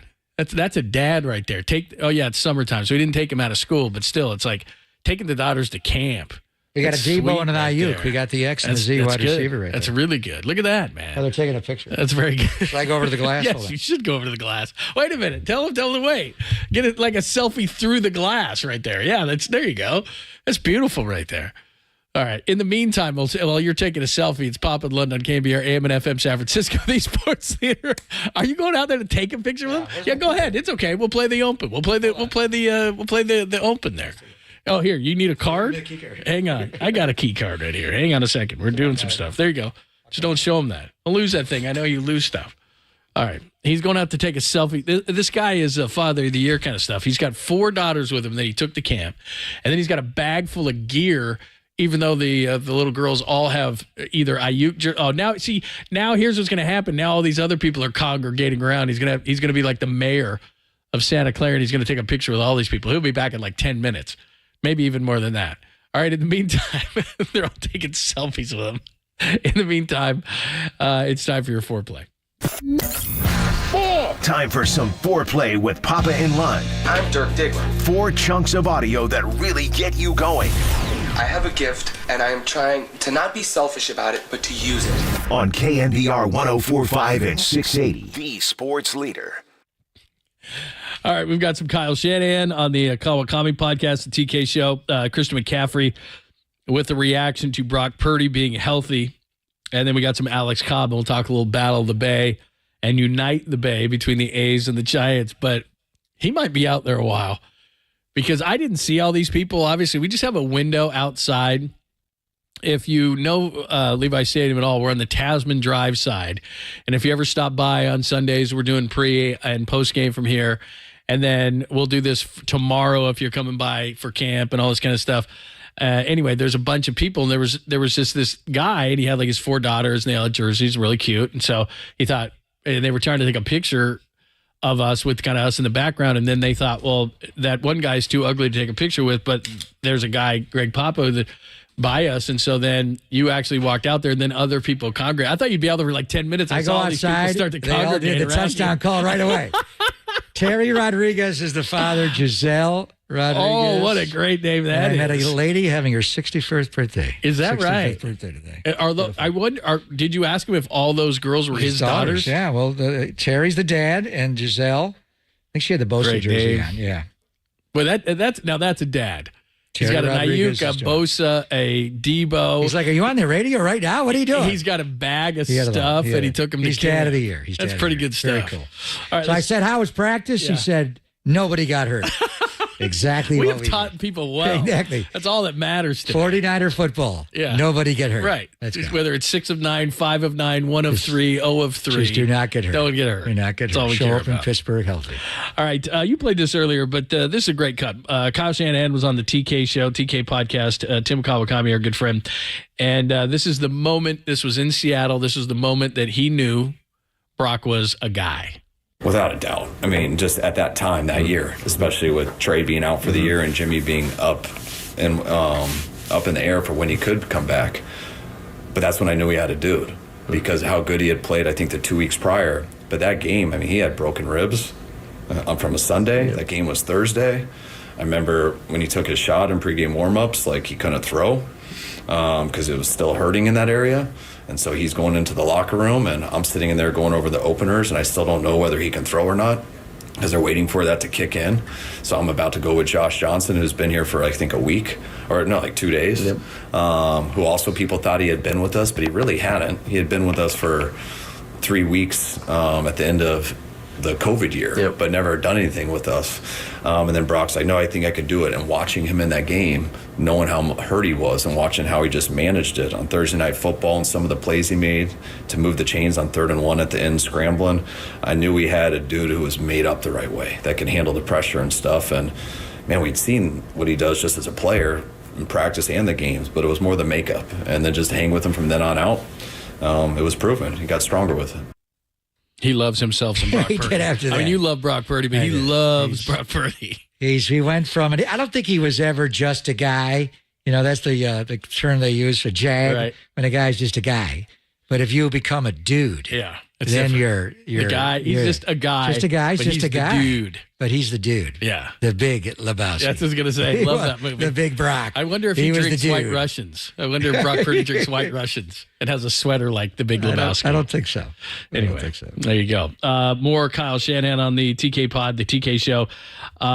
This comes to Jake Moody, who did not kick today, but I would imagine will kick tomorrow. And I demand accurate numbers when it comes to Jake The Moody. thing with him, None of though, this stuff he about the kicks it quarterbacks. so high over the uprights, you can't tell. if Well, I he want snuck someone it through. standing under there. I don't care if it's Lombardi or Barros or All right. Mayoko or Cam Inman or somebody stand under the damn You gotta have two uprights guys. You gotta have and one on tell me. each side. Well, don't they have officials, whether Yeah. even in camp, saying whether it's good or no good? I mean, let's go. Let's have it. We need accurate numbers. And tomorrow. what happens when Jake misses a kick? Oh, in I'm going to training go camp? bananas. Yeah. I'm going to go Robbie crazy. Gold never missed a kick Yeah, in but training you know what I'm camp. going to do? I'm going to go out to training camp and go 99. That's where you were picked. Is that his Madden rating? No, he's on a 99. He'd be a 60. He is for leg strength. Rookie. Anyway, they update those rankings. I don't know if these players know that. They update the rankings up Once and you down play during for the real. season, I know. so Right. Don't worry. Anyway, here's Kyle Shanahan on the difference when you got a rookie kicker versus a guy like Robbie Gould. That's what I'm excited about. I mean, Robbie I was so excited about because every time we were inside the 35 for the first time in my life, every time I sent the kicking team out, I thought it would be good. I never felt that way before. Robbie earned that, and it was awesome to have that. Robbie's weakness, just as he got older, is that there wasn't an option outside of that. So anytime you'd get in that 42 to 35-yard area, it was, man, we got to go for it or punt. And that's what that always was. So like if we got a 35, I felt automatic. Now I think it's cool to have more options to kick a longer field goal. We'll see how that plans out. If his percentages aren't as good inside, we could go for it. That stuff plays into me more how our offense is doing and how our defense is. I mean, how's the other quarterback on the other team? And that's more the stuff I think about is how to win that game, not the analytics over time. Moody. No! That was you and Dante on Yeah, draft it was night. on draft night. I gave you a strong hint. I know, you We knew. talked You knew it philosophically was about coming. taking a kicker. I still didn't want to believe it, but it happened. So But what he's that's talking about interesting, there right? is, so the 35, and we knew that line, because Robbie actually in pregame warmups, when you're on the plus 35, the opponent's 35, he had 18 yards. 8 yards for the snap, 10 for the upright spin in the back line of the end zone. That's a 53-yard field goal.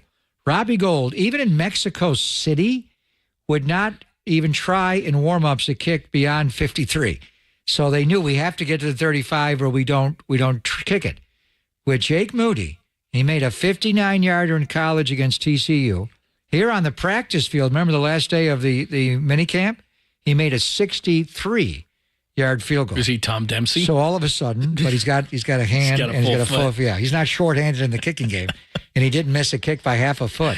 Right. Oh, very nice. So now the line is at the 45. It'll depend on You can go game. 62, 63? Well, 45 would be 63. Yeah, there you go. So I mean, it depends on conditions. And Right. one thing about Robbie, he was like a meteorologist, and he knew the wind here and it swirled. First game of the year is in Pittsburgh, and they have that infamous open end of the stadium. It's a bad turf.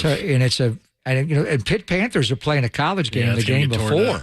So anyway, all of a sudden that line that Kyle's talking about, the 35-yard line to make a 53-yard field goal with Robbie Gould, is at the 45-yard line and let him try a 63-yard field goal. So now that area between the 35 and the 45 is in play for 3. It's not just punt it or go for it is what he's talking about. Well, and that's the whole thing. If there's a criticism of Kyle Shanahan, and there are not many from an offensive perspective, it's that maybe he's too conservative. And you understand why now, because he felt Robbie Gould was money in the bank.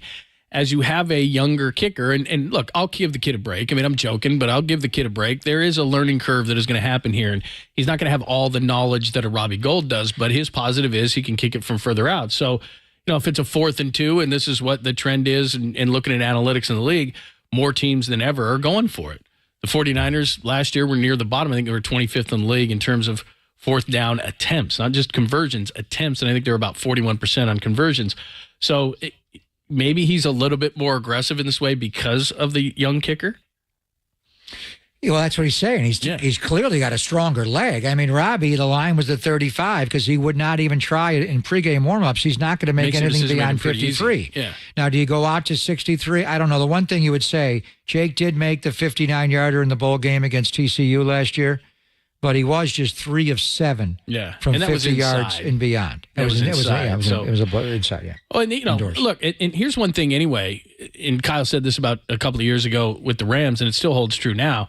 Philadelphia with Jalen Hurts, the way that they do that, their short yardage stuff, it's unstoppable. They've got to figure it out. 3rd and 1, 4th, with short yardage situations, they got to figure it out because they haven't been very good in those kind of situations. What the Philadelphia Eagles do on their short yardage is borderline illegal. I don't even know if it's in essence football. You put 2 big guys, and But if one they're of going to them's- allow that, then you guys got to do it. The Dallas Cowboys' #1 pick, their 3 technique or their nose tackle, they drafted Nancy that kid Smith. specifically to stop that play, where they have Dallas Goedert and one other guy behind, and they just push the push him quarterback behind, and you got a quarterback that can squat 600 pounds. I mean, if I'm Jason Kelsey, I'm like, Please don't Why let don't you that do that guy with get the running hurt. back then? Why don't, rather than because the they don't have a quarterback's Jalen powerful. Hurts. No, I'm saying if you're the 49ers, why don't you take your best yardage back and rather than hand it to him in short yardage, do the Jalen Hurts and snap it right to a running? Because you know the Jalen Hurts play is coming, and because they're pushing you can't stop it anyway. Well, for the years, the 49ers had the best quarterback sneaker outside of Tom Brady and Jimmy Garoppolo. Right. Jimmy was tremendous. That's the one thing Brock Purdy's got to get better at. He was not a great quarterback sneaker. All right, let's play the other two on the other side because they're very good cuts, and I don't want to rush through these things. Christian McCaffrey, his reaction to Brock being healthy, and then we got a little Alex Cobb, so we can talk on the other side more about Marco Luciano before we do a sweet, clean, family-friendly Caboose Pistol at 1:30. We'll do all that next as we're live from Levi Stadium on the Esports Leader. Menlo Park, shout out to you for supporting KNBR, Menlo Park's sports leader.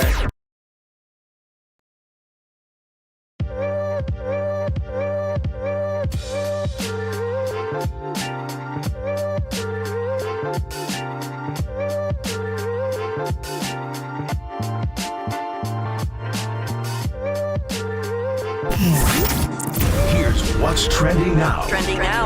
On KNBR.com. Did you hear? Brock Purdy's good to go. Everything you need to know. Trending right now on the all-new KNBR app.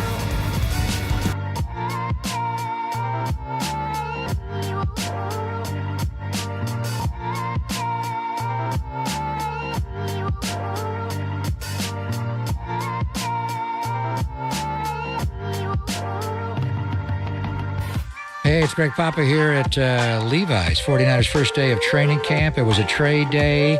Trey Lance had a great night's sleep last night. Trey Lance, like I do and like a lot of NFL players do, has a sleep number bed because Trey does know.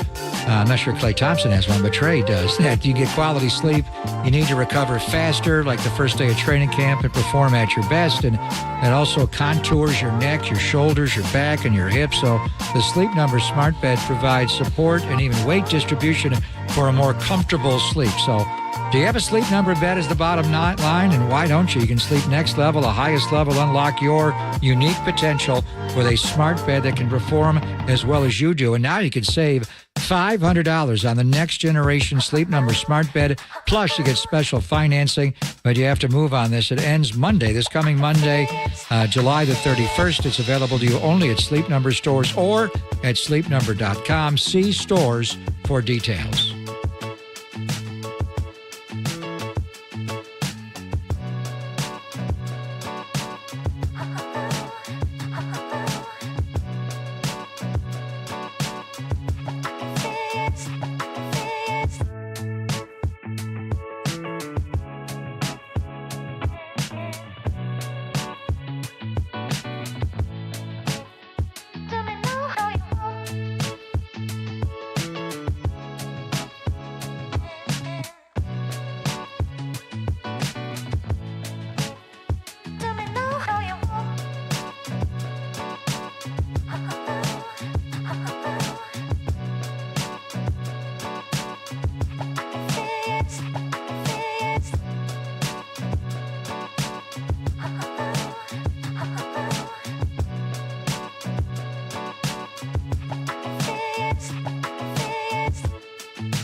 And now, time for the Protect Your Assets with David Hollander Business and Technology Report.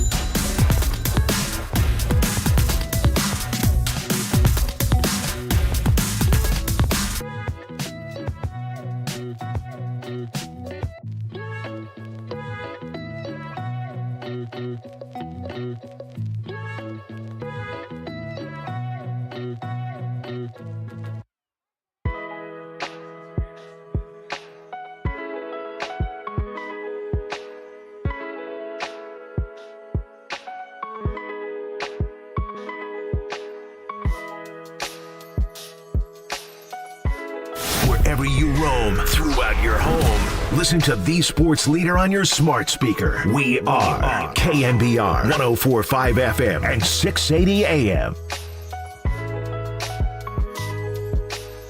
Oh, hey there. Hi there. Ho there. We got lost Bob and watching the Dodgers. The Dodgers are playing a day game.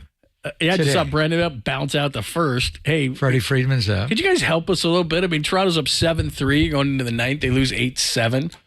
I don't appreciate James Outman, by the way, the Barry his own, winning that game. But you got day baseball at Dodger Stadium, and Kike Hernandez, who got traded back to the Dodgers from the Red Sox.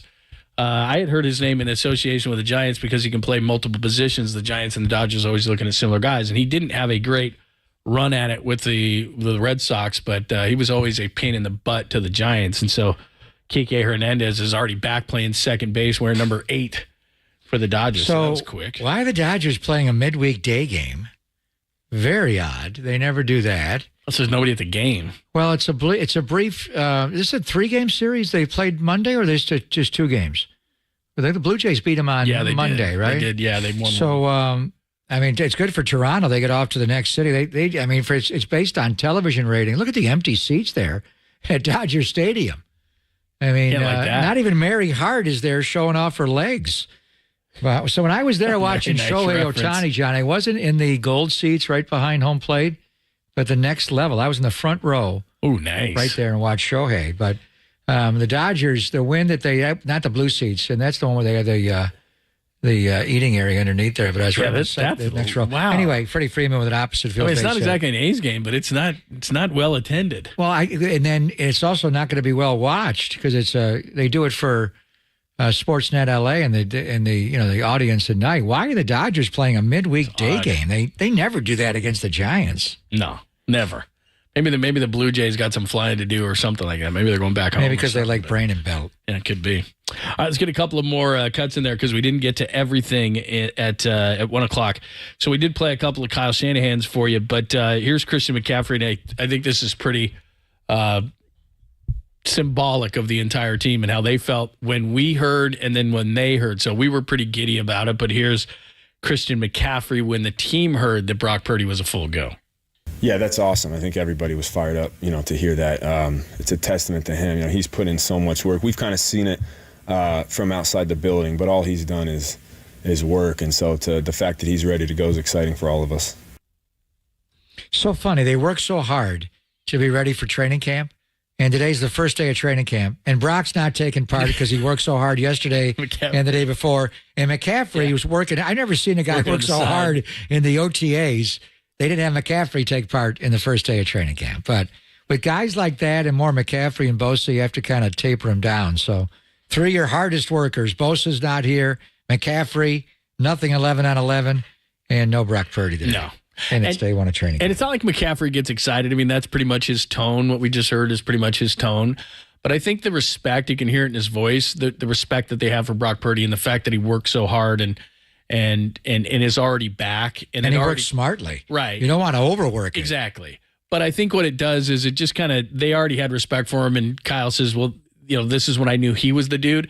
Think about the players who knew how banged up he was that night in Seattle, and then they see him come back from an injury like this. I mean, it just leads to everything. And does it mean that he's going to be perfect on the field or anything? No, but at that position, the respect that others have for you is very important, and you can just hear it in Christian McCaffrey's voice there that totally he is the dude, and he's the dude with the guys in the locker room. That's huge. Christian only played in one playoff game before he got here, and they lost that game, and then he got to play in a playoff game.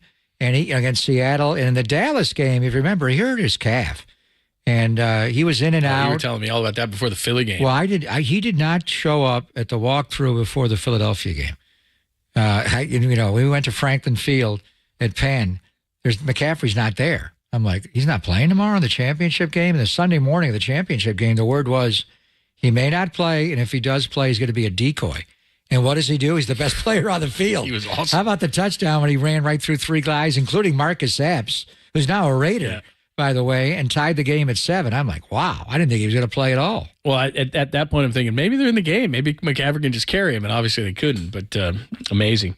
And finally, let's go to Oracle Park last night, and Alex Cobb, and it gets lost in this because there was all the chants and all the different things going on, but Alex Cobb was awesome last night. But here he is, talking about how loud it was at Oracle and how he liked the buzz around it all. Yeah, I had no idea what was going on. It just got loud. I was trying to focus on what the pitch com. I couldn't hear pitch com going on. It actually threw a pitch I didn't want to throw because I didn't hear it. But it was energy for sure. I think it's really cool to see the bond between the two fan bases pulling in the same direction and wanting the same thing. Everybody knows how good that this whole rivalry's been for baseball, and the passion. I've been in Oakland when they're at the top of the league, and the energy that crowd brings when they're in postseason contention, and it's a very unique atmosphere, and that fan base is very passionate. So it's cool to see them both come together tonight. As a side note to that, we had Alex Cobb on when you were gone, and it was awesome because he was talking about his All-Star Game experience, but he was also talking about the fact that, and this was, I think, when it was a little bit more in question whether they're going to move Shohei Ohtani or not. And he did talk about, how much he loves pitching here, how much he loves pitching this park. I mean, his home road splits are absolutely crazy. And but he's going to try to recruit Shohei Ohtani. Didn't he flat out say Shohei is going to come into San Francisco? Yeah. I heard that. Yeah, I mean, because, this was really cool. A guy that we have on all the time, Bill Shankin from the LA Times, went around at the All-Star Game and asked every guy, most guys from all the teams, how would you recruit Shohei to your team? He even went to Brent Rooker of the A's. He's like, how would you recruit? And Alex Cobb went off and we talked to him about it and everything. But he's one of the guys, he was a former teammate with him. So he's going to try to lead up those efforts to get him here. Maybe not at the deadline, but maybe in the offseason. We'll see. Well, Shohei at the All-Star Game was so clever. He loved every city. I love Seattle. I come here in the offseason. I love New York. I've been to Boston. Went on and on. Would that be a shocker if the A's, in advance of their move to Las Vegas, go by Shohei? Don't do that. My son walks around the house. $600 million. My son walks around Is the house. that more than they've they're had gonna get him. player Like, payroll in the history of the franchise? Oh, yeah. By the way, A's fans, we have a new chant for you tonight. News alert. Commissioner Rob Manfred extended I know. through January of 2029. Oh, they're going to be so mad. There's your chant. Yeah. So after Alex Cobb pitched so well last night, Giants are going opener tonight. It's going to be Ryan Walker as the opener, and then I think it's going to be Alex Wood. Alex Wood in his 5 ERA. He'll be the bulk innings guy. Oof, man, he's rough. He's rough right now. He can be better. Stripling's pitching better. Yeah. Your guy, Ross Stripling. I have to have somebody to complain about. So now it's transferred from. So what's the Stripling to attendance? Wood. We're going to have 40,000 again tonight? Probably not. No. You don't think so? They're going to chant The again? A's fans aren't coming anymore? Yeah, I mean, you don't have to organize it, but chant. You could chant again if you wanted Isn't to. that great to have 40,000 there that was last cool. night? That was good buzz. Everybody was talking about it. Yavs was talking about it. They all were. The big story around the Giants today, he's forever prospect he was signed in 2018 in July. Marco Luciano, and he will wear 37, which somebody reminded me on the text line, Kelly Downs, of course. Kelly Downs. Wearing that 37 for Marco Luciano. You saw him in Sacramento. He wore number 2. And what are we getting Number here? 2. What are we getting at? Where do you bat him in the lineup? You know, when Matos came up. In this lineup, 4, 3. You want to lead him off? I don't know. Well, the Somebody's A's are gotta going. hit. The A's are going a lefty. Who is Hogan Harris? I don't know. Stalag 13. Yeah, I did see him in the Ken Waldachuk was doing an interview last night, and there was Hogan Harris right next to him. I saw half of him. Waldachuk was an opener. Korak kind of gave us a hint. He did. On that. By the way, everybody on the text line, why didn't you ask him about Las Vegas? He said, "Don't ask me about Las Vegas. I can't get into it." So we didn't waste it. We want to get him in trouble. I don't know where he hits. Lead off with Austin Slater. Yeah, they usually put rookies down in the order to take pressure But you off want them, right-handed hitters there. I wouldn't be surprised if he hits high in the lineup tonight. I wouldn't either, given the fact that what the rest of the lineup is doing. I mean, they probably want to give him a break and hit him down in the order. So I would think just the infield configuration, you could go all right-handed hitters here. You could go Wilmer Flores at first base. He's definitely going to play. You could put Casey at second base, at Lucky Luciano at shortstop, and put J.D. Davis at third. Patrick Bailey will catch as a switch hitter, right? And I'd lead off Austin Slater, and then Marco, you're batting number 2. Well, again, what they've done against lefties, he's hot. Why not? He had Let's 3 see what balls he's got. off the bat at 110 miles an hour last night, including a bomb. Yeah, absolutely. Matos hit second his first game, right? Yeah. In St. Louis. He was good. He had a hit in his first at so bat, right? We'll see. Right. But yeah, that's the big story. Marco Luciano is going to be in the lineup. Where is he going to be hitting? And where is he? So is he going to play shortstop? Yeah. That's his spot. Wouldn't you think? Yeah, I would think. First major league game, make him comfortable. Mm-hmm. Put him at short, Casey at second, and JD at third. Or JD's bat's a little ill like he's been, but I think you probably want JD right on left, right? Yeah, if anybody else is hitting, you'd take him out, but nobody else is hitting. I mean, Casey Schmidt's not, nobody's hitting. So, yeah, I'm excited to see Luciano. I mean, of all these prospects, we talk about prospects all the time. In 2018, he was, it's 5 years, and we talked Luciano. So that was Bobby Evans, right? That was pretty far on. Yeah. And in that year when he came out, he was the number 1 international prospect. Right. And we've been talking about him forever. So, yeah, I'm excited to see him tonight, see what he does. And maybe you can give him a little bit of a spark. If not, like you said, I think you're 100% right. I think they're showcasing. I think they're going to try to gather information on what they have and their prospects, what prospects they want to keep, what guys they're willing to move, that kind of stuff. Or somebody called him and said, bring up Luciano. And the Giants went, nobody else is hitting, why not? I think I'm going to go check him. I think I'm going to make it a cameo tonight and show up and watch him play. He's not a great runner. That's the one thing I think he's got to worry. But he's not as slow as Vladimir Guerrero. Chapman just hit a ball off the wall over Outman's head. Vlad has a terrible read on the ball off first base and does not score. Now, nobody out, but the Blue Jays do have runners at second and third. But bad Vlad, the home run champion like his daddy was earlier, just cost the former A. Matt Chapman an RBI. What's he doing there? They don't have, him and his dad don't have similar bodies. His dad was sleek. No.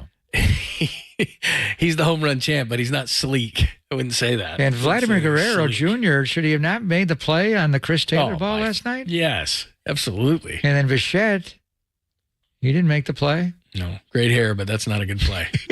Might have the best hair in baseball. Of course, not like you, not like Tim.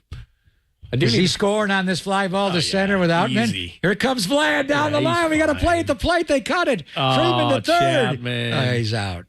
All right. Chapman's out at third, but Guerrero scores 1-0 Blue Jays. All right. Sweet, clean, family-friendly Caboose Pistol. Yesterday, we had a ton of good stuff. Today might even be better. We had a ton of great stories, including what the heck was going on the Bay Bridge yesterday. I didn't have to take the Bay Bridge yesterday. Was it naked Bartman, John? My God, pretty darn close. Naked bridge woman? It was naked gun-wielding woman on the Bay Bridge. She had a gun? God, man. Yeah. It was like she had nowhere to hide it. I just saw the video of it, man. It's like, get me out of here. Why did she stick the pistol in the caboose pistol? That might have been a holster, but she was just like, man, that was a crazy scene. So that and more. I always like it when it's local. That and more, part of the Caboose Pistol next on the Sports Leader.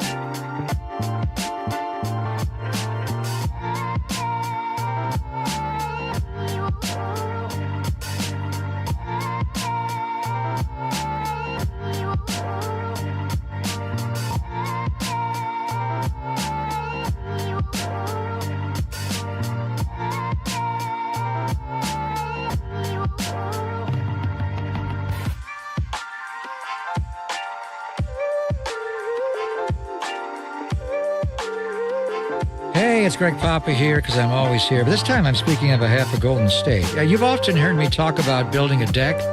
John, have you ever heard me talking about building a deck? I don't think I've ever done that. But you've often heard me talking about building a deck from Golden State, yet I imagine many of you already have a deck that you already enjoy. John has many decks.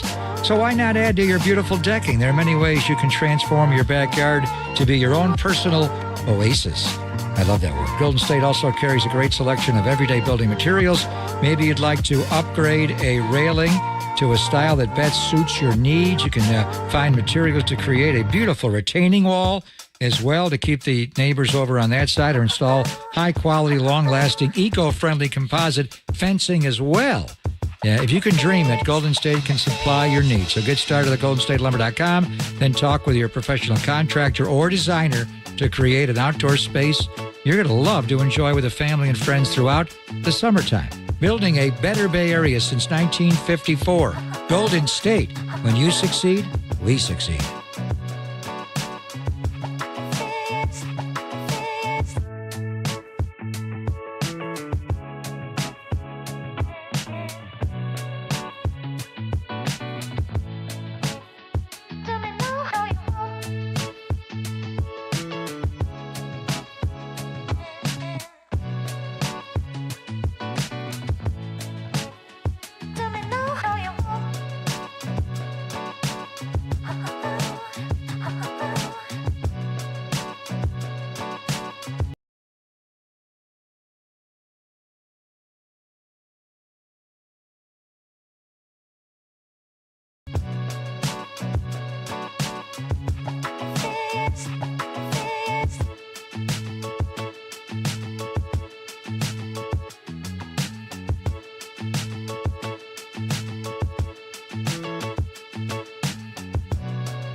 It was a 5-shot revolver. It was loaded, wedged in the crack of her buttocks. Papa and Lund presents the Caboose Pistol. The old caboose pistol, everybody has one. A few stories that slip through the cracks. Say caboose. I know some women who could hide a machine gun in there. Yeah. I'm sorry, we're getting off track. On KNBR 104.5 and 680, the sports leader. By the way, speaking of the caboose pistol, before we get to the stories, Dave Benz, who was in for you the last couple of weeks, had never heard the story of the caboose pistol, so he played it for him. Yeah, he had never heard the WGN caboose pistol, so he played it for him. He goes, I've always been wondering about that. Where does that come from? And I went, oh, glad you asked. Because, that was the early days. Yeah, usually like once a month we'll play it for those who are not in the know on that Didn't we thing, first call it like the back page or something when we first got together in 2011? Yeah. And then WGN gave us, what? And at some point, we could have called it Danny My Anus, but that was just a little bit too much. Or Naked Bartman was one of my favorites. Oh, you're so which good. leads to Yes. This is crazy, and it has a good ending, so we can tell the story. But it says a reckless driving incident on the Bay Bridge took a chaotic turn Tuesday when a woman opened fire on the roadway, according to CHP. They said they started receiving calls about a woman driving recklessly on eastbound 80 of the bridge around 4:40 p.m. So she has to wait till drive time, of course, to do this. Wow. One caller reported that the woman driving a white Chevy sedan brandished a gun at her. The same caller stated the woman then stopped her car, got out, and started yelling at drivers on the road.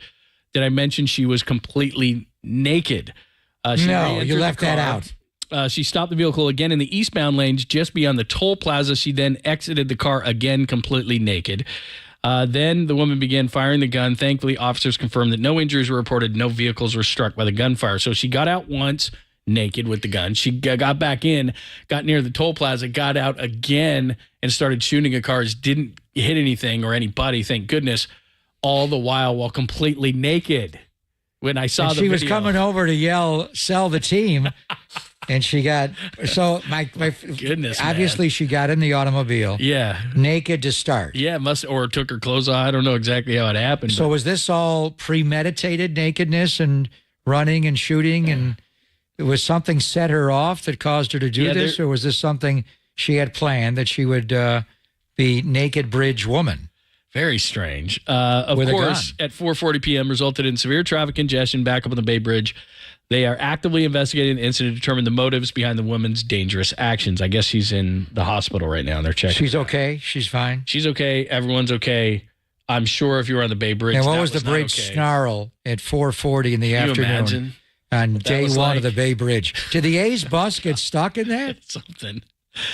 Anyway, I'm looking at the right video behind right now. I mean, my gosh, man. The A's were already there by then. Yeah. Right? Maybe. Hope Not all of them. Yeah. Obviously a mental issue here. And thank goodness, thank you to Fox Channel 2 for putting that big blur on her body, because I did see the unblurred version of the body.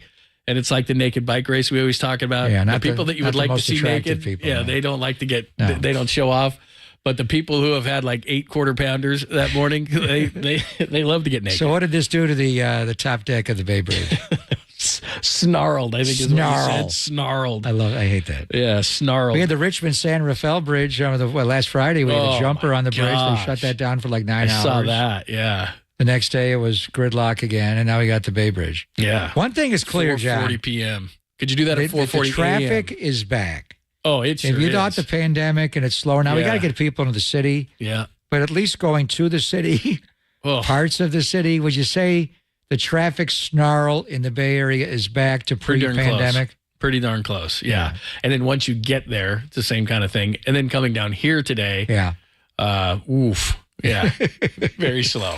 Woof. Well, the Apple Map just had, that red. Yeah, red. Yeah, and it tells you how long it's going to be, and it's just forever. like it's forever. Yeah, and mine has Sonol grade is red. And I don't know why my Apple, why my phone Siri talks dirty, but she's like, you're beeped. You're beeped, and it started with an F. Papa's opening the show by himself. I was driving it, and I looked at it, and I just said, Siri, how much longer? And she just goes, you're beeped. And I went, all right. Remember when your iPhone went crazy in the springtime and was sending me all of your messages from your... Yeah, what was that? You'll arrive here. You'll arrive here. I'm getting all these reports from you. The weirdest thing about it was going to everyone. So, you have people in your contacts that you don't really contact. And I don't even know why you have them in there anymore. And it's like, my 3rd grade crush. Why is your phone telling me where you are and when you'll be here? I don't know. It just glitched out. It was sending my ETA to everyone. So hilarious. Yeah, and I don't want people to know where I am and where I'm going. Quite the opposite. Exactly. Turn the GPS tracker I'm like those firemen down in San Jose down here that they never figured out where they were going to the strip club. I know where they were going. Yeah. So anyway, my thing was firing stuff off at like that. Firemen they love poles. Exactly. Got to test them all out. Right. Anyway, speaking of naked, this is in L.A. A man has been terrorizing residents of an East Hollywood apartment building and creeping around the complex naked. Another naked man? So, and he's not stealing anything. What is he it does, because of the heat making people crazy? It says fearful residents of the complex say the man keeps breaking in, walking around naked and disturbing their peace. So he's not breaking in to steal anything. He's disturbing their peace. He's just walking around naked in people's apartments. That would do it. Yeesh. What's he looking for? Clothing? No, he's not looking for Where are my socks? Did I leave them over there? Jeez, but here's the weird part. He was caught on one home surveillance camera carrying a large knife on one occasion. Oh, boy. And anyway, he's not stealing. He's not doing anything. Maybe he was never circumcised. Can you help me here? The circumcision. Very strange. Where did this happen? This is down in L.A. Down in L.A. Maybe it is because of the heat. I don't know. Maybe it's because he's angry the Dodgers are playing a day game when they shouldn't. I don't know. Anyway. 1-0 Blue Jays.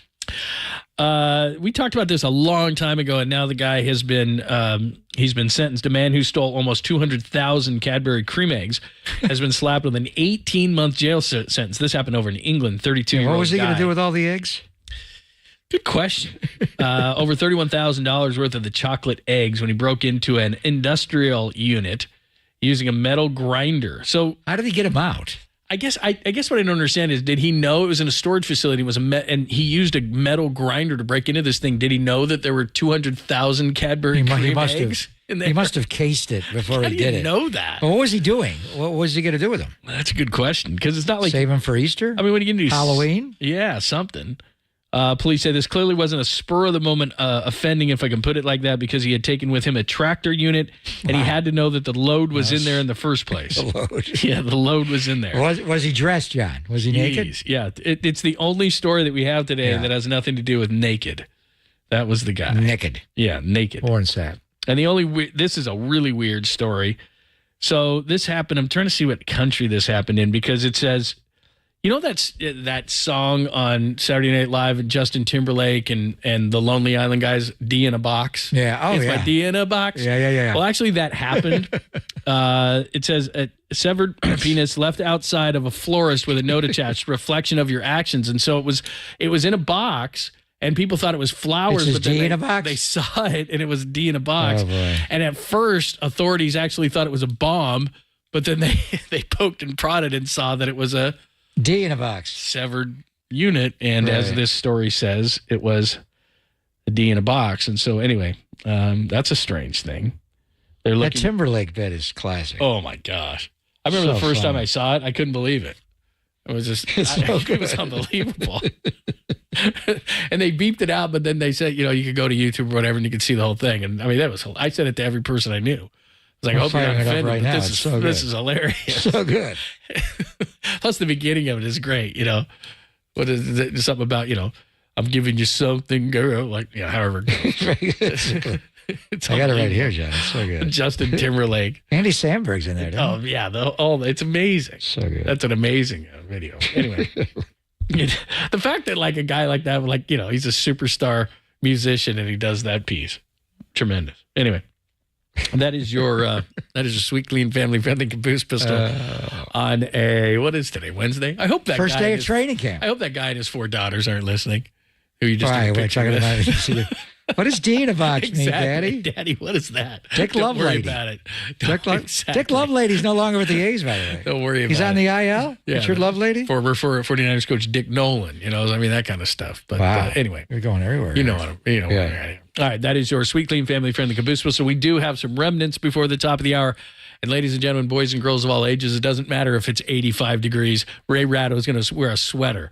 And he's Is it Ratto and Copes today? Yeah, for the rest of the week. You sure? I'm Ray Ratto, yesterday. and this is a moment about saying goodbye and saying hello. Yeah. Can I stay around and have the happy hour all over again? I'll invite Kelly in. You're able to do that one time and you guys got too drunk or something. They're like, yeah, no more booze and no more language. No, we saved the beers. Remember we had we were like a frat house. But we saved every beer we drank on that show. Didn't they say like, we want you to have fun and have some drinks? Well, you know what it was? It was you. They said, we love your radio show. All the stuff you and Lon talk about, drinking and smoking and swearing. The only thing you can't say is the F word. Do that on TV. So I did it the first day. Randall's looking at me like, what are you doing?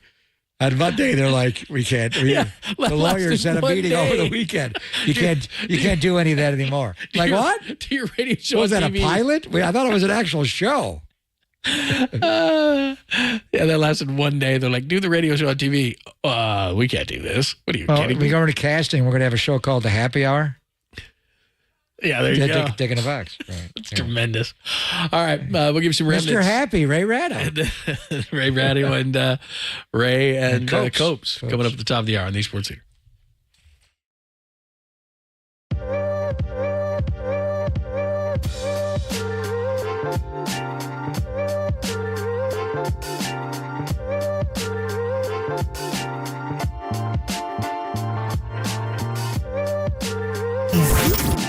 Here's what's trending now. On KNBR.com. 49ers' first official day of training camp. What you need to know. That story and more trending right now on the all-new KNBR app.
Listen to the sports leader anywhere, anytime. Download the all-new KNBR app. Now back to Papa and Lund live from the KNBR Casino Matrix Studio. Casino Matrix Progressive Jackpots are here. Where are you? Just drop in. Please play responsibly. 1-800-GAMBLER.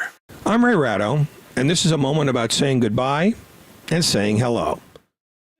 You say, man. I say. Also, Ray Ratto's in for Tolbert. Tolbert's out the rest of the week, and it'll be Ratto and Copes at the top of the hour. I believe Ray. I miss Ray Ratto. Remember the happy hour on TV, John?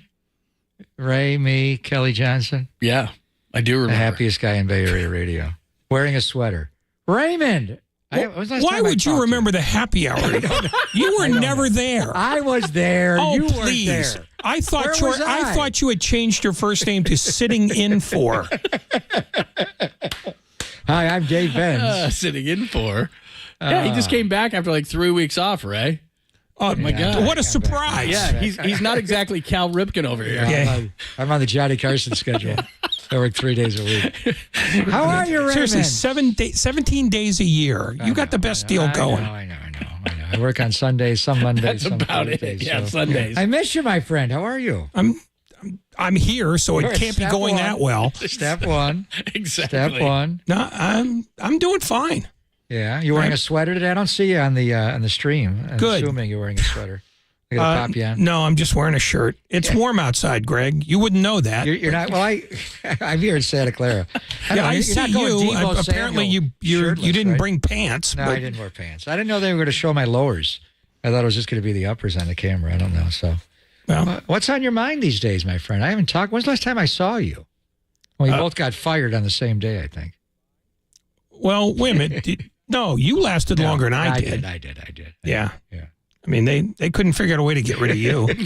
No, they did later. Yeah. There he is. Ratto's there. Oh, very nice. Oh, he's got a beard. You got a beard going the already? small window. They got the small middle window. You got the small there. window. You got a beard going. You're looking very professorial. No, I'm just trying to hide a pelican neck. Nice. Classic. Very you know nice. John Lunn, right? No, never heard of him. Did you guys ever work together? Yeah, I think We've all worked with Maybe a everybody. couple of times. Yeah, I think then again, so. I've worked with a lot of vagrants in my day. So. And I'm a vagrant. He's the lead vagrant. That Lead seems vagrant. about right for me. Yeah. So I heard you guys yammering on about the 49er quarterback issues. Like those Yammering's matter. the word. Does it matter who the You ready for 49er about quarterback 3.5 is? hours of that? Well, one, we know who it is. It's going to be Josh Johnson in Week 16, Steve like or it was Joe? last Where year. are we going here, Steve or Joe? Yeah. It's going to be Brandon Allen this year. Oh yeah. We're into the fourth one. You know, I mean, they're disposable in that Kyle Shanahan offense. Kind of like running backs? Well, all running backs are disposable. Yeah. Apparently now they just, we're gonna wait till you're good and beat up in college. Right. And we're gonna sign you to a rookie deal. Right. And the year you go for 1750 and 19 touchdowns, we'll turn you into a punter. Well, Saquon Barkley didn't exactly, play hardball like the. You got 909,000 extra on incentives. They got together and said, "Let's play some hardball, boys." Okay, here's 900,000. I'm out. See you, boys. Good luck. I mean, that's why I have a lot more respect for Josh Jacobs, because he hasn't gone back, and I'm hoping he doesn't. I mean, just not because I don't want him to have a job, but at some point, I want a team that tried to play hardball with a running back to suffer because they didn't have the running back. He's still not going to walk away from $10 million. He may hold out to the opener, but he'll show up in time. Oh, I'm sure he will, because there's football's addictive. But if this is a position where you're washed up at 24 in terms of your earning power, then don't go to college. Just figure out how to be a great running back coming out of high school, and don't mess with NIL money. Get that rookie contract when you're 19, and then after that you can go to college and get a real job. The one will last more than 5 years. The thing about Jacobs, though, at Alabama, he did not run the ball a lot, so he's fresh there. Where Saquon, they ran him hard in college. So what do you say, and John, we talked about this when they traded for McCaffrey. They gave up a second and a third this year and a future fourth, and then Carolina reworked his contract, but still, he's the highest paid running back in the NFL. Austin Eckler tried to get traded. No one would take him. He got a slight bump incentives, and then likewise for Saquon. It's kind of like Billy Bean, where everybody in the league is going one direction, you're Yang, and the 49ers are Yang, and they're going the other way. I mean, but Christian's different because he's not just a running back, but they gave up a lot to get him, and he's the highest paid running back in the league right now. Yeah. I don't mind that, because you can do so many different things, but if you're just, you're just going to tote the ball there. Like Jonathan Taylor's already complained. It's like, dude, you're coming up on the magic number of 25, and you get on the other side of that, the mountain's down like that Price is Right game.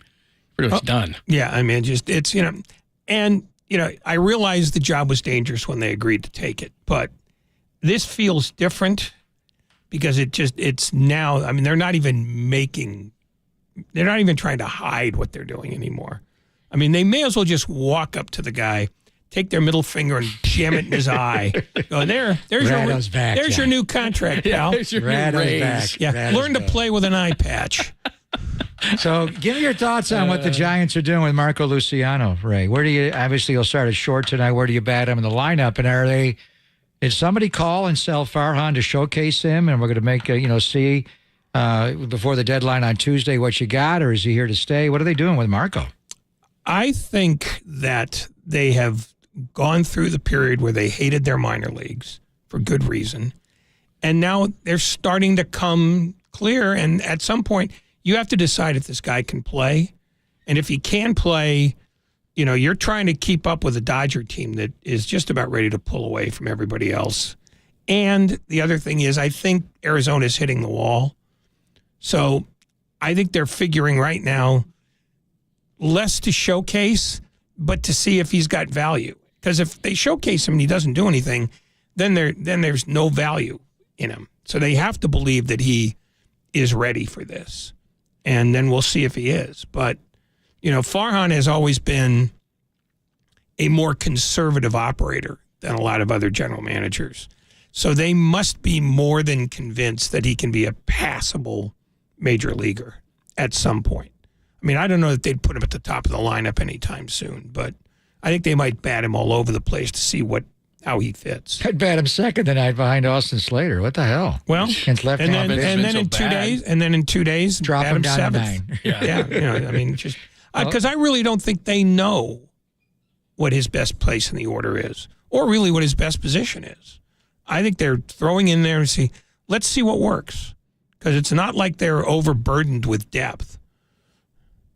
I mean, they're batting a guy, Patrick Bailey, who's hitting like 087 in July 4th. I mean, I wouldn't be surprised if he hit the middle of the order tonight, just because they got nothing else. I wouldn't be surprised if they caught him. Exactly. Whatever. My goodness. Isn't it crazy, though, how fast it was like far on no position players, no position. Then all of a sudden, it's like everybody's coming up at one. And they're all kind of skipping AAA. Bailey was there for 14 games. They called him up. I mean, Marco just got to AAA. He was there 6 games. Yeah. He's already up. I think in 2021, when they hit the lottery and all those, fourth outfielders all had career years, they thought this is the way to do this. And then last year they found out, no, there's a reason why they're fourth outfielders. It's because they play like fourth outfielders. And now I think they've finally just said, we can't keep doing that because we see what the limitation is. You're going to win 81 games, and that's who you're going to be. So let's look at these young guys and see what they give us, because, you know, otherwise, what's the point of having minor leagues at all? You know, just wait for other teams to cut the guys you're going to put on your 26. So I think Farhan's trying to figure out how to make a team on the fly, because the old method, it had a shelf life, and the shelf life was the end of 21. So I think right now he's just going, all right, time to see if these guys can play, and if they can't play, we're screwed. Make sure that you watch Ray Ratto on YouTube and Twitch, because the beard is glorious. Purple sweater. Yeah. We have a shelf life as well, and it's 2 o'clock. Go. Ray, right, we're going to call it a day.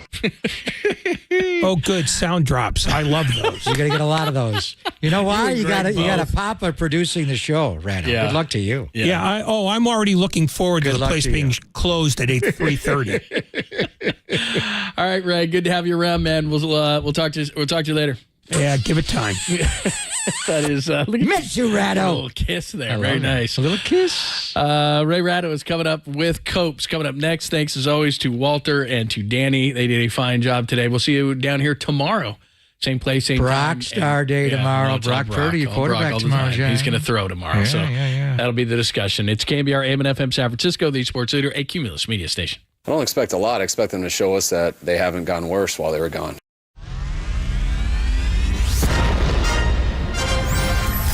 The NBA brought him to the Bay. Oh, what a move by Tolbert. Tolbert is really feeling it. While his co-host was born and raised here. Adam, that is great co-host work right there. That is amazing. You're lucky to have Adam, Tommy. Oh, absolutely.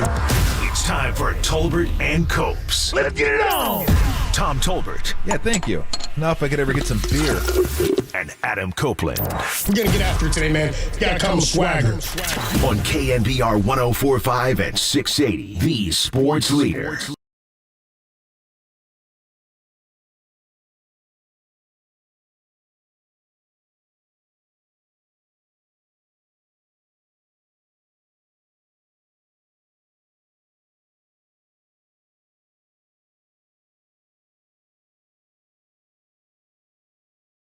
What is happening? Adam Copeland and Ray Ratto in with you today, tomorrow, and Friday. Tom Tolbert hacking it away at a golf course somewhere near Lake Tahoe. Our guest today, it's a Ray Ratto special. I don't think the word special fits here.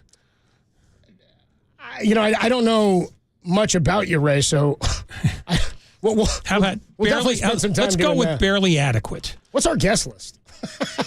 I don't have the time. Get somebody on the phone now. It's already off the rails here. We've already crashed and burned. If you would just type that in the thing for me, Derek, I'll get it for you. We are going to talk today to Amy Trask. We're going to know what's going on with the Nick Bosa contract situation. We will also talk to Tim Kawakami. Oh, dude, I found the guest list. Here we go. 250 Tim Kawakami is going to join us. He had Kyle Shanahan on his podcast, and they spoke about what Kyle was thinking about for the quarterback situation had they won the NFC Championship. It's a pretty funny thought as what Kyle might have done had they gotten to the Super Bowl. We'll get into that later. Amy Trask at 3:50, and then we will talk at 4:50 to Susan Slesser about the call-up of Marco Luciano. But first, we got to get into what's going on here at the studio. Ray Ratto hanging out for a couple of days, and it is the first time I've met you in person. We've spoken on the show before. I followed your career for many years. You've never met me, and I think my first thought, Ray, is you probably didn't know I was black. Your thoughts? Well, I knew your father was black, so I was gambling that you would be. Okay, all right. Yeah, I mean, I've seen your dad when he was doing stand-up. Oh, I didn't know that. Yeah, I saw him a few times. Was he funny? Was he good? Oh, he's awful. Well, put me through school. Yeah, he was good enough. He was good enough for that. Good enough. We don't talk then again, anymore. But what school was it? School Hard Knocks School. No, I knew, in fact. Yeah. So this does not come as a surprise to me. Okay, then nor does it come as any particular noteworthy thing. No, You're just a guy. I'm just a guy. Yeah, I don't see color myself. I mean, I'm not colorblind per se. I don't either, but I've got cataracts.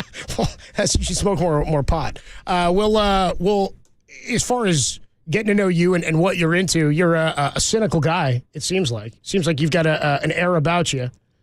I've seen too much. Yeah. And I've watched too many people. You've lived a meet lot. People. You've lived a lot. Too much, as my wife will tell you. Yeah, and the other thing about you is Tom told me, like, you've covered sports for many years, and you're a hilarious writer, whether intending to be or not. I It's all accident. Love your writing, but not so much of a fan about specific things, Tom said. Didn't grow up a fan. I did not have I did not have favorite teams. I had very few favorite players. I just liked the games. Yeah. And now the games are taking a backseat to Hot Stove League or what owner wants to move what team to what new city, you know. So you like it's the way Tom thinks about things too, is I don't care about the off-season OTA stuff, not even so much the training camp, unless it does relate to the game itself. The injury is a story, the trade is a story. But we got some good ones going on now. We'll talk about what's going on with the Giants too. But in terms of the 49ers training camp getting going, not a lot of surprises today really for opening of camp. Brock didn't play. Was not going to practice today, but we'll have some fun this week, or we won't. And Ray will probably be the same. Ray will probably be the same either way. Did you catch any of the Giants game last night? Did you watch Giants A's yesterday? Yeah, I did. Yeah. Is baseball low, high? I know you're a soccer guy. Well, I watch a lot of stuff. Yeah. I mean, it's, you know, I mean, you know, I will watch the A's out of morbid curiosity because they're doing exactly what John Fisher wants them to do, is just become completely unpalatable before they leave. And if they leave, because that's still up in the air, because I think this ownership could screw up a fire drill. I would not be surprised if they go to Vegas and then say, well, wait a minute, we need more money for this, and maybe screw up the deal that way, because they've not finished anything they've ever pitched on any level to anybody. Their baseball team is by far, and I'm exempting this year when they don't care whether it's unfair to judge this season by any standard. But they're way better than this ownership has ever deserved. And, you know, one of the few, and it's not a tragedy, but David Forst's reputation as a general manager is essentially ruined because of this. And frankly, if I were, you know, I would be looking to get out as quickly as I can. You know, there aren't a lot of general managers' jobs out there, but he's too good for this mess. And the longer he stays, the more he's going to be tarnished by the company he's been forced to keep. That's it. That's an element of this I hadn't even thought of, about the people within the organization who had been there prior to this sort of teardown and tried to build this thing up a few years ago and did a damn good job. I wonder if it really had been tarnished. Like if he were to, because didn't he sign an extension a few years back? I want to say he stayed. I'm sure he's safe for this. I think that the truth, after a while though, you know, he's going to get fired because everybody gets fired. Right. And at that point, people are going to look at his resume and go, well, you had 5 straight years of awful teams. Never mind why, you know, and, you know, that sticks to you. And, you know, that's one of the things about the way John Fisher has gone about his business plan, that it's not tragic. It's malfeasance. Yeah. Just as I don't care how much I ruin this as long as I can get out. I mean, Las Vegas is not screaming for a baseball team. It couldn't be less interested. You know, and the fact is, you know, the governor went out of his way to try to make this happen, despite the fact that most of the people who voted for this ultimately didn't want it. So God only knows what happened in the Nevada legislature to make that work. No, it's, you know, and I hate to start off with A's talk. I didn't mean to. I was revoltingly depressing. I know. But, I kind of thought that's what you'd do early. I didn't expect it that early. Well, I don't follow directions. I don't pay attention. Well, we'll get into the. I actually had a change of heart because I was pretty staunch against the reverse boycott in Oakland. I just thought, this is lame. This is the lamest thing I've ever seen. I've got a different take on it now that it's gone national. Like it's gone. Baseball's looking at it differently. It's now you've got stuff showing up on MLB.com. You've got MLB Network talking about it. There's a bit of a conspiracy thought now that it's hit other markets. It was on national TV at the All-Star game. It's like the Washington Generals. Only people are rooting for them instead of the Globetrotters. It is. They know this team is bereft. They know it's being ruined from within. And, people will be profoundly unforgiving if you have a bad team. Like, nobody in Kansas City is happy with the Royals.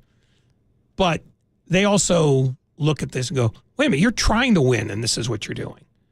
I mean, the A's are actively trying to fail, both on the field, in the stands, in the business community. They're throwing the game. And I think people are sort of fed up with that. And I think in some ways that reverse boycott sort of inspired people to go, you know what? It's okay to, point your middle finger up at the rich guy up in the suite, if he's in the suite. Because most of the time, he's not at those games. We're familiar now. I mean, this is Cohan stuff. Yeah. I did as a kid growing up, I still couldn't tell you. If I ran into Cohan on the street, I wouldn't know what he looked like. He never showed up. He was never there. No, he didn't have to be. Yeah. Cashing checks. Yeah. And this guy's cashing checks, too. Same thing, getting money from the league. One more for you before we get out. And Ray Ratto's hanging out with me for the rest of the week. You more excited to do these 3 days? Or, what would be better? 3 days with me here on The Leader or another episode of The Happy Hour with Greg Papa? I did almost no episodes with Greg Papa because Greg Papa blew off that show like you wouldn't believe. I said that to him before. I'm going to be sick tomorrow. Oh, I mean, no, he was America's absentee. I mean, you had to send out dogs to find him. 5 o'clock, where's Greg? Oh, he's off today. Oh, but he's been off since January. Yeah, he was there largely in name only. And as the show went on, I started to envy him. Yeah, because you'd like to be there just in name only, too. Oh, God, yes. Tom's here in name only this week. It's Tolbert and Copes with Ray Ratto. Sans Tom Tolbert. We will talk to Tim Kawakami coming up at 2:50. Amy Trask, 3:50. Susan Slusser, 4:50. Giants pregame at 5:45 tonight. Marco Luciano getting ready to make his big league debut. Last night, Bay Area United. It was legit. It was the most Bay Area Unite night we've ever seen. It wasn't a Sharks jersey in Giants colors. It was Giants fans and A's fans, maybe the most bonded they've ever been, and I'm for it. I'm for it. It's the first time those split hats were legitimately used. I will not stand by that. I'll stand by the illegitimacy of that. You mean like that you could rep both and be okay for last night? Yeah. Yeah, I'm with you there. That's what I meant. Yeah. As a fashion statement, it still looks like somebody threw up on it. I might fly you the bird if you walked off Bart wearing it. I don't know, man. Yeah. If you got the Cell shirt, I might let it fly. We'll get into that on the other side. It was loud, and it probably will be again tonight. Giants and the A's pregame at 5:45. Bay Area United, and they let Fisher know how they feel at Oracle Park. That's next on the Sports Leader. San Jose, shout out to you for supporting KNBR, San Jose's sports leader.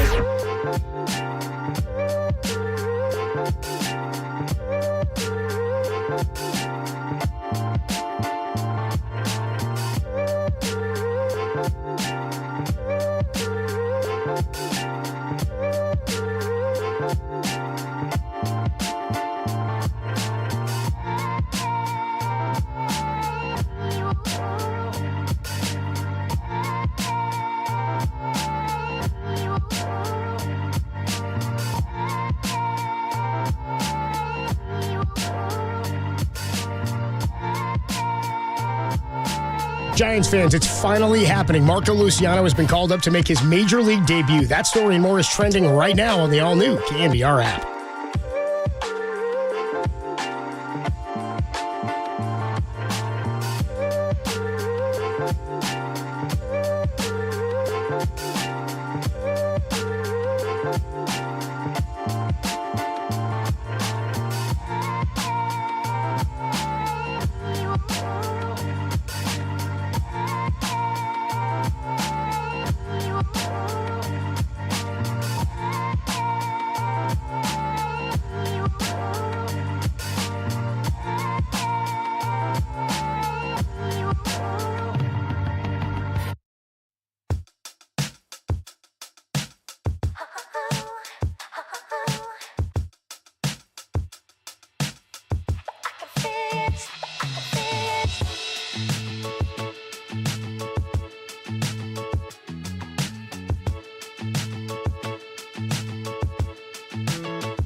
And now, time for the Protect Your Assets with David Hollander Business and Technology Report.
Tolbert and Copes. Now continue. Follow us on Twitter at KNBR. This is KNBR 1045 and 680, the sports leader.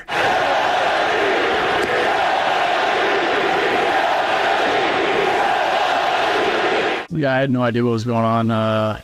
It just got loud. I was trying to focus on what the pitch com. I couldn't hear pitch com going on. It actually threw a pitch I didn't want to throw because I didn't hear it. It was energy for sure. I think it's really cool to see the bond between the two fan bases pulling in the same direction and wanting the same thing. Everybody knows how good that this little rivalry has been for baseball, and the passion. I've been in Oakland when they're at the top of the league, and the energy that crowd brings when they're in postseason contention, and it's a very unique atmosphere.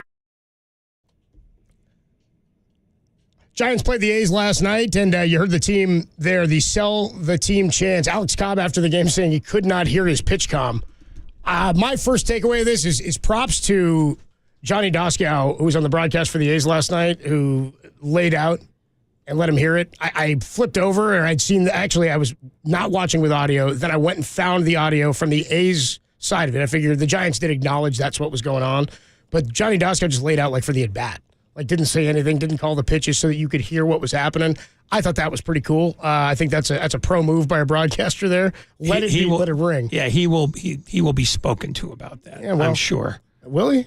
I think Dave Cavill is very mindful. Even if John Fisher isn't, Dave Cavill is very mindful of the fact that their name is collectively mud right now. Yeah, I'm mindful of the fact that Dave Cavill sucks at this. The PR front of this has been awful. He's been terrible. He like 5 years ago had sell your Giants hats back to the A's for an A's hat, or give it back for an A's hat. And this, I get that he's carrying water, but that's to me what makes it more despicable. Well, but he's carrying water. That's the thing. I mean, Rob Manfred just got a new 5-year deal. Yeah. And nobody thinks he's been a very good commissioner, but he's carrying water.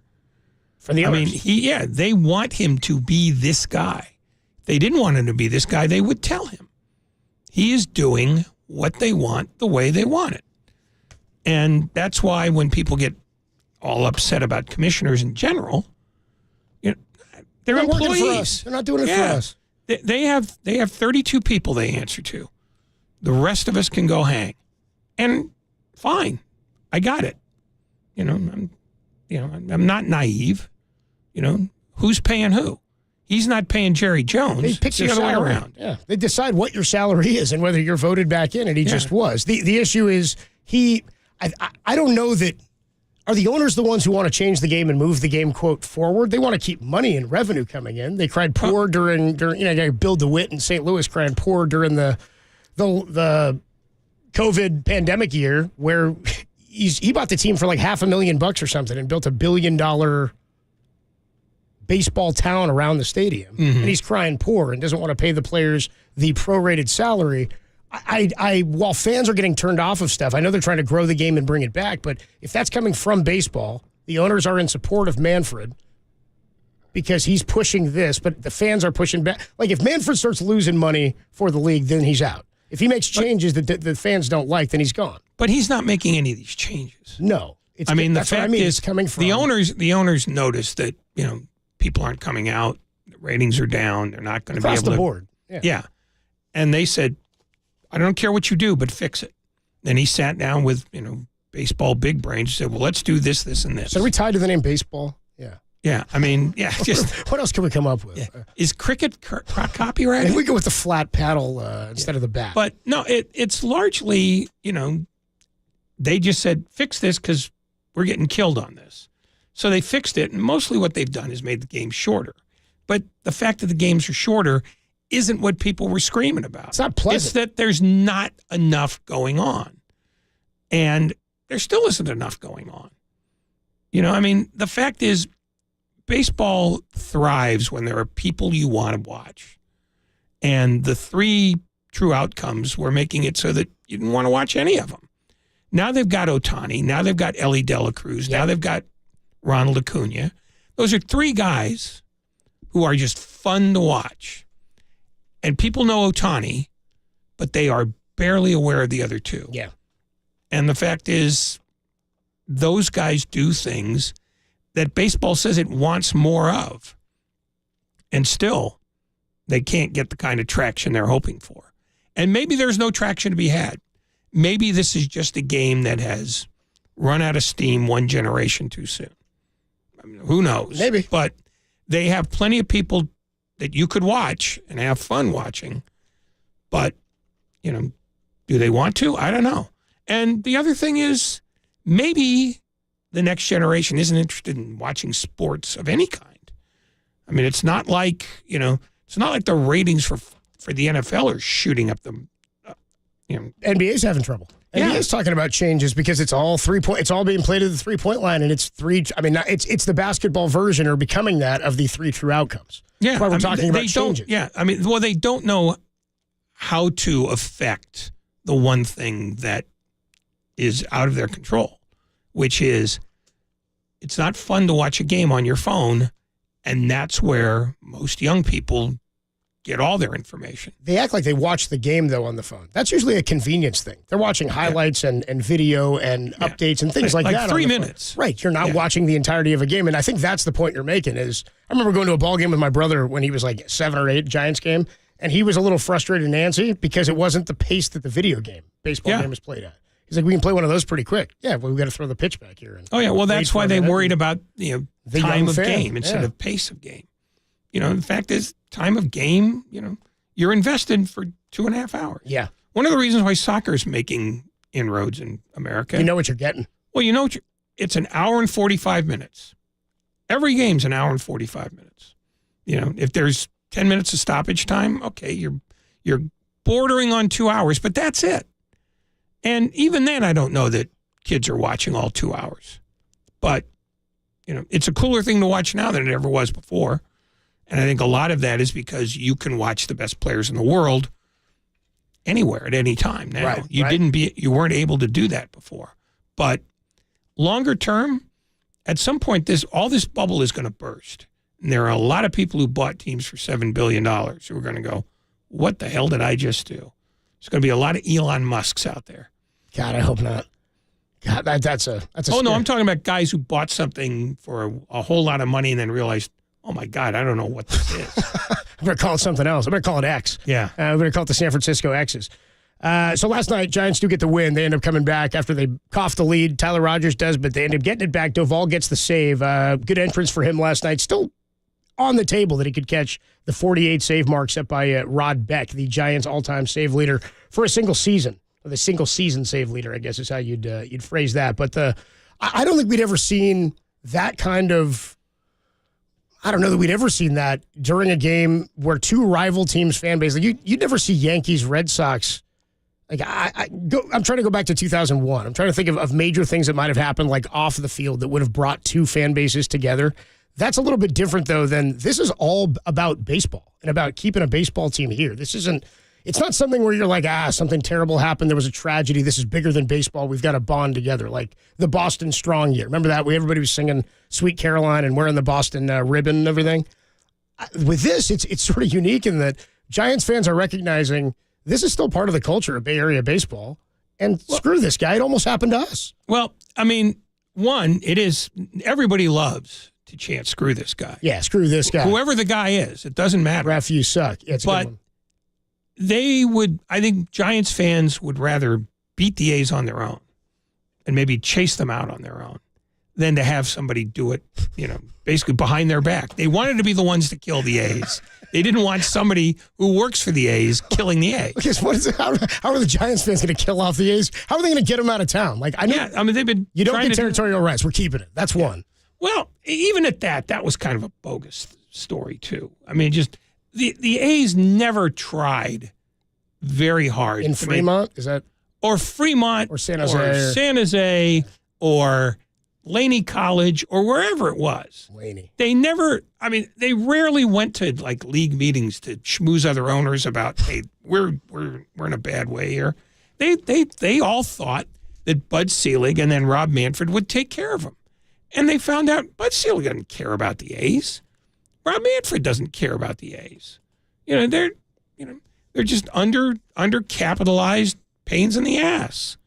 They're not going to help the A's do anything.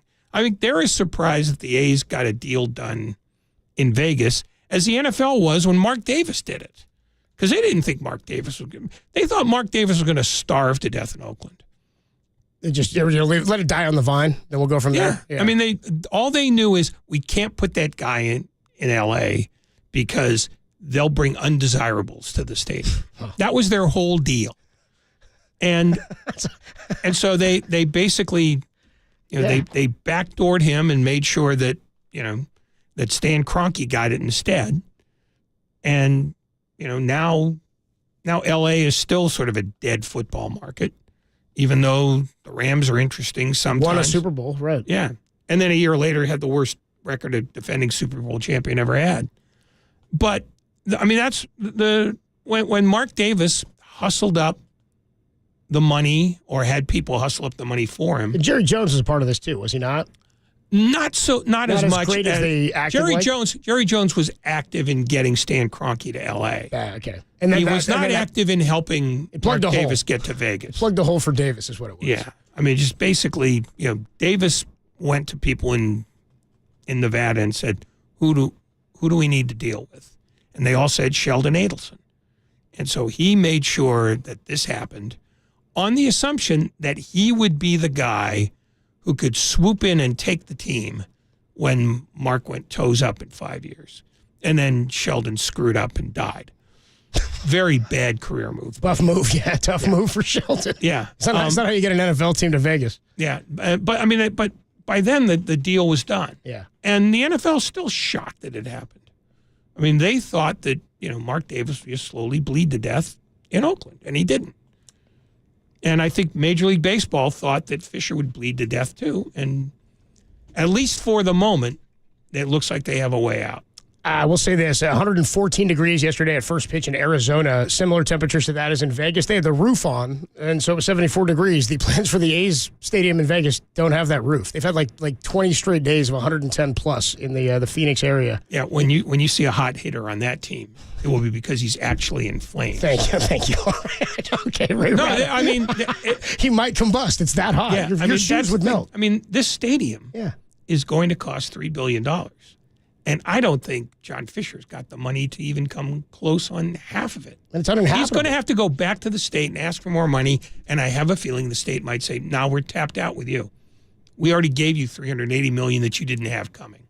That's why I think this thing may still collapse. It's on the table, and I imagine Giants and A's fans will be chanting it again tonight, 6:45. You'd like to think pitch. so. I would like to. I'll be there. I'll be chanting it. I'll be there. Sell the team. If I see him, I'll tell him myself. Dave Cavill again. I'll be there 6:45. You want to meet outside? We can talk this thing over. Wow, you're looking for a nap, aren't you? I'm looking for this one is a doozy. That's what he'd be. Yeah, I'd meet up with him. I'd say, just get out of my face. You know what? I can't even look at you. Get the hell out of here. We're going to catch up with Tim Kawakami at 2:50. But the big news today for the Giants, Marco Luciano. I mean, it's weird because this is a highly anticipated player. We've been waiting for this since 2018 is when he signed. We were thinking he could be the save the franchise guy. He's the number 15 prospect in all of Major League Baseball or minor league baseball. And it doesn't really have the shine to me because they're doing this out of desperation. He didn't shoot through the minor leagues. He wasn't even hitting that great at Double-A. Is this more of an exciting move? Is it a desperate move? A lot of the minor leaguers that have come up this year have been a bit desperate. We'll talk about that next, and then Tim Kawakami at 2:50, only here on the Sports Leader.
Listen to the sports leader anywhere, anytime. Download the all-new KNBR app. Now, Tolbert and Copes continue live from the KNBR Casino Matrix Studio. Casino Matrix progressive jackpots are here. Where are you? Just drop in. Please play responsibly. 1-800-GAMBLER. Swing a ground ball off of Luciano's chest, recovers behind the back, flip to second for one, throw to first for two, and a ridiculous double play started by Marco Luciano. Luciano in from the right side, still looking for his first, and he swings and drives that one. He may have found it going back is Hummel to the corner, and it's gone. And on cue, Marco Luciano hits his first AAA home run. Marco Luciano, that's all the talk today as the Giants and the A's are going after game 2 for, it's a 5:45 pregame, a 6:45 first pitch. Find out last night, David Villar going to be optioned to AAA Sacramento. Marco Luciano, the highly touted shortstop prospect, signed back in 2018. We've waited a long time for him to get here. He was promoted to AAA Sacramento on July 18th, so 8 days ago. He played 6 games down there before being called up, Ray. He was... hitting .292, 2 homers, 8 Ks in 24 at-bats. Not much of a sample size to do anything with. One of the homers was really impressive. It was like a monster shot either yesterday or the day before. It was a big league power home run. Some people project he won't be a shortstop. Where I'm at now is that the Giants offense has been sputtering so badly for the last 10 games or so, 11 games, since they got hot right out of the break and then fell flat against Cincinnati. They have no other help offensively really on the 40-man roster that's ready for the big leagues. They ran into this situation earlier in the year with the catcher spot where they had to call up Pat Bailey after limited time in AAA, and it was great. It's worked out because he was a capable defender. So if he's not giving you anything offensively, the defense helps. Not the case with Casey Schmidt, who we were higher on in spring because we saw him perform, and then he came up and hit a bit. Matos, same thing. A lot of time in AA, caught fire, little time in AAA, brought up, and now not doing a ton. It feels to me, while I thought this was going to be an exciting moment, I was waiting for Lincecum when he came up and Posey. Those were really, they were highly sought-after guys. We were excited about it. Lincecum on national TV for his debut. This one, to me, doesn't have the same shine because he's clearly brought up without anything else there to help them. There's not much else on the 40-man there. He's got some pop, and you're right up near the deadline, but you can't fall out. Well, the thing is that they've oversold this guy to a certain extent, in the same way that they were overselling Matos for a while, in the same way they oversold Joey Bart. Elliot Ramos? Yeah. I mean, they've always been there. This guy, when he comes up, this is our next guy in the pipeline. And then you see him and you go, okay, fix the pipeline. And so I don't think that people are going to look at Marco Luciano and say, yeah, this is the guy that solves the problems, because they've heard that before. And I think that's that's why it doesn't feel to you like this is a big deal, because you've gotten bill of goods before with other guys. So, if he does well, you'll get to be surprised, which is better anyway. Right. I'd rather have the low expectation and have him come out and kill it. I mean, that's kind of what happened with Patrick Bailey. I didn't expect him to come in and hit the way he hit, or even look as great defensively as he did. Casey Schmidt, we were kind of tantalized by, because in the spring we saw that. Casey Schmidt now doesn't look like a guy who can help you down the like in a playoff stretch here. Defensively, sure. If Crawford's not there, or you want to put him in behind Crawford late in the game and you think that's the better move. But if Tyro's coming back, you looking out at the trade deadline and saying we want to bring in a veteran, somebody else who can maybe play multiple positions. Paul DeJong, a guy I was mentioning from the Cardinals. You may as well get a look at Luciano. We kind of thought Kyle Harrison would be a guy that they'd get a look at maybe this time of year. Haven't seen him, but he hasn't pitched as well lately. Got hurt a little bit around the All-Star break. But I guess they're looking at his hot streak at the end of AA and what he's just done as the opportunity to help them for a little bit, keep him here while you can. Or maybe he's today's answer to an ongoing problem. Yeah. It just, who do you call up? Well, him. I mean, the thing is, the hardest thing in baseball for a young player is to figure out what to do after the other teams have seen you. If you're a hitter, pitchers will figure out how to pitch to you. If you're a pitcher, teams will figure out what you like to throw. It's adjustment. It's how you adjust to their adjustment. And the Giants have not had anybody who's been able to make that second leap in a while.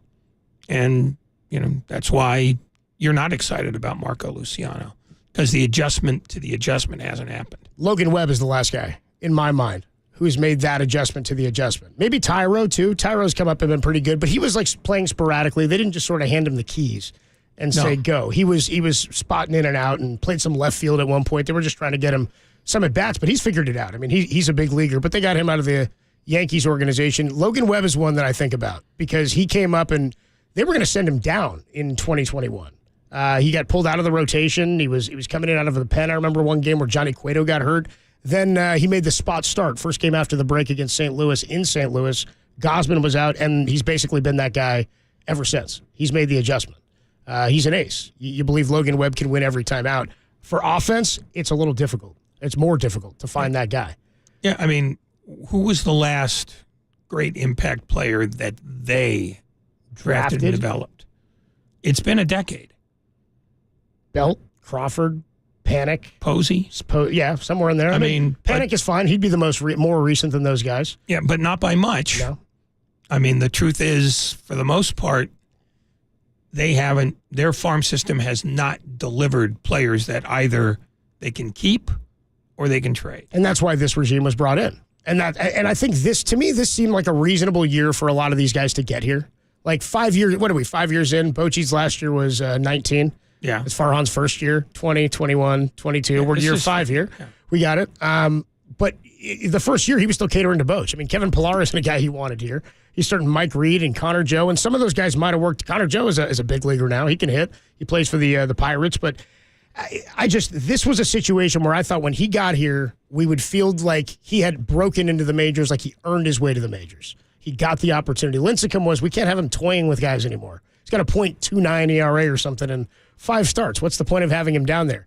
This guy maybe could have gotten more work, but it's the necessity. And I always fear the necessity bring up more than I fear the just, hey, let's see what this guy can do and will he adjust? Because now they're looking at him going, we're bringing up this kid for offense who's never had a big league at bat and is not tearing it up anyway. That seems like a weird way to develop a kid the first time in the bigs. But when you're out of other options to developing kids. Yeah, developing. But it's deadline time and nothing's been done. Deadline. It's more than deadline time, though. It's also, are you going to maintain contact with the Dodgers? Are you going to be worse than the Diamondbacks? Because at some point, Philadelphia is going to figure it out. They're going to get everybody back, and they're going to be fine. Yeah. I mean, I think, if everybody's healthy, Philadelphia's a better team than the Giants are. And they're the ones lingering on the edge. Miami's going to fall off. But Cincinnati might hang around. They might get a pitcher, and that would be a problem. Yeah, I mean, Cincinnati might hang around because their everyday lineup is full of young guys who are producing. I mean, everybody talks about, more people talk about De La Cruz than anybody else, but, Fraley, McClain, Friedel, those are everyday guys who you can rely on. Cincinnati is a good team. Their pitching is a little thin, even though, Alexis Diaz is a hell of a closer. Yeah. They need more starters, but you can get those. And the Brewers can start. They can't hit as well. Yeah, they can't. Not at all. I mean, they can't hit a lick. Christian Yelich is getting lost this year. He's having a really good year, but that's on a team where a bunch of guys have just gone completely fallen apart. I mean, Willie Adames last year hit, 30 home runs? They're talking like MVP at one point last year. He's nowhere. And he's still hitting cleanup for him. They acquired him from the Rays, I think, last year, right? They trade for him, Adames. Yeah. Yeah. And he caught fire. He showed up, was stealing bases. They thought he was going to carry him, and it's not been the same situation. Is he 210s? And is Woodruff pitching for them? Has he been hurt? I haven't seen him. I think him Woodruff in a is. while. Tom and I were saying that the other day. So their pitching staff is still. I mean, they got Peralta out there. You've got Corbin Burns still. They've got a solid staff. They just they don't have the offense, and that's why I think when the Reds went into that losing streak right before and then into or after the All-Star break against the Giants, they can hit their way out of it. I mean, it's tough to get out of a slump when your team can't hit. You can pitch all you want. You can go Matt Cain games into oblivion, but I'd rather have the 10-11 break myself out of it. You can't win 0 to -1. They won yesterday. It didn't feel like they're like, all right, cool. Dude, they blew 1-0. I was like, are we kidding me? They mashed. This is terrible. Put up, 3 yesterday? Yeah. How about that? How about these Giants? Yeah, 2? the clever stylings of Ken Waldachuk. Yeah. Waldachuk. Guy sounds like a carpenter. He's out there carving up the Giants. Enough of the baseball. That was our exciting baseball talk for today. Luciano, are you hyped? Get hyped. He's coming today, and I'm more hyped to sell the team than I am to see Luciano at bats, but he'll get his debut tonight against the A's. Tim Kawakami going to join us next. What was Kyle Shanahan thinking he was going to do for the Super Bowl if he had gotten out of that NFC Championship game with a victory? He told Tim Kawakami legitimately what he was thinking on the sideline. We got that for you next, and we'll talk to Tim about that only here on the Sports Leader.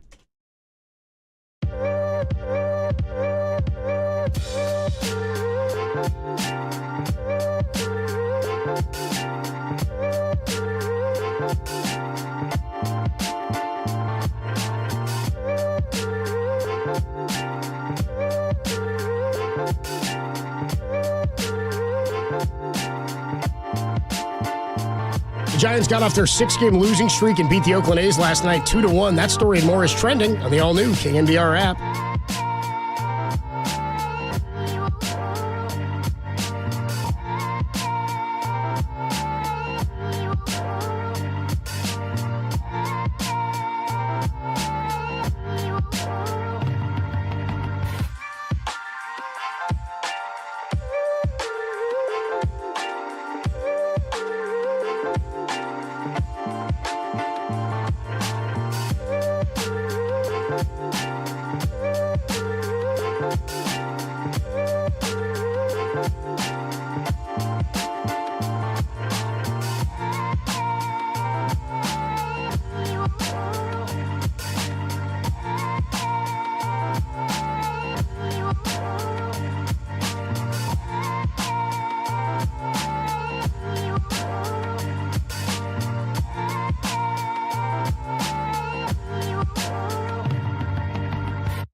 Missed an interview or want to hear it again?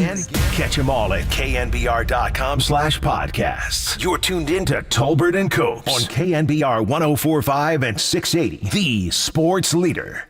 That's when I knew he had a dude, because how good he had played, I think, the 2 weeks prior. But that game, I mean, he had broken ribs from a Sunday. That game was Thursday. When he took his shot in pregame warmups, like, he couldn't throw because it was still hurting in that area. And so he's going into the locker room, and I'm sitting in there going over the openers, and I still don't know whether he can throw or not, because they're waiting for that to kick in. So I'm about to go with Josh Johnson, who's been here for, I think, a week, or no, like 2 days, who also people thought he had been with us, but he really hadn't. And then Brock's like, no, I think I could do it. And watching him in that game, knowing how hurt he was and watching how he just managed it on Thursday Night Football and some of the plays he made to move the chains on 3rd and 1 at the end scrambling, I knew we had a dude who was made up the right way, that can handle the pressure and stuff. And, man, we'd seen what he does just as a player in practice and the games, but it was more the makeup, and then just hang with him from then on out. It was proven. He got stronger with it.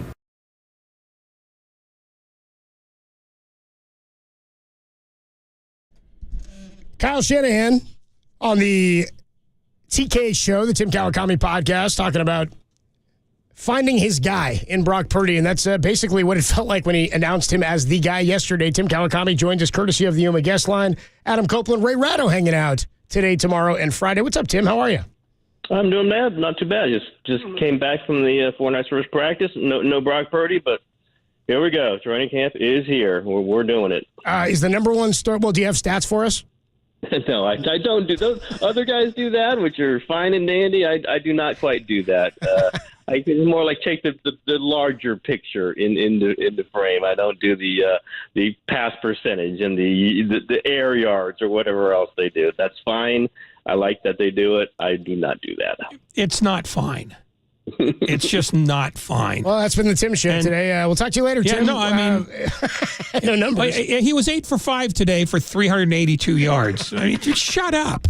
You know, you're playing against guys in shorts. Yeah. You know, when they do that in September, come talk to me. We've hit something, but let's move on from the Ratto trapdoor there. Okay, yeah, we'll get out of it. I'll go this way, and this might fall into a Ratto trapdoor. But I came out of yesterday going, man, that was a good presser in terms of opening a season for a team that has legitimate Super Bowl aspirations, a young quarterback looking to show us that what he did last year was legit. And one of our texters said yesterday, Brock Purdy healing like Wolverine, already cleared for training camp. I felt coming out of that presser that things were almost a little too positive, Tim, like too good going into the season. I don't know whatever context that is. They got a good team. Things could go wrong. There's no question. Nick Bosa's not in camp. I think everybody expects that contract to happen at some point. There's no rush. Nick Bosa doesn't exactly need 24 training camp practices to get in shape. He might need 0 to be in a good shape for week 1. But they're a good team, and I think part of this is maybe a subtle reaction to, the team that doesn't have a quarterback, can they get in without a quarterback? Well, whatever real questions there was about Purdy being healthy enough, and it seems like he's going to be. We'll see tomorrow when he practices for the first time. But in their minds, they go, what are you talking about? I think everybody locally understood, and we certainly have been writing and saying it, and since that Seattle game, which is the one where I talked to Kyle about, that was after the presser where we talked. Nothing new breaking or anything like that, but it just was filling in some of the blanks that we knew. If you talk to people with the 49ers, if you listen to anything that Kyle and John Lynch had said, if you listen to what the locker room leaders are saying or any rank and file in the locker room, that was the moment. Brock Purdy's quarterback. And they don't think he's a bad quarterback. They don't think they're just getting by with Brock Purdy. Maybe there was some of that with Jimmy Garoppolo, although I think Garoppolo was a fine quarterback for them. He wasn't great. And maybe in some of the largest moments, the biggest games, he wasn't as good as the other guy. But you got him pretty far. There were some things that he did that helped them win. I think they think Purdy's better. I think they think, if he falters, if he's hurt, if he's rusty, they feel pretty good about Trey Lance and Sam Darnold in that competition, and that's a competition for the second quarterback. You could say that things are too positive if you want to, but then it's better than saying that they're crappy, right? I mean, if better than saying that they're horrible. Well, hey guys, we have no chance. We're terrible. See you later. That's not what they're going to do. And I was around for a lot of times when Mike Nolan or whoever else would try to happy talk themselves into it, and it just wasn't true. this 49er team, given the games that they've won, the big games that they've lost, isn't going to do that. They're going to say we're pretty good. Very expensive roster, going to get more expensive when they do the Bosa deal, and they've got the Ayuk deal coming after that, maybe next year. They understand, and it's what Kittle talked about today. Like, they get it. Like, this is a really expensive roster. They're not all going to be back every year. They've already seen guys. Buckner went after the 19th season. Jimmy Ward after last season. Like McGlinchey. Like, this is not going to be a roster that can keep everybody who's good. There's too many good players. This is too expensive in a salary cap league. They're going to want to win a title one of these. And again, you'd never want to say do or die. These are hard things to win. They've had very good teams the last few years, have not done it at the end. You can't say that they were lacking in talent. Things didn't work their way. They think they're set up to get another good shot at it. I think that's the general thing. Nobody can guarantee a Super Bowl. There's still Patrick Mahomes in this league and a lot of other great players, but the 49ers are pretty well set up to at least to give it another run. Is the general sense that Bosa's situation is a lot like the old Jerry Rice situations where he wouldn't sign until most of training camp was done because he didn't like training camp? Yeah, no, I think Bosa likes working out. I just think it's understood that he doesn't need training camp. I think it's more not that he doesn't want to be there because he's going to use any excuse he can not to be there, because they're not going to practice. Like, Trent Williams didn't, go in team drills today, and I don't even know if he did. Like, they're not going to burn these guys. Chris McCaffrey, who was man on fire in OTAs and minicamp, was held out of most of drills today. Like, they're not going to say, Nick Bosa, the second you're here, we need you strapped down and start hitting people. It's just, they don't need it. Like, even the fines, which are now, much stricter for veterans, they still count Bosa being on his rookie deal. So there's a $40,000 fine for every practice he makes, but they can rescind it, which in the old days, they always, you hear these fines building up, fines building up, and they would just rescind them once the players sign. You can't do that for other players. You can't do that for Bosa. I just think there's a two-way deal on this. They'll get it done when it gets done. There's a lot of complications in the matter. See what else the market's going to be. See what Chris Jones. Maybe Chris Jones beats them to the deal, and they'll have to react to that. Well, maybe Chris Jones will have to react to the Bosa deal. Like, these things are all in play, but he does not need to be in camp. It's not a matter of pressure on either way. They don't feel that. Now, maybe you get to August 20, it's a different thing, but long ways away from August 20. Yeah, I was going to ask if there's a drop dead date, even if they haven't said it. I presume it would be before the week before the first game, but how much more before that? No, I think right in there. I mean, this is not comparable to the Khalil Mack situation. It's definitely different, mostly because 49ers will pay him, and the Raiders were not going to pay Khalil Mack. But remember, he was traded like the Tuesday before the first game. And I think that's what was coming down. You got to be in here by Tuesday. This is guidance for us to feel like we can put pads on you on Wednesday and see how it's going to go. Again, I don't want anyone to aggregate this. This is not me saying it's the same thing. I'm just saying when that happened for the best player on the team, they were saying, and no one felt that Mac needed to be there for camp to go through the drills. It just didn't need to happen. That was generally sketched out to be the Tuesday before the season. And I think that will be right in there for, I would not think it's too serious until 2 or 3 weeks before the first regular season game. And I don't think that there's a drop dead date. Even going into the season, I don't think it's going to take into the season. I think his brother Joey signed maybe 10 days before the start of the season, 3 years ago. Something in there. Just, get him on the field. But he could come in on Thursday, and you think he's not playing on Sunday in Pittsburgh on week one? I think he's probably playing on Sunday in week one if he signs on. He might sign Saturday and meet them in Pittsburgh. There's no worry that Nick Bosa is going to come in out of shape. There's no worry that, oh my God, he's not going to understand what the playbook. There's just zero concern about that. In some ways, that hurts the deal because we know pressure makes deals. Deadlines are important when it's this large a contract. But I just don't think nobody was worried about Fred Warner, coming in, in not great shape last year. Nobody, like George Kittle. These guys the commitment is to the work. The 49ers are going to have to pay them a lot of money because they know they're so committed to it. But there's also no worry that, oh my God, he's going to come in 37 pounds too heavy and it's going to be terrible for sure. There's zero worry about that. Talking to Tim Kawakami on the UMA guest line. I wonder if you talked to Kyle Shanahan at all about Christian McCaffrey, or if you discussed what's going on, or your thoughts even on the running back situation. People saying that the devaluing of the running back across the league because of the guys who have gone unpaid. I just think that it'll come back when you prove that you have a running back that wins you a Super Bowl, or you won a Super Bowl because of that running back. We haven't seen that. We've seen cheap running backs on teams. Isaiah Pacheco was like the lead guy last year, and Jerick McKinnon was catching passes for the Chiefs. It wasn't Clyde Edwards-Helaire. This is a guy out of Rutgers. $16 million for McCaffrey. Obviously, he's the best in the league, or one of the top two. You get a full season of him this year. I'm wondering what his future holds. We're talking about the expensive roster. Kyle's done a great job at finding value in running backs that were either undrafted or at the back of the draft. He's fine for this year. I mean, you want him here and next year, but I wonder what happens financially with him beyond these next couple of seasons. You know, they redid his deal a little bit going into the season. They didn't have to, because remember, like, the Carolina paid the bulk of his contract last season, so they had him at the minimum. It was crazy. So you could basically count this season and average it out to last season's minimum, and that's a pretty cheap running back you're getting for being the most complete running back, maybe the most talented running back in the league, arguably.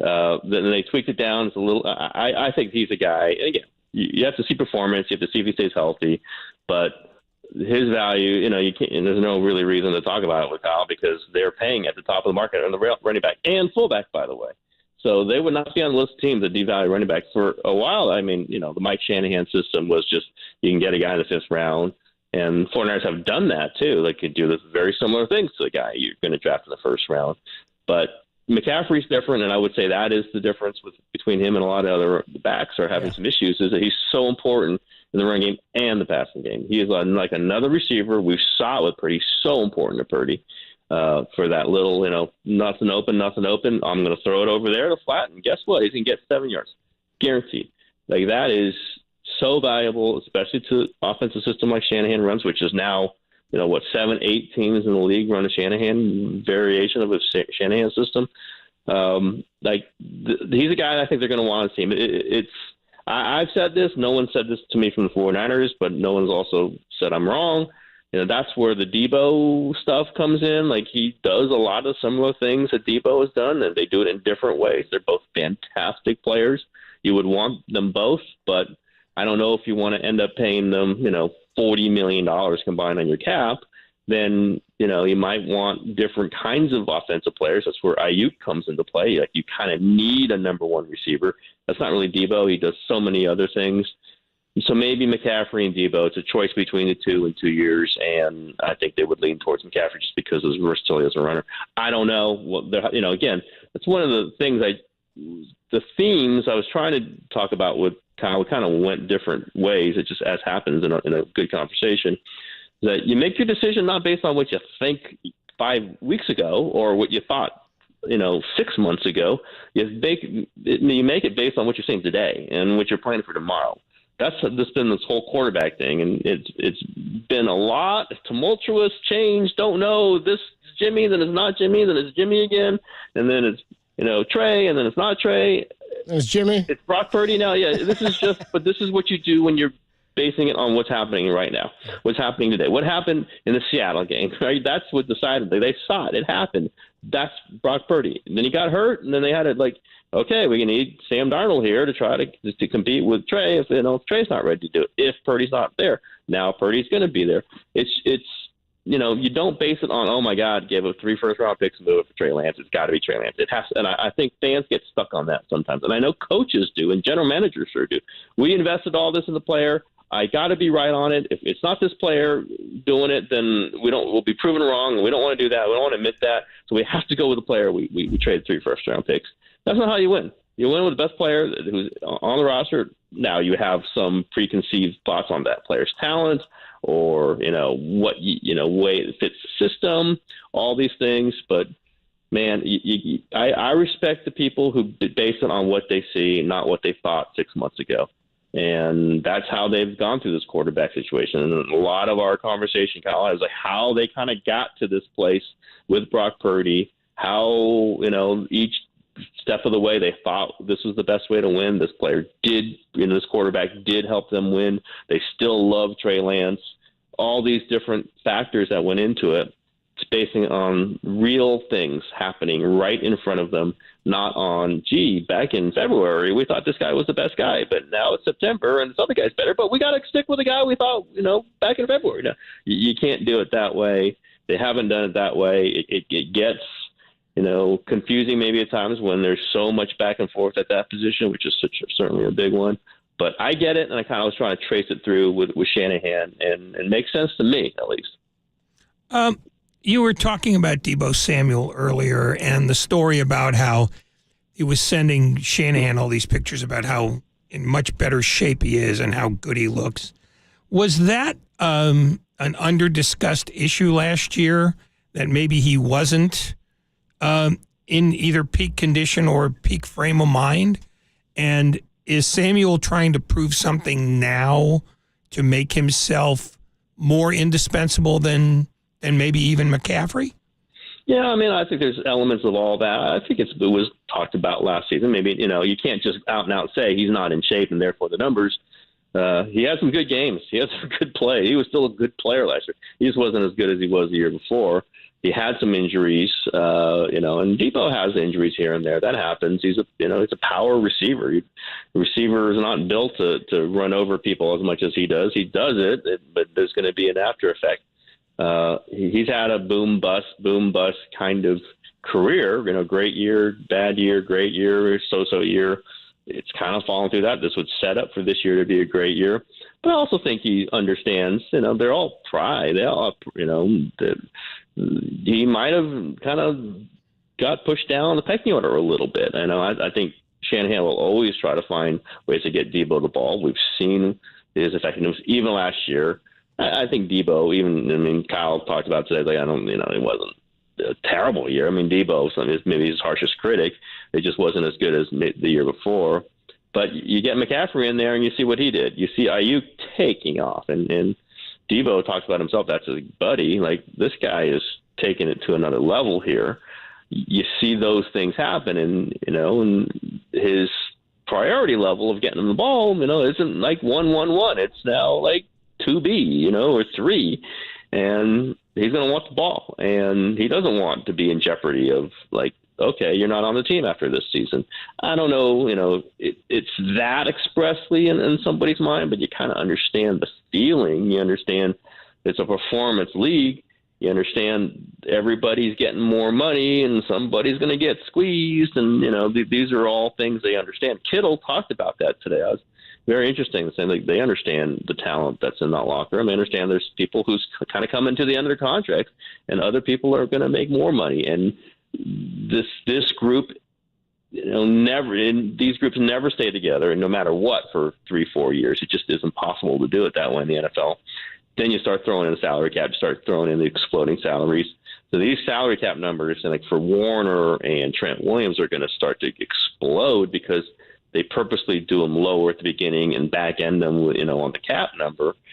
They understand there's some players who are not going to be, who are good players, who are not going to be here next year, say, and there'll be more than that in 2 years. So I think it's just part of the thought process, part of the conversation. Maybe not specifically, I better perform or else I'm going to get moved, but it's part, these are competitors. They get who's good. They get what makes a team win, and they want to be part of that. And they know if they're part of that, then they're likely to be part of the team the next season. And if you're lesser than that, then maybe you won't be. It's just, it's part of the sport. It's part of the tough things, but it's also what makes it great, the competitiveness. The teams are not there to be nice to everybody. The teams are there to try to win. Before we let you go, talking to Tim Kawakami on the UMA guest line, how legit was Kyle in saying that he was thinking about signing Phil Rivers to quarterback the team had they come out of that NFC Championship? I'll just put it this way. I think he didn't say it unless he was pretty damn serious about it. This is during the game he's thinking this, but I think that was a very real possibility. They weren't going to win the game, right? It's kind of this, alternate reality here. But if they had won the game, let's say Josh Johnson, because, they scored a touchdown. I think that's while Johnson was in the game. That's when McCaffrey ran that touchdown. Like if that defense plays lights out and they win that game with Josh Johnson who plays decently, I think the 49ers had every intention of calling up Philip Rivers and saying, "Would you be the Super Bowl quarterback?" That would have been interesting, huh? It would have been an interesting couple of weeks there. And you think Philip Rivers would have said no? Philip Rivers is hell yeah, let's go. Well, he doesn't swear, so you'd say heck yeah, let's go. To heavens, yes, I'll be there. That's what he'd say. Yes. It would have made for a very interesting 2 weeks of coverage. I'll put it that way. I think he probably would have missed the game because he was in the maternity ward. I won't even go down the line I was going to go, but it would have been very interesting. And no, Shanahan does not say that name on the record in his office for a podcast if it wasn't something that they were seriously ready to do. Seriously, I'll do this real quick. Seriously ready to sign him or start him? I think if they signed him, they would have started him. Yeah. Even if Johnson had won the NFC Championship, that'd be a heck of a move. We're going a long way down this road, but yes, we are. I'll just say he does not say it.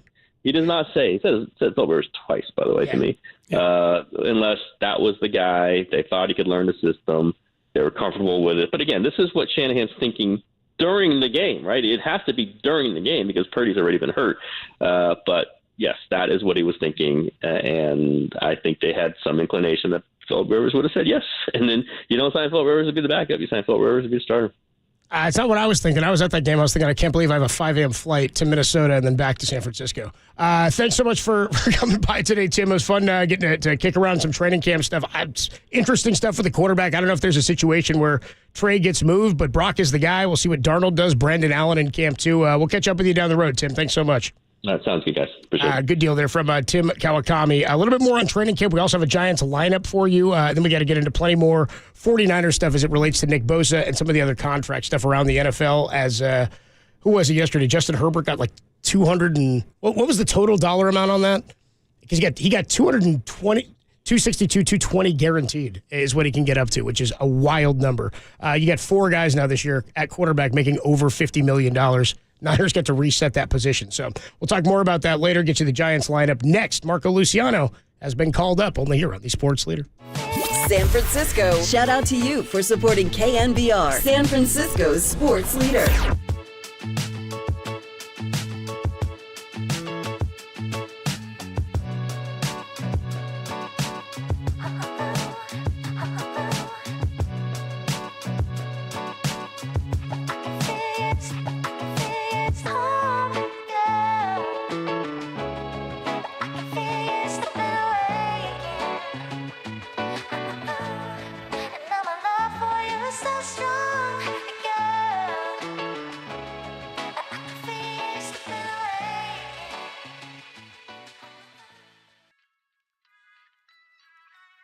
'49ers training camp is officially underway, though Brock Purdy did sit out as a precaution. Today's first practice, he will be participating as he is a full go ahead of the 2023 campaign. More on that trending on the all-new KNBR app.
This is KNBR, and they are Tolbert and Copes. Listen to us here and follow us on Twitter, Instagram, and Facebook. We are KNBR 104.5 and 680, the sports leader. Well, Marco's going to be in the lineup today for us at shortstop. We're excited about that. We've seen him in several spring trainings. He's made real strides at the minor league level this year. We're seeing him improve on defense, which is such an important piece of what we're trying to do around here. So we're looking forward to seeing his shortstop play. Great reports from the minor league level, both at Richmond and at Sacramento. Striking out a little bit in Richmond and at Sac, but he's also coupling that with a pretty high walk rate and driving the baseball. Last night, I think he hit 3 balls over 100 miles an hour, a line drive, a hard ground ball, and a ball that left the yard. So excited to see what Lucy brings to the table, and I know a lot of Giants fans are excited to see him as well. Okay, all right. We got to get to something real quick, but I forgot to tell you, Tolbert & Copes is sponsored by Redwood Credit Union. Start earning cash back on your everyday spending with a Redwood Credit Union free checking account. There's no monthly fees, no minimum balance, and your debit card earns cash back, travel, and more. Get started at redwoodcu.org/free checking, federally insured by the NCUA. I'm down with the Clash. Nice rejoin music there. And I don't know yet if I'm down with Gabe Kapler going, yeah, I think Lucy can help us. No. He's not here yet. We're going nickname already. No. Yeah, no, just no. Oh, come on. Yeah, I think Lucy, he hit 3 balls over 100 miles an hour. So yeah. I laugh at that. I mean, that's great. You know, guys who hit hard and throw hard. That's the great thing about Ohtani. He throws 100 and hits 100, which is wild. But naming them after dead comedians from the 1950s. Yeah, I'm a Lucille Ball guy, but I'm not, Harpo Marx and all that. The George Reeves episode, we can go Superman. We're losing listeners by the second here, going 1950s television, Lucille Ball. I mean, our parents weren't alive then. Yeah, I know. My dad's got more useless info than anybody. By the way, text line already 3 people. We can't be calling him Lucy, dude. Like 408 checks already. No, that's got to be stamped out now. Fast, like no way on this. We do have a lineup for you for the Giants tonight. One is out as Marco Luciano has been called up. They're going to lead off tonight with Lamont Wade at first. Wilmer Flores at second. Batting second. He's going to DH. J.D. Davis hitting third at third. Conforto cleanup. He's in left field. Matos is hitting fifth. He's in center field. Bailey hits sixth and does the catching. Yaz is hitting eighth. And in right field, he's hit seventh. Luciano is hitting eighth at short. And Casey Schmidt is hitting ninth and playing second base. So you got Schmidt and Luciano up the middle. Casey Schmidt very well may be the shortstop next year if Crawford's not back or if Luciano proves he's capable. There's also talk that he may not be a shortstop. Like, I don't know how good of a defender he is. He wasn't, as Kapler would say, he wasn't profiling as that. No, he wasn't profiling. Maybe a 3B or a left fielder or something. The one thing about Gabe Kapler that is most consistent is that he finds the hardest possible way to say the simplest possible thing. Yeah, the most unique way, too. Yeah, he doesn't want it to be. It's not. You're right. It's not all that unique, but it's phrasing that we wouldn't normally use in professional sports or the game of baseball. Like, remember, he wouldn't pick a closer year one. We've got him in different buckets. Yeah, we've got the opening bucket, we've got the bulk bucket, and we've got the ending game bucket. I think he spends a fair amount of time every day trying to figure out how to say things that will make you go, huh? Maybe he's trying to get the beat writers to listen. Like, what did he mean by that? Yeah, well, he did this too early on. Remember, they named Donnie Ecker offensive coordinator. Yeah. And then I guess he was a hitting instructor. I was like, so he's the hitting coach. Like, no, we got Justin Veely too. Well, so what's the offensive coordinator? Well, he designs what the offense is, how we're going to go about scoring runs. So then why is the manager here? What is going on? Like, what are these positions we've created? So, well, I mean, when you've got a 28-man coaching staff, actually not 28-man, that's not. 28, yeah, 28 people. 28 people. That's the great, who was it? Jeff Samar just said that year one with Gabe Kapler. Might have been with Farhan, actually, because it would have been Bochy's last year. Yeah. He said, as soon as I can figure out the minor league free agents from the coaching staff, we'll be okay. Yeah. Because they had so many. It's been so much turnover. And you mentioned this to me earlier, that they have not been – it hasn't been a bunch of fringe players this year. They're not going out and grabbing the Lamont Wades and the Mike Yastrzemskis and finding guys who were fringe cast-offs from other teams. They really have just focused inward because they've they've had to protect and use so many 40-man roster spots to keep hold of their own guys. And they also, I think, came to the conclusion that they were going to have to come to, which is that you can't live on other guys' fringe guys. Other teams don't make that many mistakes year after year to allow you to populate your team. Right. If you're trying to win. So I think at some point they had to just say, we have a farm system. We'd better see if any of these guys are any good. And if none of them are, we won't have to worry about it because we're going to be on other teams. As far as Gabe goes, because it's tough to say, their big thing too is we're going to develop at the big league level. We're going to develop at the big league level, which is fine when you're rebuilding because you're like, it doesn't matter. We're not committed to anything. But when they were saying that, they still had guys under contract that were part of those World Series teams. It's why 2021, part of why 2021 was so successful with Buster coming back and kind of emptying the tank and Belt finally hitting 20 plus before he tried to drop down a bunt in Colorado. The development, though, at the big league level, to this point, you said this earlier, they're not making the adjustments. That's not happening at this level. Casey Schmidt has made some development. He's taking more pitches, but sometimes it seems he's taking pitches just for the sake of taking pitches, not because he's laying off it with a great eye. And, this stuff's hard to do when the other guys figured you out and then has figured you out a second time. I think more than anything else, they've come to the point where they just have to dance with the date they brought. Yeah. And, you can get by when everybody has a career year, which is what 2021 was. It wasn't a triumph of development. It was a kiss from God. It was lightning in a bottle. They caught it one time. And then you saw what happened in 2022, where they were just... These guys aren't there. Because they had a team. Yeah. So I guess they're trying to reinvent themselves in slow motion because they also tried to reinvent themselves last winter by throwing money around, and they didn't get to throw money at Aaron Judge, and they threw money at Carlos Correa, who said yes, and then they walked away from it. So if you're not going to go fringe guys from other teams and you're not going to buy players in the open market, you don't have a lot of options left.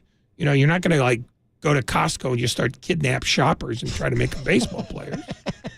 I mean, you could. It seemed for a while like some of the guys they had, that's what they had done. Franklin Van Gerp, you know what I mean? Moving him out to get exactly. See the head shakes I'm getting in there? Because I just assume they're nodding off. I just figure I'll never forget what toilet I was sitting on when they acquired Van Gerp. So they had to see. Now that's an image I'm going to have to spend some time getting rid of. You don't have to think about me sitting on the pot, Ray. Oh, I don't have to? I thought you were leading to something. Yeah, no. I thought this was a transition to it. Putting it out there. I just thought there's no toilet bit coming, not until the soup du jour, maybe later in the week. But for the Giants, you're going to look at a new guy today. They're batting him 8. It's not like when they brought up Pat Bailey and I mean, they're immediately putting these guys in the starting lineup, but it felt like with Casey Schmidt, he was hitting in the middle immediately. And he came in, he hit for power. It's funny, many different times this year, different guys have come up and spelled them, which is always great until everybody goes flat. And that's where the superstar missing is a big problem because those guys can carry a lineup for a month or for 2 weeks if you need them to. Wilmer Flores isn't the same guy. When nobody's getting on around you, there's no major threat in the lineup. Yeah, you can't drive in runs when there's nobody out there to drive in. Yeah. And the Yankees are finding that out without Judge. That's exactly the issue now. They're hitting solo bombs, and they're not scoring runs at all. And it doesn't matter if you have to pitch to a guy. I used to think A-Rod would set the home run record if he stayed in Texas because they're going to pitch to you up 7-1 in the 8th inning. No, but he had to be a Yankee. That's it. And help ruin his career that way. He still hit 600 and something, didn't he? 690 or something? He will end up being the second best player in history not to go to the Hall of Fame. You got Clemens behind him. Pitchers are behind hitters. I think classify differently. No, I don't classify them differently, but Alex Rodriguez was a great player for a long time and playing every day for a long time. And you have to remember that part of that he was playing out of position because he really was a shortstop who couldn't play shortstop in New York because Derek Jeter had the job. So I think in some ways he is, he's not Bonds, but he's damn close. Yeah. Yeah, and the infield element of it is I mean, Bonds, people forget, too, the defense he played and the speed he had early on. A-Rod was as powerful. I mean, he was incredible power when he came up. He had a hose, had a cannon. And those shortstops in the AL back then, it's sort of like, why would you want to? It's like when Tim Duncan started classifying as a power forward, made every All-Star team as power forward. It's like he's a center. There's guys shorter than him on his team that are classified as centers. However, you've got, if you classify as a different position or in a different place, you can find more success there. It was weird to me that A-Rod wanted to go up every year against Nomar and Tejada and Omar Vizquel. And, I mean, how many other shortstops were there? You used to have Cal Ripken at short. He moved to third. But the AL back in the early 2000s was a bevy of them. They were all over the place. But he was a natural shortstop. Right. And so at some point, are you really going to worry about where you rank among shortstops if that is your natural position? No, you're going to believe I can beat out all those guys. Yeah, it's like better than Mike Schmidt, third base. More home runs, more power. He does have one title, though. Just the one. That's it. We talked about the adjustments for baseball players. I've been wondering this for quarterbacks. You head into training camp. Brock Purdy, and Kyle said this yesterday, is going to miss today, but he's still going to get the first team reps going forward.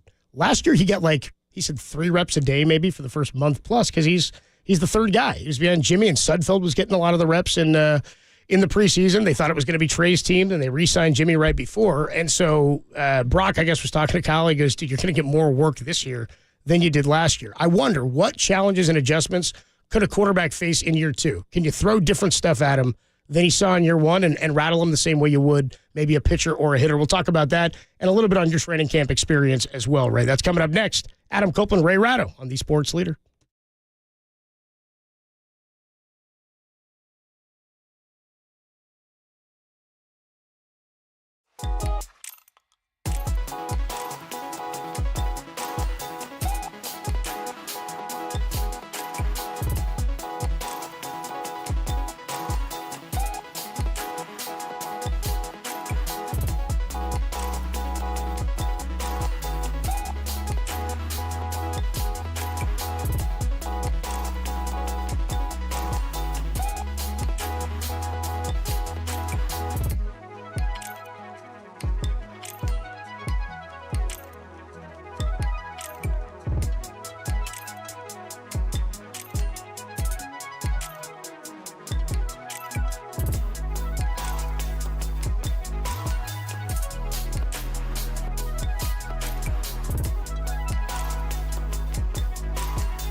Listen to the Sports Leader anywhere, anytime. Download the all-new KNBR app. Now, Tolbert and Copes continue live from the KNBR Casino Matrix Studio. Casino Matrix Progressive Jackpots are here. Where are you? Just drop in. Please play responsibly. 1-800-GAMBLER. Kyle, what do you expect to see from your quarterbacks on day one, and what did you see from them? I don't expect a lot. I expect them to show us that they haven't gotten worse while they were gone, which, they all get pretty good in OTAs, and what we're expecting and what we do today is really exactly what they did on OTA 1. So I expect them to come out and be clean on all their footwork, clean with where to go with the ball, and just show that they've been working their 40 days away. And all our guys they had a good first day, but reps weren't high, and it was pretty basic stuff, and just keep taking it one day at a time. Adam Copeland, Ray Ratto hanging out with you today, and we are with you till 5:45 when Giants pregame gets going for Game 2 between the Giants and the A's. 6:45 first pitch. That was Kyle Shanahan. The intrigue of the 49ers, his expectations for the quarterbacks, what he expects to see. He did say he thought the preseason games were going to mean a lot more to the QBs this year than they have in the past. Kyle's made it clear he's not a big preseason game guy. You just can't get the situations you want. They like the joint practices where you can control what you're doing. You can run certain stuff that you're working on. You can play 4 preseason games, I guess it's 3 now, preseason games, and never see some of the situations you want to see because your offense and your starters are out there so little. Go ahead. Yeah, that's why I think he's wrong about this preseason being so vital. Why is that? Because if it's vital and you start seeing Brock Purdy playing a lot in preseason, something's gone terribly wrong. It means he needs the work. He needs the work, and B, he hasn't figured it out. And it's always been true that if you have more than one quarterback, you don't have any. So I think the less you see of Purdy, the more confident they will be in him. So what are you going to see from preseason if it's not the starter? Oh, good, another backup. You'll see the backup in week 3 when Purdy goes down. I mean, that just get used to it. Yeah. Well, what's their history? I think that's why yesterday Tom said maybe there's just not another one. Like, I don't know if they should trade Trey or move on from anybody based on last year having as many as possible. Oh, no, they should bring back Sudfeld. Well, they traded him to Detroit? Yeah, get him back. Get him back. Where's Nicky Mullins? Is he still start trolling that CFL. I mean, most of the season's done up there anyway. The Alouettes got somebody for They don't have enough depth. And it doesn't matter how deep they are, they don't have enough depth. So what's the deepest? What's the most shallow position group on the team? Because I've got an opinion. I don't think it's quarterback. No, it's quarterback. You do, because those guys get chewed up, and I don't know, why it is, but it's year in and year out. They're at least one quarterback. I think I'd call Phillip Rivers now. Before we get to the situation where you need it, absolutely keep your phone on, dude. You might be my ask a friend. Yeah, when your kids, when child 10 is taking a nap, go out in the back and throw through a tire. That's what we're banking on. Is Phil Rivers just gets so sick of his in that situation, he just can't handle being with all those kids. Yeah. But he's fine because now he's got a full offense. He can run QB with the Rivers. He's got 10 kids. I think the youngest two probably are still a little raw. They'll play special teams. Yeah, I think you want to wait till the last one is able to walk. Right. Because he's got to be, unless you're running decoy plays, you put him down on the line, 4 down line, you'd be okay. Long snapper, a 4-point stance, you'd be set with the kids crawling. The Phillip Rivers thing is it's great because you could talk about that on July 26th. It's a great story. But it's a story. It doesn't make any sense. It would. I think 49er fan, that would have been a great debate if the Niners had come out of that game with a scrap out win with Josh Johnson. They go out and they add Phil Rivers. I think most 49er fans would say sign Phil Rivers or play Phil Rivers, not Josh Johnson. I think what they would say is have Kyle Shanahan checked for brain lesions. I mean, you got to have something. I mean, if Josh Johnson had been able to beat the Philadelphia Eagles, how does he starts? But what if he looks the way he looked and they win because of defense? Like, what if the Eagles can't put up the points they put up and the defense forces some turnovers, a pick six, and a pin you deep inside? Yes, he's the quarterback of the winning team. But, he couldn't hear anything. He didn't know the play. Like, what if he doesn't know? But Phillip Rivers knows even less about the offense than Josh Johnson. Agreed. But no matter what. Agreed. No question. I mean, I could see it's July 26th, and it's Idiot's Delight. So we're talking about this. But you sign Phillip Rivers and you say, if things start to go sour in the Super Bowl, you'll play. You don't start him. Then again, Kyle Shanahan saying that he thought about it during the game tells you that he still is half general manager, half coach. Yeah. And he gets all the credit in the world for being a coach. and almost none for being a general manager. But he is both of those guys. And that's why, in a weird way, when the 49ers bought Leeds United, the English soccer team, and they put Parag in charge of it, the first thing that went through my head is they're going to have to find a new capologist. He can't run a soccer team in England that wants to be in the Premier League as a part-time deal. It's almost like I said this to my producer yesterday and was shot down for it. Yeah, we're looking at you in there, Derek. This is because this is a huge question mark for the end of this season, especially after you hand Nick Bosa a contract. This will be the first sort of issue or problem or questions and concern around this expensive roster. I mean, we went through the entire roster yesterday. I don't think there's a position group on the team that doesn't have an all-pro. Or in the secondary, you've got Hufanga. You've got Fred Warner. You've got Trent Williams on the line. You got Nick Bosa on the D-line. You've got Juszczyk in the backfield. You've got McCaffrey. You've got somebody all over the field. You've got the most talented roster, top to bottom, maybe in the league. So the salary cap situation, we kind of talked about it there with Kawakami. At the end of this year, going into next, when you've got Ayuk, and who knows if he deletes the Niners from his Twitter account. Yeah, Who's to say he won't? That's when the fancy dancing. When you have that many players, the salary cap becomes your enemy. Are there 32 good salary cap guys in the league? Because I say no. Of course not. There's like 10. They're 12. I mean, you can usually tell who's not good at the salary cap by looking at the standings. The Saints, like for 3 years, they're in hell. Salary cap hell. No, but everybody's in salary cap hell for a while, but everybody gets under the cap. Yeah. The teams that are bad at everything. And the Arizona Cardinals are bad at the salary cap. The Las Vegas Raiders are bad at the salary cap. And it's all part of the bigger pictures. If you can't manage that, you've got a roster that's wrong. And no flexibility. Yeah, but if your roster's wrong, who decided that? It wasn't a salary cap guy. It was a general manager and the coach. So one leads to the other. And if you're bad at one, you're bad at all of it.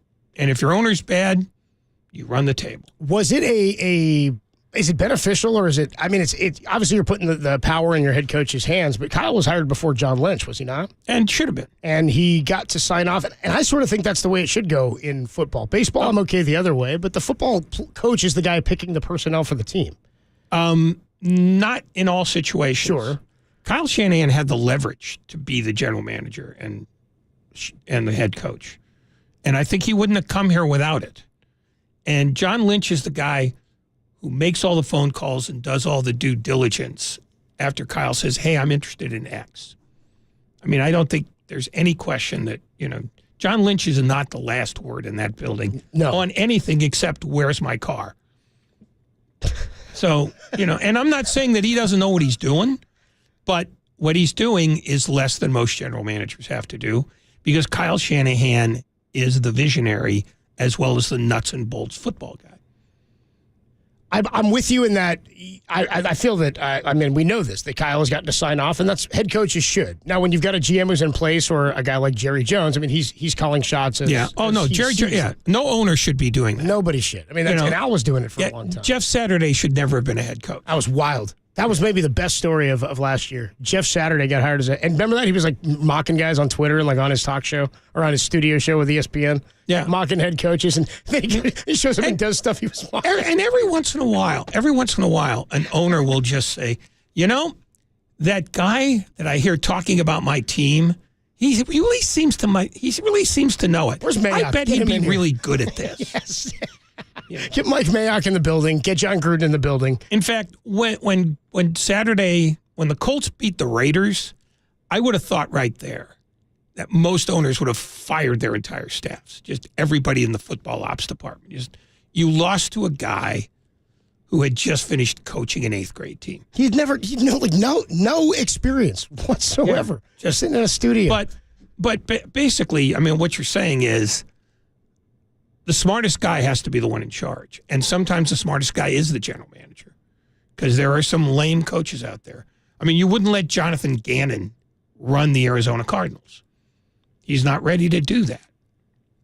Shanahan was ready to be that, and he had the power to ask because Jed York was out of ideas. You had to get him. He was the best available coach. Yeah, and if he walked in and said, I also want to be the Queen of the Netherlands, he'd be wearing a crown today, too.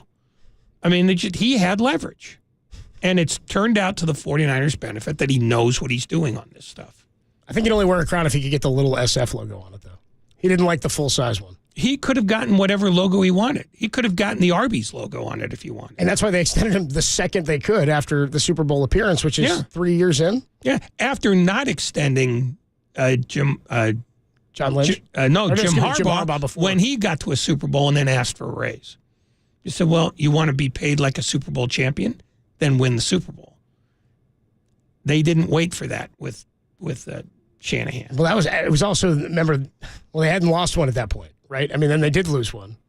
They go and they lose. That was the Steve Young comment about it's a team where you can lose championship games but not Super Bowls, and they went out and lost that. And I think that soured. The relationship between Jed and Harbaugh was. Oh, it was gone well before that. Jed has completely, I think, revamped the way he goes about allowing the organization to be run or running it.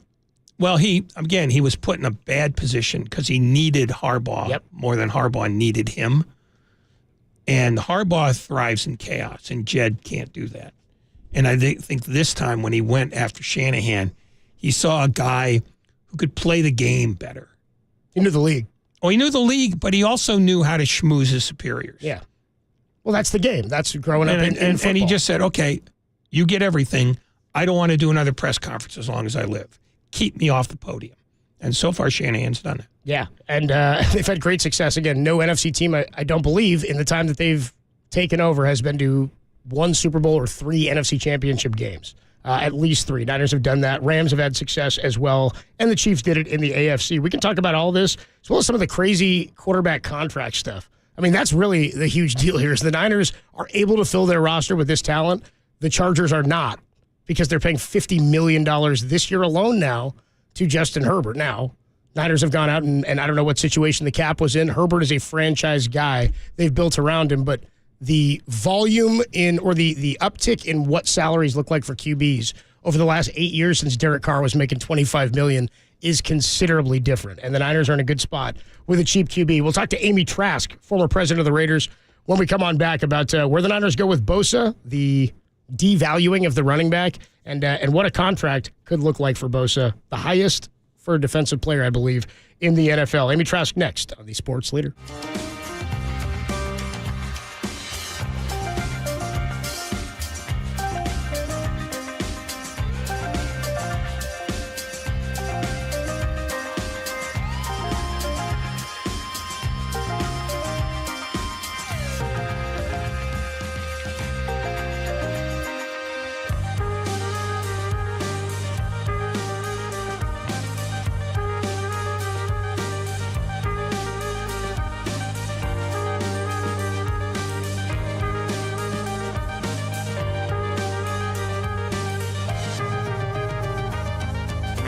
Dave Stewart joined Murph Mack and Pop on Lunch today and discussed why the Babe Ruth series is going to suffer greatly once the A's move to Vegas. You take that home, throw it in a pot, add some broth, boil it up, you got yourself a stew. That's all over on the all-new KNBR app.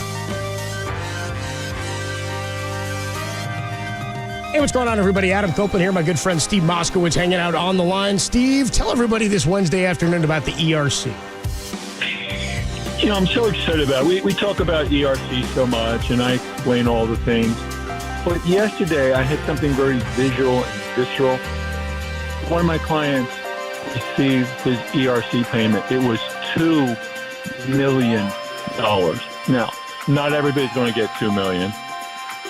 But the bottom line is we've had other clients get millions, and lots of clients, hundreds of thousands.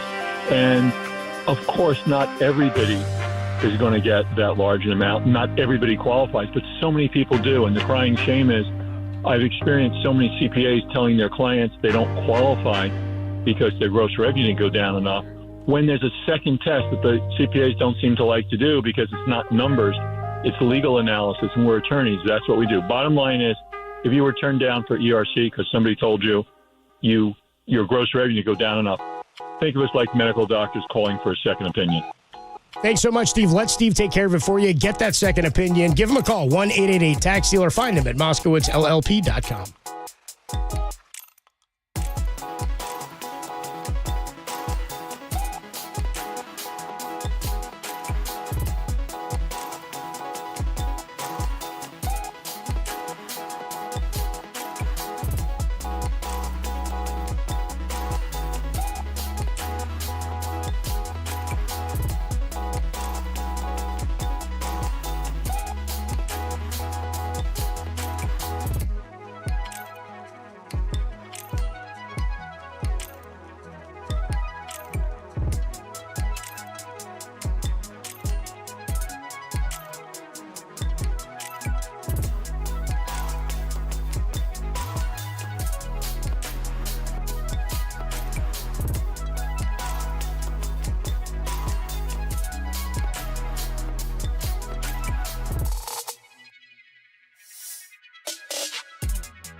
Tolbert and Copes, or Tom Tolbert and Adam Copeland if you want to be formal about it. Got Google Nest? If so, listen to the sports leader at home. This is KNBR 104.5 at 680.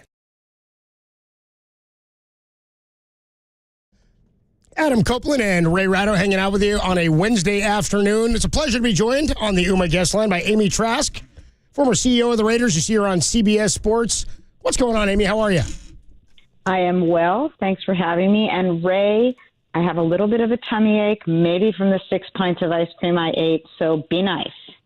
Yeah, fat chance. Good point. Good point. We thought it'd be good to get you on, one, because Ray's here, and two, because there's a bunch of contract stuff going on, and who else should we talk to, or who other to talk to than a CEO from the NFL? We were just now going over the salary cap situation for the 49ers, where we're finally getting to a spot where the talent on the roster is so good, they're going to have to pay Nick Bosa, that it's going to sort of come to a head next year. We were talking about how Parag Marathe is now heading Leeds United for the ownership group from the 49ers that bought them. And so this becomes a little bit more curious situation. I said, I don't believe there are 32 incredible cap specialists around the league. What's the hinge point that makes somebody great at this? Is it you have to go out and find someone? Do you teach it from within? What's the specialty that made the 49ers so good at getting to where they are, and why can't other teams do it? Well, look, the cap is a method of accounting. There's GAAP accounting, there's tax accounting, and there's cap accounting. And certainly the 49ers have been very, very good at it. But, look, in addition to cap accounting issues, there's also cash issues. And the 49ers are going to have to weigh all of that when deciding how to proceed with Nick. And I certainly hope they get it done. It's very easy for me to sit here and spend Jed's money for him. Hey, Jed. Going to spend a little of your money for you. But look, it's important that they get this done. I worked for almost 30 years for a man who told me the quarterback must go down, and he must go down hard. And we saw what Nick did last year in that regard, and I hope they get it done. Is there a way to view the salary cap not as an ongoing problem, but as a year-to-year thing where you just say, we have to sign Bosa now, we'll worry about next year, or does that become self-defeating for a capologist? Certainly, I think that's a terrific question, Ray, and certainly you can kick the can down the road, so to speak, and you can make adjustments now and figure it out down the road. You've also got to evaluate what are my chances of winning right now, and do I want to make this decision for right now? And we'll figure out next year when we have to figure out next year. Look, Nick is a phenomenal, supercalifragilisticexpialidocious player.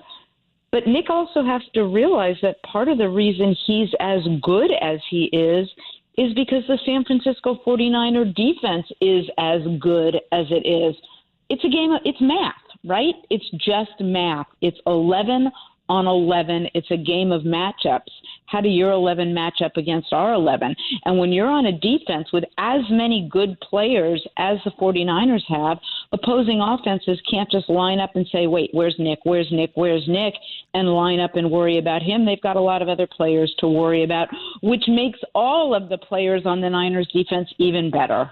Amy Trask, the voice you hear on the UMA guest line. So if you're the 49ers and you're sitting here in this situation with Nick Bosa, is it beneficial? We were talking before that you bring the quarterback down. There's no real leverage, it doesn't seem like, here, in that they plan to sign him. They want him. They'll get a deal done. You do have Chris Jones out there who could maybe set that bar a little bit higher, and that would be frustrating. Is the goal to get that done now before Chris Jones, or is Nick Bosa sitting on the outside going, I'm going to wait because I'm going to get more no matter what? Look, I'm not a big fan of the whole concept of leverage in a negotiation. We hear people all the time say, let's sit across the table from one another and let's negotiate. I think instead you say, let's sit next to one another and collaborate and figure out a way to get this done. Is it better for the 49ers to get a deal done with Nick Bosa? Absolutely. Is it a good idea for Nick to get a deal done and be on a team where they have as much? Yeah, we're gonna try to reconnect with Amy there. She got a little hairy there with the connection. So if I'm Nick Bosa, I'm not signing until Chris Jones does. But same with Chris Jones. It's like a game of chicken with the players. But the teams, I think, I don't think you have to. I mean, if if your agent's doing his job, you have a drop dead number. You're fine, right? Yeah, I mean, the idea that you have to make $45 more than Chris Jones. I mean, we just saw this with Jaylen Brown. Yeah. He's now the highest paid player in the history of the NBA. For what, another week? Yeah. You know, at some point, you just have to come up with a drop dead number. We've reconnected with Amy Trask on the UMA guest line. We lost you a little bit there, Amy, on the Nick Bosa. When you would sign him, you said you didn't agree with the leverage. The sitting down and hammering out across the table can be a bad thing or a good thing. Where were you going from there?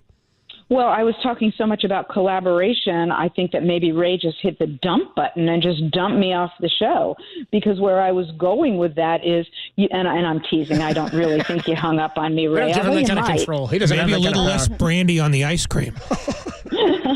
I think Ray could hit the dump button on me, but really, you know what, Ray? I don't think you would hit the dump button.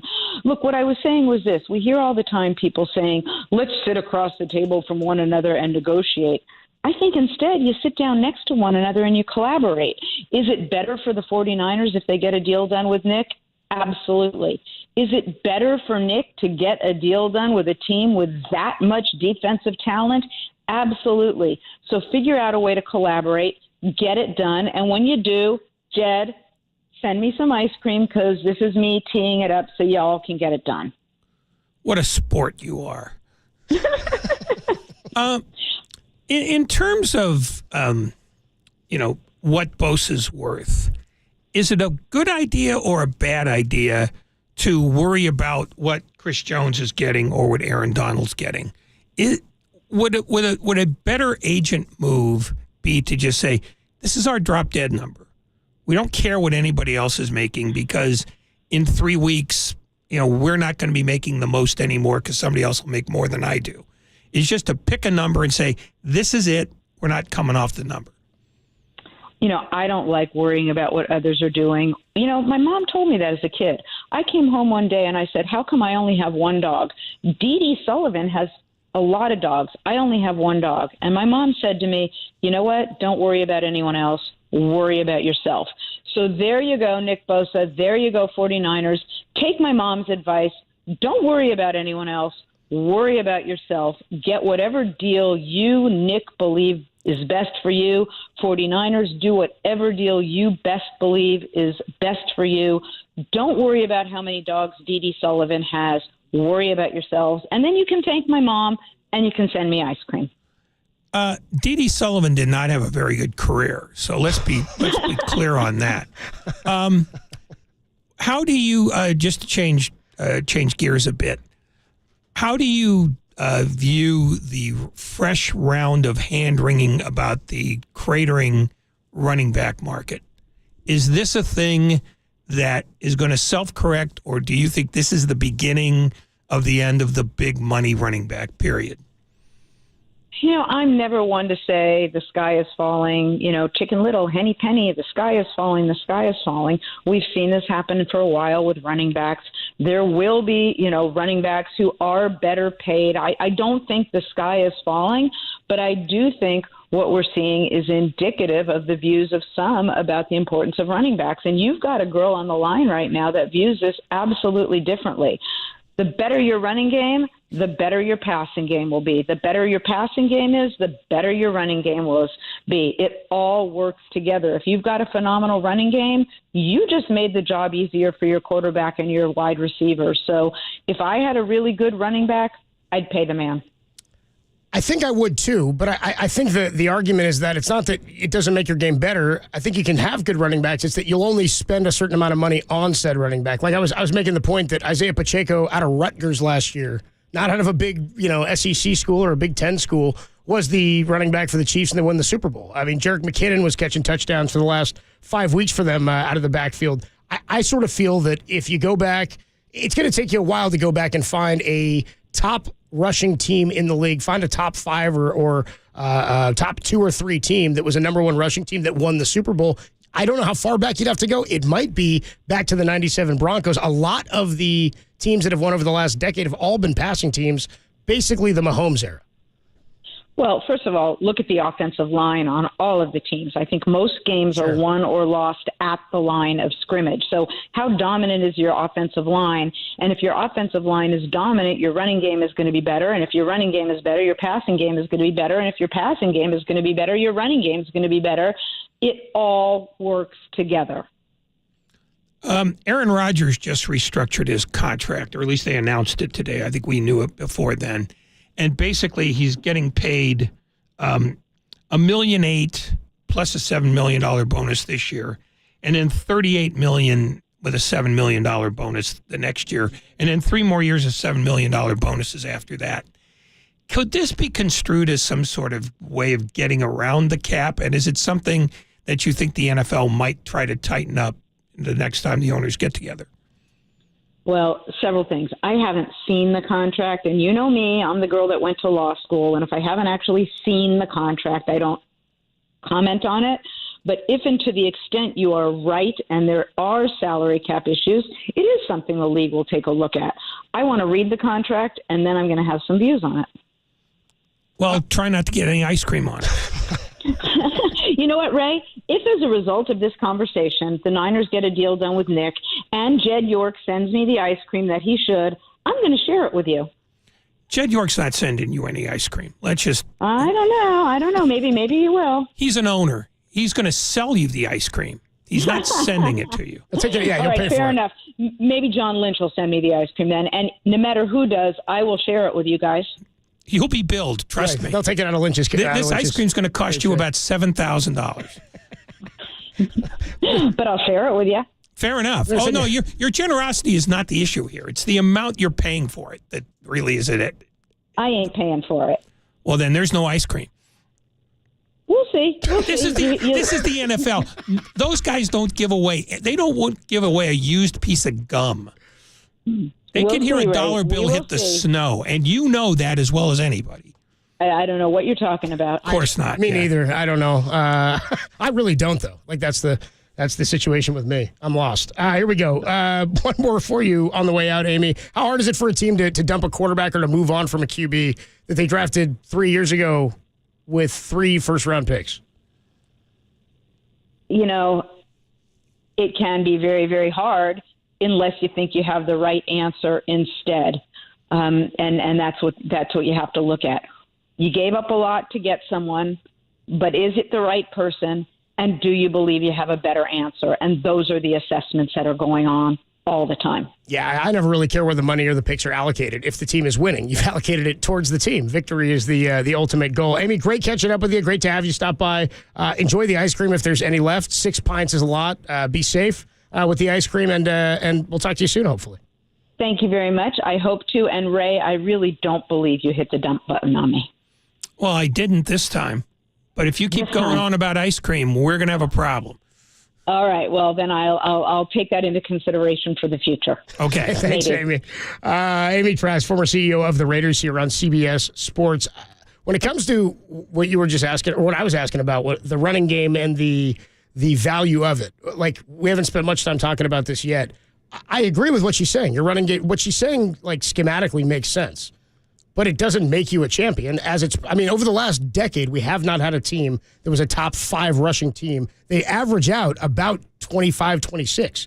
You've got a great defense in the Buccaneers when they won it. Backfield was Leonard Fournette and Ronald Jones. They were fine. They weren't like a leading rushing team in the league. No, but the thing that wins you a championship before anything else is a great defense. But the second thing is, how do you get points on the board? Mm-hmm. I don't know that anybody would accuse the Kansas City Chiefs of having a great running game at any point. They have a nice running game that's an adjunct to a great passing game. And I think, you can do this any number of ways. The 49ers have come close to getting the Super Bowl a couple of times with an average passing game and running a lot, but they haven't done it yet. And I think the idea that you can put a dollar sign on a style of play is kind of a fallacy. You pay what gets you there. If the 49ers had won the Super Bowl they were in and got to another one doing the things the way they do them, running backs would be valued more. or a certain kind of running back. The style or the play, Yeah, I mean, more teams are playing the way Shanahan does, but nobody's getting a parade out of it yet. When the parade happens, that's when the imitators come out. So I'm looking at those running backs because they do value running backs. They just don't value, I don't think. What's the highest he's drafted one? Third round? He's done that twice? Yeah. Ty Davis-Price and who's the guy? Trey Sermon is the one they traded away. But they chew through them pretty quickly. Yeah, which is why they have to go get That's the thing about the Shanahan system. It's that nobody gets to stay in that job long enough to cash out. And it's not because they're trying to save money as much as it is we use them a lot, and then we discard them and then get another one. Or if they're great, they've outplayed. Like Raheem Mostert was cut by 7 teams on practice squads, right? Something like that. This was his 7th team. Yeah. I mean, why would you pay him anything? You paid him nothing. Yeah, this team is more of a system team than any of Bill Walsh's. In that you have to rely on the sum of its parts and plug guys. It's more. I mean, that's how Belichick has found success. Yes, he had the greatest quarterback of all time. But he's adjusted with different kinds of teams. Yes, yeah. But as much as people talked about the Walsh system, and they should have, and as much as they used Roger Craig as a glorified wide receiver, even though he was a running back, this is more of a system team than those were. And, in many ways they're similar, but the one thing that the 49ers under Kyle Shanahan have done is they play the same way every year offensively. Yeah. Which is why he has a type of quarterback. And it's why Trey Lance always seems so odd to me, because he was more of a fit for the RG3 he didn't want than, say, Brock Purdy, who's more of a Kirk Cousins fit, which is the guy they did go get. Yeah, well, the Lance thing will be discussed for many years because it will ultimately be evaluated as a miss by him. Not because of what he gave up, because, draft choices magically appear every year, but because he seemed to be the kind of quarterback that was going to allow Shanahan to run a different kind of offense. And it didn't pan out. You can pick the reasons why. You don't think, you think it's over? I think it's over. You think it's done? I think when the last pick in the draft can take the job, I think Shanahan is voting for the system rather than the player. Yeah. And it's not necessarily they don't like Trey Lance. Right. They tried to do something outside their own parameters with him. And I think, and they didn't give him a lot of time to, show what he's got. I think Shanahan just decided the system's too important, and he's not the perfect system guy because I found a system guy in the 7th round that I like a lot more. I agree with that. I just don't think he gave up on, I don't think saying it didn't work with Lance, I still don't even know what Lance is. He played But he's decided he knows enough about Lance to not give him this job. And he knows enough about Purdy and this system to say, I'm not going to lean on what may develop over the next 2 years with this guy when I know this guy can run the system now that's already working. Does he know that, though? No, I think that's what this year. It's still a small, simple That's what this year is for Purdy, because that's what I need. I need to know that what I saw last year is who he is. And I think that's what Shanahan needs to know, too. Everybody can rave about Purdy this and Purdy that. Right. There's still not enough sample size for anybody to say that with any certitude, including, I think, Kyle Shanahan. And he's in a great position to develop that or to build on that because of the talent around, right? Because you have because that position is a cheap position. You're still finding your guy. If he is the same guy we saw at the end of last year, before he was getting peeled off the turf, then they're a dangerous team. He completed 67% of his passes last year. Well, and let's not forget that the offensive line took care of him pretty well. Yeah. Until Philadelphia, which killed many quarterbacks that year, killed him. Oh, the league, 70 sacks? Yeah. 4 guys or something with 10-plus sacks on that line? Yeah, you looked at that team, you went, is that guy picking his teeth with the quarterback's femur? He may very well have been. And now that guy's on the Niners D-line. Javon Hargrave is here. Real quick, the dollar amounts on the Super Bowl champion starting running backs for the last 10 seasons. It's actually, I've only got to hear from, Pacheco was the one from last year. He's on a rookie deal, right? Yeah. Rams, Cam Akers was making 1.1 in 2021. Bucks, Leonard Fournette was making $2 million. Chiefs, Damian Williams in 2019 was making $1 million.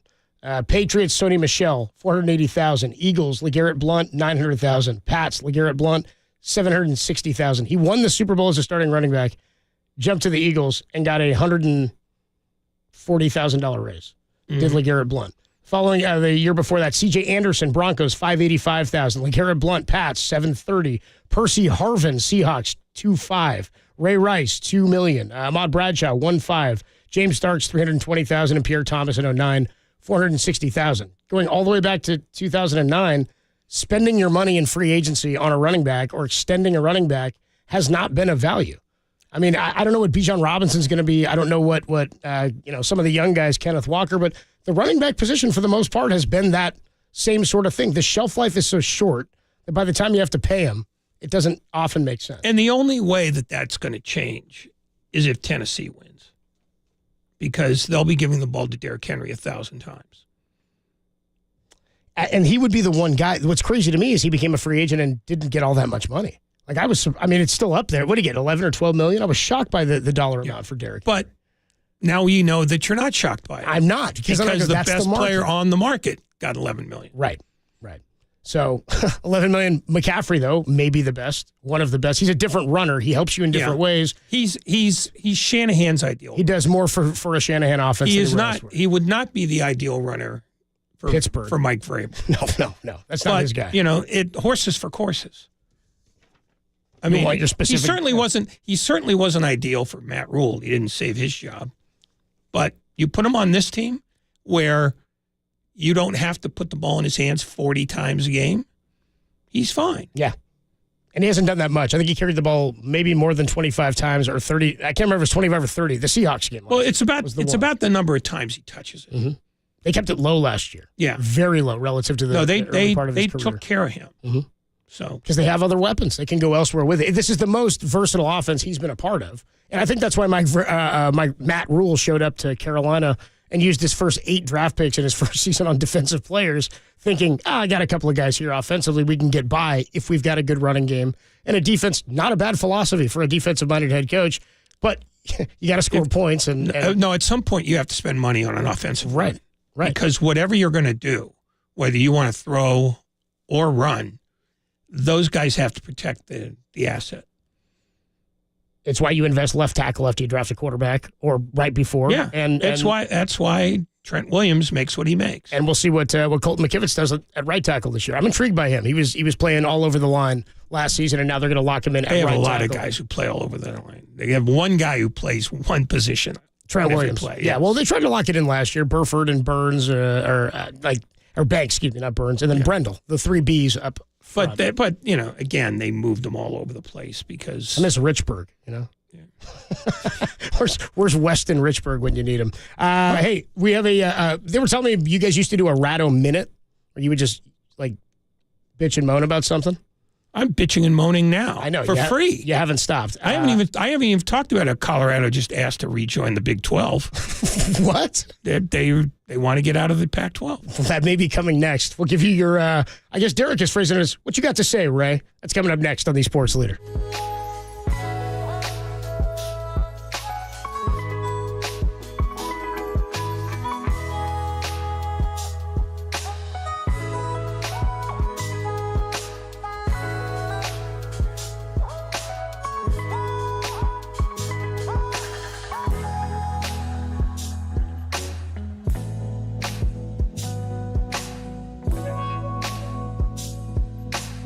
Giants fans, it's finally happening. Marco Luciano has been called up to make his Major League debut. That story and more is trending right now on the all-new KNBR app.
Listen to the sports leader anywhere, anytime. Download the all-new KNBR app. Now, Tolbert and Copes continue live from the KNBR Casino Matrix Studio. Casino Matrix Progressive Jackpots are here. Where are you? Just drop in. Please play responsibly. 1-800-GAMBLER. Hey, I'm calling to leave my opinion. Ray Ratto is a total downer. It seems like nobody can do anything right in his eyes, and I don't know why you guys are bringing him back. Thank you. Was that an old call? That's from today? It's hysterical. I hate when my wife calls.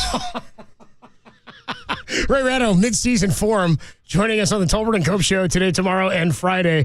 We do have a wine line. We have a line that people can call and leave messages. Do people know about the wine line? Do we have the phone number, Derek, for the wine line? Derek, you can dig that up just so people can call and, I don't know, complain and leave, like Howard. One guy called, we have the Howard Stern call. Some guy called last year, said, hey, you know what you guys need to do to help your station? You need to hire Howard Stern. Bring in Howard Stern. Like, I didn't know he's available. I don't think he's looking. Oh, no, he's. You pay him that big cumulus money. Power of radio, baby. This perfect segue, I guess, into a bit you guys used to do or something of the like. We'll title it this rendition of it. Ray, what you got to say? I'm Ray Ratto, and this is a minute about the F word. My buttocks